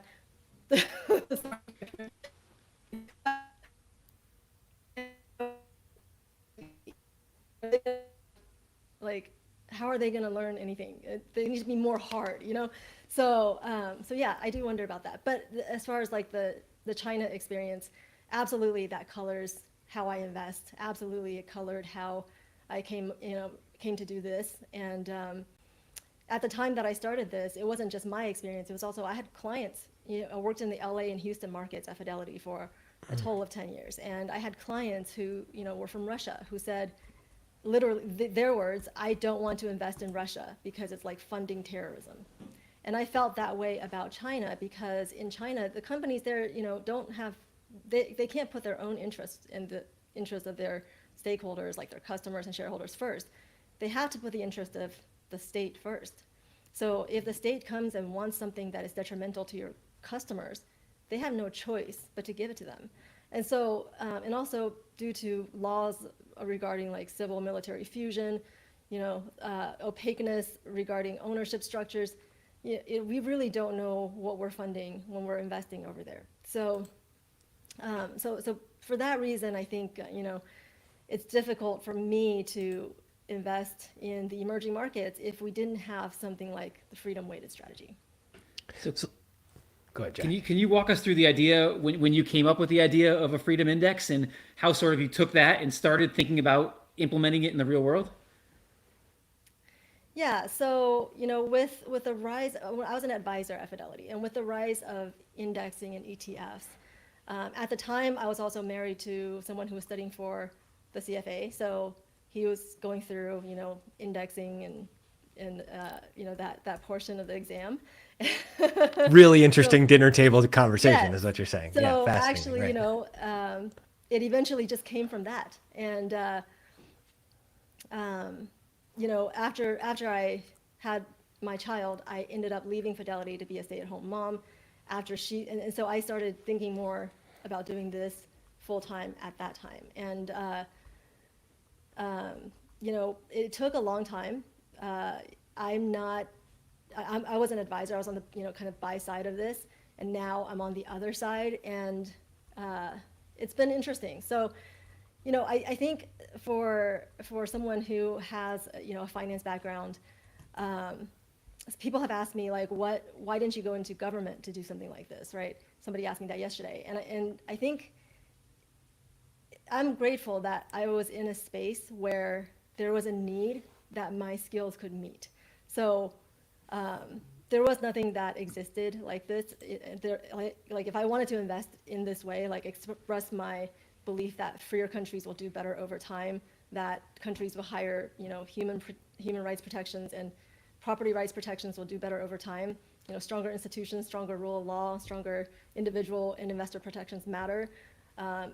I could not have invested in this way in the emerging market space before we existed here. So the fact that like this product didn't exist, and I felt that it needed to exist. And I was in this space where I was familiar with how to make it exist. Like, I'm extremely grateful for that.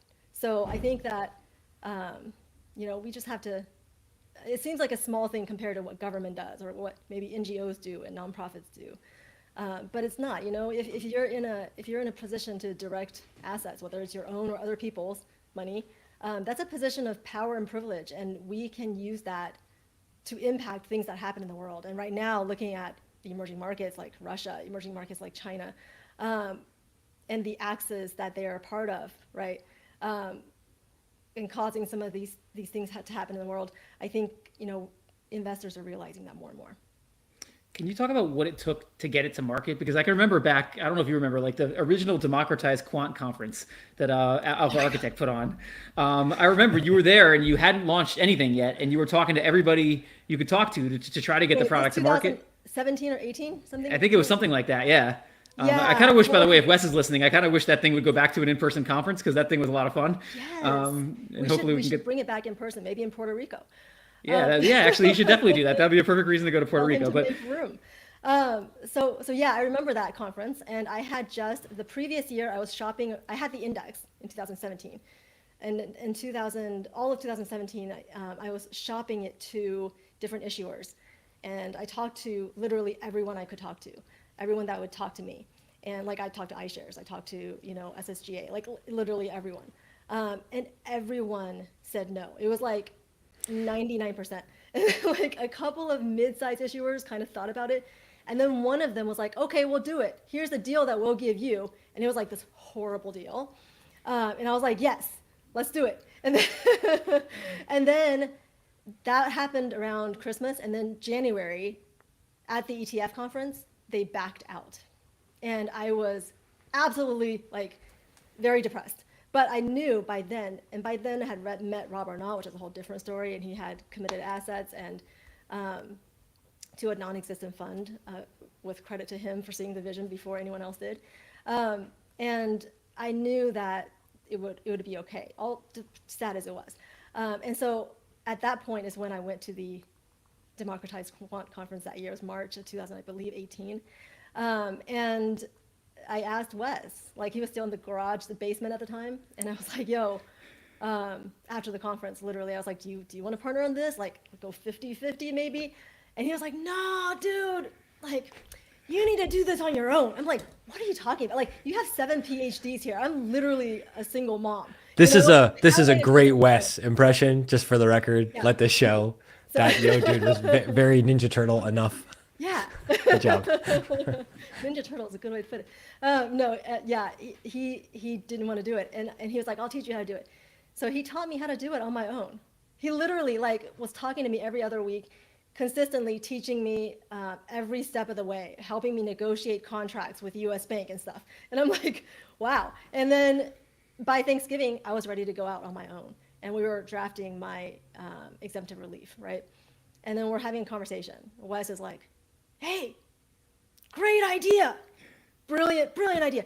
We should do this together. I'm like, did we not already have this conversation, right? He's like, oh yeah, blah, blah, blah. So yeah, that's how we ended up working together. I just want to go back and touch on the Rob Arnott thing, because that's a really cool story. It involves private planes and all kinds of stuff. So I think we should at least cover that before we move on. Yeah. So Rob Arnott, I met in 2016 at Camp Kotok, and how I got invited to Camp Kotok is I spoke at a CFA society. This was like my first year trying to do this. I spoke at a CFA society in Tampa, and on the panel was David Kotok, who runs this camp. Excuse me. David Kotok, myself, BlackRock, and Morningstar. I had no idea what I was doing at the time. And after the panel, David Kotok invited me to this camp. And I was like, who does this? Like, fishing camp in the middle of the woods, like 5 minutes from Canada. There's no Wi-Fi anywhere. And I was like, and so my friend Christian Magoon at the time, who runs Amplify ETFs, he was like, you should go because Barry Ritholtz goes to this camp. He's like a big fan of Barry's. I was like, okay. So I go to this camp, and you had to take a seaplane to get in there. And I call the day of to get a seaplane. And I'm like, is it too late to get a seaplane? And they're like, no, you can share with Rob Arnott. I'm like, what? So after I left Fidelity, I called research affiliates. So this was 2014. I called research affiliates and I said, hey, you guys do non-cap weighted indexing. I do non-cap weighted indexing. Do you want to, partner together? And they were like, no, please go away. And so 2016, they're like, hey, we have a plane with another seat with Rob Arnott. I'm like, okay, great. So I literally am on the seaplane with him for 30 minutes going into Camp Kotag. I intercepted him at the airport. They gave me his, American Airlines flight number. I was like, hey, did they tell you we were going to be riding together? And he was like, yeah. So, so literally I had a captive audience, on the seaplanes. There's a two-passenger plane. And and so I asked, I was like, here's what I'm doing. He loved the idea. He loves emerging markets. He loves freedom. I mean, it was like the perfect thing for him. So we fished together for the next 3 days. He ended up getting I was like, do you want to hop on a call with me? I'm trying to raise money for seed. He hops on a call with me after camp. The people that we were on the call with did not commit seed. After the call, he emails me and says, I'll put in $1 million. So he ended up committing seed. The seed did grow between that time and the time of my launch. He ended up also at the, after I decided to do this on my own at Wes's encouragement, I said I'm going to have to raise capital, and he ended up becoming capital partner. So he's been an extremely great partner, by the way. He leaves me all the freedom I need to do, make all the decisions, and he's not involved in the day-to-day, but he's always there if I need advice. So yeah, it's been great. But that he was only at that camp that year, and before that, it was like 7 years prior that he was there, and after that, he never went again. And this is not something I could have orchestrated. He literally just went there to pay a bet that he lost to Barry Ritholtz. So I guess we can credit in Barry. Cash, right? Wasn't it cash settlement on that bet, as legend has it? Yeah, $10,000 bet that he was paying to Barry.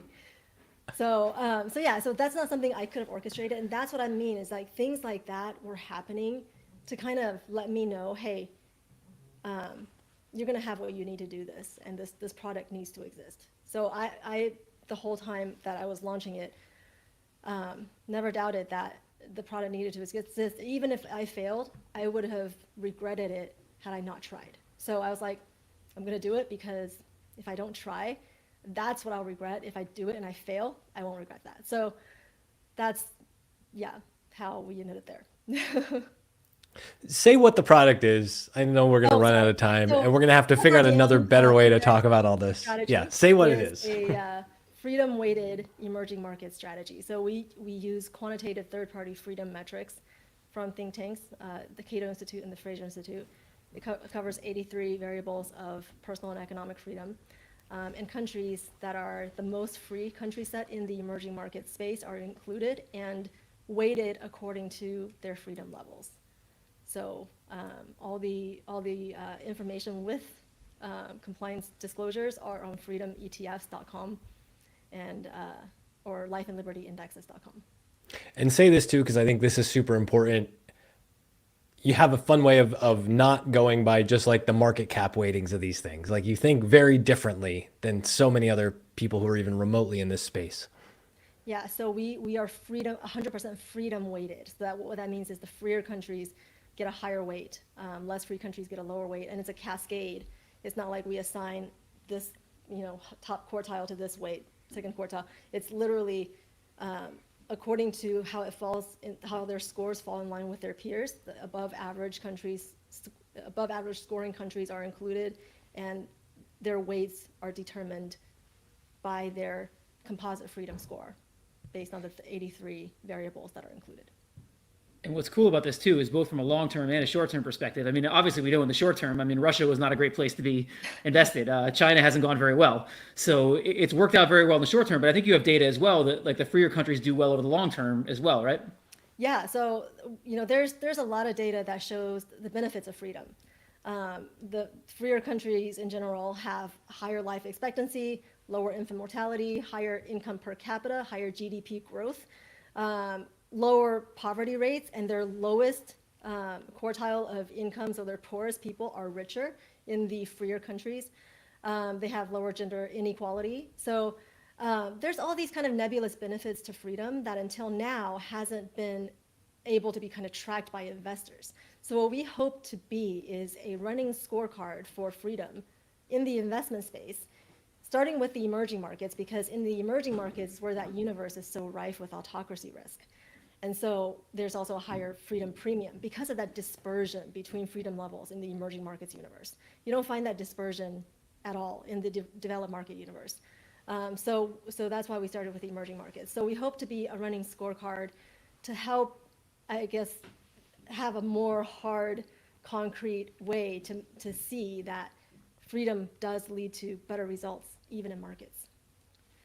Just as a way to understand how this works, could you maybe give an example of like a country that is in your index right now and one that's not, and maybe some of the major differences between them that would lead to that? Yeah, so I mean, the poster child example is always China is not in the index, never been in the index. Russia has never been in the index. Saudi Arabia has never been in the index. Taiwan, South Korea, Chile, and Poland have always been in the index, and they're always high. So a lot of these countries, like Taiwan, is obviously on the forefront of fighting for freedom in their region. When I bring up Taiwan, I always have to address the, what if China invades them question. And, if you look at the Russia invasion of Ukraine, the investment risk lies with the aggressor. So if you're asking that question, look at your, emerging markets fund that is cap weighted and look at the China risk in there. Focus on that, look at that first, and then let's talk about Taiwan. And also, let's try to allocate and support the markets that are supporting freedom in the world, because our dollars do make that impact. So Taiwan it continues to do well. It's always consistently done well, and it's one of those smaller markets that focuses on technology and innovation, but specifically has a very a thriving semiconductor industry, right? So it's kind of become like a critical technology for the world, and that has really helped our fund. Chile is an interesting case. So Chile, in the past several decades, have enjoyed business-friendly policies that have led to a lot of its prosperity. And we've been concerned, investors that are freedom-minded have been concerned that recently the Boric government, which came into power in 2019, may roll back some of that. But because we invest in the countries that have the higher, the stronger institutions, rule of law, and so forth, their institutions, their checks and balances, and voters have proven a effective check on government power. Every time this new government that's more anti-business has come out and tried to do something, voters have come out in droves to vote it down. And this government, since 2019, has been able to accomplish basically nothing. So that's kind of the benefit of investing in countries that have these strong checks and balances and strong institutions. Poland is similar. It had a government that rolled back a lot of freedoms in the past 8 years. And just last year in October elections, it was a historic turnout, about highest turnout in history. They voted in a more balanced government. And so now the prime minister and the president are from different parties. There's more checks and balances. The EU has come back and approved funding. So they're going to continue, I think, to do well and bullish on these kind of smaller countries like Poland and Chile that don't get a lot of play at all in the cap-weighted indices. Are the ratings pretty consistent over time? Like, will you sometimes see countries get their act together and like rise up, or does it pretty much stay the same? Like the bad players stay in the bad section, and the other, the higher freedom countries stay in the better part. Yeah, so we find that increases in freedom are very gradual, and decreases can be faster. So this is why there are sections. So the top four that I just mentioned have always been the top four. Poland did go from number 1 to number 4 over time. So they were number 1 in 2018. That's before the fund existed. And because that PIS government that came into power and got ruling majority, it did kind of go down in the scoring. But the borderline countries can change from year to year. So these are countries like India, Thailand, Malaysia, Colombia. Sometimes can be in, sometimes can be out. Brazil has also been sometimes in, sometimes out. So yeah, it's a borderline country. Sometimes, because remember the algorithm is taking the above average scoring countries. So if you're around that average score, sometimes you can get switched in and out. We do have a methodology rule that says you have to go below a certain score after you're included to be excluded, just to avoid unnecessary turnover. And then there's also another methodology rule that's a freedom decline momentum rule. So like if you're in the index, but your score declines by a certain number, in that measurement year, then you're kicked out, like if it's a too quick decline. So that's like a stop loss. The only country that's ever triggered that was Turkey in 2018. So we just have a couple minutes left, and I just wanted to ask you, we're asking a standard closing question of everybody today, and I wanted to ask it to you. What is one interesting thing you're seeing right now that you think more people should be paying attention to, but are not? And it could be inside or outside investing. It could be anything. Okay, so I'm seeing a lot of interesting, maybe it's because of my, where we are in the space, but I'm seeing a lot of variations on kind of our strategy, and also other strategies that have non-traditional metrics as part of like the investment strategy. So things like the decarceration index. I don't know if you guys heard of this. This is something new. No. What does that mean? It's like they're looking at companies. They have developed a score that measures companies that have more people that used to be in prison that have come out back into society, and sure, okay, like reintegrated into society successfully. Reward the companies who do that. Ex-cons, I guess. So that's something that caught my attention, and I think that the reason why that catches my attention is not only because that's non-traditional, but also because it's kind of different kind of freedom related. But the founder there, Tanae, has a story similar to mine, where she's taking from personal experience and developing something that speaks to that, to the form of expression. So indexing or investment strategy as a form of expression is extremely interesting to me, because I think that we're all expressing a point of view, right? We're all expressing something we believe, and you don't have to be an ESG investor to do that. Everything you do is an expression of something that is a part of you or your beliefs. So you can do that, even in investment strategies, and as quants, you guys know, like value guys are diehard, they're expressing something. So I think investments are a form of expression, and that's something that I'm noticing more and more that people are doing. I love this so much because there's so many. There's tried and true diehard value bro, and then there's also like the worst form of ESG, which is like the completely like formulaic, like somebody wants to buy no tobacco, quit, let's make a product and jam it down their throats. Whereas like and say the word again, decarceration. Decarceration. I'm learning a new word today. And yeah, because at first I'm like, what is this, Con Air, the ETF? Like, where is this going? But no, there's beliefs, there's an actual thing behind it. And this isn't a bad thing, especially when we get into capital's a great way to vote. Yeah. So voting for a form of expression, so yeah, I think, and I do have like a kind of I almost went to art school. I have that kind of background as well. So I do think of it as expression. Yeah. Thank you so much for doing this. I've actually now received 2 texts during this interview of how great it is. So thank you so much for spending the time with us. It was awesome. We really appreciate it. Thank you for coming out to support Susan G. Komen. This is the first like phonathon or podathon I've been on. So this is a great concept, and thanks for having me. Thank you. Thanks, Perth. Bye-bye. All right, Matt. Time for We're getting all the stories today. That was an awesome episode. That was really fun. Yeah, so time for one of my other highlights of the day, which is you one-on-one with Jim O'Shaughnessy. Well, this is going to be a party if ever there was one. So we are going to get Jack out of here. We're going to get Jim in and have at it. Swapping Jack for Jim. Let's do it. So as a reminder, Susan G. Komen, how to give, look at the page around you. There is a donation button. You want to click it, whether you're on YouTube or LinkedIn or Twitter or wherever you're watching this. And without further ado, founder O'Shaughnessy Asset Management, O'Shaughnessy Ventures, author What Works on Wall Street. I didn't make it back to the shelf back behind me where I have my copy, of course. Jim O'Shaughnessy, thanks for coming on today. Oh, thanks for having me. We've got a million things we could talk about, but perhaps I'm getting delirious. Perhaps the coffee is wearing off. I have not been going since 8 a.m., but I feel like I have almost.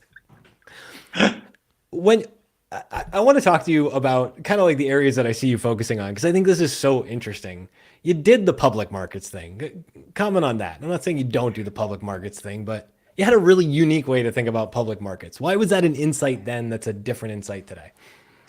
Well, back then, I just was lucky enough to be born at the right time, to be really honest. If Ben Graham had had access to huge databases and computers like I did, he would have written What Works on Wall Street. So I have no illusions about the fact that super smart people, had they had the tools, would have done all of that homework. And I was just lucky enough to be able to be the first to kind of put two and two together, standing on the shoulders of those great early proponents of a more systematized, detailed way of looking at investing. So public markets are huge and massive and liquid and wonderful to invest in.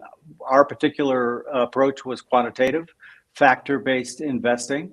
I used to joke, would you go to a doctor who said, I just got these little yellow pills in and I'm going to wing it. I'm going to give them to you. No, you're going to run for the hills, right? But what you would like to go to a doctor who says, these pills are perfect for what you have. Wait, what color are they though? What color? Are they yellow? They're still yellow, yeah. Oh, they have a stripe though this time, right? But you want to see all the double-blind tests, right, that prove the efficacy of that particular treatment. And that's kind of what we're trying to do with factor investing, which has obviously done pretty well since I started in it back in the dark ages of the 80s. Do you feel like back in the dark ages when you're doing this, I've always wanted to ask you this question. Do you feel like back in the dark ages, it was just because not everybody had access to the data? Like people would have been smarter if more people troubled to gather the data? So that's a great question. I think about that a lot. When I started out, I really started out overhearing a conversation between my dad and uncle. And this was in like the late 1970s. And they were talking about IBM, I think.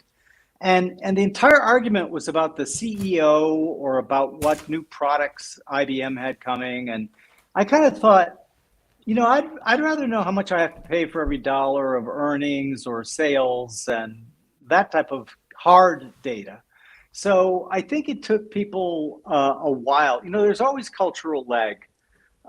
When something comes on the scene, it's different, like factor investing, et cetera, for people to, get tuned into it. But yeah, I suspect with the explosion that you've seen and all the tools for individual investors who don't want to hire managers like myself, I definitely think that the availability of data, the availability of tools, switched on people definitely would have ultimately gotten involved. Like I said, I was just lucky to be a little bit older than those folks. Okay, but were you lucky too then to hear conversations like that between your dad and your uncle? Because it feels like this is the evolution. I'm not saying you're not taking this data-driven approach to some of the stuff you're doing in the venture space, but like as you've evolved, you learned some of this soft data to look for too. You learned how to think forward in a way that traditional old school value investing, it's a different type of forward looking that it seems like you're all about today. Yeah, and I call that imbued or saturated intuition. When you see a pattern repeat itself time after time after time, you start being clued in maybe a little bit earlier, just because you've seen it happen so many times. And so even though we ran all of our public market investing based on quantitative models that we did not override, 35 plus years in the public markets, you see the same thing happening again and again and again. And that informs your intuitive side, right? That informs what we're doing now, which is much different.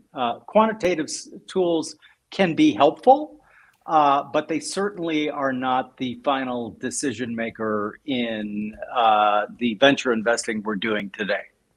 I'm sure no one has asked this question today. What is intuition? So it's interesting that you asked me that. We are looking at doing a project with the famous, I guess, heretic scientist Rupert Sheldrake, who's done an amazing amount of actual scientific work looking at what is intuition, right? The hairs on the back of your neck. We've all had that experience, right? When somebody's staring at you from somewhere and you don't see them staring, but the hairs on the back of your neck stand up. I find that very interesting. And so what I'm interested in is, can we adequately define it? If we can adequately define it, can we improve it? If we can improve it, can we do tests to see how much we're improving it and in what ways? So I think that intuition, back to my earlier statement, really is kind of seeing the same type of thing occur again and again and again. And you just get so used to that pattern that you might see it out of the corner of your eye a little faster. I'm not saying that you're going to see it a lot faster, but a little faster. And so I'm fascinated with, if that is true, can we kind of get some empirical numbers around that? And more importantly, is there, like, can we build an app that would help people improve their intuition? That's something that we're actually looking at doing right now. Very cool. Have you come across, do you know Natalie Nixon or her work at all? Did you run across the Creativity Leap? Yes, I have run across her work. I don't know her personally, but yes, very interesting work. She frames it because one of my favorite definitions of this, and she says you have to toggle back and forth between wonder and rigor. Yes. Oh, I love that. That is so true. Because you really, when I talk to a lot of people, I do find that people tend to be on one side or the other. People tend to be rigor, just rigor, or, oh, just go with the flow, man. Just it's all wonder. And I'm just really seeking, and a lot of actually what we're doing is seeking to unite those two. I think that there's truth to both sides of the argument. And obviously I come from the rigor side, but I'm really interested in the wonder side as well. And so trying to holistically build them in repeatable ways, that's clearly important to us in investing. That really attracts me. And it's really curious because in that toggle between the two, like some of the stuff I see you focusing on with O'Shaughnessy Ventures, the adventures, the films, the media, these are all places where you seem to be asking this question over and over again about where does the wonder actually fold in with the rigor? Is that the way you see it?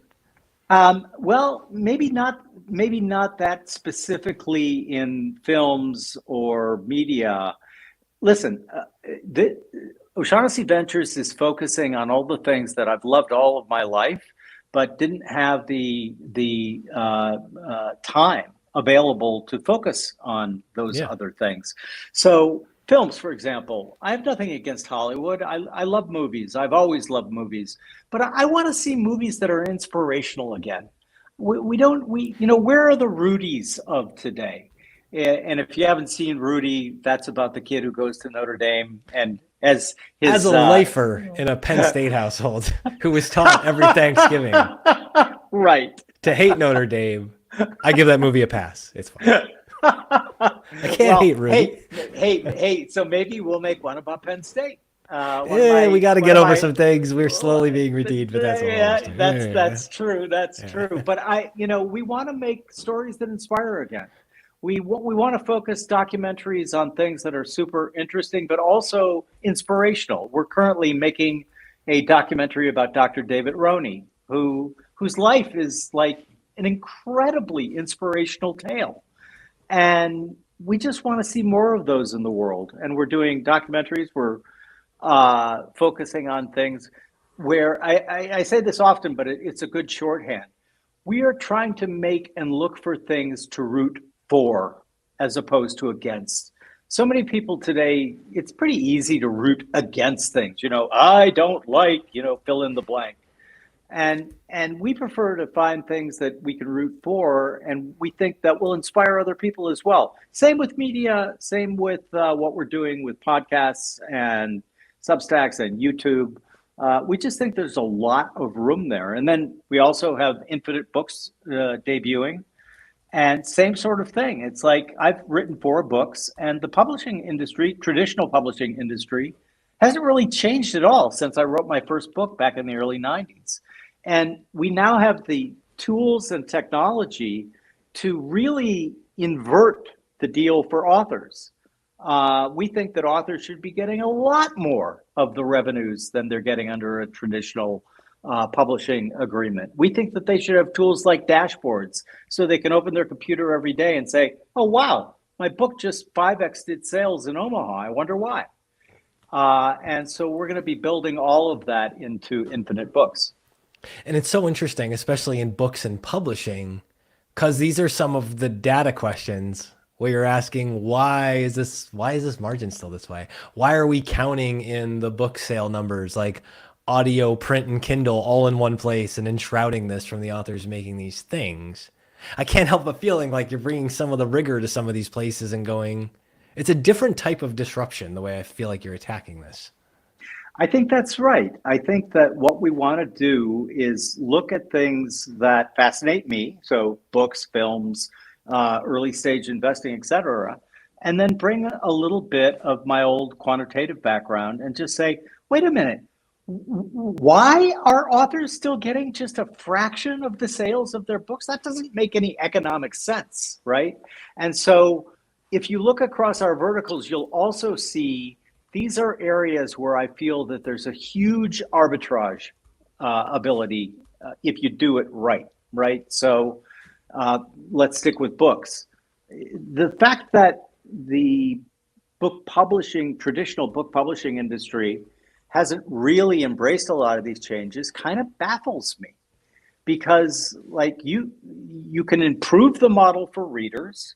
You can improve the model dramatically for authors. You can improve the entire experience. For example, audiobooks. Why aren't audiobooks living things? Why if the author is on a podcast where he or she is particularly great, why isn't that added to the audiobook so that the listener can hear the new of what's going on? How about interview tapes? Like my friend Jimmy Soni has hundreds of hours of interviews with guys like Elon Musk. I'm sure you might have heard of him. And why aren't those on the audiobook? They should be. Why aren't audiobooks published in every language that is spoken today? With AI and with the translation getting better and better and better, that's very conceivable to do right now. And so we just think that there are so many ways to improve the experience for the reader and for the author. And like everything we're focusing on, we do have a rule, which is we are only going to look at opportunities that we feel can be win-win, right? Win-lose, zero-sum opportunities we think are of no interest to us anymore, because we don't have to live like that anymore. And so we're just trying to practice what we preach. Inside of this, because it feels like, how do you make this an investment and not just a hobby? Like, it's one thing to just throw a bunch of money at this and make a bunch of cool stuff, but you're also trying to build businesses here. Mm-hmm. How do you think about, like, on the publishing, just on publishing alone, how could you do that and make it profitable? And yes, win-win for everybody consuming the things in the ecosystem, maybe not such a win for Penguin or somebody, but like, how do you build a business around this and make it competitive? So I think you build the business by offering much better products, right? And what does that entail if we just stick with books for a minute? Well, a better publisher is one that is better for the author, offers more choices, like I just mentioned, and enumerated for the reader or listener.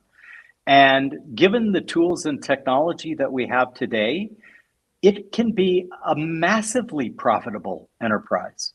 let's say, for example, we do a split of 70% of the revenues to the author, 30% to Infinite Books. We are still going to be very, very profitable because we don't have to do it the old-fashioned way. It no longer takes a year to print a book. And yet, that still seems to be the general rule of thumb. So what we're doing is we're simply looking at inefficiencies and saying, there's a much, much better way to do this part of the process, this part of the process, and this part of the process. And so, it's Schrumpter's creative destruction. It's basically, there's a huge opportunity here. Can't really imagine why the existing players and dominant players in the industry aren't doing it. But I mean, that's human OS, right? Like GE and transistors.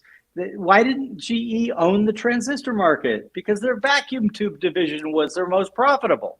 And so it's really, really hard. If you're making a boatload of money doing it the old-fashioned way and using the old playbook, it takes a lot of gumption to be able to say, you know what? We're just going to tear up that playbook and we're going to do this new one.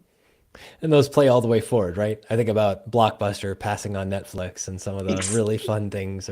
Exactly. And, we can all feel like we're very clever because everything is obvious in hindsight, right? And so, God only knows how many stupid things I passed on that went on to be like really great. That's part of the experience, though, right? Of course you have it to is. pass on. And it also kind of feeds back to your earlier question about intuition, right? When that happens to you enough, you're kind of like, boy, this looks and smells a lot like that deal that I said no to 15 years. Well, I'll give you a great example. When ETFs were coming out, I got approached by the American Stock Exchange, and they said, hey, we'd love to do a suite of what works on Wall Street ETFs. And I'm like, yeah, no, thanks. Don't have time for that. You guys and your acronyms. Always coming up with a bunch of letters. Alphabet soup. Exactly true, though. And it was like, no, I can't believe it. It's like, I have a friend, a long-term friend who was teasing me about it the other day. He goes, do you ever think about the fact that you said no to the American Stock Exchange when they wanted the whole debut of ETFs to be using what works on Wall Street data? I'm like, yeah, I try not to think about it every day, but it's a great example of I learned a lot, right? Wow, I should have paid much closer attention to that. When you think about this and just like what surprised you the most? So now that you're actually actively doing it, because it's also another thing to talk about making these private investments or talk about starting to seed these ideas. There's a big difference when you start to do it. What surprised you the most about getting your garden gloves dirty here? So I think what surprised me the most, and this is probably also due to my longer career as like an empiricist quant, right? What surprised me the most was how important optics and narratives were, especially in seed investing. You often hear people say you got to get your idea down to an elevator pitch, but I don't know about that because a lot of the best ideas that I've seen are they take too long to do a good elevator pitch around. And so I'm fascinated by the amount that narrative drives seed stage investing. Everyone, it's axiomatic in public investing that narratives matter and whatnot. But I always believed in public investing that narrative followed price, not the other way around, right? I'll give you a great example. In the early 2000s, one of our more aggressive growth strategies was loading up on tiny steel companies. And like me and my analysts were like looking at this and we're just like, what the heck is going on here? Steel companies in our growth? And then like 9 months later, of course, all of the stories and all the magazines and the journal and everything else, China is building the equivalent of one Boston every month, and they are consuming all of the world's steel. And we're like, that's why the price was going up back then. In seed stage and early stage investing, the stories are much more important in driving interest, I guess. But we try to just look beyond the underlying narrative and just think, okay, is this like really a great idea, or is this just like, I don't know, what's the old saw? If reality differs from the legend, print the legend. We want to try to overlook and being too credulous around, wow, this is going to be the best thing since, fill in the blank. It used to be sliced bread. It used to be sliced bread. Then it was steel companies. Now it's probably something else. I like to say, because I really hate the everybody needs the elevator pitch thing. And so when I'm talking to like my marketing friends or other people, I'm like, you know what elevator pitches are for? They're for people who ride elevators. So unless you're pitching on an elevator, I'm sorry, I don't need an elevator pitch. I don't really ride elevators that much these days, but I have the go out to dinner pitch, or I have the walking down the street on my phone while you're, on your treadmill pitch. That's the good pitch. Walking around, just listening to them, and like, we always try to have a real in-depth conversation with potential founders that we're thinking about funding. Mm-hmm. Because the other thing that we're noticing here on these early stage investments, like the idea, of course the idea has got to be good and appealing to us, but ultimately the team, it is people that ultimately are going to make or break that particular idea. So that's been really interesting for me, because as a quant, we were like, we don't care who the CEO is. It's just numbers. Just give us, we don't even care what the ticker is. Just, you can give us numbers and numbers alone, because obviously you're dealing with a much larger data set, right? And things tend to cancel each other out. When you're specifically looking at things like synthesis schools, for example, we made an investment in that because we thought the idea was great, right? It was Elon Musk's old Ad Astra concept, but we loved the team and we loved where they saw what their North Star was, which was we can customize learning down to the student, because everyone has a different learning style. And what they're doing with AI tutors, for example, they're actually training on their students, and the lesson changes as it learns more and more about the student that they're trying to teach. A whole different feedback loop. Like that's that's why, as a previous knuckleheaded student, like that's probably valuable. Well, exactly. It's very valuable because, the one size fits all, that's dead or dying. It's like elevator pitches. Why are you doing it the same way? Yeah, exactly. We're moving from mass customization or mass production to mass customization. And I think that is amazing, not only in education, but in medicine. Right now, there are some incredible, we haven't made a big investment because like biotech, but I hear there's losses there. Like it's not all grand slams. I heard a thing about that. There's a few. Worse than venture numbers, But what's interesting is what is going on. I really believe we are on the cusp of an incredible revolution in healthcare, because as we learn more and more about individuals' genomes, as we learn about the ability to create a digital twin of me or you, Matt, and then test those meds on the digital twin, not on us, right? There's a lot of super cool stuff going on right now in medicine and healthcare that, again, stays true to this theme of customization to the end, in this case, patient. I'm fascinated by this idea. This will be a conversation we'll have to continue at another point about how, like, understanding, because you were manually at one point uploading like the data, manual enter into spreadsheets, because here's this data that everybody has access to, but we haven't loaded it in the same way to start to understand it. It feels like the next advent of data, now that like you don't have to go build a friggin' server room anymore to do your startup. It's like, oh, no, you talk to AWS? Yeah, it's done. Like 10 minutes on the internet and I have all the servers like I need practically. Exactly. And that's we have a whole new data set. Yeah, we do. And that's the, they used to say information is the new oil. I think that clean data sets are really the new high grade crude, if you will. because you're West kind of Texas garbage. Intermediate. Light and There you sweet. go. Yeah. There you go. But garbage in, garbage out, right? So if you look at, for example, training a large language model, if you train it on what they call the pile, which is everything that's on the internet, it's going to be cool. It's going to certainly be a lot cooler than a lot of stuff we worked with in the past. Could be Gomer pile cool. Exactly. But how about training it on some of the greatest works of the greatest minds of history? How about training it on all of the various philosophers? Or more prosaically, how about just training it on Will and Ariel Durant's The History of Civilization? There are some really, really cool things to train these large language models on that give you very, very different results. And so I'm kind of like, I often just pinching myself that I'm lucky enough to be alive at this time in human history. It's really, really cool. Guns, germs, and O'Shaughnessy steel stocks. Look at this. All the growth is here at our disposal. So, standard closing question we're doing for today.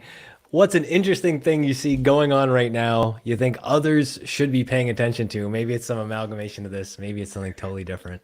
Yeah, no, I think it is kind of the amalgamation of what we've been talking about. I think that we now are at a time where small groups of individuals can create things that just a decade ago took hundreds, maybe even thousands of individuals to do.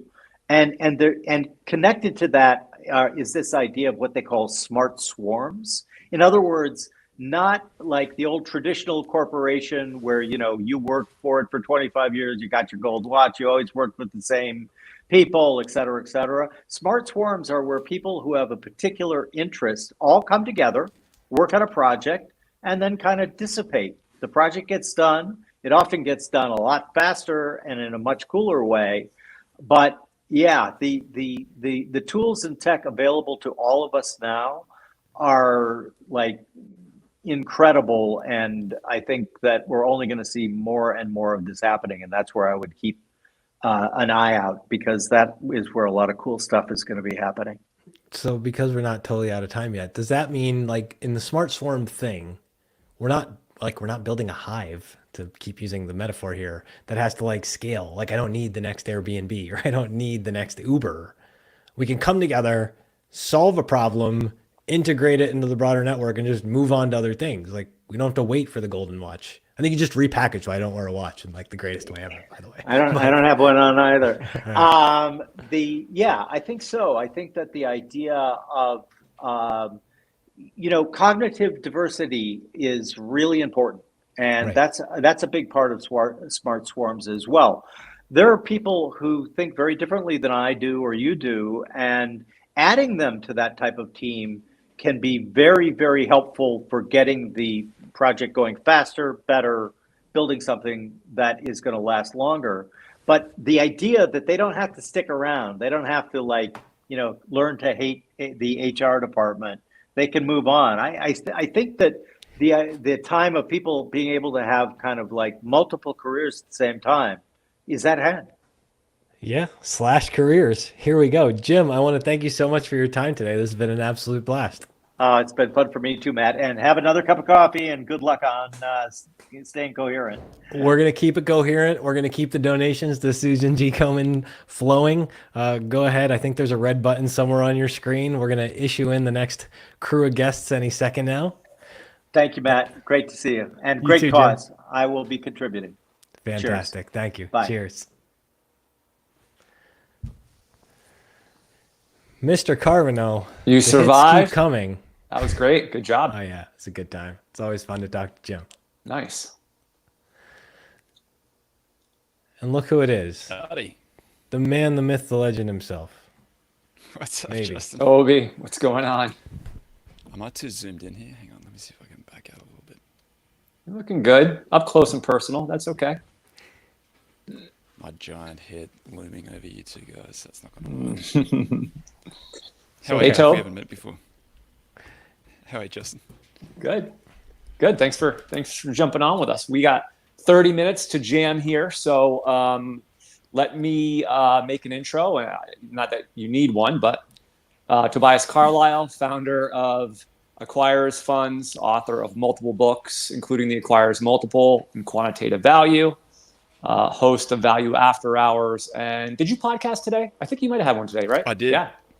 I did. Yeah. Kind of competing with the marathon here, buddy. But no. Hey, and just as a reminder, the purpose of today's event is to support the Susan G. Komen Foundation.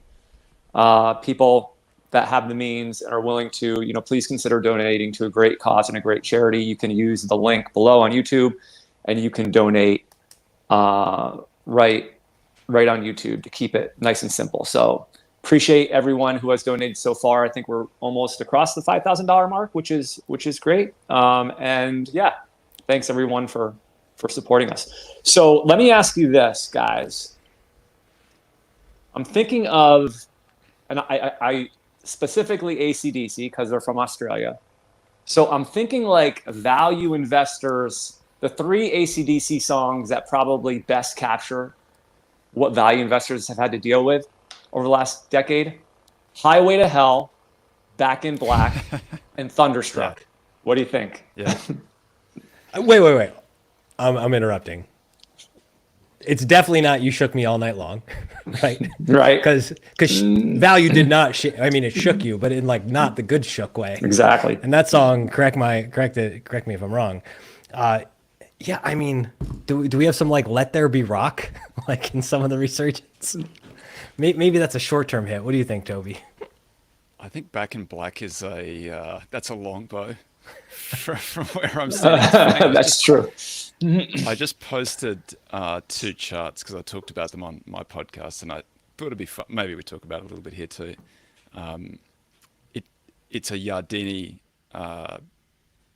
chart series where they've taken S&P 500, that's the largest 500, S&P 400, that's the mids, S&P 600, that's the smalls. So of the top 1,500 names, divided like that. So clearly, there's a big universe underneath that as well. So we're not really talking micro or nano, but we're just talking in those ones. It's striking to see the earnings of those 3 cohorts, because the S&P 500 has completely recovered and has gained new highs in terms of its earnings, whereas the 400 and the 600 are yet to recover to where they were in 2022, early 2022. So I just think, and then when you look at the multiples also reflect that the S&P 500 has the earnings, the multiples are high, and they're higher than average, and the mid and smalls are much below average, well below average. It almost looks like it's like a little 2020, 2009ish, 2008ish. So I think that it's value tends to be towards those, in those sort of smaller groups. And I think, as much as it's value that's sucked, it's also a size issue. Just the smaller companies aren't getting the love. What do you guys think about that? I just have to point out, you just made the ultimate argument for it's a long way to the top. Because that's what I'm saying. I don't know. It's a long way to the shop if you want a sausage roll. If you want a sausage roll. The answer was you did want the sausage roll, though, right? And you do. You do. But I think, that's kind of consistent with some data I've seen that, in these large cap, especially the dominant growth names, I mean, the earnings are there for the most part. They've come through. And then you pile on the really good, strong performers, NVIDIA and some of those others. And then you look in like the small to mid cap, value area, and it's just a lot of like companies that are kind of just, along like the flat line, if you will, from a profitability and growth standpoint. And there's, more junk there, certainly. But I don't know. I think it's kind of consistent. But eventually, maybe what you need, I don't know, Toby, you tell us, like, I mean, maybe where the value premium comes from out of that group is you need more of a washout, maybe, of some type to get the reversion out. That's what I've been saying. What about the? I was just gonna. Yeah, I think that it's a lack of risk appreciation. There's not enough sort of love of risk. I got to trying to reconnect here. Hang on. Have you guys lost? It's okay. I'm getting the same thing too. Come on away. You're good. Yep. I think that they say capitalism without bankruptcy is like Catholicism without hell. Like you need the downside risk to be real for people to get them to behave, in a way where they would buy the stocks that I want them to buy, basically. And so without the risk of the washout, you're free to go and buy these things that are riskier because they're early stage, haven't, succeeded quite as well. And that's the stuff that seems to attract a lot of the money, although Nvidia's not that at the moment. Nvidia's having a pretty good run. I don't know. I tell you something funny. I looked up the other day. I was looking at the four horsemen of the apocalypse. Not to get, I was going to tweet this out, but I thought I use the Twitter account so infrequently these days that if I tweeted this out, people might think that I'd lost my marbles a little bit. But I looked these up. The four horsemen of the apocalypse. I'll give you the names of them. So they're typically conquest, war, famine, and death, and then they have names. They have Greek names, and I'll give you the Greek names of these. I'm gonna lose them.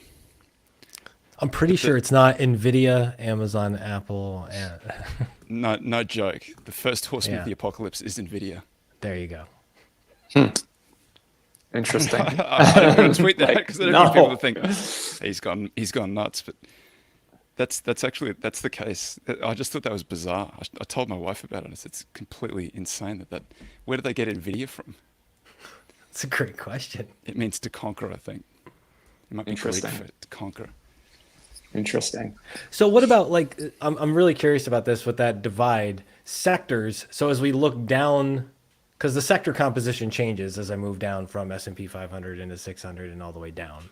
What are you seeing? Like what looks cheap and doesn't look like a complete veritable disaster as we get smaller?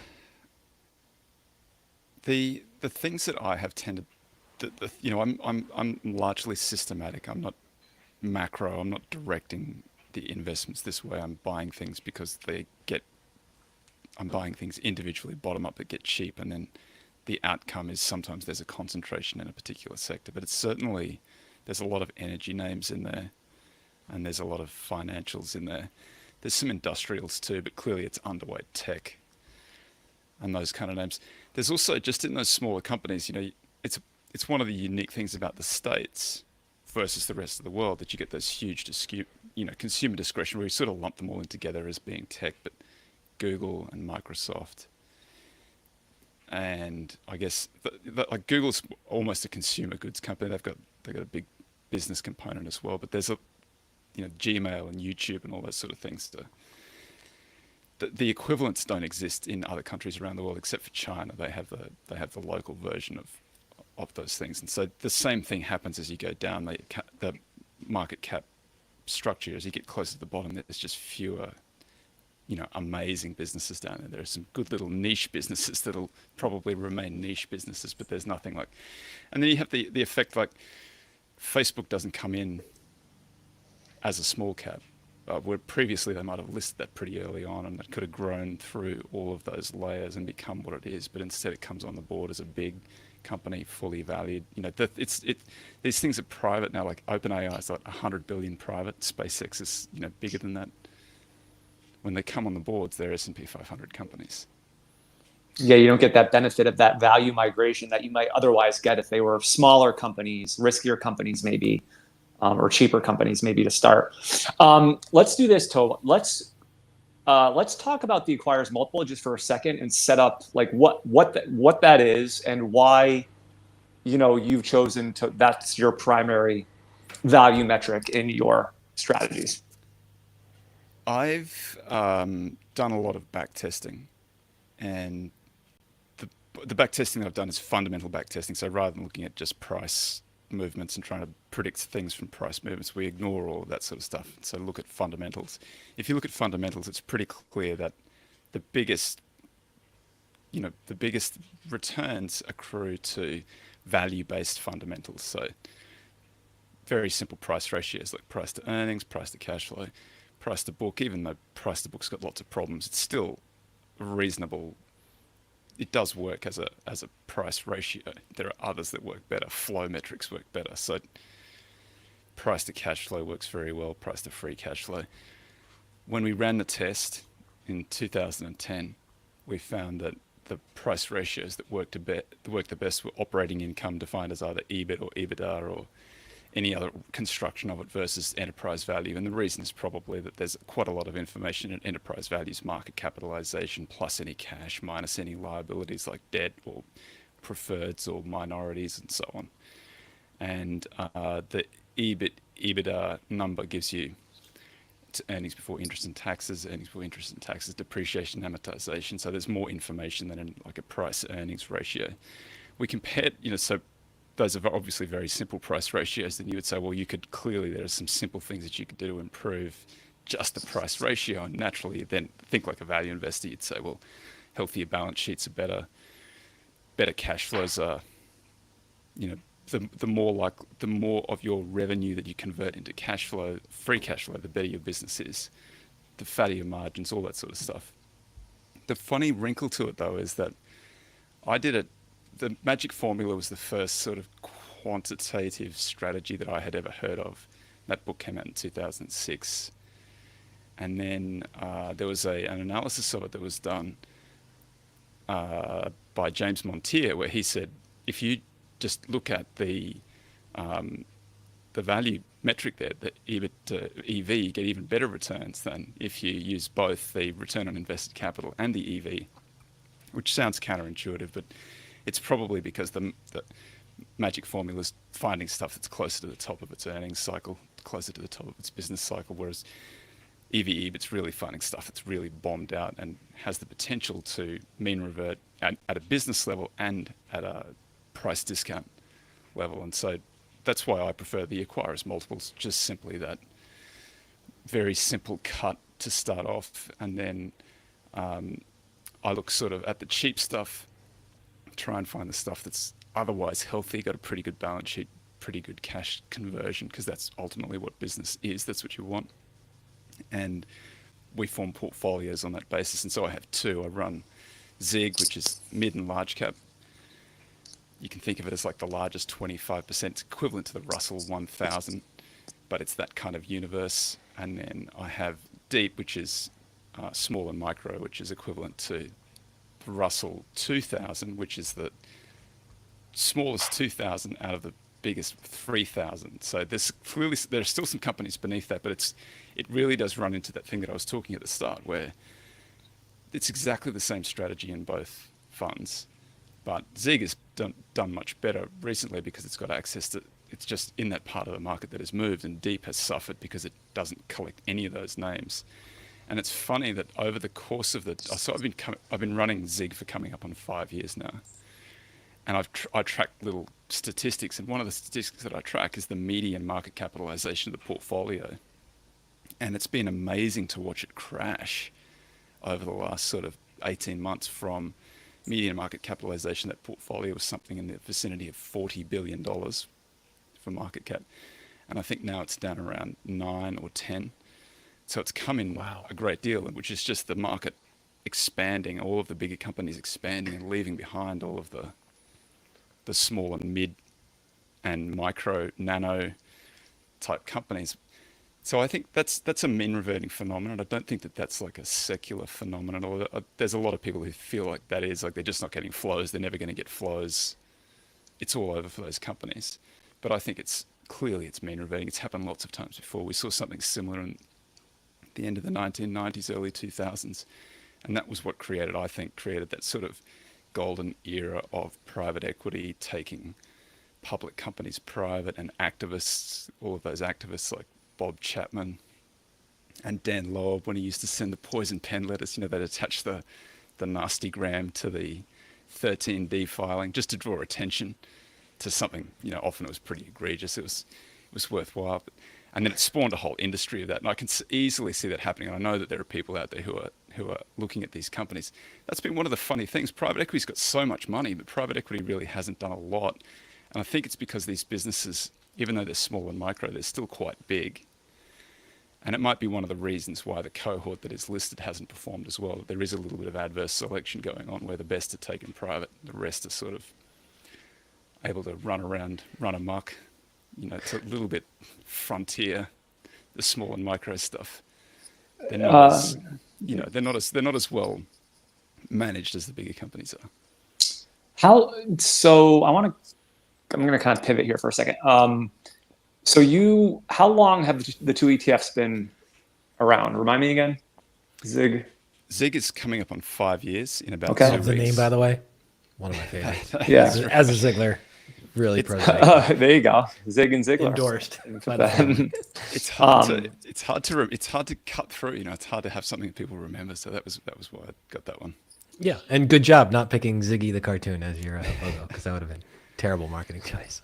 You know, you may not interface with most or the vast majority of your shareholders in either fund, but how have they done sort of just from a sticking with it behavioral standpoint? I mean, you know, you obviously know the creates and redeems as they've come in and as they've kind of gone out. I think you've had more creates obviously than redeems, right?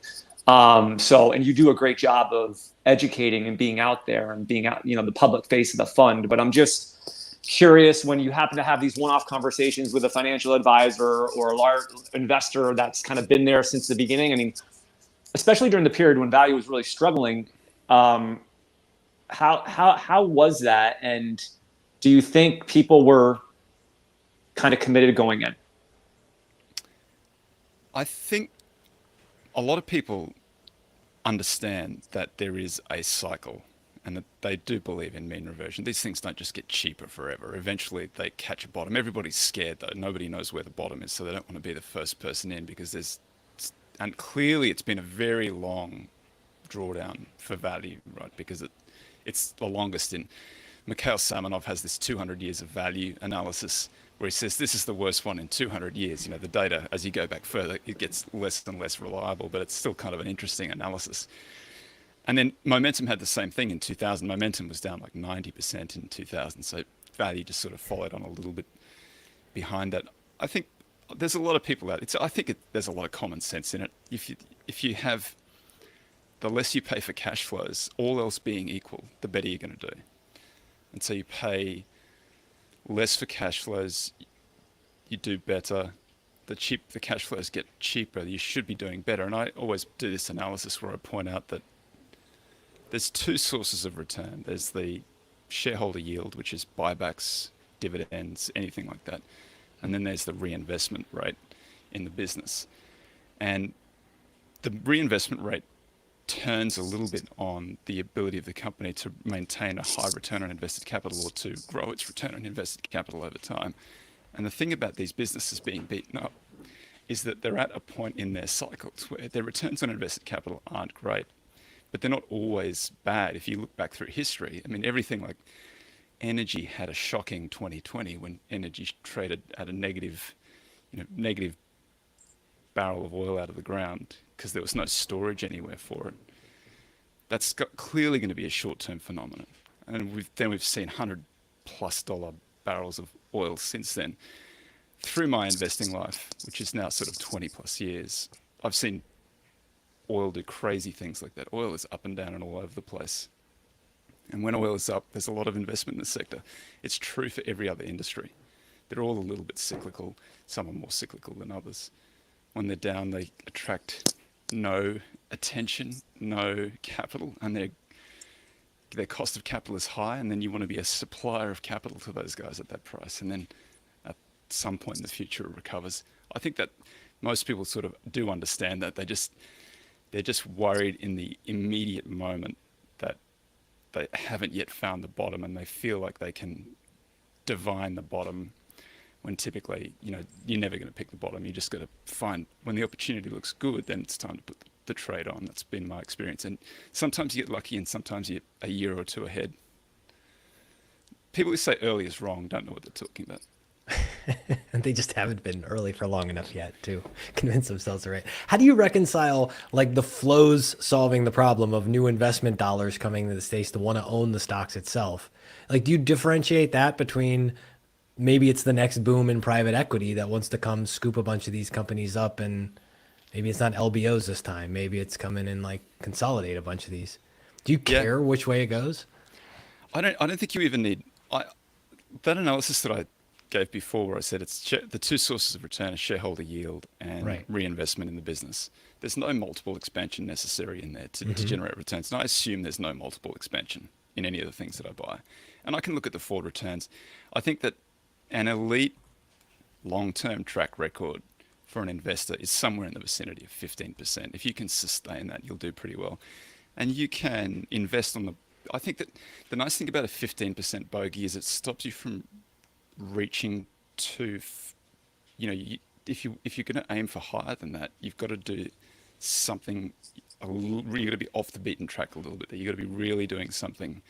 I think it makes you a little bit more aggressive than you probably want to be over the very long term. So I think 15 is a good bogey. I think you can use that in your analysis of these companies, things that get over 15. And I can always find there's enough businesses around that I think you can get over 15 pretty well, pretty safely.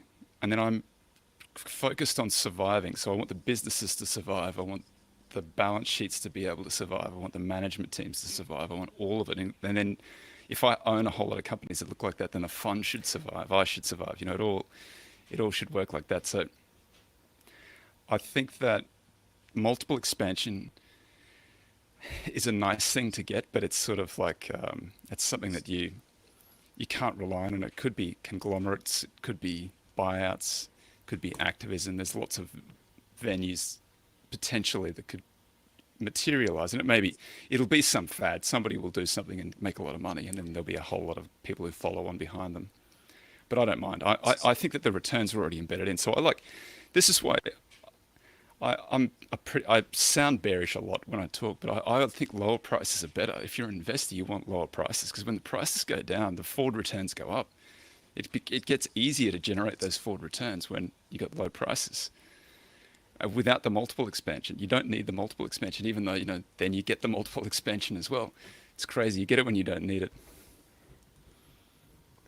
I think we need like Greenblatt to go teach a new class to a new crop of academics. He needs to go rewrite Stock Market Genius, go teach it at whatever the new online Columbia Business School is, and get the next Greenblatts or Greenhorn or Einhorns and everybody else out into the field for us here.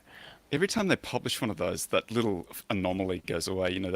Right. The one that I always loved was the accruals anomaly, where if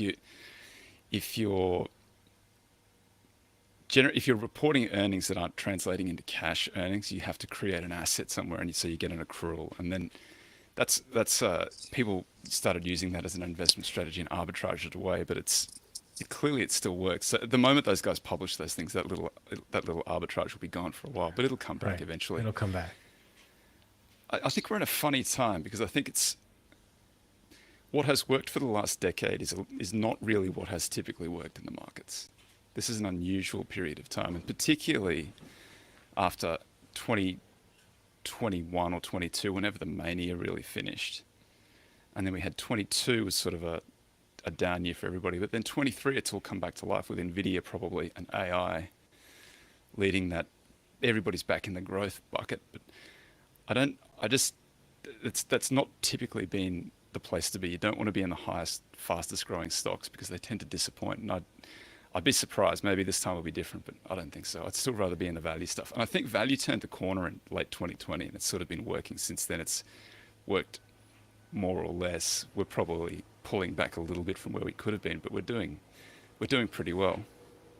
I think one of my favorite parts about your work is the idea that you said before, like you specifically never want to rely on multiple expansion to solve the problem.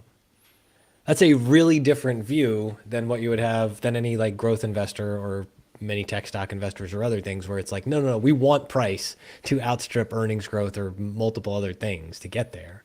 You're saying I don't even care about that. I just want the business to compound cash on cash.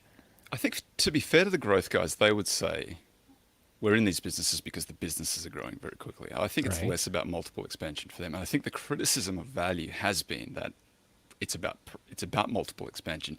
And I think if you look at, O'Shaughnessy Asset Management has a great paper where they break down the returns to value and to growth. And the returns to growth are, you do get, in fact, faster earnings growth than the rest of the market, but you get a little bit of multiple compression because it always disappoints. It's just growth tends to slow as companies get bigger. And so it just tends to disappoint, and that multiple contraction tends to overweight or override the earnings growth. And in value, it's the reverse. You do get, the market isn't wrong. They do tend to have some earnings compression. It's just that it's not as bad as the market thought. And so they get the multiple expansion at the same time. And the multiple expansion outweighs the earnings contraction. It's not as bad as everybody thought it was going to be. So value tends to outperform and growth tends to underperform, despite the fact that growth does deliver earnings growth and value delivers earnings contraction, which doesn't really make any sense. It doesn't sound like it should work, but it has traditionally. But that relationship has probably broken down a little bit over the last few years. But I think since 2020, it has it looks more like a more traditional market to me. Speaking of surviving, I know and we've talked a lot about Buffett in our conversations, but what would you say are the biggest lessons long-term investors can take from Buffett from your perspective? And by the way, while you think about that, somebody and it's all getting blurry to me because we've talked to so many people today, but somebody was saying, like, if Buffett launched Berkshire in a mutual fund, him having a company was much better than a fund because those fund investors wouldn't have stuck with him in the early days. Obviously, his shareholders did, but so I don't know the huge difference, but that's what the point that the guest was making. But anyways, so I don't know. What do you think with Buffett? Yeah, so survival is a huge thing. The no donuts. He doesn't do so many different things that everybody else is doing at some time, and sometimes he'll follow on after the fact. But it extends. He thinks about. I think nobody thinks more deeply about risk than Buffett, and he'll find it in every. He says if you're looking to make an assessment of a partner, whether it be a CEO for your business or an investor in your firm or whatever, like any sort of partner, you want energy because you need people who can get stuff done, and you need some sort of level of brains because they need to be able to direct that energy in the right place. But then you also need them to be, people who've got good character. You need people who are honest, because if they're not, and they've got the other two, the energy and the brains, then you're in a lot of trouble. And so he's, and then he does this thing like I don't want to be naming the names of the people but there's a pretty famous story how he thought that he had too much risk concentrated in the Twin Towers. And he asked his CEOs of his insurance companies, just not thinking, this is pre-2001, not knowing that anything was going to happen, not thinking that anything was going to happen, just if something did happen, we've got too much risk there. And so he instructed two CEOs who had the concentrations to take down their exposure to the Twin Towers. And one did, and one didn't. And you can read the letter that he wrote just after that. He's effusive in his praise of the one who did, and the one who didn't doesn't get mentioned at all. And that's the way he operates. He's praising by name, criticizing by category, as he says. But I think that he's aware that you don't want to be creating enemies either. You don't create enemies, do business with people. Like, he's thinking about it in so many different dimensions. And I think that that's underappreciated. That part of his success is just simply his longevity. That you can have bad periods where mutual fund investors would pull money out, but provided you survive through, it could be a decade of underperformance, if you get out the other side, then you probably have a market that's now cheaper and more suited to your style. You could then have your very good run. And he's managed to do that. He's managed to survive and compound, survive the bad periods, do very well in the good periods. And that's sort of one of the underappreciated secrets of his success, I think. That's a great response. I know these half-hour sessions are kind of tight, so we have like maybe another minute. Sorry to rush you off here, but the last sort of standard closing question is, we're asking everyone this. What is one thing that you're seeing right now that you think others should be paying more attention to? Yeah, that's interesting. Well, I've I'm probabilistic in the way that I invest. I don't anticipate any. I'm not trying to prepare for any great crash or anything like that. I think that if you should expect a 50% drawdown in the markets at any given point in time, and make sure you can survive that. So, just putting this aside, then here's my macro prognostication. I've been watching the 10-3 has been inverted for a very long period of time. If you look at where that front end is pinned, it's higher than it was 12 months ago. The rates that the market are paying are higher and higher, and the back end is starting to respond to it a little bit. As the rates come up, if you can get a better rate risk-free or low risk with government treasuries, and you look around how risky the stock market is, there should be a little more of a discount in the stock market than there is. And I think that we see it already in small and mid, we just haven't seen it in the large. And when the large goes, then the indexes go too. So I think that that's probably, I think that there's some math to this, like there's some gravity to this market. At some point, the gravity catches up. It's like Wile E. Coyote and the Roadrunner. It doesn't necessarily know when it's going to happen, but it does eventually catch up. How are you guys feeling? How are you feeling, Justin? You're a good athlete. Are you hanging in there? It's been a long day. It's a Let's just put it marathon. that way. Oh yeah. You know, He's Matt playing and a I- lot of AC/DC in between. Well, I was going to say, and you know, thank you very much, Tobe, for doing this. We really appreciate it. I'm going like AC/DC. Who made who? I kind of like that one. I like that. Like, who made Better who? choice Who made than you? big balls. I want to just create that. All right, It's always Tobe. thunderstruck for me. Thanks, Yeah, fellas. That love was it. really All fun. right. Thanks, Toby. Good seeing you, Justin. Good seeing you. Good seeing you too. Bye now. What's up, Toby? How's it going, guys? All right. All right. Best of Good. luck closing out your day. Yeah, thanks, Matt. I'm Great bowing job. Thank you. Yeah, Matt, you're done for Keep the day. rocking. I'm gonna go Nice work watch today, those Matt. donation numbers keep ticking up. See you guys All right. later. All right. See you, bud. Thank you for all the help today. Let's let Bob in. Hey, Bob. Yo, Sorry we are a little bit late. what's going on? We are Bob, how are 9 you? hours deep in this thing today. No worries. So Yeah, I can't believe you're within 2 minutes, 9 hours in. we've It's actually like been pretty good. landing We an haven't. airplane on a postage I don't stamp. think we've been more than a minute or two late ever. So we've been forcing people out if we have to. To keep things on Throw schedule. them out of the room. Forget it. Exactly. Had enough. On to the next. Well, I haven't been able to figure out how to throw them out of the room, so they have to leave on their own volition. So if somebody did want to stay and join us for the entire day, I probably couldn't figure out how to get rid of them. But it's good. I'm only revealing that at the end of the day, just so no one stayed with us all day. We would welcome all our guests, obviously, to join us all day if they wanted to. So, quick introduction. Bob, founder of Unlimited Funds, former member of the investment committee at Bridgewater. We like to bring you in, talk about macro-related themes and how investors should be thinking about the current environment and landscape and investing.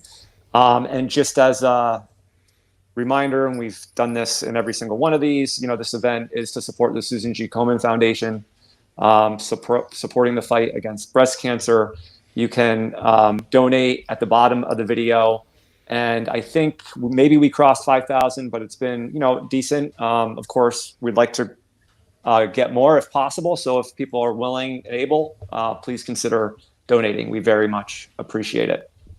Okay, Bob. So yeah, there's been some interesting like developments, macro economy related. It seems like, you know, inflation is coming in maybe a little bit hotter or stickier, and growth looks like it's coming in a little bit slower. I don't know what the GDP print was, like 1.6 versus 2 something, if I'm getting the numbers somewhat right in there. So I'm just, you know, and I think the market is somewhat reacting to that, it seems like. And just, can you give us an overall view of where you think we are economically? Yeah, I mean, I think from an overall economy perspective, we're still very late cycle. Unemployment rates at secular lows. You know, income growth as a function of that is still relatively elevated, which is leading to nominal spending that's too high relative to the productive capacity of the economy. And the combination of that means that inflation is still elevated above what the Fed's target is. I think, you know, I think the resilience of the economy has surprised many folks, given that we've basically have been at this higher rate environment, you know, for 18 months or so. And, there's nooks and crannies of the economy that are weaker, for sure. If you're a loss-making, debt-laden private equity-backed company, life's a little tough for you. But if you're, if you're a cash-flowing business, if you're a big business, if you're a household that's got, decent income growth, you're employed, decent income growth, and a 3% mortgage, and your 401k zooming up and your house price going up, things are going pretty well. And so I think that all speaks to the sustainability of this current expansion being much more fueled by income growth than most of the expansions that we've seen in our careers, which are much more debt-oriented expansions. And, income-driven expansions, they can last a long time. There's no unsustainable activity when you have an income-driven expansion the way that we're having. Yeah, so that's a big part of the resiliency is this income levels have stayed up, employment has stayed relatively healthy in most areas. And so people have money coming in, consumers are spending money. Because, it is, if you think of it to your point, it's like how much rates moved, the cost of borrowing. You would have thought there would have been more pain in different areas. There's pockets of it, commercial real estate in certain areas, even though that's being, so yeah, it's interesting how resilient it's been. Yeah, and I think in many ways, this expansion, I think a lot of people find this expansion to be very confusing.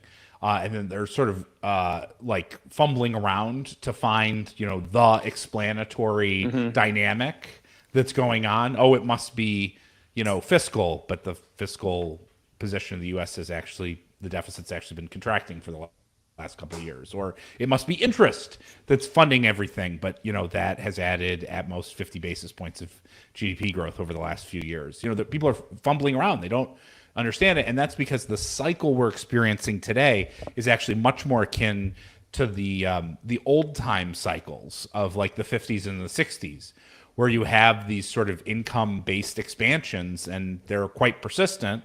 And it doesn't mean that monetary policy is totally ineffective. It has its effect to some extent.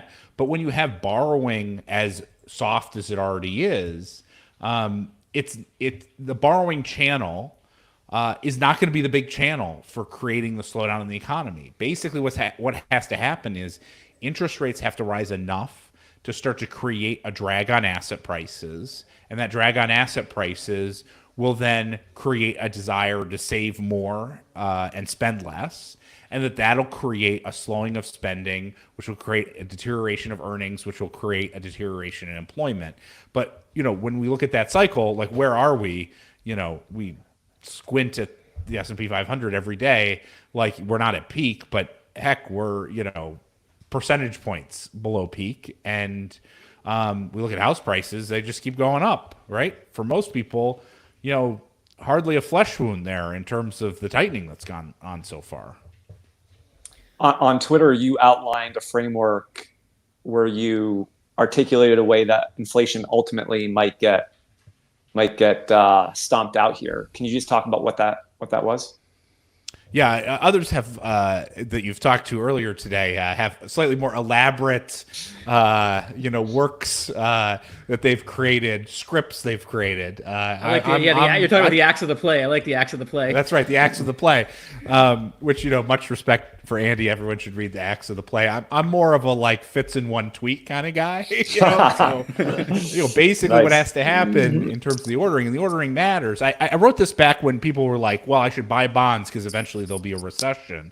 And I'm like, no, that's not how it works. You have to think about the ordering. And the ordering is that interest rates have to rise, and then asset prices fall, and then spending slows, and then earnings deteriorate, and then hiring deteriorates, and then spending slows, and we get that negative self-reinforcing dynamic.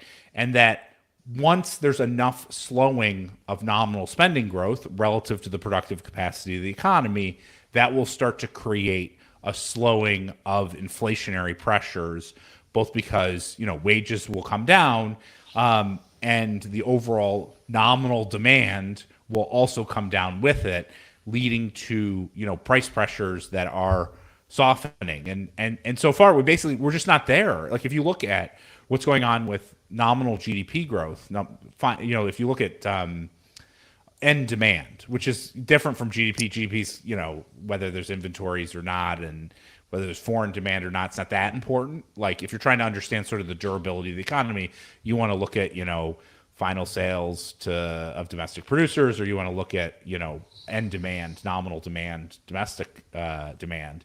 And if you look at those, basically we've been in this 5 or 6% nominal demand range for a while, right? And it's no surprise that is happening at a time when wages and salary growth from the PCE report are also showing 6%. So we've got essentially 6% growth in wages and salaries, 6% growth in spending, roughly stable savings rate, and a nominal GDP growth at the aggregate economy level of about 6%. Okay, well, there you go. Like, it all ties out very nicely, and that will persist until there's a good reason for people to stop spending.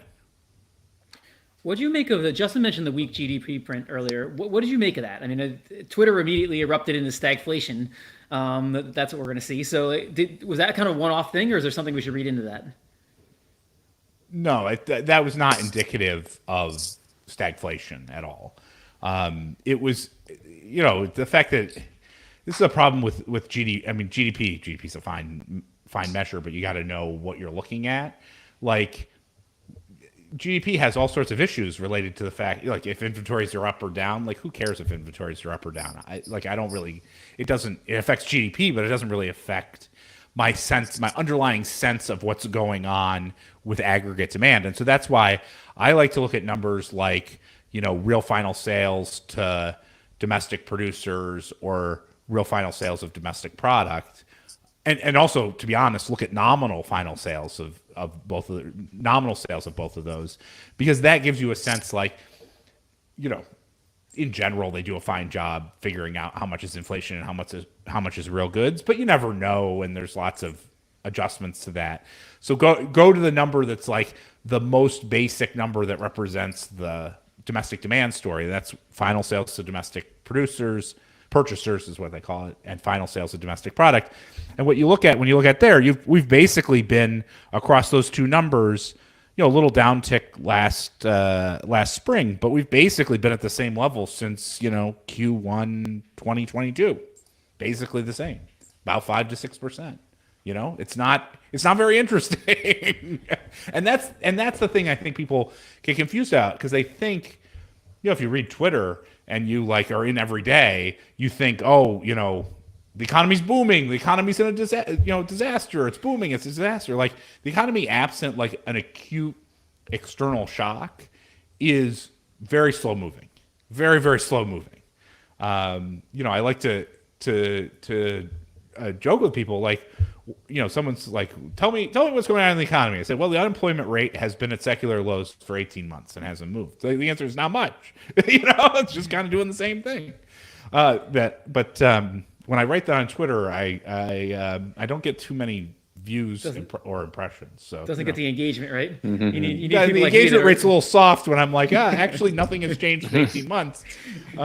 So why are we all hassling each other about this stuff? It's the same thing with like CNBC. The guys that go on CNBC and have the strong opinions get a lot of views. The people that go on there and say, there's not really much to say. Everything's just going along. Not much to say, right? And nobody wants to see that. I would think when you talk about the way inflation is going to get killed, it seems like it would be very bad for stocks and probably bad for bonds as well. Although I think long rates are coming up enough that maybe at some point they become attractive. But how do you look at like what this means for stocks and bonds? Yeah. Well, I think what I'm describing is initially bad for bonds and bad for stocks, and then eventually there's a tipping point where. And that's because the rise in interest rates has to then create a fall in asset prices. And when I say asset prices, mostly I mean stocks, to some extent houses, but mostly stocks. So there's a period of time where bonds and stocks underperform. And I think if you look at the board today, it sure looks in that direction, right? We had a higher than expected inflation print, essentially, right, through the ECI numbers. And What'd you see? Stocks and bonds both sell off.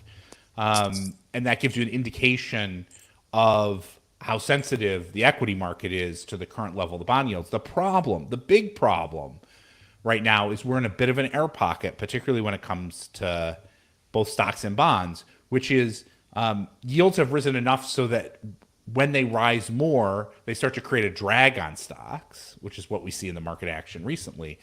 But the yields haven't risen enough and stocks haven't fallen enough to create a drag on economic activity that would then create this type of easing that then supports financial asset prices. And so we're in this air pocket where, the Fed put is, at least 20% below where we are today, right? And, maybe further given the inflationary pressures, and where the pressure on the bond market persists because growth remains okay at this level of bond yields. And so I sort of like to say, the problem we have is that yields are too high to let stocks continue to appreciate, but not quite high enough to slow the economy and get the easing that would be so beneficial. And that's a sticky pickle right there for a lot of investors, because, you get days like today where, basically dollar cash is the biggest winner in the world.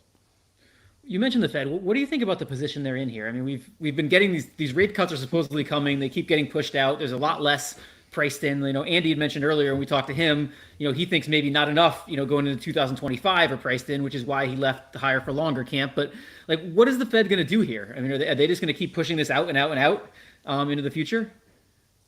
Nothing. The Fed is going to do nothing. And I think, I think if you've been through a few Fed cycles in your career, I think the sort of two things that the reaction function, let's say, of the Fed is often to do nothing until there is such a significant growth or inflation dynamic that it motivates them to move rapidly.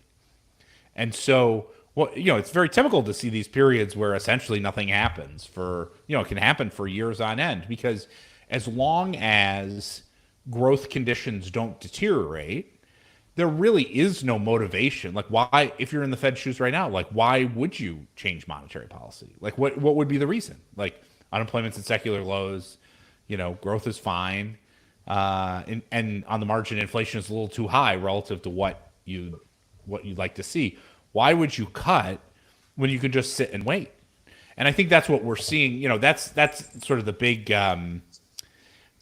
surprise, I think, to the market really in the last couple of years, is that particularly when it comes to pricing in what's in the short rate market, expectations have been wildly, all over the place in terms of expecting huge cuts and then hikes and then cuts. And today we're about zero, when in reality, what's happened over the last 18 months is not much, right? Really not much. So not much is going on with the economy, and not much is going on with the Fed. And so, we've got this not much world, but expectations are wildly moving around everywhere, right? And so the trade has been to fade the expectations, not to run with them.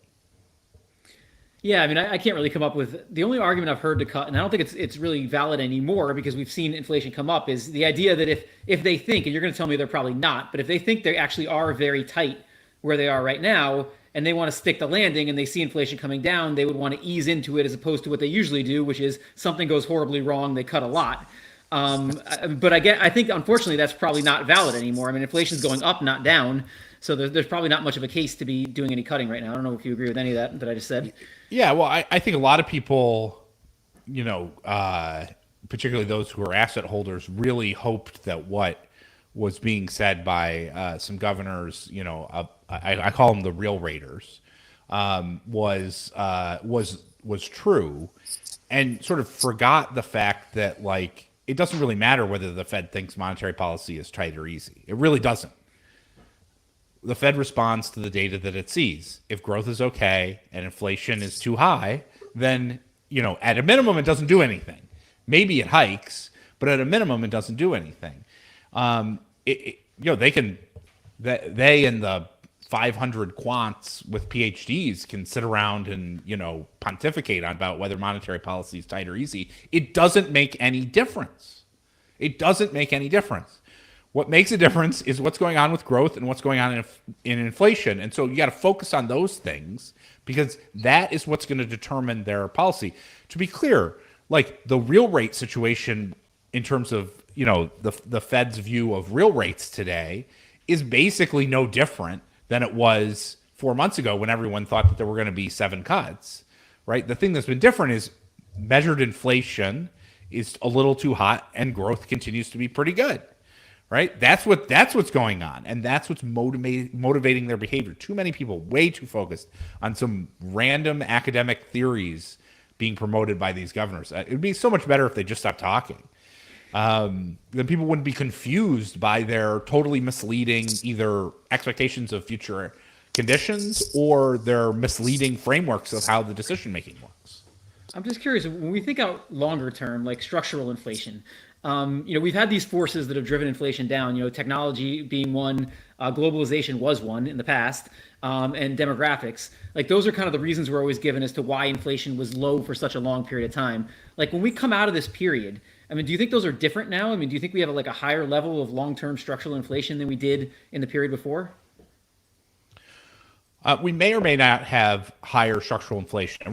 It comes down to whether the Fed or the central banks in the developed world want to choose to accept a higher level of inflation, or if they're willing, or if what they're going to do is constrain nominal demand relative to what it would have been otherwise, in order to keep inflation down. And the reason why I say that is it's clear that some of the big disinflationary pressures that have been so beneficial over the last 20 years are not repeatable. Trying to enter the WTO, that's not going to happen again. We had a massive boom in cross-border trade where production went to the cheapest to produce areas of the world. That's not going to happen again. We had 30 years of the most peaceful time in U.S. or in global history over the last 1,000 years in the last 30 years. Maybe that happens, but it sure looks like we're moving in the opposite direction. And so you put all those things together, and the disinflationary impulses that existed before are unlikely to persist into the future. I think the interesting question is, what does the central bank do about that? Because part of why we were able to have such high real growth in the 90s and 2000s was because central banks were getting the dividend, the peace and disinflation dividend, and so they let economies run hotter than they otherwise would be. But if that's not there, are they going to choose to constrain economic growth, or are they going to let inflation run hot? So far they've let inflation run hot. So you're not a believer that the idea that AI is going to save us on the inflationary front? No, I'm trying to get the AI to rewrite my bio into 100 words from LinkedIn. So far, no luck. Sounds like a kindergartner writing it. There's a lot of people. That's kind of serious and kind of a joke. Look, there's been lots of technology improvements. I don't know how many times I've heard that technology is going to radically change how everything happens. Maybe we'll see. Yeah, I'll let Justin go here. But the one thing I have noticed with AI is whenever we use it to look at any of our guests or to try to get their bios, it's always making up a degree or two. There's always some degree from Harvard that doesn't really exist, or some sort of. That would be great. Yeah, how many degrees from Harvard do I have? Because right now, well, you actually have the degree, but a lot of other people, it's I have a botany degree. That's not so helpful. Maybe you could put in a PhD of econometrics or something, legitimate. That'd be great. One of the things that maybe the Fed kind of dodged here was, if they had started to lower rates, some may have looked at that as a political thing in front of the election. I don't know. Did you see, I think it was last week, there was a Wall Street Journal article that they were saying that in the Trump campaign, there's some strategists that are floating the idea that the Fed chair would kind of have this handshake agreement with Trump if he wins, that ultimately it would be they would agree on the level of interest rates. and I couldn't help but think, and I'm just saying this not for or against Trump or Biden, but like, I just can help but think like Trump would be like, lower the rates. I want better rates on my real estate holdings. Yeah, what could go wrong with that, Bob? Nothing, right? Well, I think I think in the spirit of things that we've sort of taken for granted during the course of our careers and lifetimes, that aren't necessarily going to be true into the future. Like central bank independence it's by no means a given. In fact, if anything, if you look through time, there are waves of greater independence and waves of lesser independence, and then there are just consequences of those behaviors. Like, it's not surprising that if you go back, to the 70s and see the significant relationship and engagement between,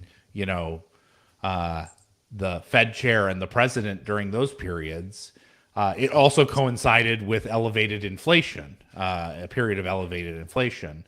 And then that started to turn as the desire to bring inflation down and enforce independence started to pick up. But those waves happen. And I by no means would think that I wouldn't take for granted that the Fed is a independent agency that is going to behave separate from the presidency.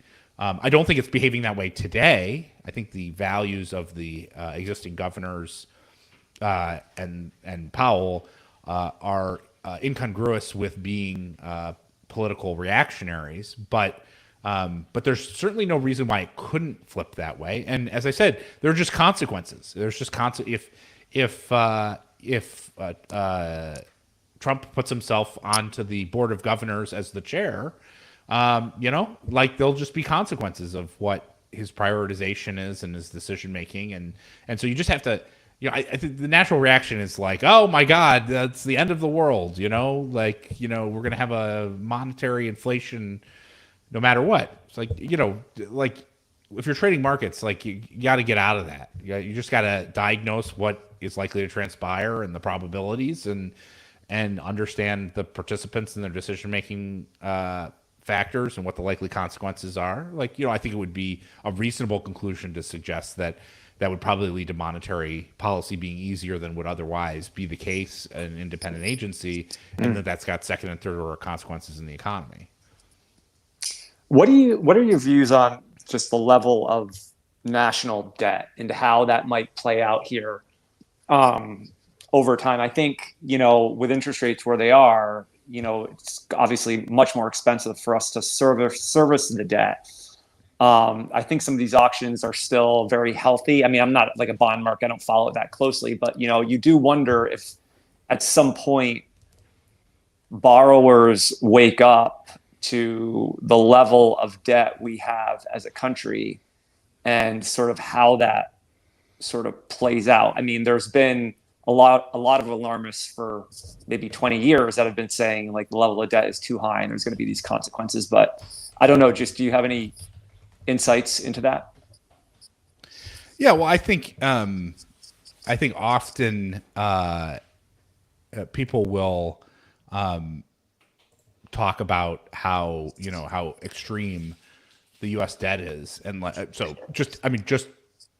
to give some perspective, the level of government debt in Japan is multiples of relative to the economy, relative to the size of the economy, is multiples of what it is in the U.S. And yet Japan has the lowest interest rates in the world. So, before you just rush and be like, well, it's clear that we're going to have a debt crisis. Let's first start to talk about what that means and the consequences of it. I think it's important to recognize, look, from a supply-demand perspective, to the extent that we're running larger fiscal deficits and issuing more duration, it is a bearish pressure on bonds. And we've seen that as they acknowledge and actually do issue more bonds, term premiums rise, as you'd expect. But this idea that we're going to have an incredible crisis of confidence in our bonds and yields will skyrocket to, what did somebody say, 17%? That's not going to happen, because the Fed has the tools. If that's not consistent with the monetary policy that's appropriate, given the domestic economic conditions, the Fed has the tools in order to manage that. And what that is they'll just buy the bonds in the same way the BOJ has bought the bonds for 20 years, right? You know, if interest rates are at the improper level and you need to engage in more financing, you know, the central bank buys the bonds and they're essentially retired from the private sector. And as long as domestic residents are willing to save and borrow in the domestic currency, which, you know, my guess is in the dollar, we're not likely to see immediate capital flight given the size and depths of our credit markets. You know, it can be fine, just in the same way it's fine in Japan. And so it's just really a question of what is the right level of interest rate given the economic conditions, and how the central bank responds to its reaction function like that. Bob, thank you very much. These 30-minute windows are tight. They are, man. And trying to keep on. I know they go fast, but thank you for joining us. Really appreciate it. Always great to see you. Always great insights, and we'll be reaching out soon to try to get you on excess returns maybe later in the year. Awesome. Great to talk to you guys. Love what you're doing, and I guess best of luck finishing it up. Finish strong. Power through, baby. Thanks, Bob. All right, thanks, Bob. Have a good day. Get a cup of coffee.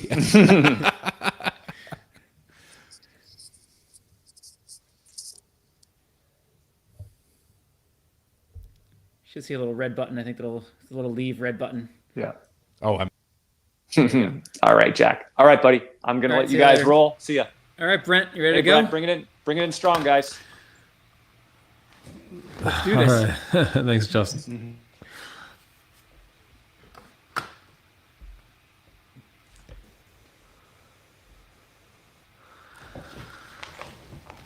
Hey guys. Hey, Mandy. Hi, Mandy. How you doing? I'm good. Can you hear me? I can. I can hear you great. Okay. Perfect. Yeah. Thanks so much for joining us today. It's a real pleasure to get to talk to you. I've read a lot of your research, excellent research that you provide, and fortunately, Vault popped a little bit into the close, giving us maybe a little bit of extra pizzazz on our conversation here today.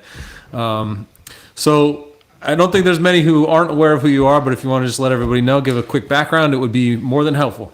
Yeah, sure. So I'm currently at the SIBO, and I run the derivatives market intelligence group here. So in charge of providing timely and actionable market commentary and analysis around SIBO's leading, suite of products, which include SPX and VIX, futures and options. Prior to joining SIBO last year, I spent 13 years on the sell side. So most recently running equity derivative strategy at Credit Suisse, where I was in a very similar role in terms of producing kind of tactical trade ideas and market commentary, but in that role primarily aimed obviously at institutional clients. Awesome. So there's so many things I want to dive in with you about, and I wanted to start because today we had a bunch of earnings, and some of those earnings reactions are mixed. And in your recent commentary that you put out, you made mention of the dispersion index, and so SIBO, you can look that ticker up. It's DSPX, and you made a mention that the dispersion reading had declined recently. But if you kind of bring up a longer dated chart of that index itself, it is still at highs, even though it kind of had a recent decline. And so I wanted to start the conversation because I think it pertains to just larger flows that we've been seeing in the market. Could you kind of let us know why that dispersion index is high, that reading is high, how that pertains to earnings, and maybe what investors can take away from that? Yeah, sure. Maybe let me take a step back and just talk a little bit about fundamentally what is dispersion, and then I'll go into kind of what our dispersion index actually measures. So dispersion, for those who don't actively trade it or look at it, at a very fundamental level, just measures how much single stocks are moving relative to each other, right? And I think of the most simplistic case, if you get an index of two stocks equal weighted, one stock goes up 10%, the other stock goes down 10%. at the end of the day, index actually doesn't move. So you would say there's zero vol in the index, but if you look underneath the index surface, there's actually tremendous amount of volatility. In this particular case, a 20 percentage point difference between the winner versus the loser. So, for a fundamental PM, if you're a stock picker, dispersion actually is a really good measure of what I would call stock picking alpha or stock picking opportunity set, right? What you really are hoping for is a high dispersion environment where there is a lot of movement at the stock level underneath the index surface, where if you're, if you are able to correctly pick the winners and losers, that's when you get the biggest spread or the biggest potential P&L. Now, what our dispersion index measures is it's a forward-looking measure of expected dispersion of the stocks within the S&P 500. So think of it almost as a complement to the VIX, right? So the VIX measures how much the index, the S&P index, is expected to move in the next 30 days. The DSPX index, the dispersion index, measures how much the stocks within the S&P 500 are expected to move in the next 30 days. And to your point, one of the things that we've been highlighting for the past year that's been super interesting is, even as the VIX has fallen quite dramatically, and obviously in April, this month, we've gotten a little bit of an uptick, but overall, the trend has been volatility falling at the index level, but dispersion, if you take a look at it, dispersion actually remaining very, very elevated on a historical kind of look back. So a lot of questions around what is driving that. Certainly, I think earnings is a big part of it, especially now with kind of, higher rates and the macro environment kind of shifting a little bit. People are looking to earnings as kind of the next catalyst for potentially taking us higher in this market environment. But if you just look back in the last 2 years, a lot of the macro risks that we're talking about, right? Higher rates, higher inflation, the way that a lot of equity investors have been playing or positioning for those catalysts is not long or short the index. It's actually long or short specific sectors, specific styles to specific stocks, right? So think about like 2022 when we had, rates going higher and tech selling off 40%, energy up 50%. That was a spread of almost 100 percentage points, right, between sectors. And then think last year, right, tech had the huge reversal. And some other sectors pull back. So that tremendous kind of sector and stock volatility means that, obviously there's still a lot of opportunity at that level for stock pickers, even though, the VIX, up until, very recently was, back down to the low teens. So we could think of it as market breadth a little bit, I guess, is in similar ways possibly.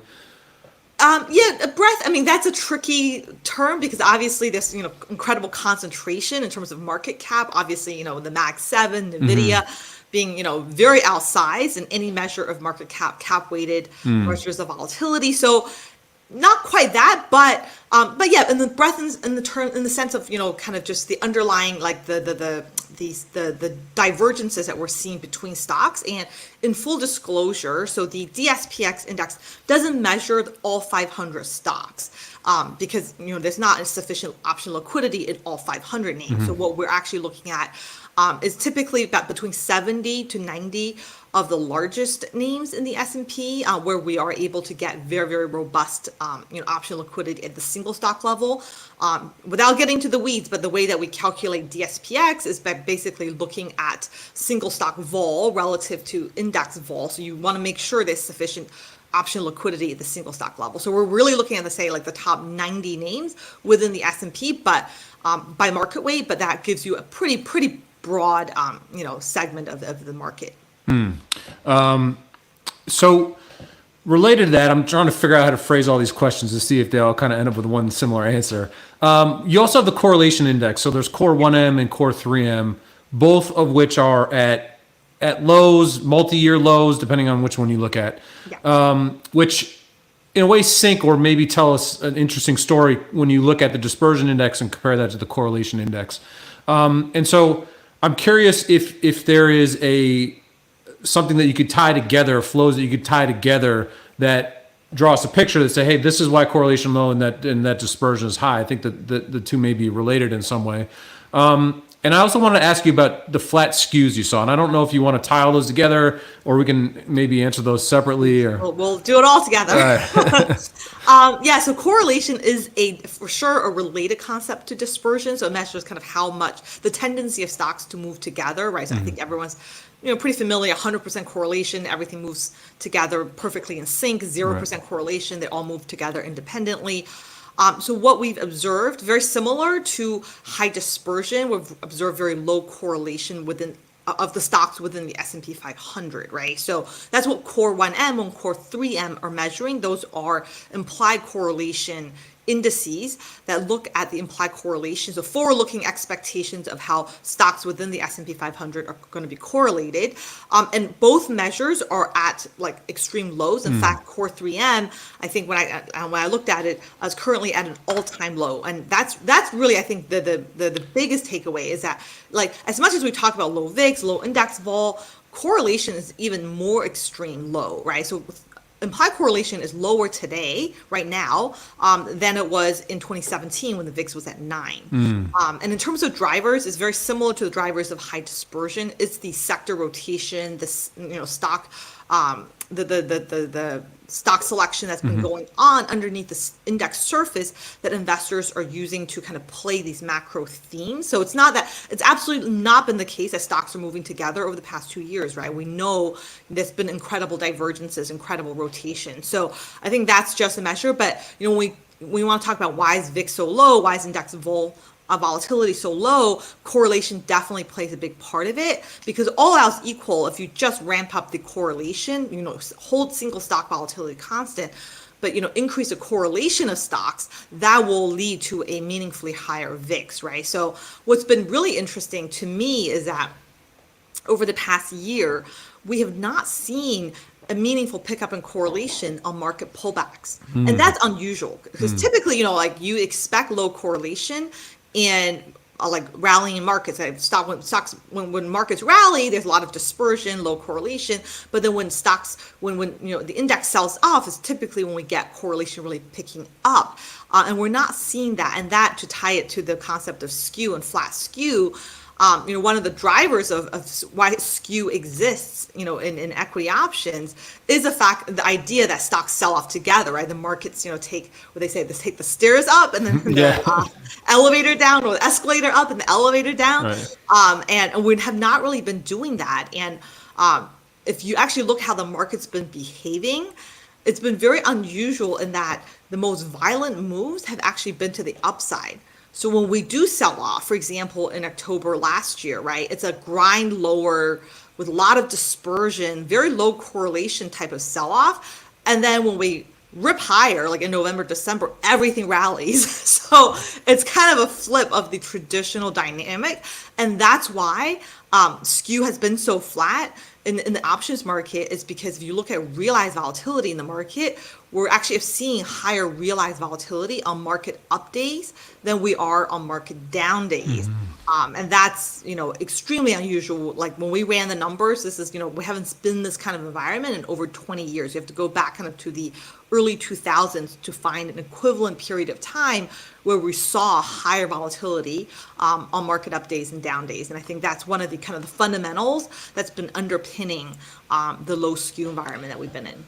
Yeah, it's funny you said that this environment is the escalator up now and elevator up, escalator down. Yeah, exactly. Sorry, I just screwed it up. It's the opposite of what we all normally expect. Yeah. And I was looking at the charts, the exact quote that basically I pulled from your recent one of your recent notes, and that period that you just mentioned in 20 years was kind of the .com bubble. And I don't want to talk about whether or not this is a bubble or not, but back then obviously there was a concentration of the internet theme, and I think now we have a similar thing with the chip sector or AI stocks that are really drawing a lot of the attention, a lot of the investor focus. And so I think, is that some of the parallels you could draw here where, back then, 20 years ago, there was a sector that really received asymmetric attention, I'll just call it.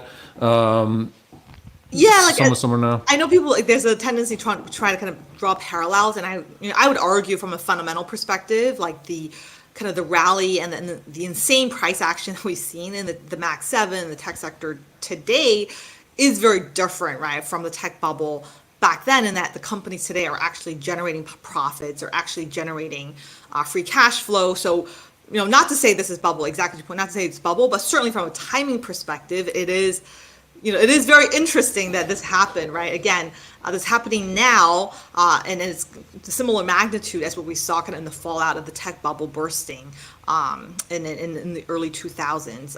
I do think part of it is to do with positioning, right? So at least to me, and I can't comment, what happened in the early 2000s, if that was similar, but like, if you look at the past year, at least part of the reason why I think we saw higher vol on the upside is that coming into like 2022, consensus was so bearish. People had de-risked so broadly in 2022. Everyone kind of sold equities, moved to cash, didn't really need to buy protection in terms of, index hedges, but then no one really was thinking about the upside risk. So then as the year went on and the soft landing narrative became more and more evident, right?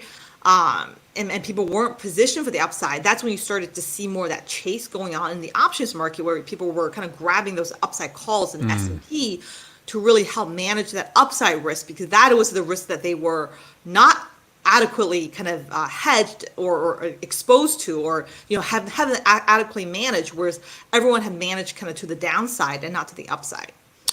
Right, and that plays into the elevator up, escalator down. I thought I was just going to screw that up again. The squeeze higher and the grind lower type of environment that we've been in. And it'll be interesting now to see if that's turning a little bit, right? Because I think coming into this year, especially after Q4 last year, where the narrative definitely got, maybe a little bit too constructive with, the Fed's going to cut 6 times this year. Definitely, I think positioning has moved quite a bit. So now you're starting to see the more frequent 1% pullbacks in the market. But last year, certainly, the consensus and the investor sentiment was overwhelmingly bearish going to the year. So I think that explains a lot of the price action. That sort of ties into the next question or set of questions, I guess I wanted to ask you. Some of the discussions recently are obviously around the call overriding impacts and zero DT and those kinds of things. And you've given so many great interviews on those already that I don't want to drag you into another one of those conversations. But one of your points that you push back on in terms of volatility, just generally speaking, is that, yes, index S&P specifically vol is low, but we've really been in a low vol regime across assets. And arguably globally as well, if you look at certainly, I guess the Western markets. It seems like we're starting to have some spasms in your notes. We had kind of gold breaking out. Now there's like some yen volatility, and the move index is starting to shift a little bit.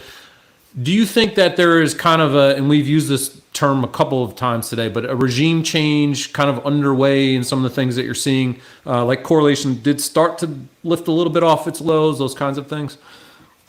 So for sure. So I think the low vol, like why is vol so low? That, the question that, I got a lot over the past year. The thing I kept pointing out is that low vol was not unique to equities, right? It was really broadly felt or observed across asset classes. So to me, that spoke to the fact that it was very much macro fundamentally driven. The fact that we went from, kind of expecting a hard landing to now kind of pricing a soft landing. But then as we sit here now today, right, that soft landing narrative is getting a little bit challenged. And I think it's not surprising that volatility has reacted in response to that, right? With inflation becoming a little more sticky and potentially, I don't think the Fed's going to hike, but, the higher for longer, I think people are definitely reassessing, how much longer are we going to be in this rate regime for. So to me, not surprising that volatility is reacting to that the macro environment. Now, when people talk about, is this going to be a shift to a different vol regime? I think it's going to take a lot more to get VIX sustainably above 20, right? I definitely think we could be in this choppy 15-20 range for a while as we digest, more macro news, more earnings, is the earnings story kind of holding up? I think that's going to be key because Q1 rates went up, but markets, didn't care, or equity markets were very resilient, right? Because we had very strong earnings on the back of it. So, now as we go through earnings season right now, I think that's going to play a big role. And obviously the macro outlook is going to play a big role. But to me, I think the 15 to 20 range for the VIX is certainly reasonable for the near term. And that's actually kind of my core expectation. I think it's going to take a lot, though, to get it to sustainably above 20. It's going to take really people start fearing recession again. And I don't think we're there. Nothing in the kind of economic data, at least, suggests that we're kind of, in that approaching kind of that risk. It's just more like, the the economy is too strong, inflation is too sticky, the Fed's going to have to hold rates higher for longer. That's kind of the regime that we're in right now. Yeah, and I think to your point, and Jack, I'll loop you in after I fire over this last question here. In the sell-off last week, or kind of mid-April, I guess, when we saw the S&P really trade down, fairly about 5%, right? It was the staircase down. It was pretty slow. And vol never really, S&P vol never realized. I mean, we're still at like a 12, but the VIX did pop to like 19. And I think if you compare those two, VIX and 1 month vol, that was a pretty high level, or high pad or high spread, I guess you could say. And so to your point on, it's going to take a lot to get, I guess we really need realized vol to start cooking in order to start to to draw out some of that implied vol. Are there levels in the market you think where you could start to see maybe that put demand pick up and that realized vol? I mean, I don't know if you look a whole lot at positioning itself, but are there signals there where you start to say, okay, this is the environment where that VIX could really start to get over that 20 level? Yeah, it's interesting. So you mentioned the sell-off, and one of the things that I want to highlight about the sell-off that we saw, this month, like we had a very modest pullback in the market, right, down 5%, and VIX did pop, right, a pop to 19, which it's elevated relative to where we've been recently, but it's not that high on a longer term look back. But what really was surprising to me was the incredible amount of VIX option volume that we saw on the back of it. So I think 2 weeks ago, that Friday when VIX popped to 19, we had 2.6 million VIX options trade on that day, higher than any point in March of 2020 when VIX traded above 80, right? Almost 90 at that time. So to me, that was a pretty incredible. That was actually the single day volume was the highest since Volmageddon in 2018. So like a 6-year high. I think it speaks to how people are hedging and what are they kind of concerned with, because we talk a lot about low skew and people are not really hedging in SPX options, or it's not really evident in the pricing in the vol market.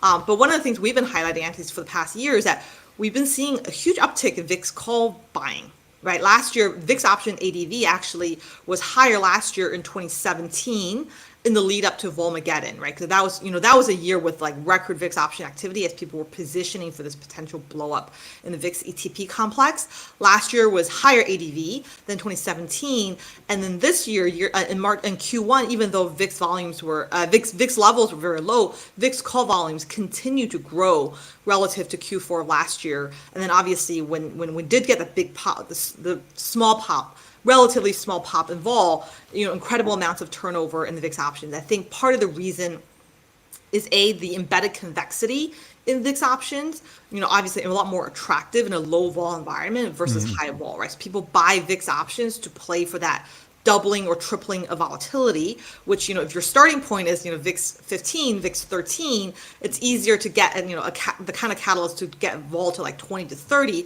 versus, if you're, VIX already trading in the mid 20s or the 30s, right? To really play for a doubling or tripling volatility from there, it's going to be a lot harder.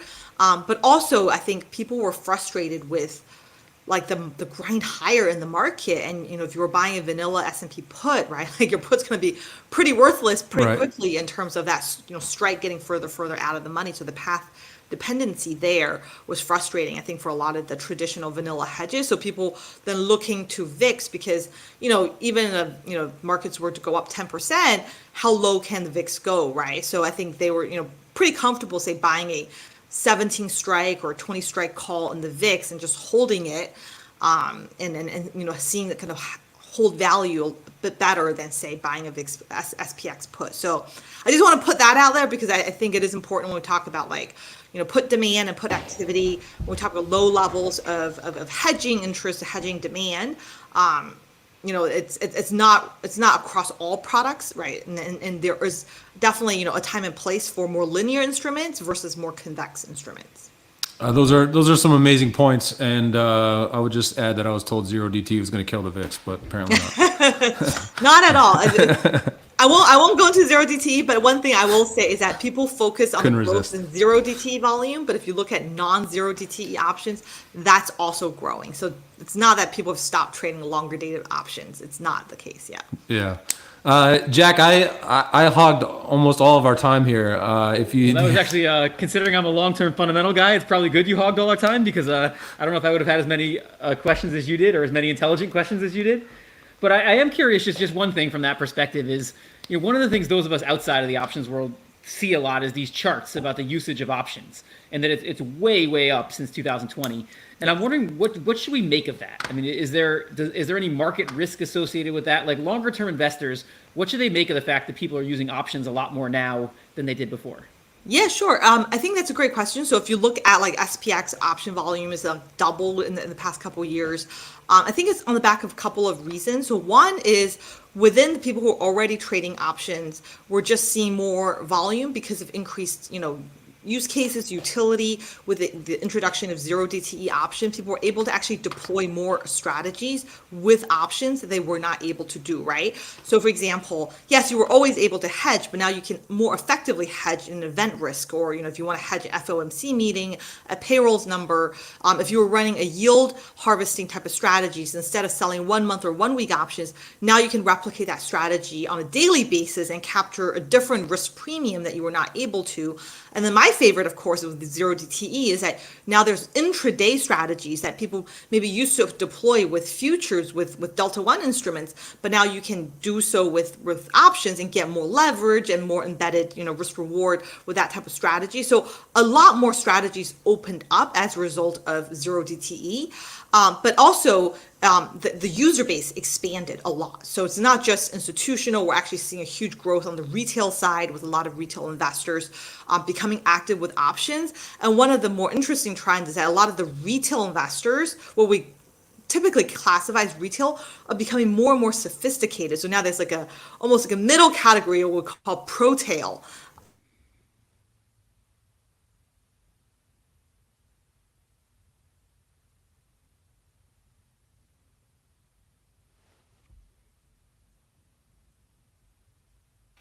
Hey, Jack, you still with me? Yeah, I think she froze. Oh, no. Just about to hear the pro tail and see if I qualify. I know, I was hoping. While we wait to see if Mandy's connection refreshes here, we just want to point out that today's streaming event is for a great cause. It is the Susan G. Komen Foundation. And so if you've found these conversations helpful, please head over to youtube.com/SpotGamma or youtube.com/excess returns. And there is a donate button next to the live video feed that we are streaming now, and you can leave a donation for that great cause. And we're very appreciative to I don't know exactly how many people have donated because the money goes directly from YouTube down into the Susan Komen Fund, but it's clear a lot of people are being very generous today. And so thank you all very much for that. Yeah, thank you. It's been great. This has been a lot of fun, and we can raise money at the same time, which is very, very cool. Yeah. And so even though please go ahead, Jack. So as we look forward here, we're getting towards the end of the day here, Brent. We are at 6 o'clock. You and I are on our own from here on out. I think you're on your own for one by yourself, but the other guys have left. It's you and me. We're gonna bring it home.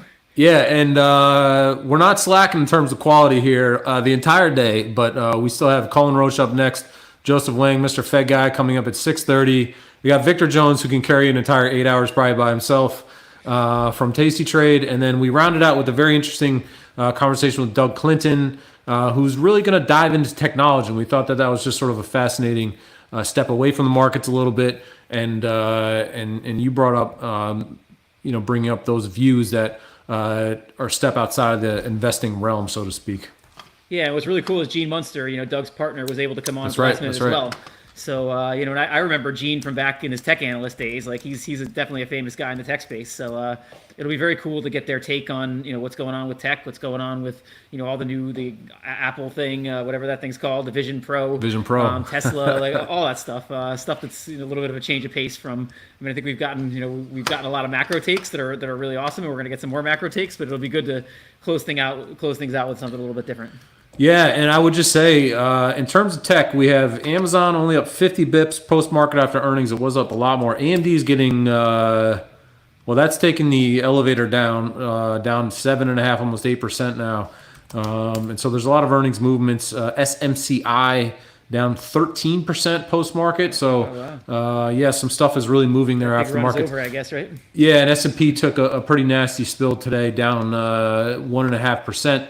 On the spiders is what I'm seeing here. So volatility is picking up a little bit. I wanted to ask you, while we wait for Cullen to join us, is there one sort of theme that really jumped out today? I mean, so far we've done about 20 different conversations. Is there one theme that kind of jumped out at you that you thought was surprising?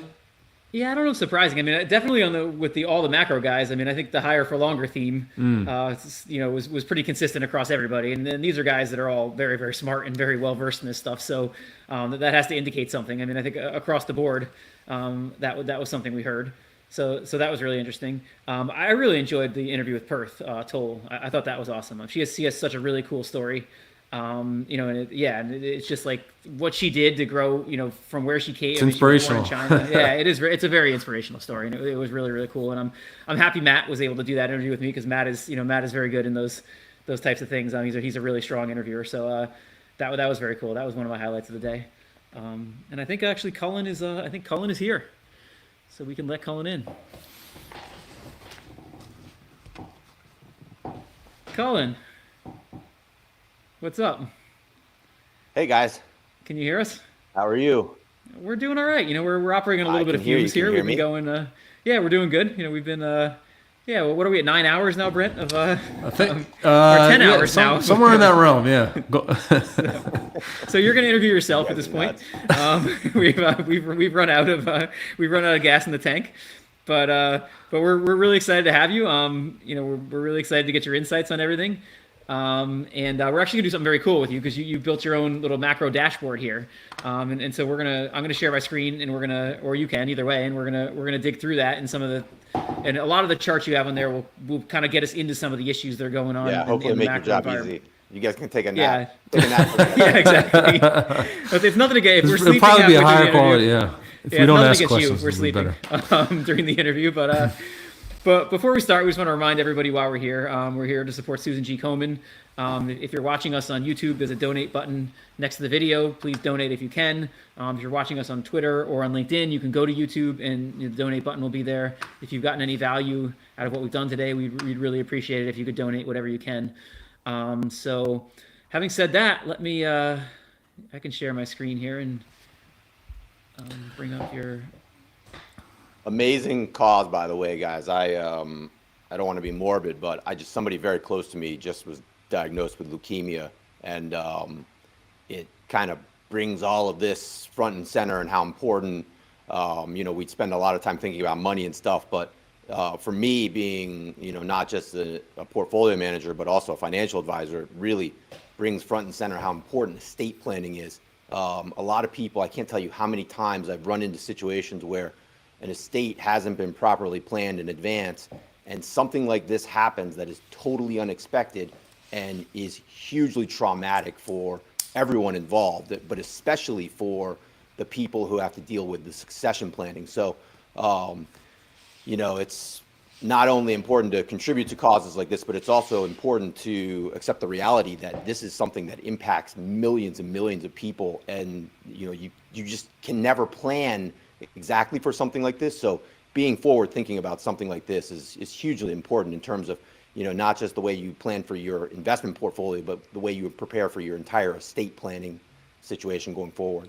Yeah, that's a really good point. And, pretty much all of us have been touched by cancer in some way or another. And it's such a great cause. But to your point also, but planning for these types of things is so important as well. And that's something that, like, you as a financial planner and a lot of other financial planners add a lot of value in. So we wanted to start. First of all, I'm very excited here that you actually have your own recession rule. That's something I've really wanted to have for a long time. I don't know how you get that. I don't know if there's like an application process where you go through and get your rule approved by the recession board or something. But you have a very cool chart here of the Roche recession rule, and so I'm wondering if you could maybe explain what we're seeing here and what it's indicating. You just to get your own recession rule, you need a one-person board of trustees who approves the rule and then names it after themselves. So in that case, I am the singular member of the board of trustees of the Roach recession rule, and determined that this was a sufficient rule to be named after myself. So I assume it's like the yield curve conversion. It's 100% successful as well in predicting recession. Oh God, the yield curve. But well, maybe we shouldn't get into that.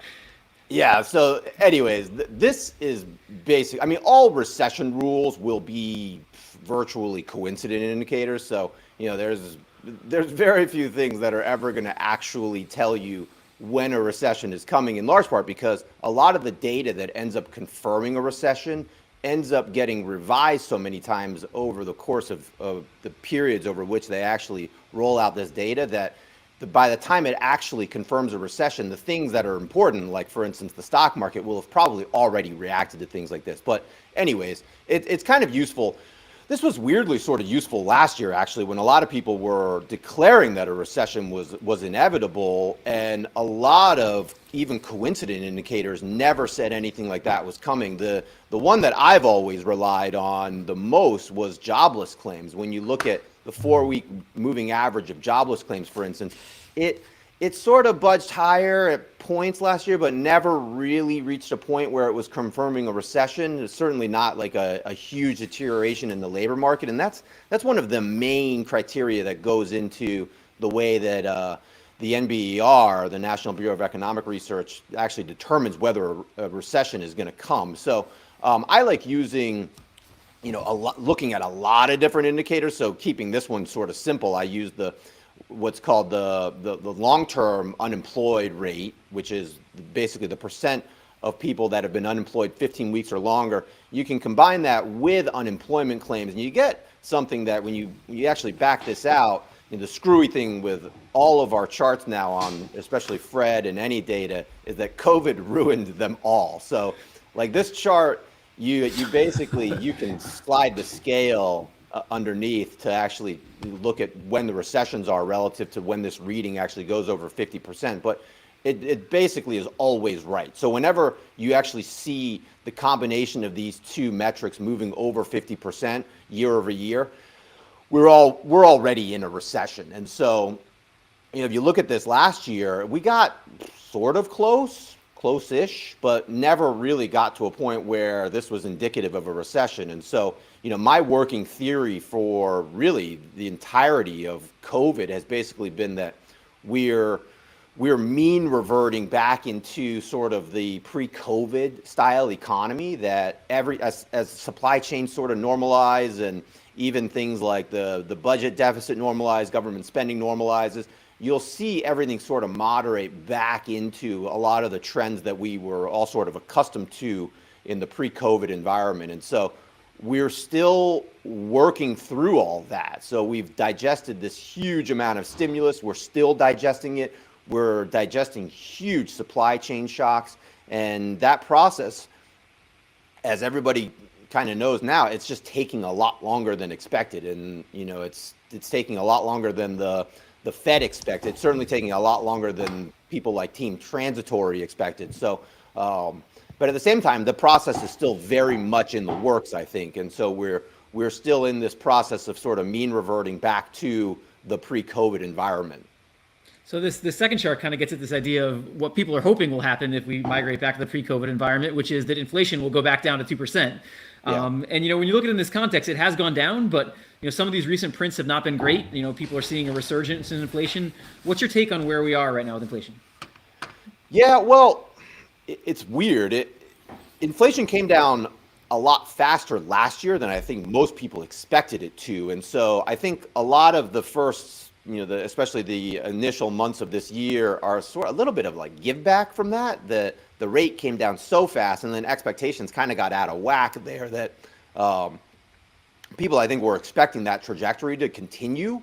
And now we're seeing that, one of the common narratives last year was that the last mile was going to be the hardest mile. And we're seeing that's true. It's a lot harder for inflation to come down, to be cut in half from 6 to 3% than it is to go from 3 to 1.5%. And so we're in the midst of that sort of last mile here. A lot of people are worried about a sort of flare up of inflation or the potential for, like a sort of a 1970s or 1940 style double bump in inflation, I don't see it. I just don't see where it's going to come from. I think you'd have to get either another big spending package or maybe I guess the most probable cause of something like that maybe would be oil prices. If oil prices went to, that was really what happened in the 1970s, was you had just this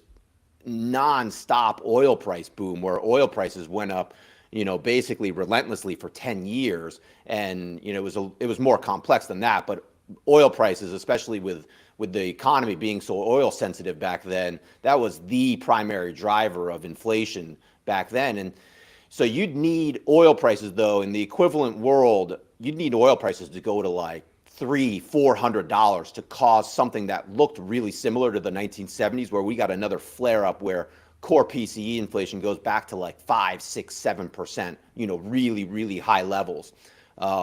So, could that happen? I guess, yeah, sure. Certainly if, tensions flare up in the Middle East further, that would be a catalyst for it. But, I think the baseline assumption right now is that that's not happening. Global demand is not strong enough to drive oil prices that way alone. So you'd need some sort of really unusual supply side shock to cause something like that. So I still think, we're going to get to the Fed's target. And it's a question now of, are we going to get there through the Fed, really keeping their foot on the brake of the economy through high interest rates, or do we actually just continue to sort of ease into that 2% just through slowing demand that gradually eases us back there? So looks like the latter's probably the more likely scenario, but there's still that outside risk that, a lot of people think that, we talk about the long and variable lags of monetary policy, and a lot of people think that, a lot of people are even saying Fed policy is broken now, which again, I don't see. I think that the Fed seems to be doing a much, much better job than anybody expected them to. And the last few months have been sort of, a little worrisome, but, I think the baseline trajectory is still there, that we're headed to 2% probably some point in 2025. And now it's a question of, do we get there in this nice sort of, soft landing scenario, or do we get there in more of a bumpy scenario where, we kind of maybe in 2025, 2026, we look back and we say, maybe the Fed was a little too tight for too long. Do you have an opinion on which one of those two we might get? Do you think there's a chance they could stick a soft landing here? It's not the historical norm for them to, they tend to be so reactive. Betting on recessions is usually a bad bet. But my baseline view here basically is that the economy is soft, and that makes the potential for turbulence higher than usual, just because when you've got, especially when you look outside of the United States, everywhere else looks really, really soft. The economies in Europe, China, the UK, virtually Canada, you look at everyone else who has raised rates pretty sharply, they all are following a much more textbook sort of scenario where growth is slowing very quickly. They're having asset prices and borrowing that is slowing very rapidly. The U.S. has been a lot stronger for a lot of different reasons, but I think that the broader sort of aggregate global story is telling a more accurate story in terms of what's going on and how effective the rate hikes have been. So yeah, it certainly worries me. The longer they continue to keep rates at like a very high level that looks overly tight, I think it's almost irresponsible not to consider the risk that they're making a mistake of being too tight for too long. So this next chart, you have the misery index here, which sounds pretty painful. What are we seeing with this? Yeah, so this is a common metric of, really, sentiment is generally the thing that it tries to measure. And it measures unemployment plus the rate of inflation. So typically when this is very high, it's indicative of sort of like if you look at the 1970s period, that was a classic stagflation where you had very high unemployment and you had very high inflation. This is actually a super interesting environment because people are really pissed off about the economy. And when you look at a lot of the underlying data, like, simple metrics like the unemployment rate and inflation, things don't look very bad at all. So there seems to be, there's a lot of debate about this especially on Twitter and in the media about, a lot of this seems to just depend on which political party you're in, whichever guy you're rooting for in the next election seems to be the one that, kind of drives the narrative here. But,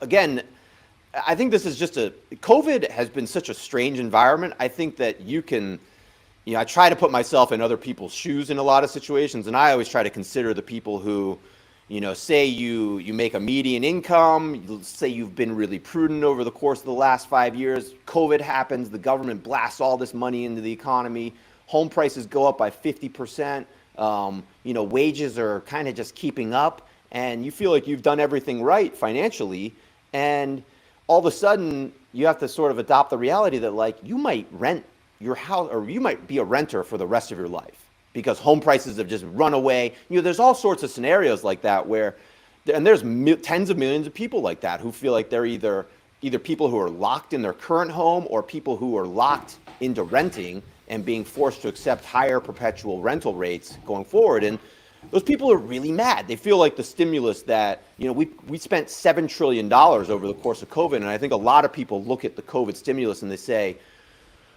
what did this do for me? And I think it's hard to judge the counterfactual because the counterfactual was probably like a horrific recession that, would have been even more traumatic, but people still objectively look at the current environment and they say, we spent all this money and what did it do for us other than, make everything really expensive? So it's almost like there's a lot of misery despite indices like the misery index actually saying there shouldn't be a lot of misery. That seems to be a common theme here. People are just pissed off, just about whatever. It's a theme that sort of popped up a couple of times here, I think, today. Yeah, I mean that's what makes the financial markets great, right? Like, I mean, 50% of the people are probably going to be pissed off about something they've done because they're either in the right trades or they've gotten out of the right trades. It's also the joy of price. There's some truth in price. You can be angry about it or not, but it is what it trades for.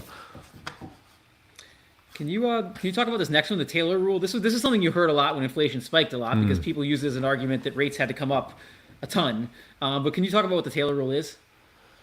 Yeah, so this is a metric by economist John Taylor, and he basically tried to create a systematic rule by which the Fed would be able to determine what the overnight interest rate should be in more of a systematic way. And I think that, I've always liked the idea. I can't, the Taylor rule's got plenty of problems and, like I would argue that its variance tends to be much wider than, like should the Fed funds rate have gone to, what does it say, 12% in, 2022? Probably not. You probably would have you would have crushed everything in the whole economy if they'd done that as quickly as the rule said. But at the same time, I think there's a lot to be said for having systematic rules, not just in terms of monetary policy, but especially, in portfolio management and anything that involves the behavior and the management of especially like lagging data like we tend to get with a lot of economic data. And what we tend to often find, especially with Fed policies, is that they tend to lag so badly with a lot of this because they're reactive to the data that it's not unusual for the FOMC and the Federal Reserve to make policy mistakes, just by nature, just by the way that they are sort of, with a lot of discretion navigating the interest rate environment. And so I've always loved the idea of a systematic rule, and this rule is just trying to measure where potential GDP is relative to inflation and where the overnight rate potentially should be to try to really measure whether the economy is hotter than it should be. And so, back in, this one was especially interesting back in 2021 because, a lot of us were saying, hey, there's, I think people, especially in finance, with everything that was going on back then, were very aware that things were screwy, things were arguably way out of control. And the Fed weirdly was sort of sitting on their hands and saying, there's no reason to overreact to this because it's all going to be transitory and supply side driven.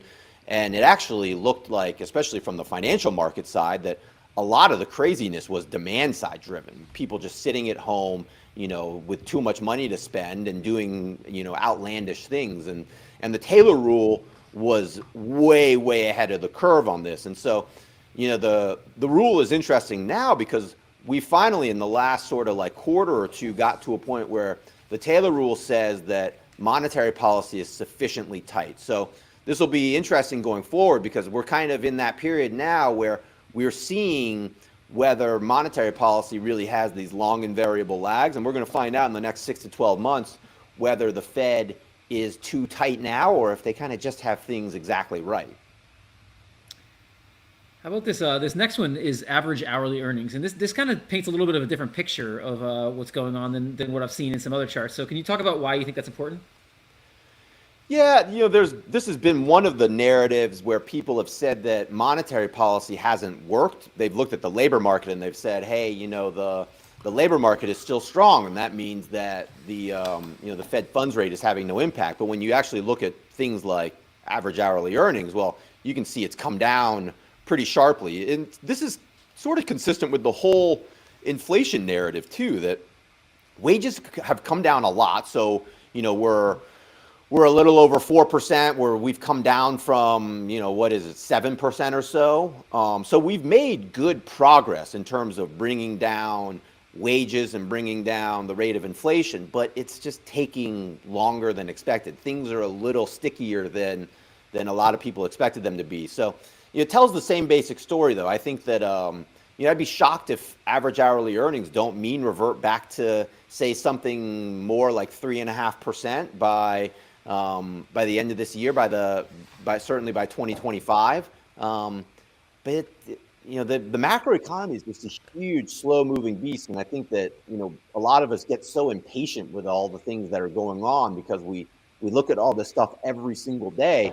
It's easy to forget, hey, this is a $30 trillion economy. It moves, like a big lumbering beast at this point. It's not this nimble little, ship that moves around quickly by any means. So it takes a long time for these trends to play out. So again, I think the average hourly earnings are consistent with the sort of inflation story, that the trend is in the right direction, and it's just trending a lot slower than a lot of us would hope. Can I ask a question on that topic, Colin? And I don't want to politicize or anything, but is there an immigration side of this as well? I mean, it seemed like there was some legitimate comments about that, and feel free to say a stupid question. Let's move along to that one. But I was just curious your take on that. No, I mean, I think that I think it's fair to at least, is it the dominant driving factor in wages? No.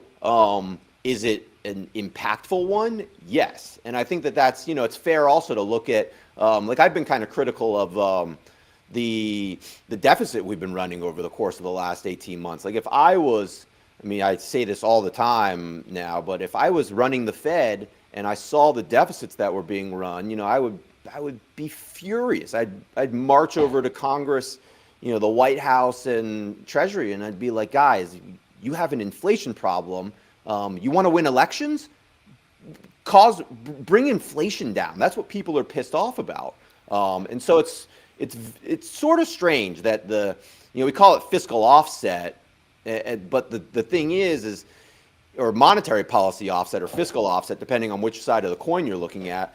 But during a high inflation, you should not have fiscal offset where the Fed is trying to bring down inflation and the Congress and Treasury are continuing to run huge deficits that basically counteract a lot of what that's doing. So, yeah, I mean, I think it's fair to be political in this environment because inflation has been the dominant theme, and inflation's not coming down fast enough, in large part because we've enacted some pretty silly policies that are not targeted towards helping inflation come down. It's interesting. Like if you were on that point about the election, if you were in previous elections, if you could argue that everybody's in cahoots, the Fed and the government, and they want to juice, do whatever they can to get elected, what to do was obvious before when there was no inflation. Like obviously you juice the economy and you go, but now it's maybe a little bit more questionable. Like even if they wanted to do that, what would they do? Because there is an inflationary price to pay for what they're doing, and inflation obviously, oil prices, all that stuff, it's not great for your average person. So there's some debate. Even if they were going to do that, what would they want to do at this point? Yeah, and I don't know. I mean, it's complex. I mean, you can argue that the U.S. has done a lot better than other countries. I mean, I would argue that's probably in large part just because the private sector is so healthy and vibrant right now. But yeah, I mean, I don't know. The political situation in this country is a disaster and seems to be getting worse and worse every single day. So I don't know. It's probably best not to even talk about it. Yeah, that's probably true. We should probably stay away from that. So we'll move on to your one-man investment committee, which has approved another rule here, the modified Roche rule. So you've got two, actually, which puts you above a lot of other people. What is this rule? So this is an alternative, or there's all sorts of alternative versions of the Taylor rule. And basically, I created this back in 2016 because there's a lot of criticisms of the Taylor rule, and my biggest criticism is that it can create these sort of like extreme moves in the way that the rule actually would dictate policy, which to me almost negates the effectiveness of a systematic rule when you've got these bands that allow the rule to create these really extreme measurement readings. And so it's an alternative that sort of throttles the rule a little bit. I actually liked it. This chart doesn't actually show it, but I actually would, if it was my preferred way of running it, I would basically create a lower bound and an upper bound of the Fed funds rate, where, for instance, if on the lower bound, it's kind of well known in economics that 0% is kind of the natural lower bound. So you shouldn't go below 0 probably.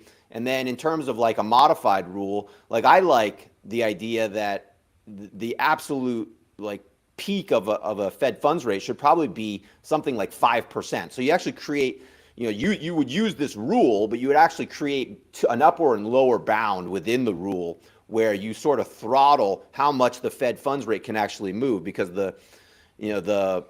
I think there's certain periods where, let's say, for instance, you had very, very high inflation, say 20%, you were sort of like a Turkey or an Argentina or something like that. There's a certain threshold where a very, very high interest rate simply does not have any effectiveness and could actually be so high that it's detrimental, that the interest payments on that are so high that it's almost counterproductive. And so creating this sort of upper and lower bound sort of throttles the way that the interest rate can actually impact the economy. And the basic thinking there is hey, when you've got if you've got an inflation rate that is so high that a 5% overnight rate is not sufficient to bring it down, you need to be doing something else. And so that kind of goes back to our point here that, we had a high enough rate of inflation here that even having a 5% overnight rate has not been sufficient to bring inflation down very effectively, which should be telling policymakers, hey, we need to be doing something else. And in this case, it should have probably been reducing the deficit more, less government spending, and more counter-cyclical policies outside of the interest rate variable. Because that's the other thing. The interest rate variable is it's famously blunt. And so its imprecision is very well known. And it makes sense to force policymakers to think outside the box at other things and not just have the Fed, running this ship all alone. So as we close, we've been asking the same standard closing question to everybody today. That question is, what is one interesting thing you're seeing right now that you think other people should be paying more attention to? And it could be inside investing or outside investing. Yeah, I mean, this is just front and center for me, and it kind of goes with the whole theme of the day, I think that, you know, our time here is so limited. I've gotten hyper focused on thinking about things across time horizons. And, you know, we've talked in the past, Jack, about my concept of defined duration investing, but I think this is useful for a lot of different aspects of life. I like thinking about investing not just across, you know, diversifying across asset classes, but I think it can be really useful for people to think about diversifying across time horizons. It's something that, you know, we don't talk about enough, and I think part of that is that it's hard to quantify, say, the time horizon of things like the stock market, or, you know, even certain, you know, types of contracts that we use in finance that don't have a defined duration or a defined maturity time horizon. And, you know, I try to steer people to think of a diversified portfolio, not just across diversification of asset classes, but diversification across time, because ultimately time is the thing that we're all trying to navigate here. And the greater that you can create clarity across time horizons, I think the better you'll perform financially and behaviorally. And, you know, going back to the whole estate planning concept, I mean, that's all temporal control. You know, buying life insurance is getting temporal control. Having an estate plan is having certainty of time horizons across, you know, succession planning and, you know, the beneficiaries and the way they're going to navigate things. And so, you know, don't just think about diversification across asset classes and, you know, the sort of traditional metrics that a lot of us talk about, but try to focus more across time horizons, because especially, you know, we're all kind of getting to the point where we're becoming old men, and you know, that temporal uncertainty kind of lops you over the head, and, you know, you wake up one day and you realize you're an old POS, and you got to start thinking about, you know, multi-temporal time horizons. Mike Taylor this morning told me I'm going to live forever, so I feel all right. Oh, that's right. Yeah. Hopefully those developments come fast enough for us. Somehow, yeah. Hey, we're all going to be robots, and, you know, we're all going to have a Neuralink and a robot, a Cullen robot that it becomes the one-man investment committee. So, well, thank you so much, Colin. This is great. Thank you for joining us. Thank you, guys.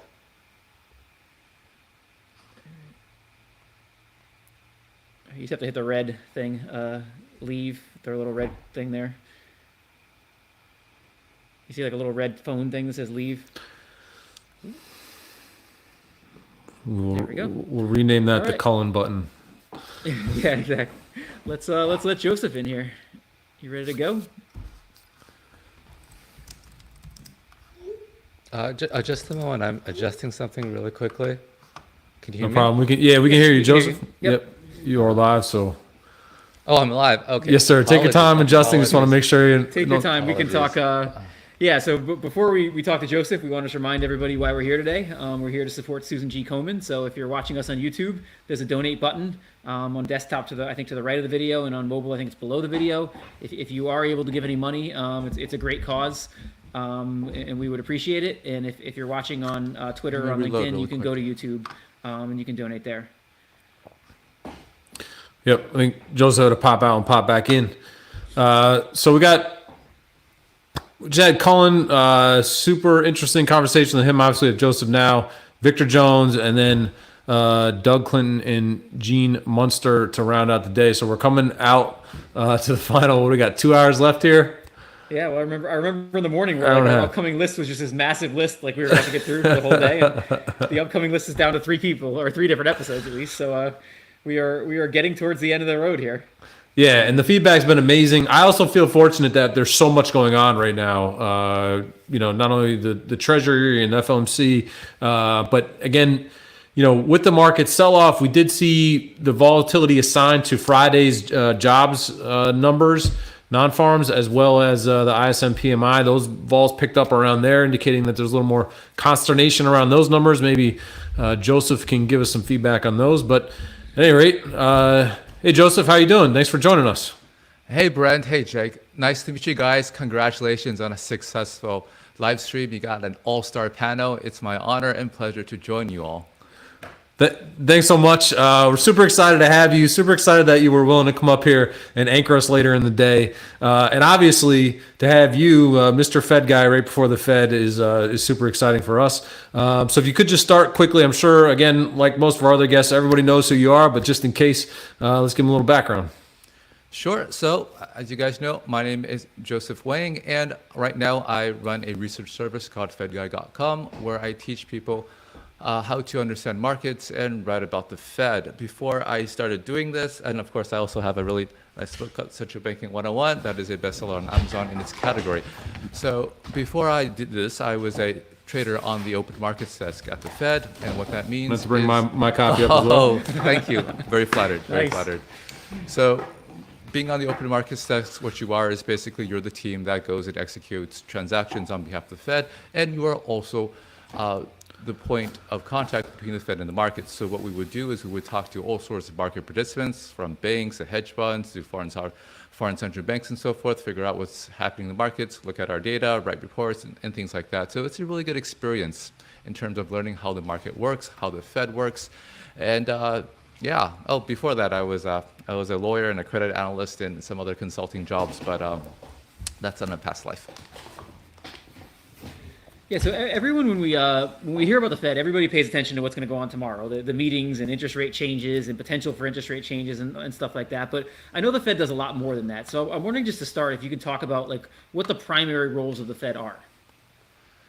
Yeah, so the Fed right now, you know, it's really changed a lot over the past, say, over 100 or so years. So at the beginning, as we all know, the Fed is really just a central bank acting as lender of last resort, right? So in the case any bank has some need for liquidity, they go and can get an emergency loan from the Fed so that their depositors don't panic. But over the past 100 years, the Fed has really grown its role significantly. So in the I believe 1970s or 80s, you added the price stability for employment mandates.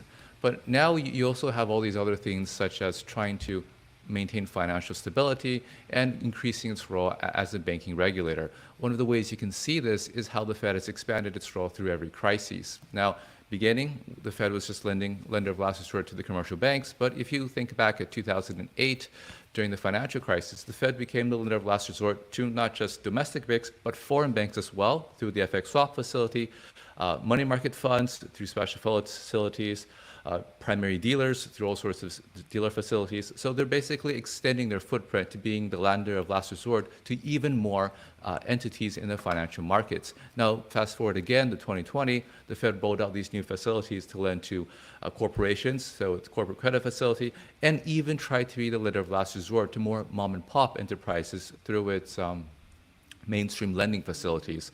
So you have a Fed who's basically growing steadily and having a greater role as lender of last resort, basically to everyone in the financial sector. And in addition to that, they're becoming more involved in how I think banks operate through the amount of regulations that are being rolled out. So you're thinking back to 2008, banks actually were quite lightly regulated, and so they were free to make all sorts of loans, lever it up and so forth. They were often a source of instability in the financial sector. But now, after a lot more regulation and after the Fed has a lot more power over them, you can see that, for example, in 2020, the banking system was totally fine. They're a lot more constrained. And so I think the Fed's role today is just a lot bigger than it used to be. And yeah, it's actually why so many people spend so much time watching the Fed, because what the Fed does, whether or not to hike rates, lower rates, what they do with their balance sheet, really has a huge impact on assets, not just in the US, but throughout the world. I think a really easy strategy would have been over the past decade to just buy when the Fed is easing, sell when the Fed is tightening, and you would have done quite well. Everything seems to have been very much Fed focused. But I think that's changing right now, though, as we see more and more emphasis has been put on what the fiscal authorities do, be it Congress or be it the US Treasury. And so we may be at the apex of Fed power right now. I know you're on. Oh, go ahead, Brent. No, please. I know you're on Twitter regularly, so you're exposed to people like me who think they know a lot about the Fed but don't actually know a lot about the Fed. and I'm wondering, like, what do you think the biggest misconception for like your average investor out there is about the Fed? Well, I think there's a lot of misconceptions. I remember over the past few years, people were always adamant that the Fed is there buying equities, you have the plunge protection team and so forth, or maybe the Fed has some kind of playing 3D chess, doing some kind of complicated thinking. My experience at the Fed is a lot more post office than bank. So the people there, nice people trying to do a good job, but I think it's a lot simpler than people make it out to be. And I think what they say is largely what they think. And also, to the best of my understanding, the Fed does not buy equities. Do they care on that point though? Do they care? A lot of people will say the Fed does care a lot about where the equity market is. Like that's something that plays a role in their policy. Do you think that's accurate? I think that is accurate, and I look at it in a couple ways. So one of the Fed's mandates is financial stability, and the equity market is a big part of the financial system. It shapes perceptions that people see the equity market is tanking. That bleeds into other assets as well, and I think that is one aspect. The other aspect, the other aspect is when you think about full employment as one of their mandates, a lot of the U.S. economy, I think, is in some relation related to equity prices. For example, if you look at the tech sector, what they do is they pay their employees in tech stock, right? So the higher the tech stock are, basically the more money they're able to print by issuing shares. And so that directly impacts things like employment and also impacts things like investment, right? Right now, all the tech stocks, they're spending a lot of money buying stuff, doing capital expenditures and buying stuff related to AI, like NVIDIA chips. So there is that angle too. And the US is traditionally, I think, so every country has a different favorite asset. In Canada, it would be real estate, in China as well. But in the US, it's a stock market. So I think it has an impact on consumer sentiment. So when you have it fall too much, I think it does impact the overall sentiment, which does bleed into their other mandates. And lastly, the truth is the Fed are comprised largely of government employees. Many of them who in decision-related making roles have spent their entire careers in the Fed. So, their retirement is basically in the stock market. Now, nobody likes to see the stock market fall as we approach retirement, right? Everyone, when you're approaching retirement, would like to dream of, getting that yacht and sailing out into the sea. The difference is that if you are a senior person at the Fed, you can actually do something about it. So, in my experience, we brief senior policymakers in Washington all the time. I've never really heard them concerned about anything until they see the stock market drop a lot. then like, oh, is there anything we can do about this? So there is some self-interest there. It's kind of, it is kind of a conflict of interest, right? So you have an organization of people who make big decisions that impact the stock market, but they're also heavily invested in it themselves. It's a human thing, I think. I think on that theme, there was a little mini bubble was burst, I think, yesterday with the Treasury refunding announcement, with people assuming that there would be, that the data would support this idea that, hey, we're going into an election, and so we're going to have policies that are accommodative to the election, and that idea seemed to be kind of zapped yesterday. Do you think that there is any kind of a policy adjustment or I'm trying to think of the right way to phrase it is, but there's kinder policies or supportive forces at play into an election if there's a kind of an incumbent running?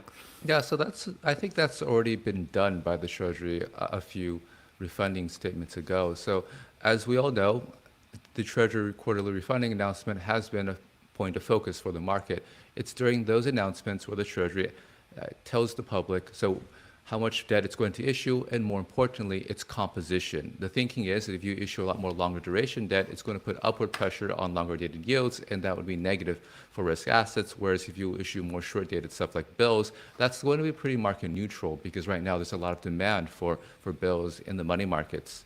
Now, the Treasury's self-imposed guidelines are to have about 20% of its debt in bills and the balance in coupons.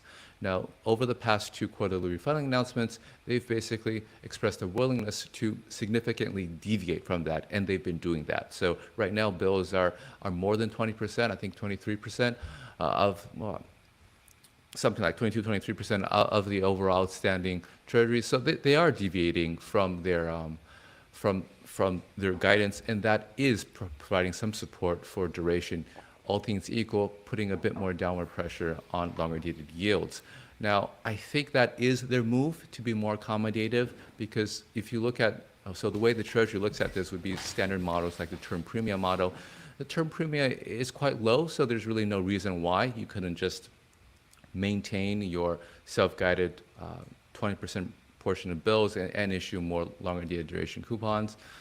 So that's that seems to me to be their effort to try to bring some stability in the treasury market. Remember, the last quarter of last year, we did see 10-year yield go up to 5%, and there's a lot of panic there. So I do think that's already there. I don't think it's going to make a big difference this week.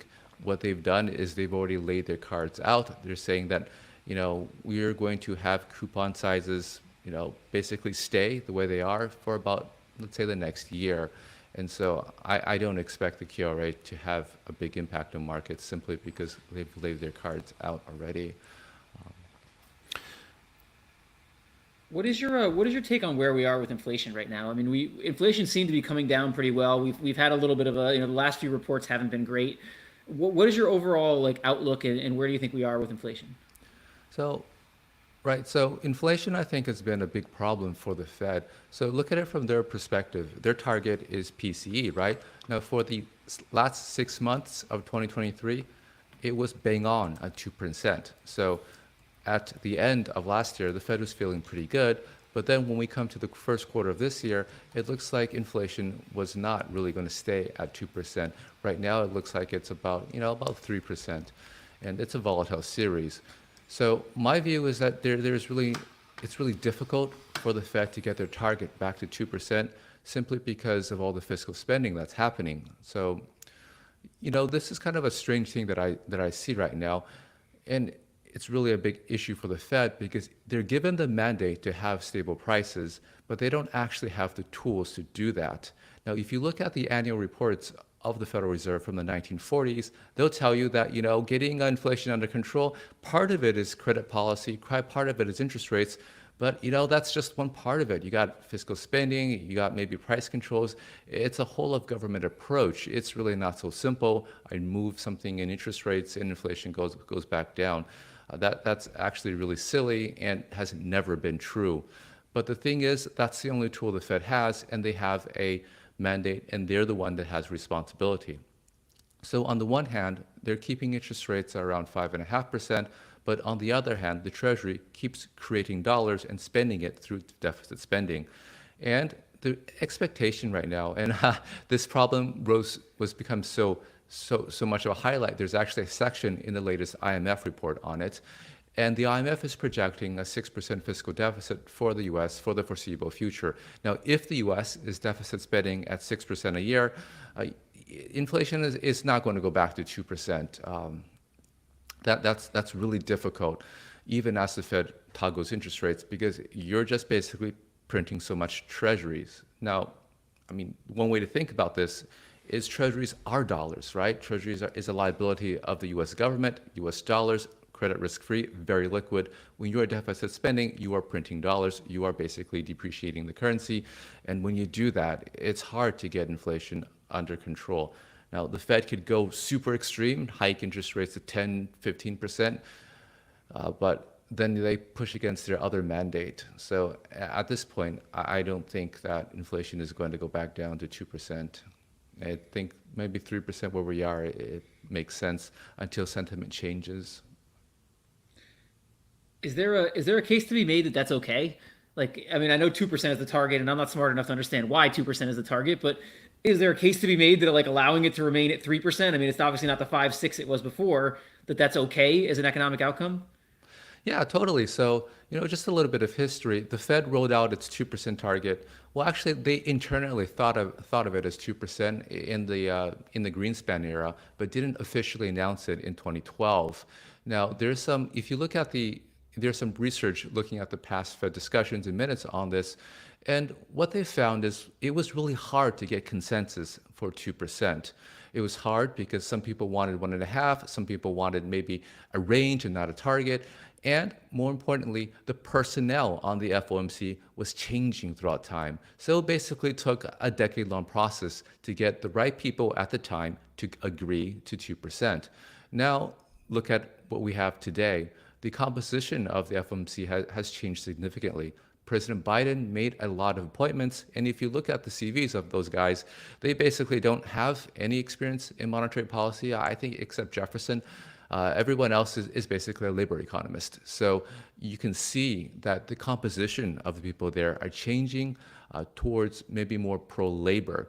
Now, to the extent that you think there's a trade-off between inflation and unemployment, you're getting an FOMC that is going to weigh employment more heavily than inflation. So I think, we can easily make an argument that they could accept that, hey, why don't we just have 3% inflation and, make sure the unemployment rate is as low as we can there. So I think that's totally reasonable outcome for the future. And we already hear very important people in the policy-making circles like Jason Furman writing op-eds in the Wall Street Journal, suggesting that we could just raise the target a little bit, right? So why do we have to raise unemployment just to squeeze out that little bit more of inflation?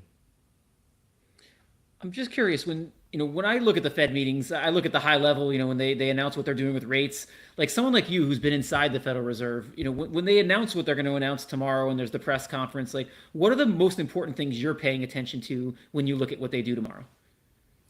Yeah, so it's going to depend on the context, right? So tomorrow's not a dot plot place. If there was a dot plot, I would place a lot of emphasis on the dot plot, just where the distribution of the dots are, and so forth. But for tomorrow's meeting, this is what I'm most interested in. So as we all know, heading into this meeting, inflation has been higher than expected, and the Fed has a dual mandate, both stable prices and full employment. Now, we know that they're not doing that well on their inflation mandate, and Chair Powell has already warned us during a meeting he had with Governor Tiff Macklem of the Bank of Canada. He basically made it a point to tell everyone that he was not happy with progress on inflation, so he was being more hawkish, and that's going to be reflected in the discussion he's going to have tomorrow. Now, what I'm interested in, though, is how he's thinking about employment. The reason that I think about this is that we had a recent GDP print. Again, on the headlines, it was 1.6% quarterly growth, far below expectations and far below the potential growth of the US economy. But on the other hand, the economists who study this note that a lot of this is just more volatile aspects like net exports that are making the print look worse than it actually is. When you look at the underlying core, let's say private final demand, it seems like it's quite good. So at this point, I'm curious to see if the Fed is going to put more emphasis on the weaker headline, 1.6, and that would give them a reason to argue for, maybe a little bit more dovish policy, because at that point, although inflation is still high, you're getting a bit more concerned about your employment mandate because growth is slowing. Or are they going to take the other route and just look past the headline and look at this, just the core underlying private final demand and say this is still strong, so I'm going to push forward on what the market is pricing, which is maybe just one cut this year. So this, I think, how they interpret this GDP print is what I'm going to be most interested in. Now, the second thing that I'm most interested in is that we've had tremendous changes in the labor market here in the US. So one of the big things that's happening, we've seen huge employment prints, right? Last month it was 300,000. How does that make sense? It makes sense because there's just been millions and millions of people entering this country. And because they're illegal, we don't really know how many, but we know it's a lot.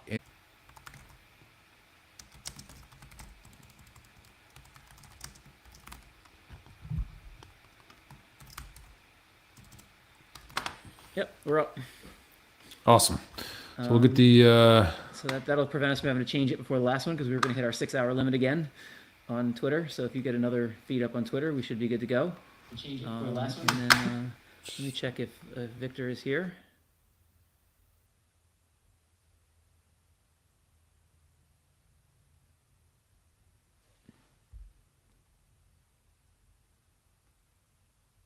Can you hear me? Yeah, I had to mute that one to prevent some background noise. So we're back up on Twitter now. If you did miss the end of the Fed guy, Mr. Joseph Long, please check those out on YouTube. So all of the recordings will show up on YouTube. Is that right, Jack? Yeah, that should be right. And we're also going to package these into individual recordings, because outside of YouTube, we actually have the root files in Riverside. So if there is any parts of it that we missed, we'll repackage those together, and we'll get them out over the next week or so. Okay. I thought you were going to do it all tonight so that we'd have it for the Fed tomorrow. Yeah, I should. I'll release starting 1 a.m., 2 a.m., 3 a.m. I'll do like hourly releases of all the videos while I don't sleep. No, I think I'll start putting them out in the morning. But yeah, I support you not sleeping. Let's go. But we'll get there. All right. And speaking of YouTube, if you did find some value in today's conversations, we've had over 22 of them at this point. Please head over to youtube.com /excess returns or /SpotGamma, whichever one you choose, and you can donate to the Susan G. Komen Foundation through that link. We've had, we don't know the exact number of people. It looks like, I don't know, hundreds at least, because there's been a great number of donations so far today. And so thank you everyone for that. We're very happy to be helping out that cause. Yeah, and we're going to keep that running as we repost the videos individually, over the next 10 days or so. We're going to keep that running. We'll keep the donation link up, and hopefully over time after the fact, we know everybody couldn't come out today or couldn't watch us for, 12 consecutive hours. So hopefully those individual videos will help us, continue to raise money because there's a lot of great stuff in there. Yeah, I did want to give a shout out to my dad. My dad did send a text message question to Cullen. I missed that one, unfortunately. So maybe I could submit that via email. So I know at least one person's watching this stuff. Next year we'll get our parents texting questions as we go, and we'll read off their questions. It's a pretty good. He asked a pretty good question. Oh, good. So I think Victor is here now. So I will get out of here, and I will let Victor in to talk to you. All right, we will see you shortly. See you. See you at 7:30.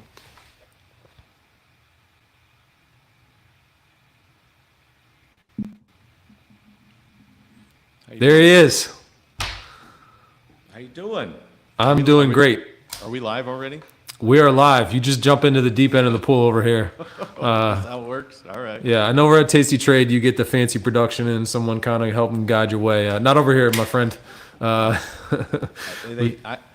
don't even know how to spell my first name, Brent, so I need hand holders at every point of my life. Ask my wife, man. Without her, I don't know where I'd be.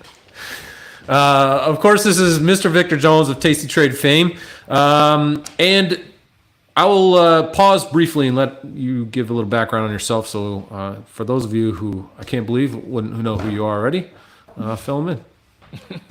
For 99.9% of you out there, let me introduce myself to you, except my mom, who's likely watching. She might be the only one. Well, I was just talking about my dad. My dad sent the question. And so, Dad, if you got another question for Victor, lob one in. So my name is Victor Jones. Previously, I was Director of Trading and Education at TD Ameritrade. I was there for maybe 12 or 13 years, ever since I was 20 years old, if you can believe that. After I left there, I started a little company called Doe. So we were a commission-free brokerage firm. We competed with Robinhood and the like. That company was a wholly owned subsidiary of Tasty. And Tasty Trade and Tasty Live was purchased by IG Group. And I've been rocking with that squad and content creation. I'm the host of a podcast called The Price of Truth at the moment over at Tasty Live every Monday through Thursday. Yeah, that's a great show. You've been kind enough to have me on there as one of the lowbrow names that you've brought on, along with actually many of the names that we've had spoken with today. And so it's a great program. And you are overseas, right? Is that public information, Singapore? No, it was not. So no, it is. So I just doxed you. Me to the public. No, I'm over in Singapore right now, so I'm 13 hours ahead, about 10 or 11,000 miles away from you guys. Yeah, so it's bright and early, so you're getting your day started is why I was bringing that one up. Oh, yeah. So what's your take on stuff now with so much stuff going on yesterday with the treasury announcement everyone's talking about? Suddenly that's the most important thing. It was CPI not too long ago. Andy Constan was talking this morning about QRA, just being this thing that no one ever cared about. Now everybody cares about it. So tomorrow we got a big FOMC. We got the QRA coming out again. We were just talking earlier about vol increasing for the non-farms number coming up here on Friday. Vols are starting to move everywhere. We got a little late day sell-off.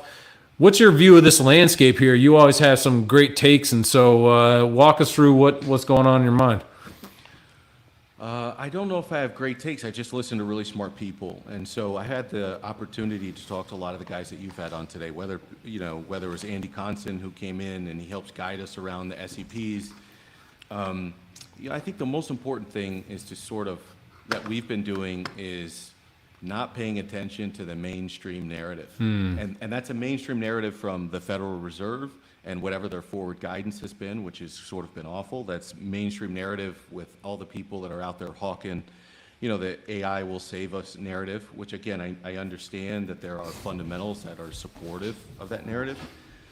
But, we've been having discussions with Jem Karsan, who's been talking about the potential for us to land in a stagflationary environment. And I know we're really early, but you're now starting to see some whispers, given last week's GDP, slowing growth, higher inflation. We've seen higher inflation numbers since January. Everything's been coming in hot, and this morning was no different. Housing prices hot in Case-Shiller, housing prices hotter in FHFA this morning, employment cost index, which nobody used to pay attention to. Chris and I were just talking about. Now all of a sudden that warrants a market reaction. People are reacting to that. And so, or whether it's having conversations with Jim Bianco, who had called very early for a potential 5%, treasury, or 5.5% treasury yield for the year, when everybody was saying that's absolutely insane. And as we inch closer and closer to 5%, doesn't seem so crazy anymore.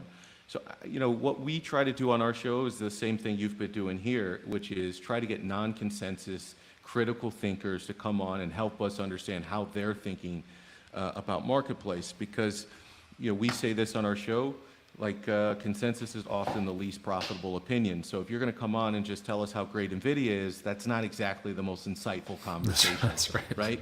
And if you're going to come on and tell us,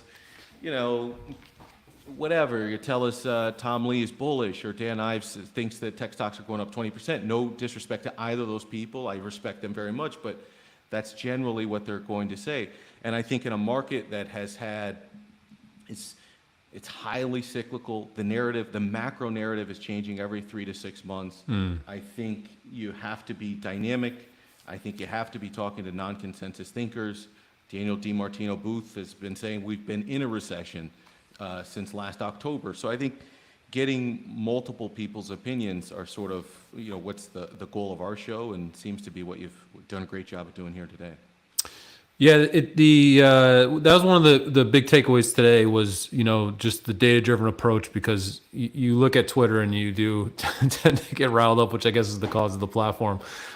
You said one interesting thing that I didn't get a chance to ask enough of the guests today was that, I think there was 5-6 cuts being priced in late last year. And, now that seems to have been, all but abolished, I think, at this point. And people are thinking, well, maybe we get 1 or 2 cuts later this year, whatever it may be. But the equity market, I would just say, has digested that pretty well, and rates have gone higher. Kind of in kind. We're at, I think, 6-month highs, at least in the 10-year. And we continue to digest a lot of, just issues, be it geopolitical issues, higher rates, whatever it is. And equity markets, S&P still is only a couple % off of highs. And so, I've thought a lot about did the Fed really anticipate lowering rates or adjusting rates? Or is a lot of that just dialogue? Or you just send your messaging out in terms of, this is what we're planning to do. And just what they say has been enough to, support markets in that respect. Well, we all know the Fed's looking to cut rates as soon as they get the chance, even if maybe they don't believe. I mean, maybe that's just a very kind of naive take on things. But do you think at some point, there's a credibility issue there, that starts to evolve? I mean, Yes, 100%. As soon as, I believe it was in the March meeting, and not too long ago, Chairman Powell started to describe the warmer than expected inflationary prints that we had seen at the beginning part of this year as seasonal. I had PTSD, man. Instantly had PTSD, saying seasonal is effectively the new transitory. Like, why would a Federal Reserve chairman, or why would a Federal Reserve in general, sort of assume a short inflation position? Every time they've done this, it's gone back and it sort of bit them in the ass. Why do it again? And I think unless it's purposeful, unless the forward guidance, in which they, we all know their tools are sort of famously blunt. And so maybe you move rates. I think our last move was June or July of last year. They haven't effectively moved them for close to a year now, but forward guidance has been all over the place. Mhm. To your point, cut and hike expectations. Larry Summers are, assigning a 15% probability that the next move is actually a hike instead of a cut. Forward guidance is absolutely all over the place. And at some level, call me conspiracy theorist or whatever, but when you are seeing decelerating, or when you are putting out an SEP where you're increasing growth expectations, you're increasing inflation expectations, and I get that they were truing up to the data that they are already seen, but when you're doing that and you're also starting to see commodities ripping, cocoa's at like 10,000 a ton or whatever it was at the time, crude oil was approaching $84, $85, and you're still telling the market you're committed to 3 cuts into the end of the year, at some point you got to look at that and saying, are you antagonizing the long end? Like, is that effectively, your short end has a lag to transmission, your long end has a more immediate impact into the economy? I have no idea, man. I'm not smart enough to be anywhere close to those buildings, to the Federal Reserve buildings. So the way that I look at this is always just a poker hand, the same way I approach the marketplace. You can't predict the next card, and you just look at everything through the lens of a distribution. And it just seems like as commodities started to rally, as gold started to rally, as equities started to push, these levels near 40, 50, 52, 5,300, it starts to look like you might have a problem on your hands in terms of inflation again, and the Fed seems like they're not being as responsive, which makes tomorrow really, really important. If you see the same narrative, which is we're data driven, we're meeting by meeting, perhaps they're giving a tacit blessing to where we are in terms of the long end yields, And if you start to see them pivot away from the pivot, perhaps that, approaching 5% this time around is maybe making them a little bit nervous. So we'll see. Normally, a Fed meeting, an FOMC statement where you already know you're not going to get any cuts and you're not getting a dot plot or SEP, they're the most boring things in the world. Why the hell would you listen? But for whatever reason, tomorrow's going to be a really interesting, pivotal day. Yeah, and as we mentioned a few times, on the back of that too, you have non-farms and then ISM PMI immediately after, and so implied vols are a little bit elevated for that. And I know obviously Tasty Trade's a big options firm, and so when you look at, and your show is called The Price of Truth, and so we were just talking again with Colin recently. We brought this up that price in a lot of ways strips emotion out, right? Obviously, there's supply and demand factors in there, but what vol is doing or what skew is doing tells you exactly how people are thinking about things, or how they're positioning at least. There's a great RBC analyst, I forget the woman's name, I apologize, but she basically said that when you're trading something, you're putting money where your mouth is. And so Twitter does exchange a lot of ideas, but you could see, hey, look, if someone's willing to pay 25% implied vol for a 1 month put, that's real. That's a price that's trading. And so do you look at the options sort of, or how do you look at the options market into these kinds of events to really glean whether it's important or not? I mean, is that something that you pay a lot of attention to when you're saying, hey, I'm trying to weigh the importance of this. There's all this macro sentiment I need to think about, and this is what the options market's telling me, but maybe the options market is priced correctly or, not correctly. So how do you wade through that? I suppose it depends on the audience. I think for me personally, do I look at the vol to help assess risk in the markets? For sure. Whether it's looking at sort of like the series volatility or effectively what the expected moves are into certain events. We do that. Whether it's looking at VIX term structure, we've done that. You saw a little kink in the VIX term structure like April 16th, or what was that, like a week or so ago? Yeah, 2 weeks ago. Yeah. I mean, we look at a lot of those signals. The problem is they help to assess that there is risk in some areas. They help to assess magnitude of risk, but other than that, you still, at the end of the day, you got to make a binary decision, right? And they can help to assess strategy. We do something called IVR, which is implied volatility rank, and that helps to drive a lot of our decision making. A lot of Tasty is selling vols, selling tails, so you might be selling strangles a lot of the times, and if volatility rank, or effectively where vol is relative to where it's been over the last 52 weeks. If it's higher than 50, those might be decent shots to sell those tails. And then if you get lower than 50, you might not be necessarily getting the right risk to reward. That's effectively some of the elements we use to drive strategy and trade strategy into these types of events.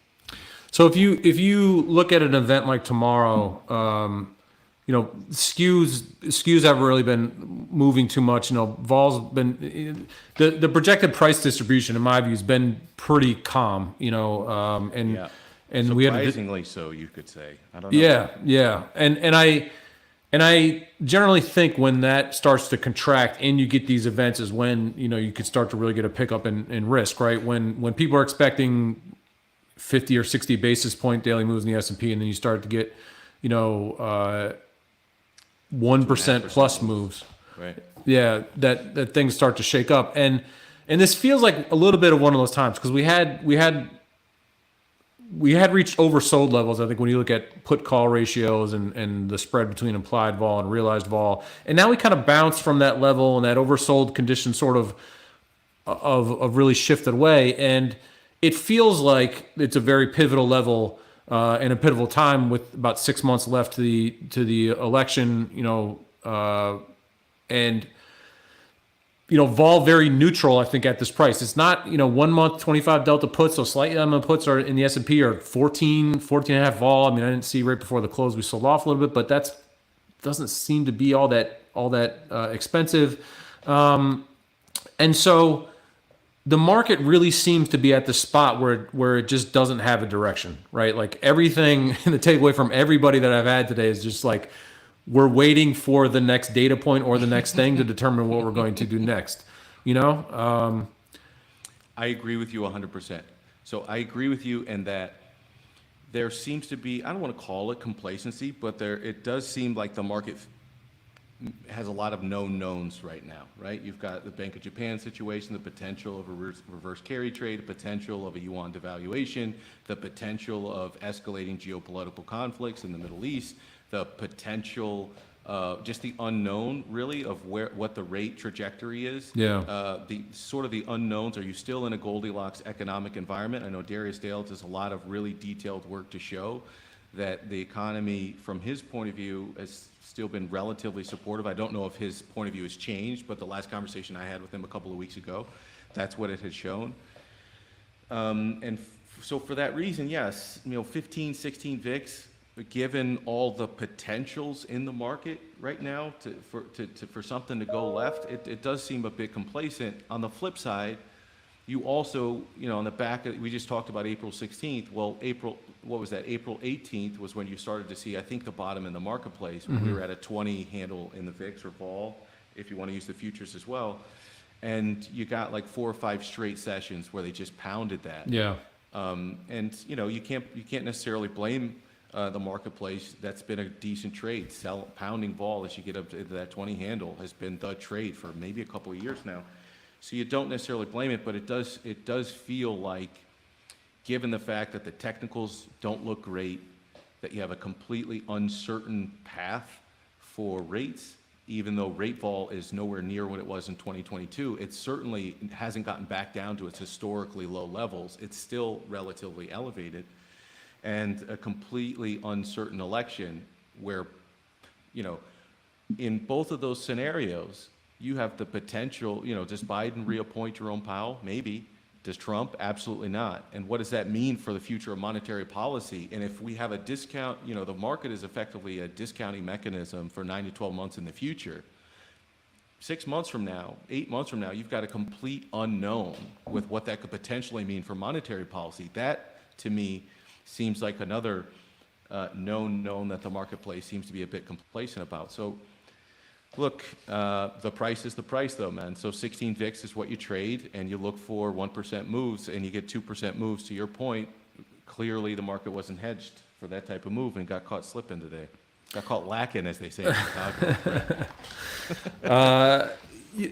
I was thinking, and some of the things that came up in this conversation is that really it was post-COVID and all the liquidity that was sort of thrown at every aspect, and Joseph Wang just basically said that.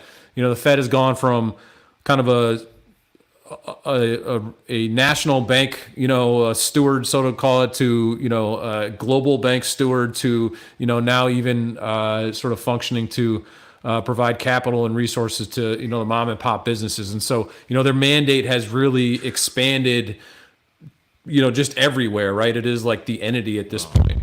And what was interesting to me about what some of those statements is that it felt like, the cat was let out of the bag. If you look at any, money supply charts or any of these things, everything changed at COVID. Vol changed during COVID, like everything changed after COVID.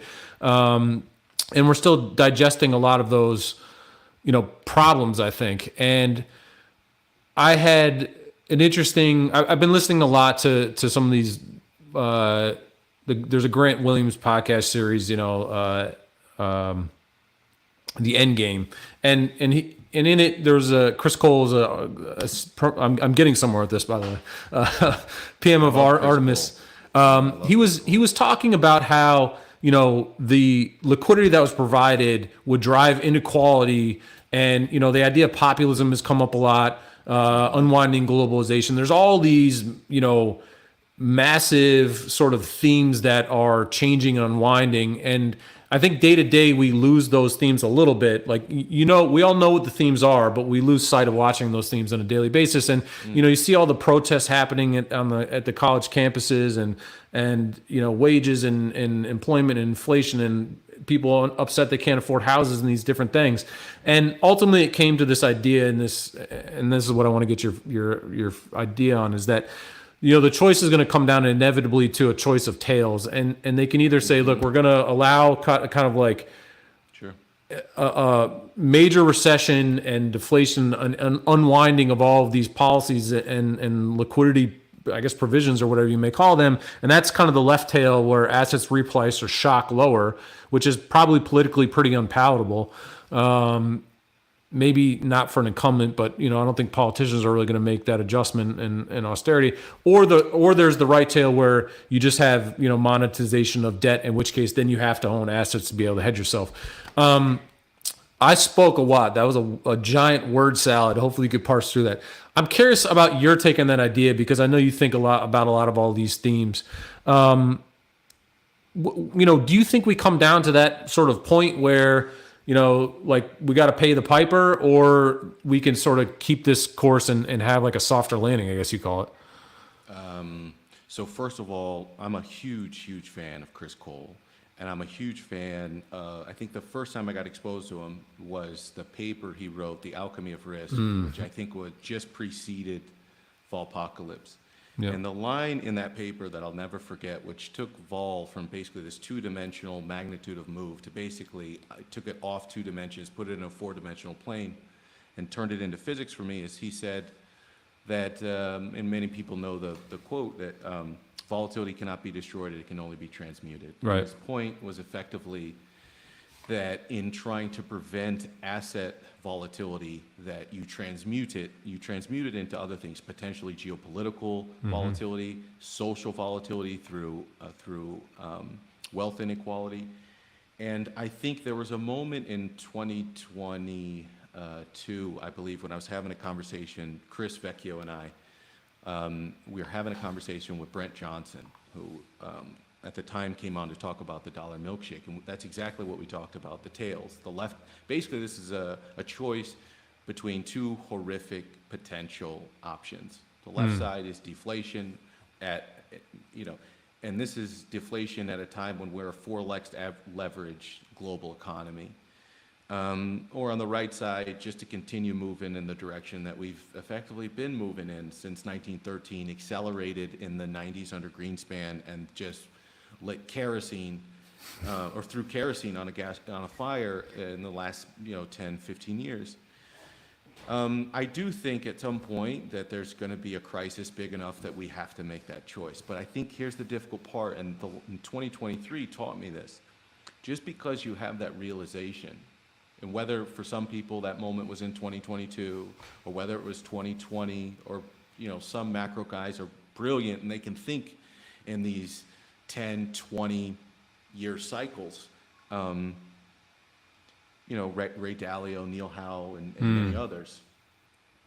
I'm not, right? I'm a day-to-day guy, but I do think while you may at some point have that binary discussion, the mistake we can make is forgetting about that distribution that exists in the meantime. And the when is always the question. And if you thought about those binary outcomes, you would have been freaked out in 2020. Yeah. You wouldn't have participated in the rally in 2023 or in the early part of 2024. So do I think it ultimately comes down to a bigger crisis than the ones we've had in the past? Yes, because that's the system that we've engineered. And the difficulty of this cycle is we've had stimulus first. COVID was almost this weird anomaly where you ended up getting this massive liquidity injection. And then what normally happens in a cycle? You walk rates up slowly, you go a little bit too far, economy crashes, you take rates down the elevator. Well, we did everything about this cycle has been the exact opposite of what people have come to expect throughout the lens of monetary history. You got stimulus up front. You got rates that went up the elevator that are projected to come down the stairs, and we have not started that descent yet. So I just think, do I think ultimately, because of the fact that we've blown these bubbles bigger and bigger and bigger with each crisis, that we come to a binary decision point? 100%, because that's the way the game works. But it's sort of a mistake to fast forward there, and I think you have to, as a trader, trade the days and the weeks and the expirations in front of you. Otherwise, you just bury your head in the sand. You go buy gold, or you're buying iodine tablets, and you're hunkered down waiting for the event, or you're buying a bunker next to Zuckerberg's place in Hawaii, or some of the people on the East Coast are buying properties in New Zealand. You don't want to live that life, Brent.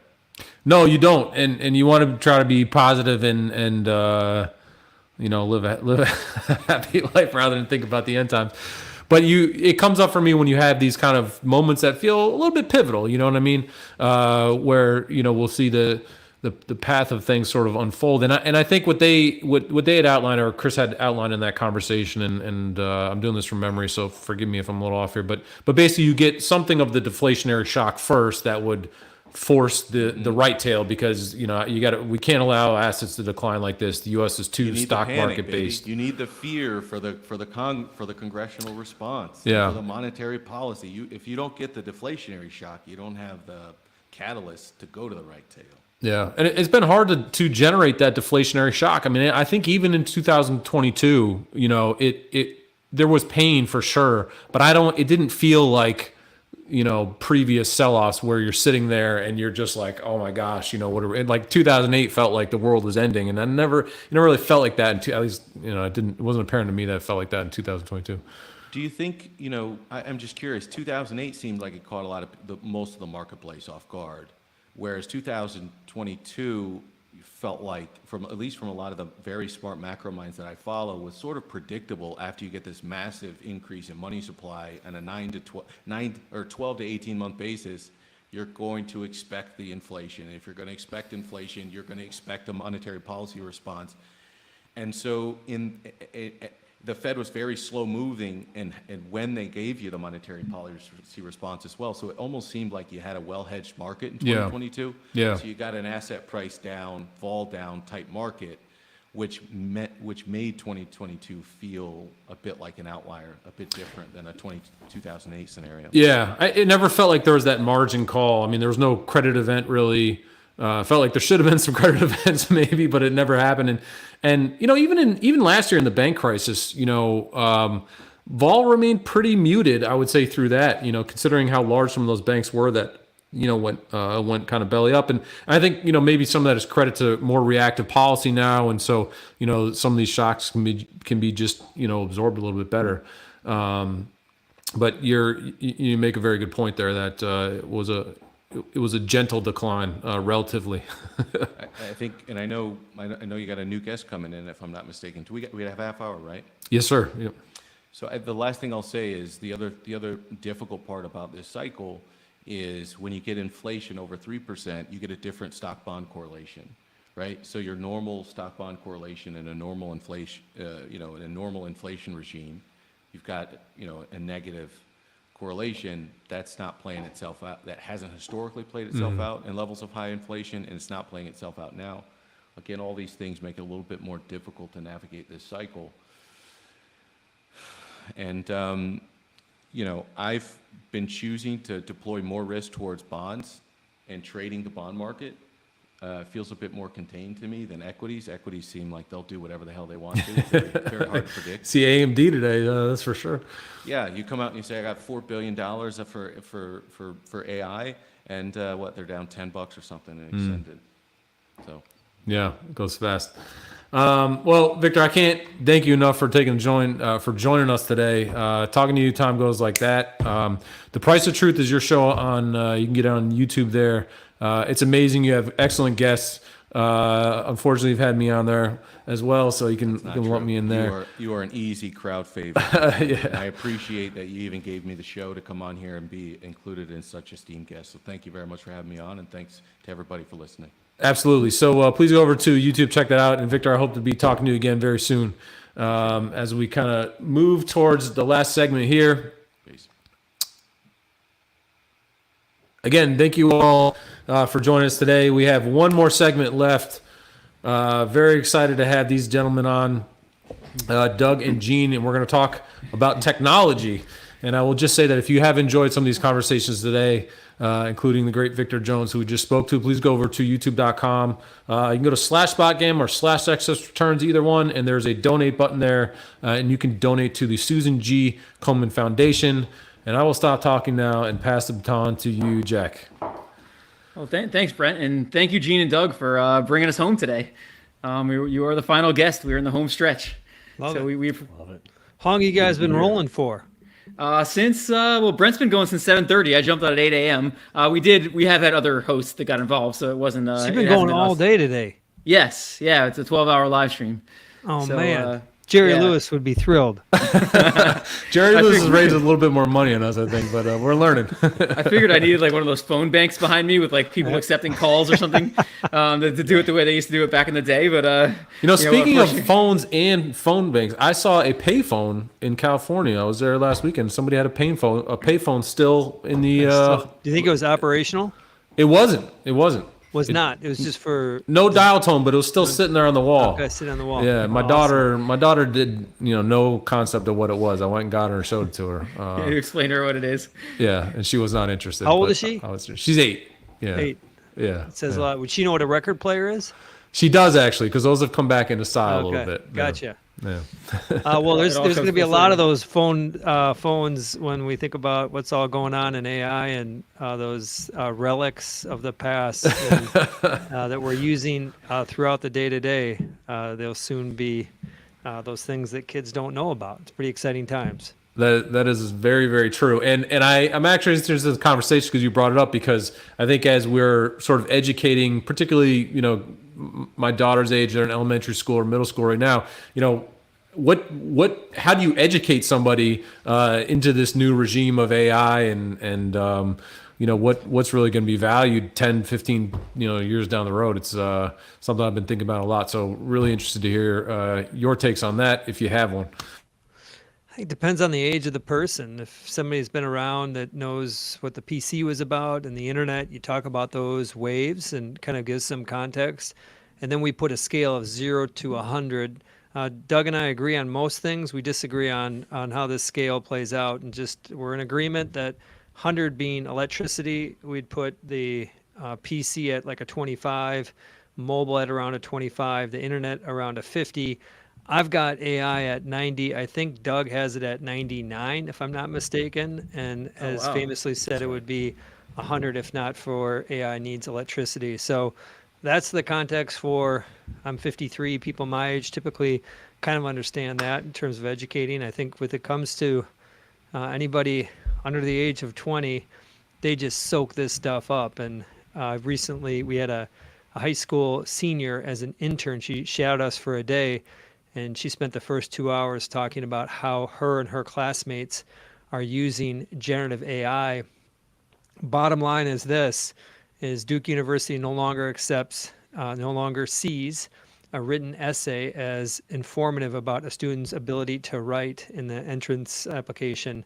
And I think that is representative of what is rampant use of these generative tools for writing papers, for doing homework outside of math, And I think for anybody under 20 years old, there is no education needed. They just glamp onto these tools and immediately understand the value of them. Are we past the point where they can, they used to have AI that could figure out the essay was written by AI?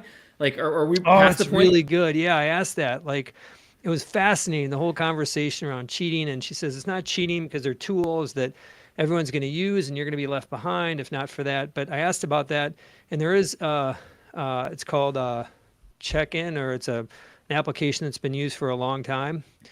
Turn-In, I think it's called Turn-In, and came out amongst when the internet was getting more popular and people were searching and using cut and pasting from the internet to write papers.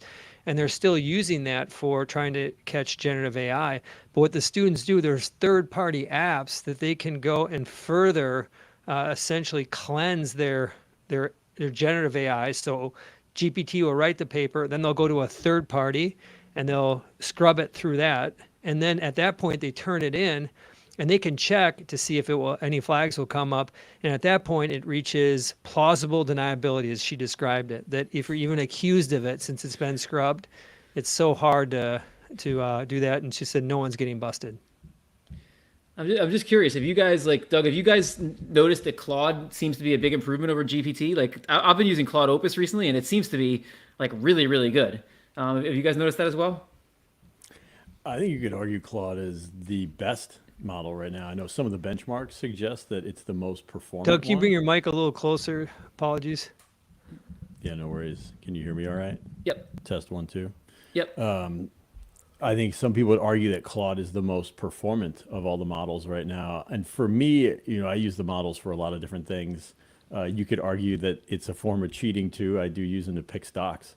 But Claude right now is, I think, one of the better performing models for that task. I think both GPT and Claude are a little bit ahead of Gemini at this point, at least in my view. Yeah, and that's I guess there's probably going to be this back and forth, right? The next GPT will come out and that'll be better, and they'll be battling back and forth, indefinitely going forward, I assume.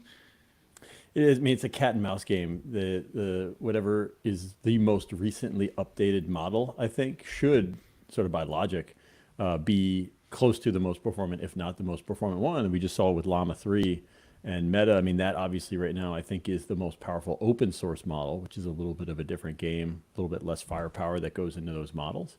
But I mean, it's evolving so fast, and we keep hearing how much all these hyperscalers are spending on building these models. I mean, we just got through earnings here through most of the hyperscalers, and we've got Meta spending $40 billion in CapEx. Google's going to be over 50. Amazon's going to be over 60, which includes some infrastructure for retail. But it's a ton of money that these companies are investing in building the next gen models. So they're going to be great. They're going to continue to get even better. I'm just curious, one of you rated it a 90, and I guess Doug, you rated it a 99. Like, when we look forward, like those of us that are not in the tech space like you guys, like when we look forward 10 years from now, like what are some of the amazing things that we probably can't appreciate it because with the internet, we couldn't have really appreciated what happened in advance, but like, what are some of the things these things are going to be able to do and how they're going to change our lives? I think, Gene, you can go second, but I think it's a little bit of everything, which is sort of a cop-out answer. But I mean, you fast forward 5-10 years, you think about what the models are today. And I always like to use, like, this is the iPhone 1. We're literally in the iPhone 1 right now. We're not even on 3G networks. People don't even know what a 3G network is. We're 5G right now. And the iPhone 1 was 2.5G, just to put it into context. Edge, Edge, and it was really slow data, and it was awful. You can't even imagine it if you're a 20-year-old right now today with a modern iPhone. But that's what AI is right now. It is the first generation of the iPhone. So in 10 years, just think about how much it's going to change. And I think to think that it can touch every part of our lives might sound crazy today. People, skeptics might argue about hallucinations and limitations to these models, which are all true. But you think about the advancements that we're going to have over the next 10 years. That's what makes me excited, because these models are going to get better. And then we are going to get the iPhone 10, then we're going to get the iPhone 20. And it's going to be as much of a performance jump, if not more, than what we saw on that side with the actual iPhone. From my perspective, I think that 10 years from now, students aren't going to be writing papers. It's going to be, the machines will write the paper. It's about how well you can prompt. You'll be chief prompters. I think from like the world is just kind of walking out and seeing the world, what's going to be different is we'll have autonomy. And I think that robots will be in a decade. We'll start to see some robots. Elon thinks it's going to be by the end of 2024. I'll take the over, but it's I think just the robots, and I think those are like the ones that are going to be more visible. But underneath it, it's any information worker, any skilled worker is going to be using these tools throughout the day. How we use search is going to be very different. And so I think that just would kind of scratch the surface, but probably be the ones. Other good news too is that I think we're still going to love our sports teams. I think people are going to still love to go out to dinner. I think that the world is going to be around in a decade. There's credible, level-headed thinking people that have a strong case that may not be true. The world may not be around. I believe that we're still going to be around here in a decade. Hopefully we'll still talk to each other, and we'll ask you about the whether we're going to be wearing those Apple goggles in a little bit later on in the podcast when we talk to each other. But yeah, I probably should have asked. To be honest, the 10-year question was a bad question. I probably should have asked 10 months because if you look at the pace of this relative to other technological innovations, like it's just moving so much faster. Probably what we're going to see in 10 months is going to be something we don't believe right now. I think that's true. I mean, the pace of innovation, and everybody says this in every technological paradigm shift, right? Like days feel like hours, and hours feel like minutes, weeks feel like days. And the acceleration of it is immense. I think that speaks to the reality that we're in this sort of arms race right now. Like there's only a handful of companies that have a chance at building any type of general intelligence. And those companies, they have to have infrastructure. They need capital to build out that infrastructure. They have to have distribution, and they have to have data. And the companies that have that, you're talking about Google, you're talking about Meta, you're talking about maybe XAI with Elon, and X Data from Twitter, OpenAI with its partnership with Microsoft. NVIDIA, there's rumors they might build their own large language model. But I mean, once you get past those five, the field narrows a lot. And I think that's part of the reason why you see such progress is because all five of them know that that is the reality, and they're just racing against each other to try to get there first. Doug, do you think 10 months from now, we're going to have agent, agentic, personalized AI? Not fully personalized, no, but I think we'll have early agents. I mean, I think that's probably the next frontier for AI is this idea of an AI agent, where right now, I mean, you think about AI, the iPhone 1 version of AI, it's just a chatbot. I mean, it can answer questions, and if you're creative, you can make it do a lot of different things. But the next generation of AI, in my view, will be AI that can sort of like self-prompt in a sense. That's really what underpins this idea of an AI agent. And so what that means is if you have an AI and you say, book a flight for me to go to San Francisco next week, right? Then it might self-prompt and go and find a bunch of tickets from different websites. It might look at my schedule and figure out when I'd want to be in San Francisco, when I'd want to come back, where I'd want to stay, and all those things. That's what's coming next. And do I think we'll see some of that, like some of the early pieces of that in the next year? Yes, I think we'll probably start to see that. It's interesting. I was having Claude revise an article for me the other day, and it revised the article, but then it actually it basically created agents. So after it revised the article, another person commented on the article, another agent commented on the article and said, I would make these changes. And the other one said, then the next one said, oh, those are great changes. I would do this as well. And it was going back and forth with itself. It was basically, but by the end, I think it was basically just complimenting itself over and over again. There were no more changes. Did it was you just ask like, it to that's do this? Did you ask No. for other input? No, and I asked one of my friends who knows a lot about it, and he said that's something they're testing. I haven't seen it since. I saw it one time, and I never saw it again. But he said that's something they're testing, I guess, to have it spawn off these, I don't know if agents is the right word for them, but different things that actually try to refine the article once it revises it the first time. Yeah, Have you I seen that, think Doug? we're going to see a lot more of that. I have seen it. I have. And I think that, again, we think about early windows into what's coming next.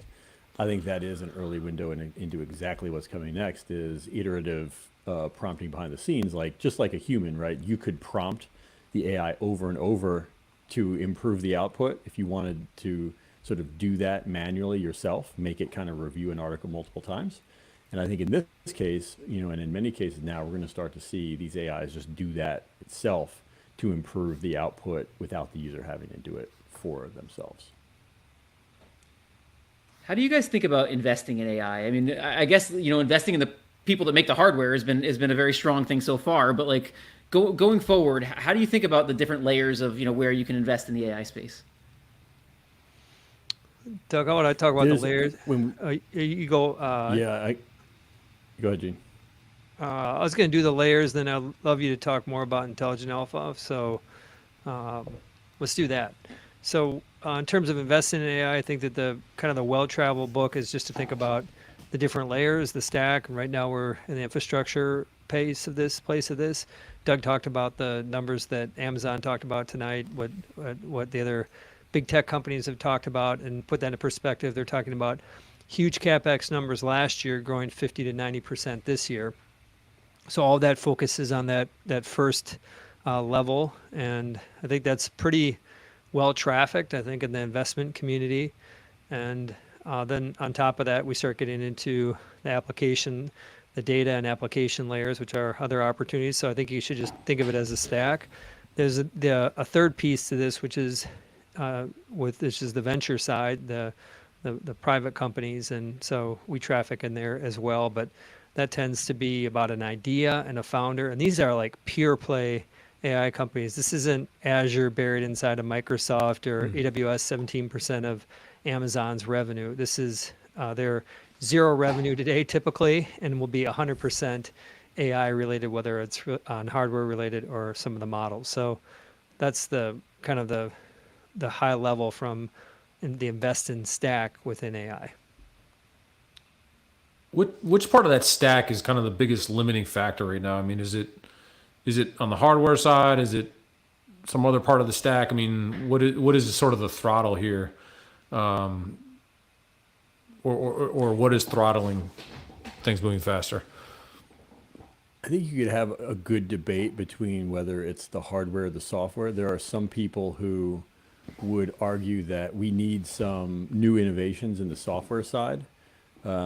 Versus, the basic way to explain kind of the software approach today is it's sort of brute force. It depends on these scaling laws. And OpenAI has talked about this, where basically just the more compute, the more data that you throw at these models, the better they get.